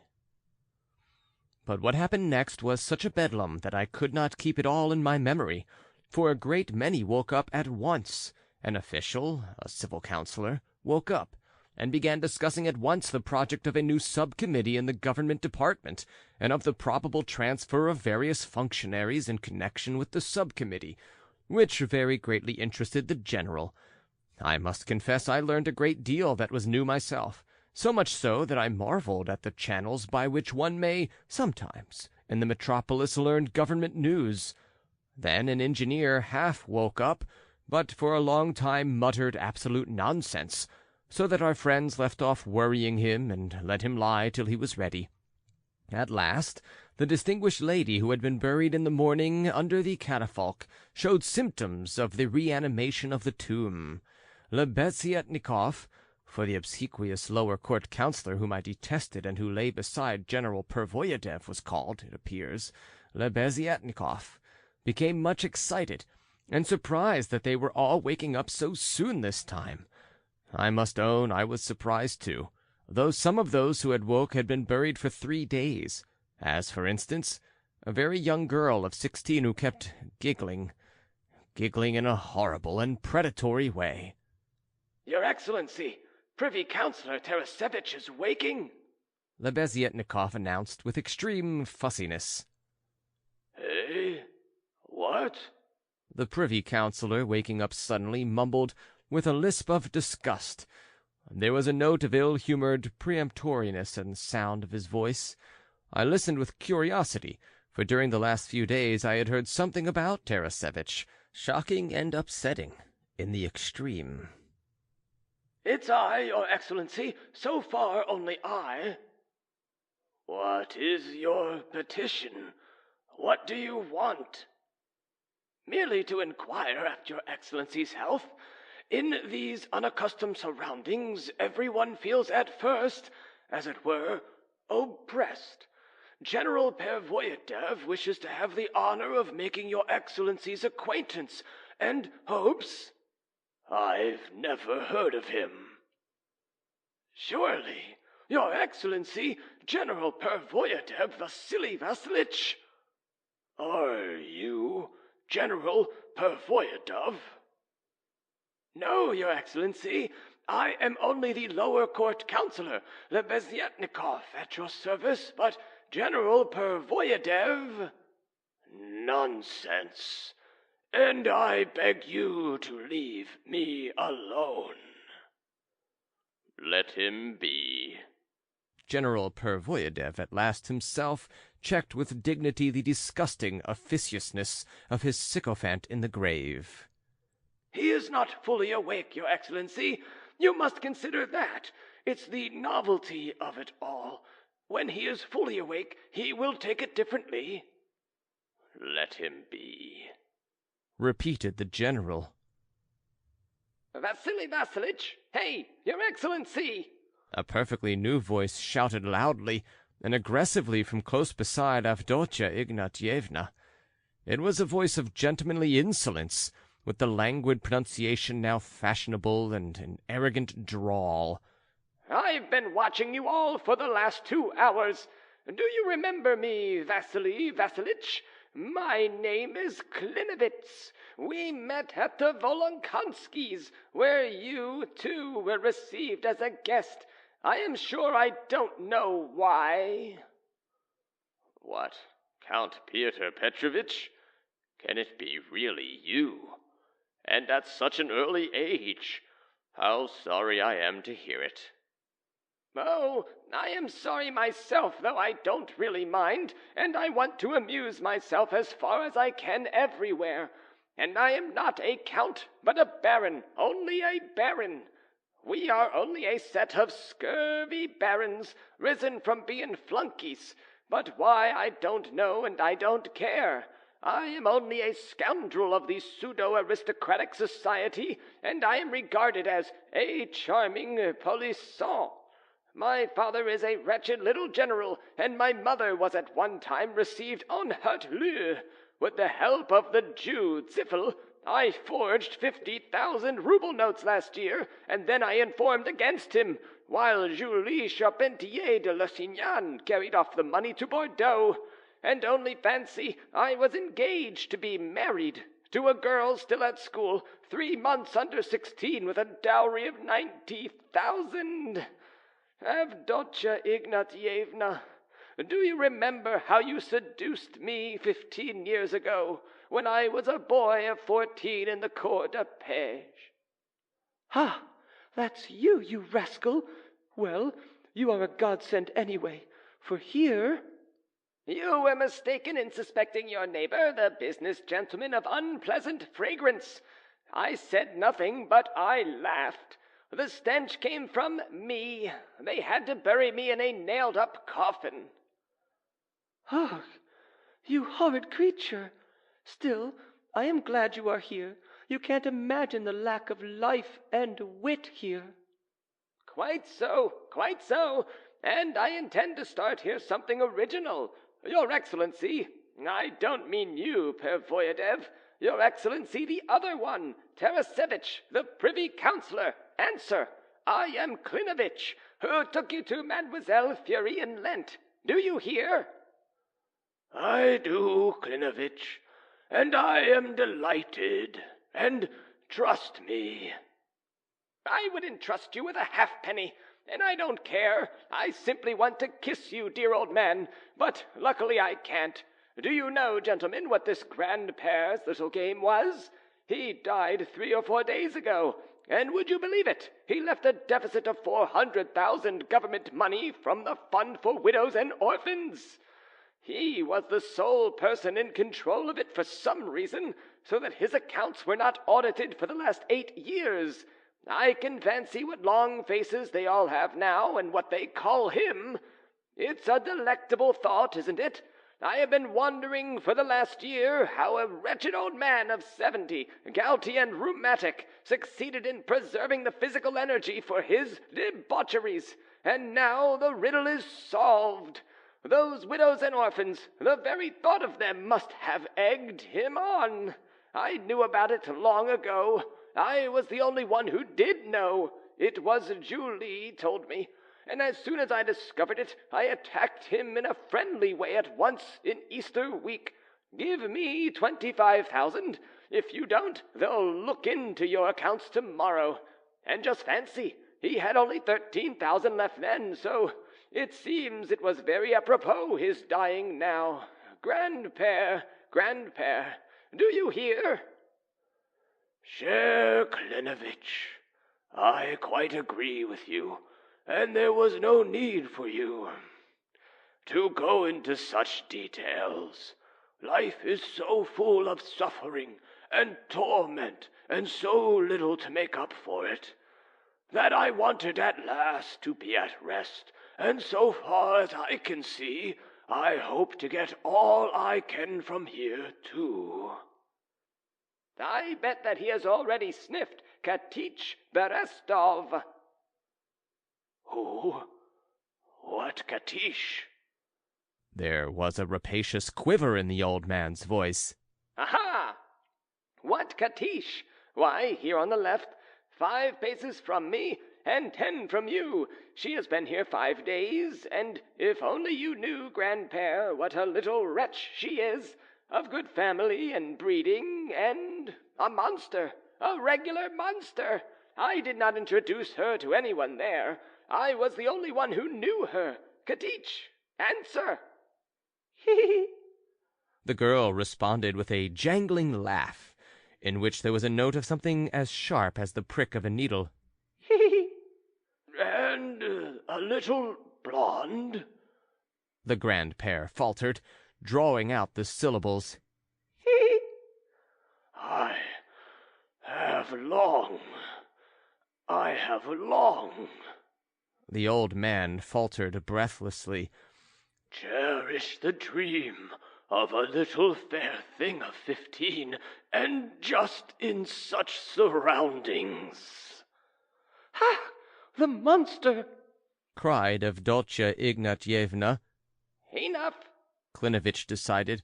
I see there is excellent material. We shall soon arrange things better. The great thing is to spend the rest of our time cheerfully. But what time? Hey you, government clerk, Lebezietnikov or whatever it is. I hear that's your name. Semyon Yevseich Lebezietnikov, lower court counselor at your service. Very, very, very much delighted to meet you. I don't care whether you are delighted or not, but you seem to know everything here.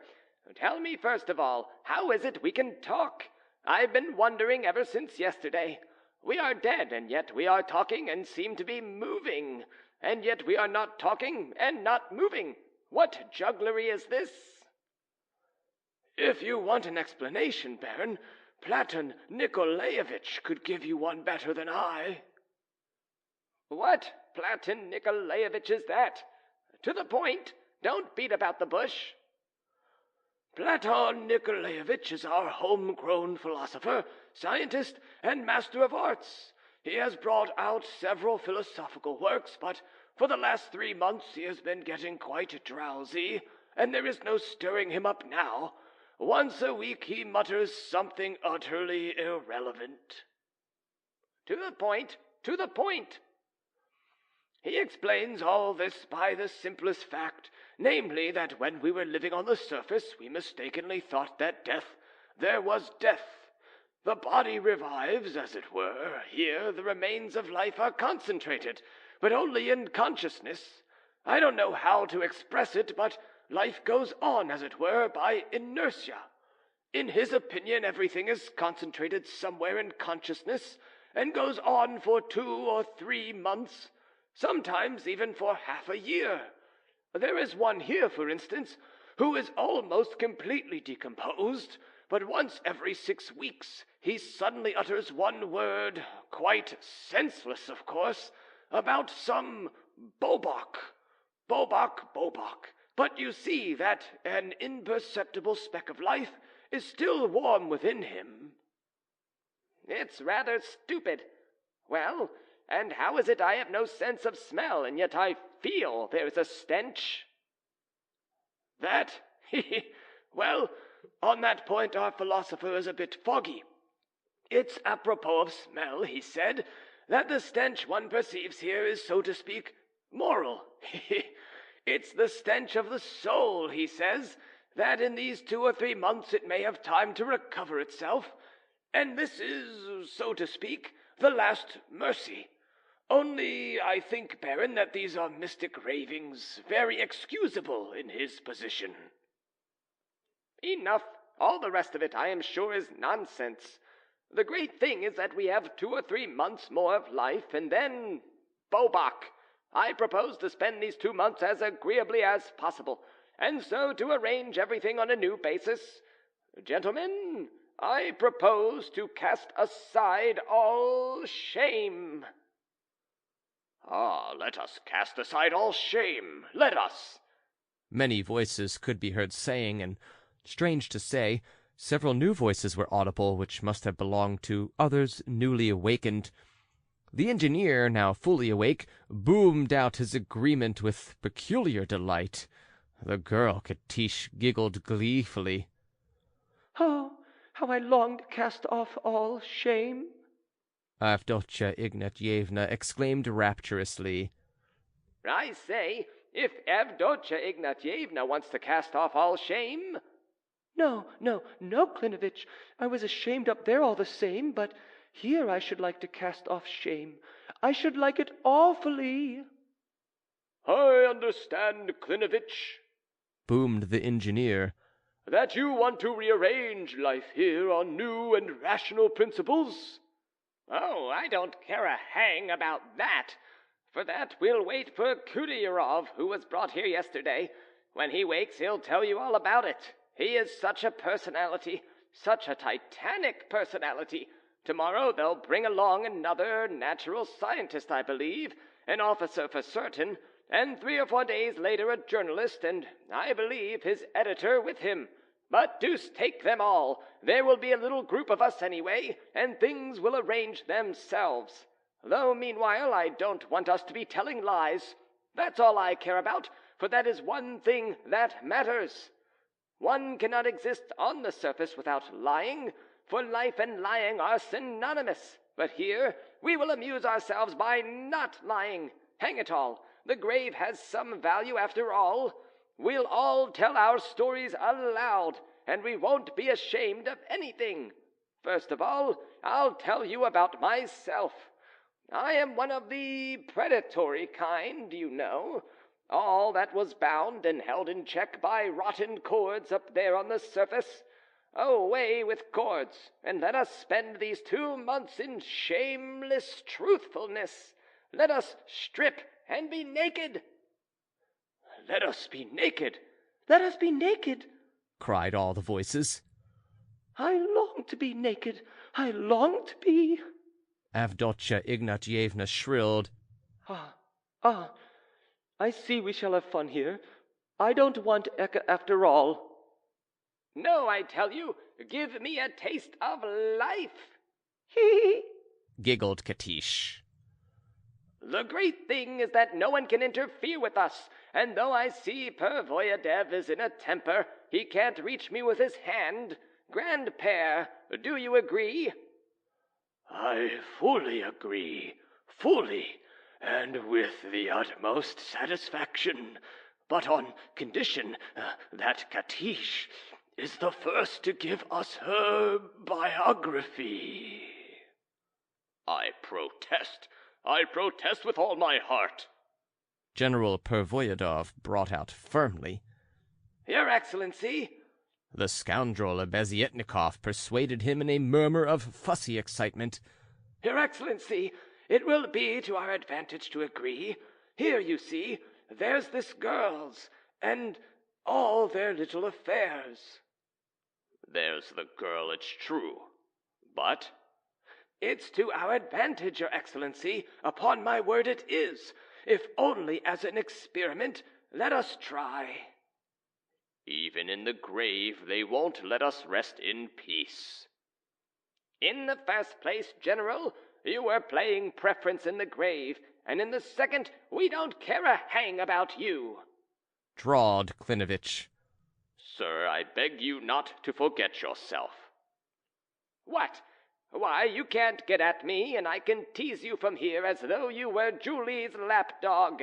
And another thing, gentlemen, how is he a general here? He was a general there, but here is mere refuse. No, not mere refuse. Even here... Here you will rot in the grave, and 6 brass buttons will be all that will be left of you. Bravo! Klinevich! Ha ha ha ha! roared voices. I have served my sovereign. I have the sword. Your sword is only fit to prick mice, and you never drew it even for that. That makes no difference. I formed a part of the whole. There are all sorts of parts in a whole. Bravo, Klinevich, bravo! Ha ha ha! I don't understand what the sword stands for, boomed the engineer. We shall run away from the Prussians like mice. They'll crush us to powder, cried a voice in the distance that was unfamiliar to me, that was positively spluttering with glee. The sword, sir, is an honor, the general cried, but only I heard him. There arose a prolonged and furious roar, clamor and hubbub, and only the hysterically impatient squeals of Evdokya Ignatievna were audible. But do let us make haste. Ha! When are we going to begin to cast off all shame? The soul does in truth pass through torments, exclaimed the voice of the plebeian.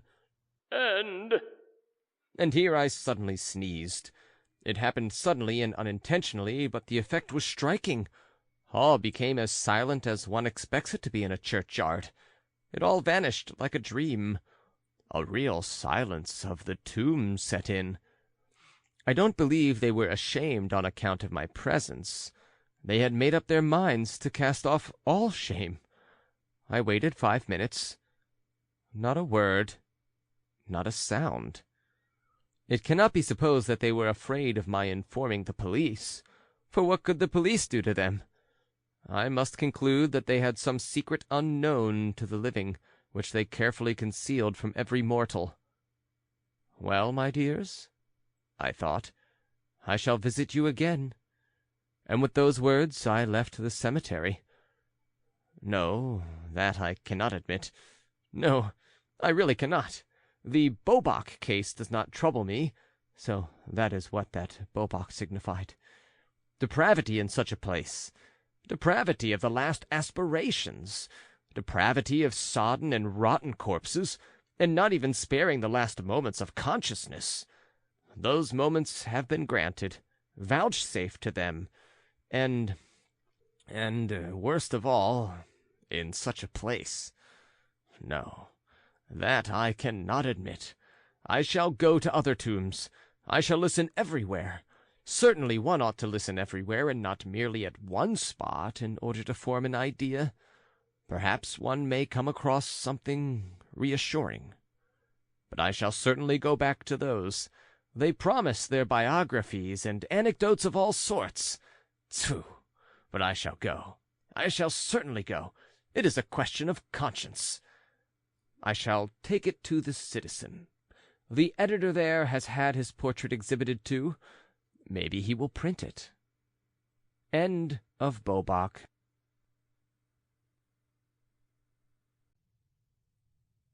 The Dream of a Ridiculous Man.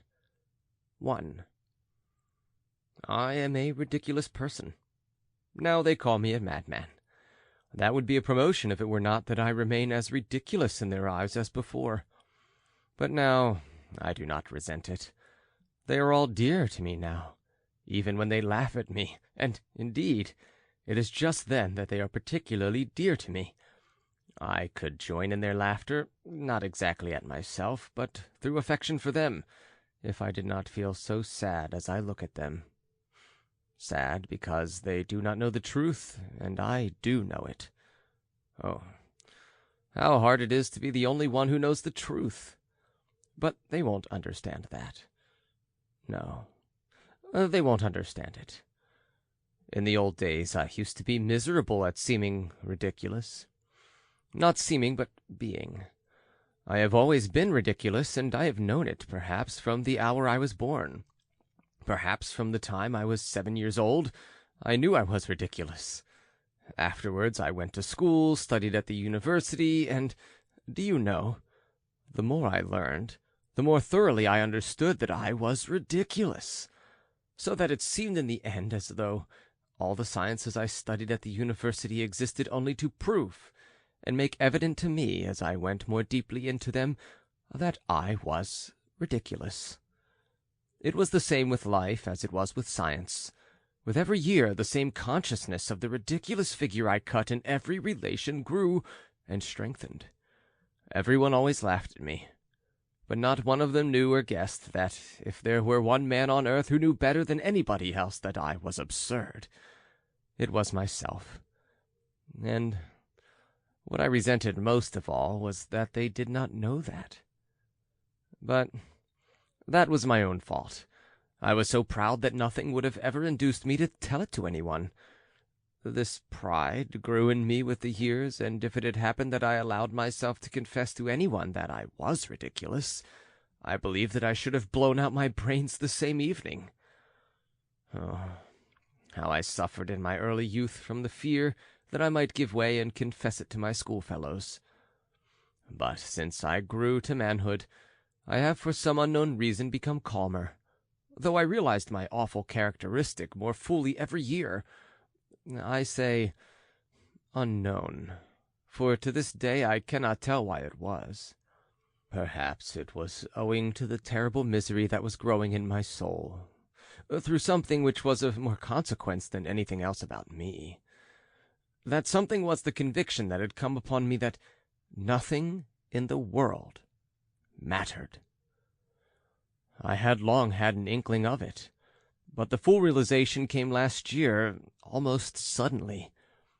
I suddenly felt that it was all the same to me whether the world existed or whether there had never been anything at all. I began to feel with all my being that there was nothing existing.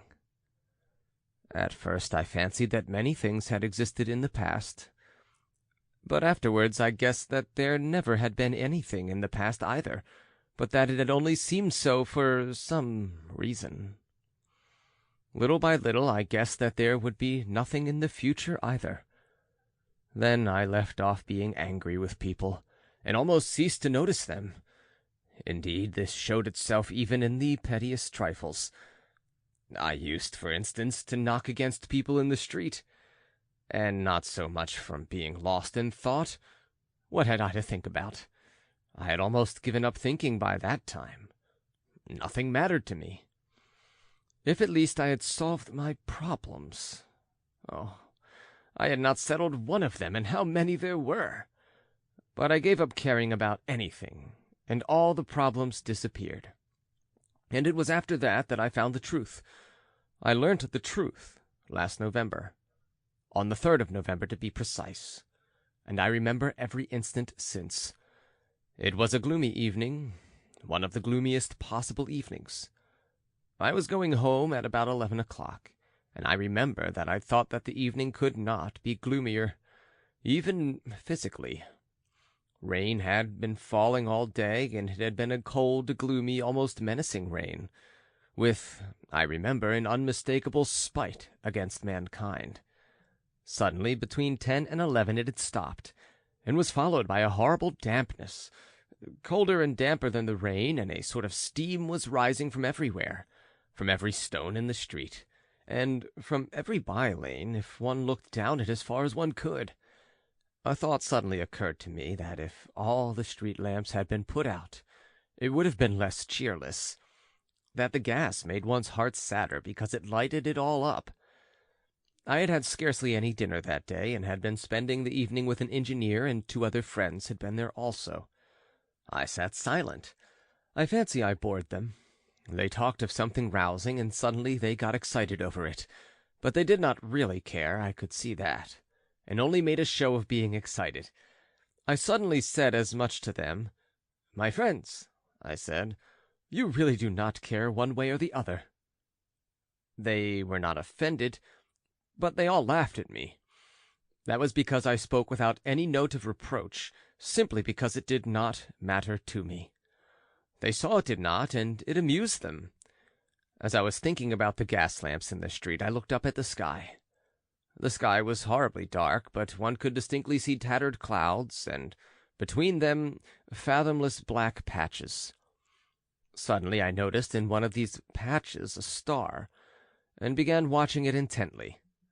That was because that star gave me an idea. I decided to kill myself that night. I had firmly determined to do so 2 months before, and poor as I was, I bought a splendid revolver that very day and loaded it. But 2 months had passed, and it was still lying in my drawer. I was so utterly indifferent that I wanted to seize a moment when I would not be so indifferent. Why, I don't know. And so for 2 months, every night that I came home, I thought I would shoot myself. I kept waiting for the right moment, and so now this star gave me a thought. I made up my mind that it should certainly be that night. And why the star gave me the thought, I don't know. And just as I was looking at the sky, this little girl took me by the elbow. The street was empty, and there was scarcely anyone to be seen. A cabman was sleeping in the distance in his cab. It was a child of 8 with a kerchief on her head, wearing nothing but a wretched little dress all soaked with rain. But I noticed particularly her wet, broken shoes, and I recall them now. They caught my eye particularly. She suddenly pulled me by the elbow and called me. She was not weeping, but was spasmodically crying out some words which she could not utter properly, because she was shivering and shuddering all over. She was in terror about something, and kept crying, "Mammy, mammy." I turned facing her. I did not say a word, and went on. But she ran, pulling at me, and there was that note in her voice which in frightened children means despair. I know that sound. Though she did not articulate the words, I understood that her mother was dying, or that something of the sort was happening to them, and that she had run out to call someone, to find something to help her mother. I did not go with her. On the contrary, I had an impulse to drive her away. I told her first to go to a policeman, but clasping her hands, she ran beside me, sobbing and gasping, and would not leave me. Then I stamped my foot and shouted at her. She called out, "Sir, sir," but suddenly abandoned me and rushed headlong across the road. Some other passer-by appeared there, and she evidently flew from me to him. I mounted up to my 5th story. I have a room in a flat where there are other lodgers. My room is small and poor, with a garret window in the shape of a semicircle. I have a sofa covered with American leather, a table with books on it, 2 chairs, and a comfortable armchair, as old as can be, but of the good old-fashioned shape. I sat down, lighted the candle, and began thinking. In the room next to mine, through the partition wall, a perfect bedlam was going on. It had been going on for the last 3 days. A retired captain lived there, and he had half a dozen visitors, gentlemen of doubtful reputation, drinking vodka and playing stoss with old cards. The night before there had been a fight, and I know that 2 of them had been for a long time engaged in dragging each other about by the hair. The landlady wanted to complain, but she was in abject terror of the captain. There was only one other lodger in the flat, a thin little regimental lady, on a visit to Petersburg, with 3 little children who had been taken ill since they came into the lodgings. Both she and her children were in mortal fear of the captain, and lay trembling and crossing themselves all night, and the youngest child had a sort of fit from fright. That captain, I know for a fact, sometimes stops people in the Nevsky Prospect and begs. They won't take him into the service. But strange to say, that's why I'm telling this, all this month that the captain has been here his behavior has caused me no annoyance. I have, of course, tried to avoid his acquaintance from the very beginning, and he, too, was bored with me from the first. But I never care how much they shout the other side of the partition, nor how many of them there are in there. I sit up all night and forget them so completely that I do not even hear them. I stay awake till daybreak, and have been going on like that for the last year. I sit up all night in my armchair at the table, doing nothing. I only read by day. I sit, don't even think. Ideas of a sort wander through my mind, and I let them come and go as they will. A whole candle is burnt every night. I sat down quietly at the table, took out the revolver, and put it down before me. When I had put it down, I asked myself, I remember, "Is that so?" and answered with complete conviction, "It is." That is, I shall shoot myself. I knew that I should shoot myself that night for certain, but how much longer I should go on sitting at the table, I did not know. And no doubt I should have shot myself if it had not been for that little girl. 2. You see, though nothing mattered to me, I could feel pain, for instance. If anyone had struck me, it would have hurt me. It was the same morally. If anything very pathetic happened, I should have felt pity just as I used to do in old days, when there were things in life that did matter to me. I had felt pity that evening. I should have certainly helped a child. Why, then, had I not helped the little girl? Because of an idea that occurred to me at the time. When she was calling and pulling at me, a question suddenly arose before me, and I could not settle it. The question was an idle one, but I was vexed. I was vexed at the reflection that if I were going to make an end of myself that night, nothing in life ought to have mattered to me. Why was it that all at once I did not feel that nothing mattered, and was sorry for the little girl? I remember that I was very sorry for her, so much so that I felt a strange pang, quite incongruous in my position. Really, I do not know better how to convey my fleeting sensation at the moment, but the sensation persisted at home when I was sitting at the table, and I was very much irritated as I had not been for a long time past. One reflection followed another. I saw clearly that so long as I was still a human being and not nothingness, I was alive, and so could suffer, be angry, and feel shame at my actions. So be it. But if I am going to kill myself in 2 hours, say, what is the little girl to me, and what have I to do with shame or with anything else in the world? I shall turn into nothing, absolutely nothing. And can it really be true that the consciousness that I shall completely cease to exist immediately, and so everything else will cease to exist, does not in the least affect my feeling of pity for the child, nor the feeling of shame after a contemptible action? I stamped and shouted at the unhappy child, as though to say, not only I feel no pity, but even if I behave inhumanely and contemptibly, I am free to, for in another 2 hours everything will be extinguished. Do you believe that that was why I shouted that?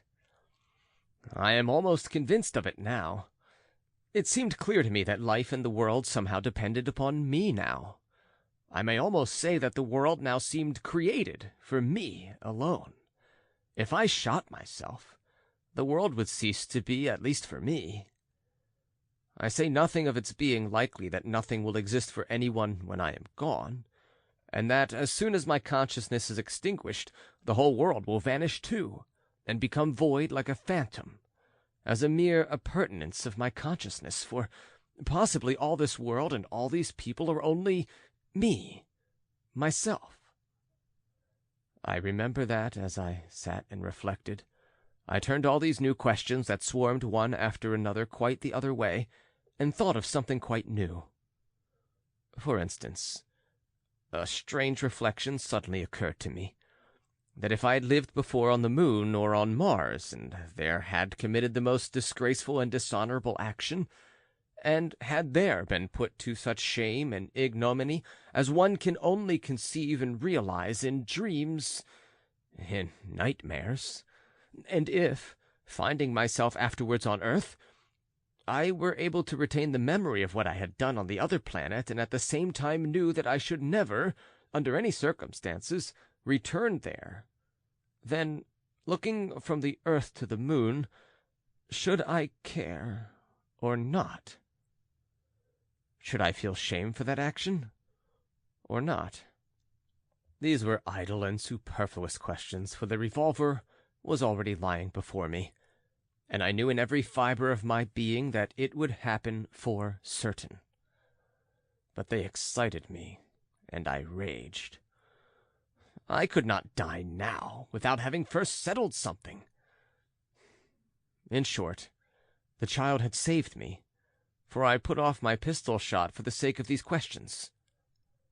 Meanwhile, the clamor had begun to subside in the captain's room. They had finished their game, were settling down to sleep, and meanwhile were grumbling and languidly winding up their quarrels. At that point I suddenly fell asleep in my chair at the table, a thing which had never happened to me before. I dropped asleep, quite unawares. Dreams, as we all know, are very queer things. Some parts are presented with appalling vividness, with details worked up with the elaborate finish of jewelry, while others one gallops through, as it were, without noticing them at all, as, for instance, through space and time.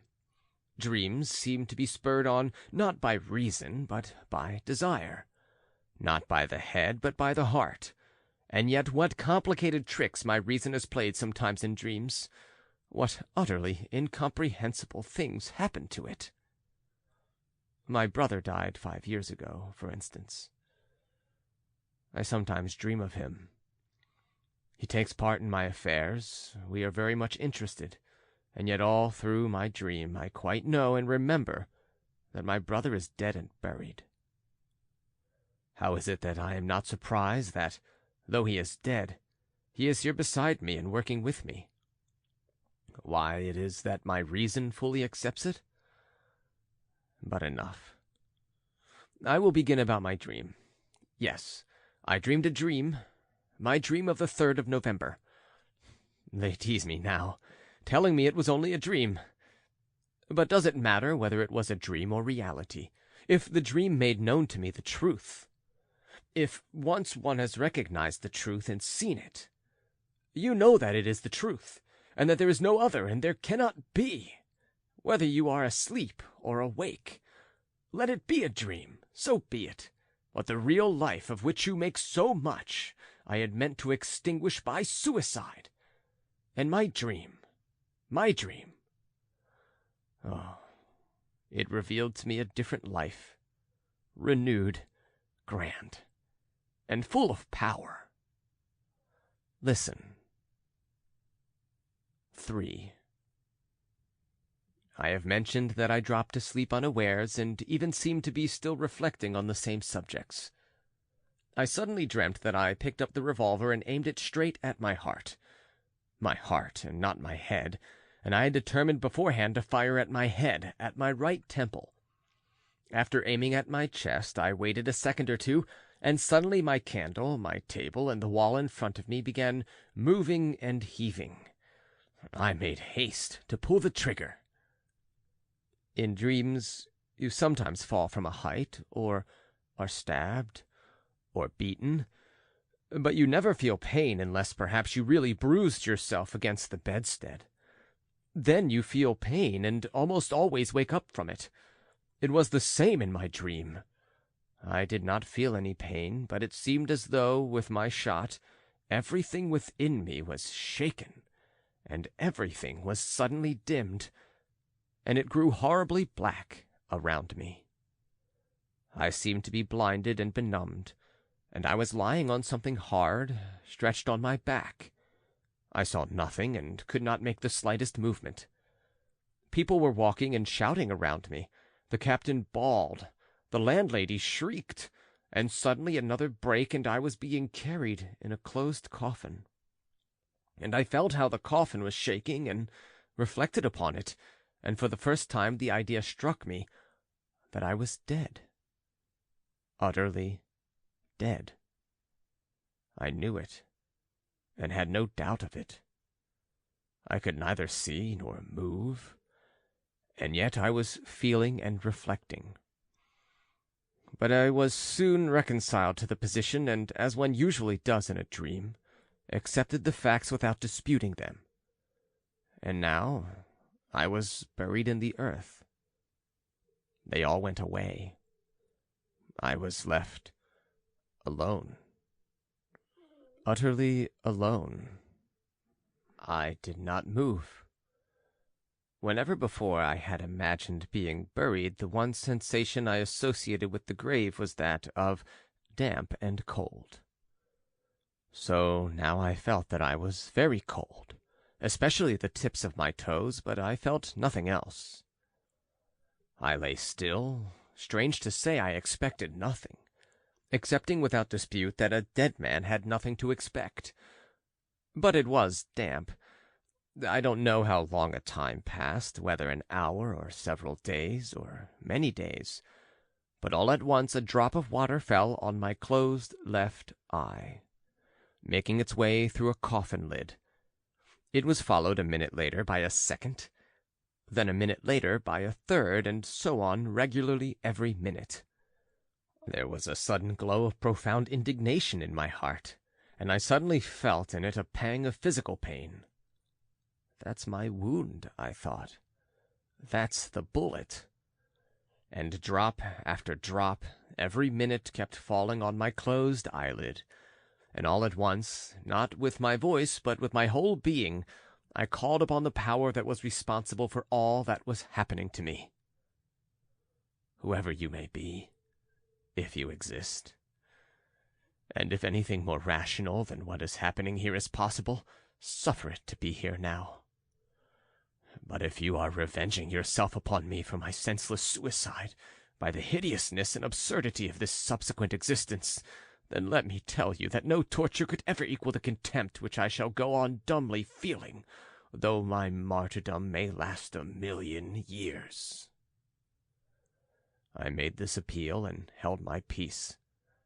There was a full minute of unbroken silence, and again another drop fell. But I knew with infinite unshakable certainty that everything would change immediately. And behold, my grave suddenly was rent asunder. That is, I don't know whether it was opened or dug up, but I was caught up by some dark and unknown being, and we found ourselves in space. I suddenly regained my sight. It was the dead of night, and never had there been such darkness. We were flying through space far away from the earth. I did not question the being who was talking to me. I was proud and waited.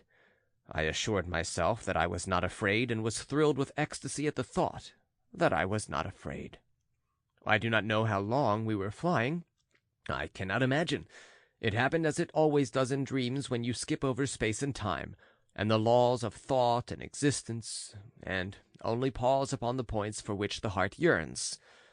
I remember that I suddenly saw in the darkness a star. Is that serious? I asked impulsively, though I had not meant to ask any questions. No, that is the star you saw between the clouds when you were coming home. The being who was carrying me replied. I knew that it had something like a human face. Strange to say, I did not like that being. In fact, I felt an intense aversion for it. I had expected complete non-existence, and that was why I had put a bullet through my heart. And here I was in the hands of a creature not human, of course, but yet living, existing. And so there is life beyond the grave. I thought with the strange frivolity one has in dreams, but in its inmost depth my heart remained unchanged. And if I have got to exist again, I thought, and live once more under the control of some irresistible power, I won't be vanquished and humiliated. You know that I am afraid of you and despise me for that, I said suddenly to my companion, unable to refrain from the humiliating question which implied a confession, and feeling my humiliation stab my heart as with a pin. He did not answer my question, but all at once I felt that he was not even despising me, but was laughing at me and had no compassion for me, and that our journey had an unknown and mysterious object that concerned me only. Fear was growing in my heart. Something was mutely and painfully communicated to me from my silent companion, and permeated my whole being. We were flying through dark, unknown space. I had for some time lost sight of the constellations familiar to my eyes. I knew that there were stars in the heavenly spaces, the light of which took thousands or millions of years to reach the earth. Perhaps we were already flying through those spaces. I expected something with a terrible anguish that tortured my heart, and suddenly I was thrilled by a familiar feeling that stirred me to the depths. I suddenly caught sight of our sun. I knew that it could not be our sun that gave life to our earth, and that we were an infinite distance from our sun. But for some reason I knew in my whole being that it was a sun exactly like ours, a duplicate of it. A sweet, thrilling feeling resounded with ecstasy in my heart. The kindred power of the same light which had given me light stirred an echo in my heart and awakened it, and I had a sensation of life, the old life of the past, for the first time since I had been in the grave. But if that is the sun, if that is exactly the same as our sun, I cried, where is the earth? And my companion pointed to a star twinkling in the distance with an emerald light. We were flying straight toward it. And are such repetitions possible in the universe? Can that be the law of nature? And if that is an earth there, can it be just the same earth as ours, just the same, as poor, as unhappy, but precious and beloved forever, arousing in the most ungrateful of her children the same poignant love for her that we feel for our earth? I cried out, shaken by irresistible ecstatic love for the old familiar earth which I had left. The image of the poor child whom I had repulsed flashed through my mind. "You shall see it all," answered my companion, and there was a note of sorrow in his voice. But we were rapidly approaching the planet. It was growing before my eyes. I could already distinguish the ocean, the outline of Europe, and suddenly a feeling of a great and holy jealousy glowed in my heart. How can it be repeated? And what for? I love and can love only that earth which I have left stained with my blood, when in my ingratitude I quenched my life with a bullet in my heart. But I have never ceased to love that earth, and perhaps on the very night I parted from it I loved it more than ever. Is there suffering upon this new earth? On our earth we can only love with suffering and through suffering. We cannot love otherwise, and we know no other sort of love. I want suffering in order to love. I long, I thirst, this very instant to kiss with tears the earth that I have left, and I won't accept life on any other. But my companion had already left me. I suddenly, quite without noticing how, found myself on this other earth, in the bright light of a sunny day, fair as paradise. I believe I was standing on one of the islands that make up, on our globe, the Greek archipelago, or on the coast of the mainland facing that archipelago. Oh, everything was exactly as it is with us, only everything seemed to have a festive radiance, the splendor of some great holy triumph attained at last. The caressing sea, green as emerald, splashed softly upon the shore and kissed it with manifest, almost conscious love. The tall, lovely trees stood in all the glory of their blossom, and their innumerable leaves greeted me, I am certain, with their soft caressing rustle, and seemed to articulate words of love.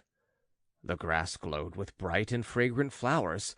Birds were flying in flocks in the air and perched fearlessly on my shoulders and arms, and joyfully struck me with their darling fluttering wings.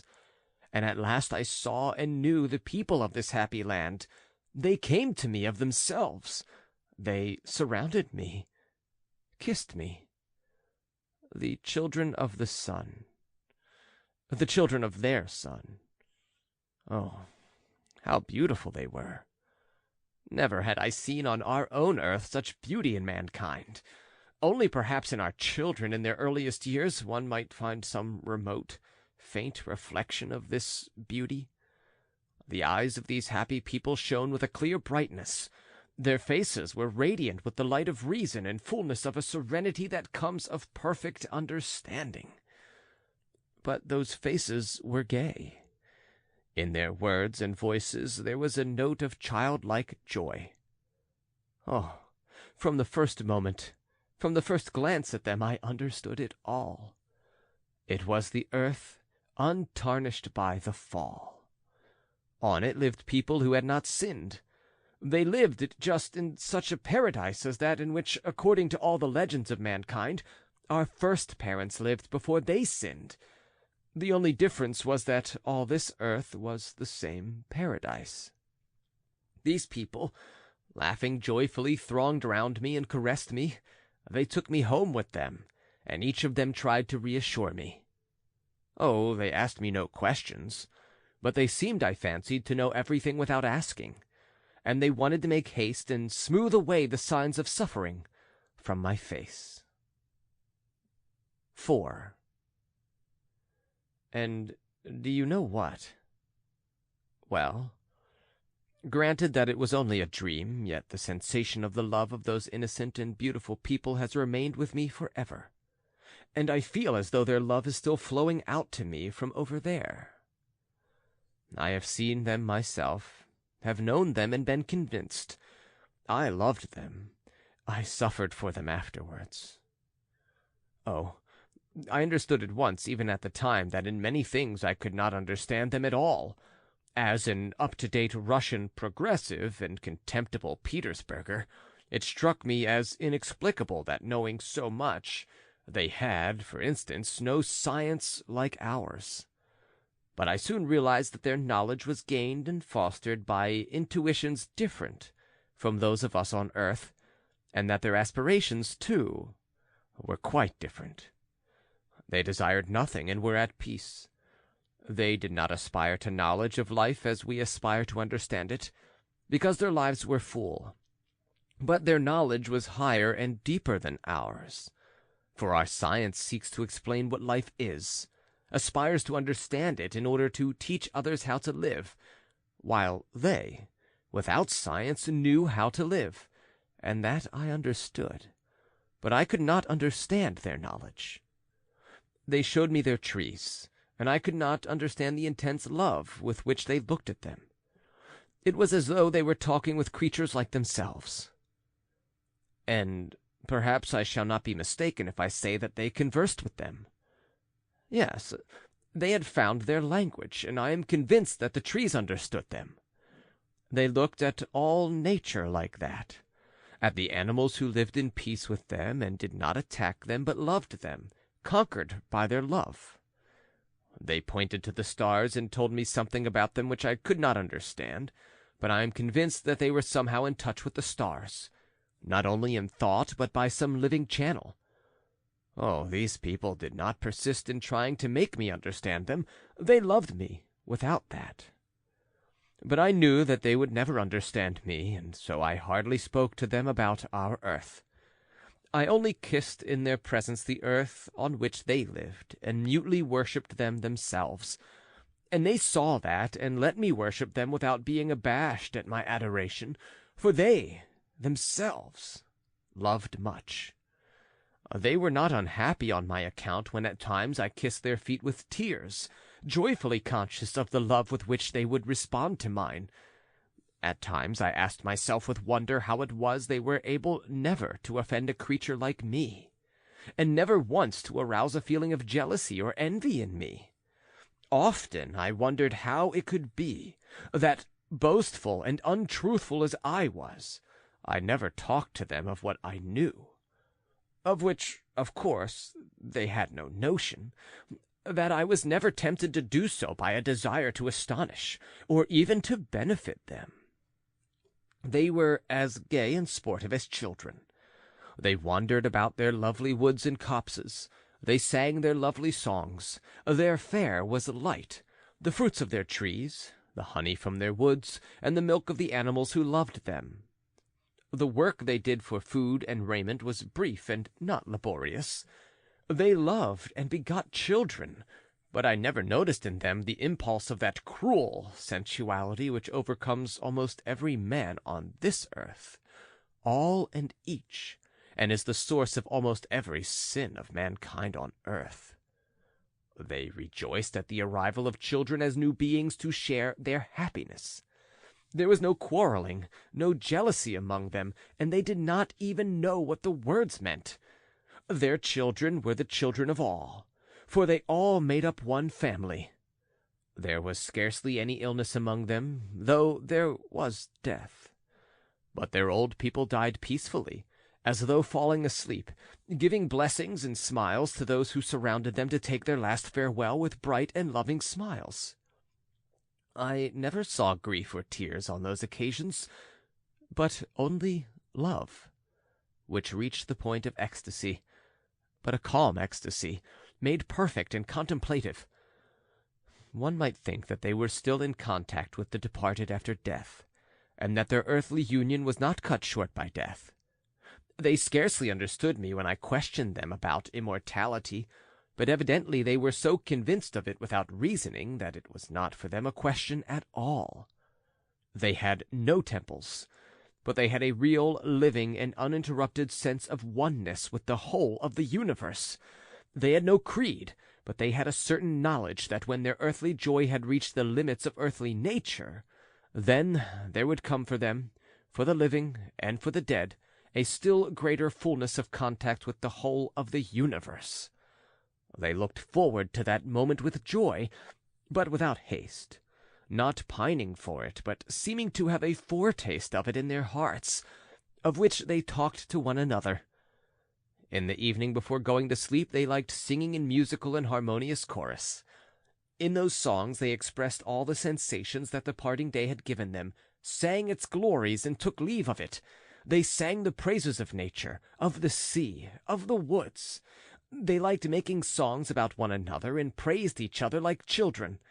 They were the simplest songs, but they sprang from their hearts and went to one's heart. And not only in their songs, but in all their lives, they seemed to do nothing but admire one another. It was like being in love with each other, but an all-embracing, universal feeling. Some of their songs, solemn and rapturous, I scarcely understood at all. Though I understood the words, I could never fathom their full significance. It remained, as it were, beyond the grasp of my mind. Yet my heart unconsciously absorbed it more and more. I often told them that I had had a presentiment of it long before, that this joy and glory had come to me on our earth in the form of a yearning melancholy that at times approached insufferable sorrow, that I had had a foreknowledge of them all and of their glory in the dreams of my heart and the visions of my mind, that often on our earth I could not look at the setting sun without tears, that in my hatred for the men of our earth there was always a yearning anguish. Why could I not hate them without loving them? Why could I not help forgiving them? And in my love for them there was a yearning grief. Why could I not love them without hating them? They listened to me, and I saw they could not conceive what I was saying, but I did not regret that I had spoken to them of it. I knew that they understood the intensity of my yearning anguish over those whom I had left. But when they looked at me with their sweet eyes full of love, when I felt that in their presence my heart, too, became as innocent and just as theirs, the feeling of the fullness of life took my breath away, and I worshipped them in silence. Oh, everyone laughs in my face now, and assures me that one cannot dream of such details as I am telling now, that I only dreamed or felt one sensation that arose in my heart in delirium, and made up the details myself when I woke up. And when I told them that perhaps it really was so, my God, how they shouted with laughter in my face, and what mirth I caused! Yes, of course I was overcome by the mere sensation of my dream, and that was all that was preserved in my cruelly wounded heart. But the actual forms and images of my dreams, that is, the very ones I really saw at the very time of my dream, were filled with such harmony, were so lovely and enchanting, and were so actual, that on awakening I was of course incapable of clothing them in our poor language, so that they were bound to become blurred in my mind. And so perhaps I really was forced afterwards to make up the details, and so of course to distort them in my passionate desire to convey some at least of them as quickly as I could. But on the other hand, how can I help believing that it was all true? It was perhaps 1,000 times brighter, happier, and more joyful than I describe it. Granted that I dreamed it, yet it must have been real. You know, I will tell you a secret. Perhaps it was not a dream at all. For then something happened so awful, something so horribly true, that it could not have been imagined in my dream. My heart may have originated the dream, but would my heart alone have been capable of originating the awful event which happened to me afterwards? How could I alone have invented it, or imagined it in my dream?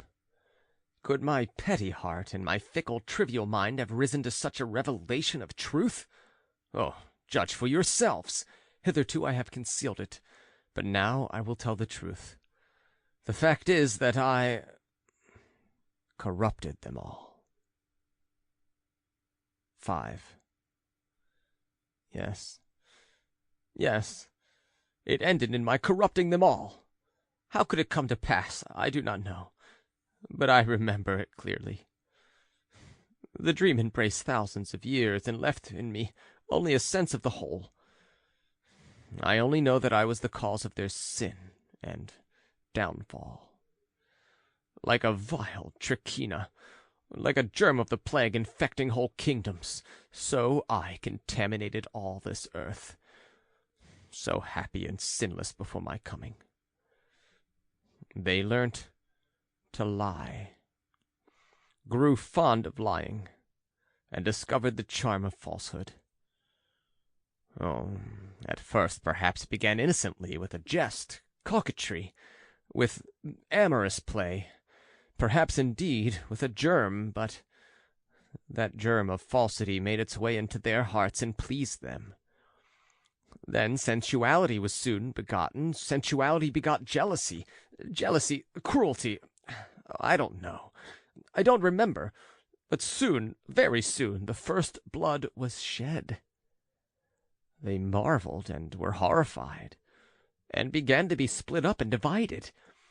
They formed into unions, but it was against one another. Reproaches, upbraidings followed. They came to know shame, and shame brought them to virtue. The conception of honor sprang up, and every union began waving its flags. They began torturing animals, and the animals withdrew from them into the forest and became hostile to them. They began to struggle for separation, for isolation, for individuality, for mine and thine. They began to talk in different languages. They became acquainted with sorrow and loved sorrow. They thirsted for suffering and said that truth could only be attained through suffering. Then science appeared. As they became wicked, they began talking of brotherhood and humanitarianism and understood those ideas. As they became criminal, they invented justice and drew up whole legal codes in order to observe it and to ensure their being kept. Set up a guillotine. They hardly remembered what they had lost. In fact, refused to believe that they had ever been happy and innocent. They even laughed at the possibility of this happiness in the past and called it a dream. They could not even imagine it in definite form and shape, but strange and wonderful to relate, though they lost all faith in their past happiness and called it a legend, they so longed to be happy and innocent once more that they succumbed to this desire like children, made an idol of it, set up temples and worshipped their own idea, their own desire, though at the same time they fully believed that it was unattainable and could not be realized, yet they bowed down to it and adored it with tears. Nevertheless, if it could have happened that they had returned to the innocent and happy condition which they had lost, and if someone had shown it to them again, and had asked them whether they wanted to go back to it, they would certainly have refused. They answered me, "We may be deceitful, wicked, and unjust. We know it, and weep over it. We grieve over it. We torment and punish ourselves, more, perhaps, than that merciful judge, who will judge us and whose name we know not.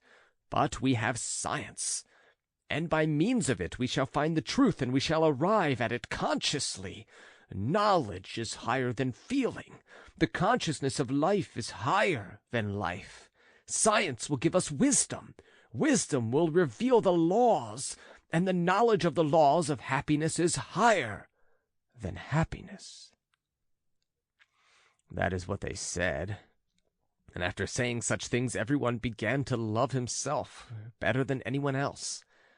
And indeed, they could not do otherwise. All became so jealous of the rights of their own personality that they did their very utmost to curtail and destroy them in others, and made that the chief thing in their lives.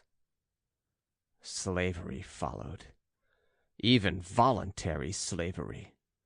The weak eagerly submitted to the strong on condition that the latter aided them to subdue the still weaker. Then there were saints who came to these people weeping and talked to them of their pride, of their loss of harmony in due proportion, of their loss of shame. They were laughed at or pelted with stones. Holy blood was shed on the threshold of the temples.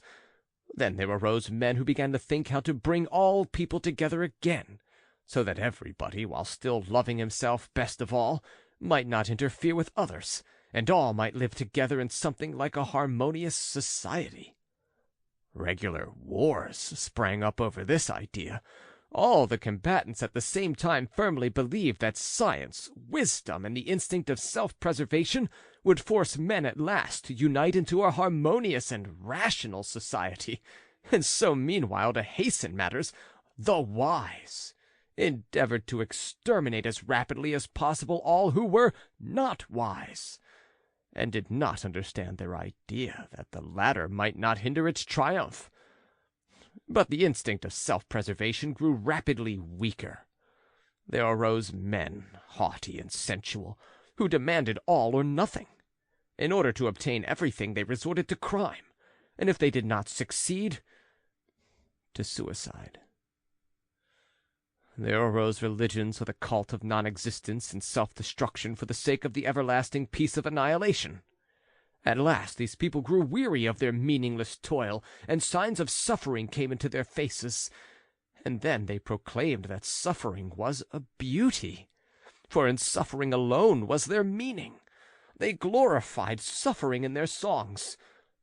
I moved about among them, wringing my hands and weeping over them, but I loved them perhaps more than in old days, when there was no suffering in their faces, and when they were innocent and so lovely. I loved the earth they had polluted even more than when it had been a paradise, if only because sorrow had come to it. Alas, I always loved sorrow and tribulation, but only for myself. But I wept over them, pitying them. I stretched out my hands to them in despair, blaming, cursing, and despising myself. I told them that all this was my doing, mine alone, that it was I had brought them to corruption, contamination, and falsity. I besought them to crucify me. I taught them how to make a cross. I could not kill myself. I had not the strength, but I wanted to suffer at their hands. I yearned for their suffering. I longed that my blood should be drained to the last drop in these agonies. But they only laughed at me, and began at last to look upon me as crazy. They justified me. They declared that they had only got what they wanted themselves, and that all that now was could not have been otherwise. At last they declared to me that I was becoming dangerous, and that they should lock me up in a madhouse if I did not hold my tongue. Then such grief took possession of my soul that my heart was wrung, and I felt as though I were dying. And then I awoke. It was morning. That is, it was not yet daylight, but about 6 o'clock. I woke up in the same armchair. My candle had burnt out. Everyone was asleep in the captain's room, and there was a stillness all around, rare in our flat. First of all I leapt up in great amazement. Nothing like this had ever happened to me before, not even in the most trivial detail. I had never, for instance, fallen asleep like this in my armchair. While I was standing and coming to myself, I suddenly caught sight of my revolver laying loaded, ready. But instantly I thrust it away. Oh, now, life, I lifted up my hands and called upon eternal truth, not with words, but with tears. Ecstasy, immeasurable ecstasy, flooded my soul. Yes, life and spreading the good tidings. Oh, I at that moment resolved to spread the tidings, and resolved it, of course, for my whole life. I go to spread the tidings. I want to spread the tidings. Of what? Of the truth. For I have seen it with my own eyes, have seen it in all its glory. And since then I have been preaching. Moreover, I love all those who laugh at me more than any of the rest.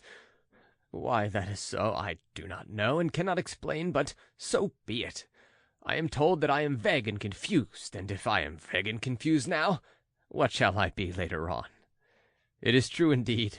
I am vague and confused, and perhaps as time goes on I shall be more so. And of course I shall make many blunders before I find out how to preach, that is, find out what words to say, what things to do, for it is a very difficult task. I see all that as clear as daylight. But listen, who does not make mistakes? And yet you know all are making for the same goal. All are striving in the same direction anyway, from the sage to the lowest robber, only by different roads. It is an old truth, but this is what is new. I cannot go far wrong, for I have seen the truth. I have seen and I know that people can be beautiful and happy without losing the power of living on earth. I will not and cannot believe that evil is the normal condition of mankind, and it is just this faith of mine that they laugh at. But how can I help believing it? I have seen the truth. It is not as though I had invented it with my mind. I have seen it, and the living image of it has filled my soul forever. I have seen it in such full perfection that I cannot believe that it is impossible for people to have it. And so, how can I go wrong? I shall make some slips, no doubt, and shall perhaps talk in second-hand language, but not for long. The living image of what I saw will always be with me, and will always correct and guide me. Oh, I am full of courage and freshness, and I will go on and on if it were for 1,000 years. Do you know, at first I meant to conceal the fact that I corrupted them, but that was a mistake. That was my first mistake. But truth whispered to me that I was lying, and preserved me and corrected me. But how establish paradise?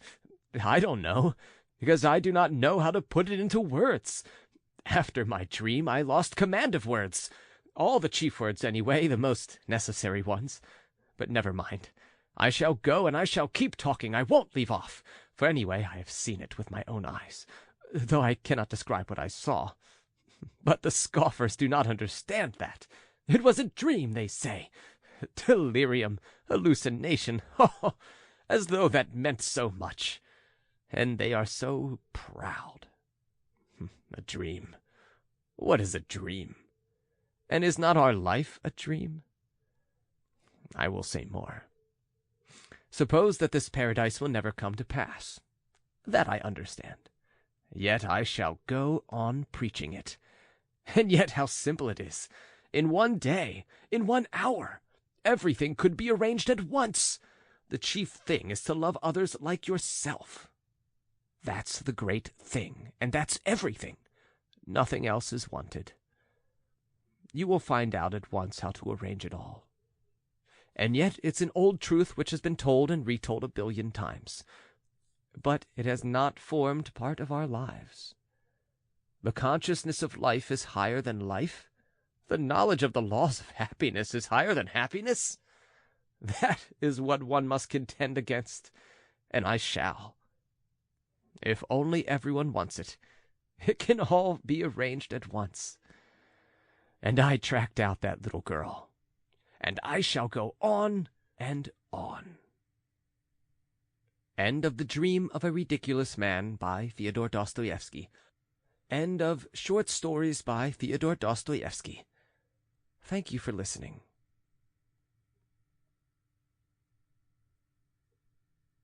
Thank you for listening.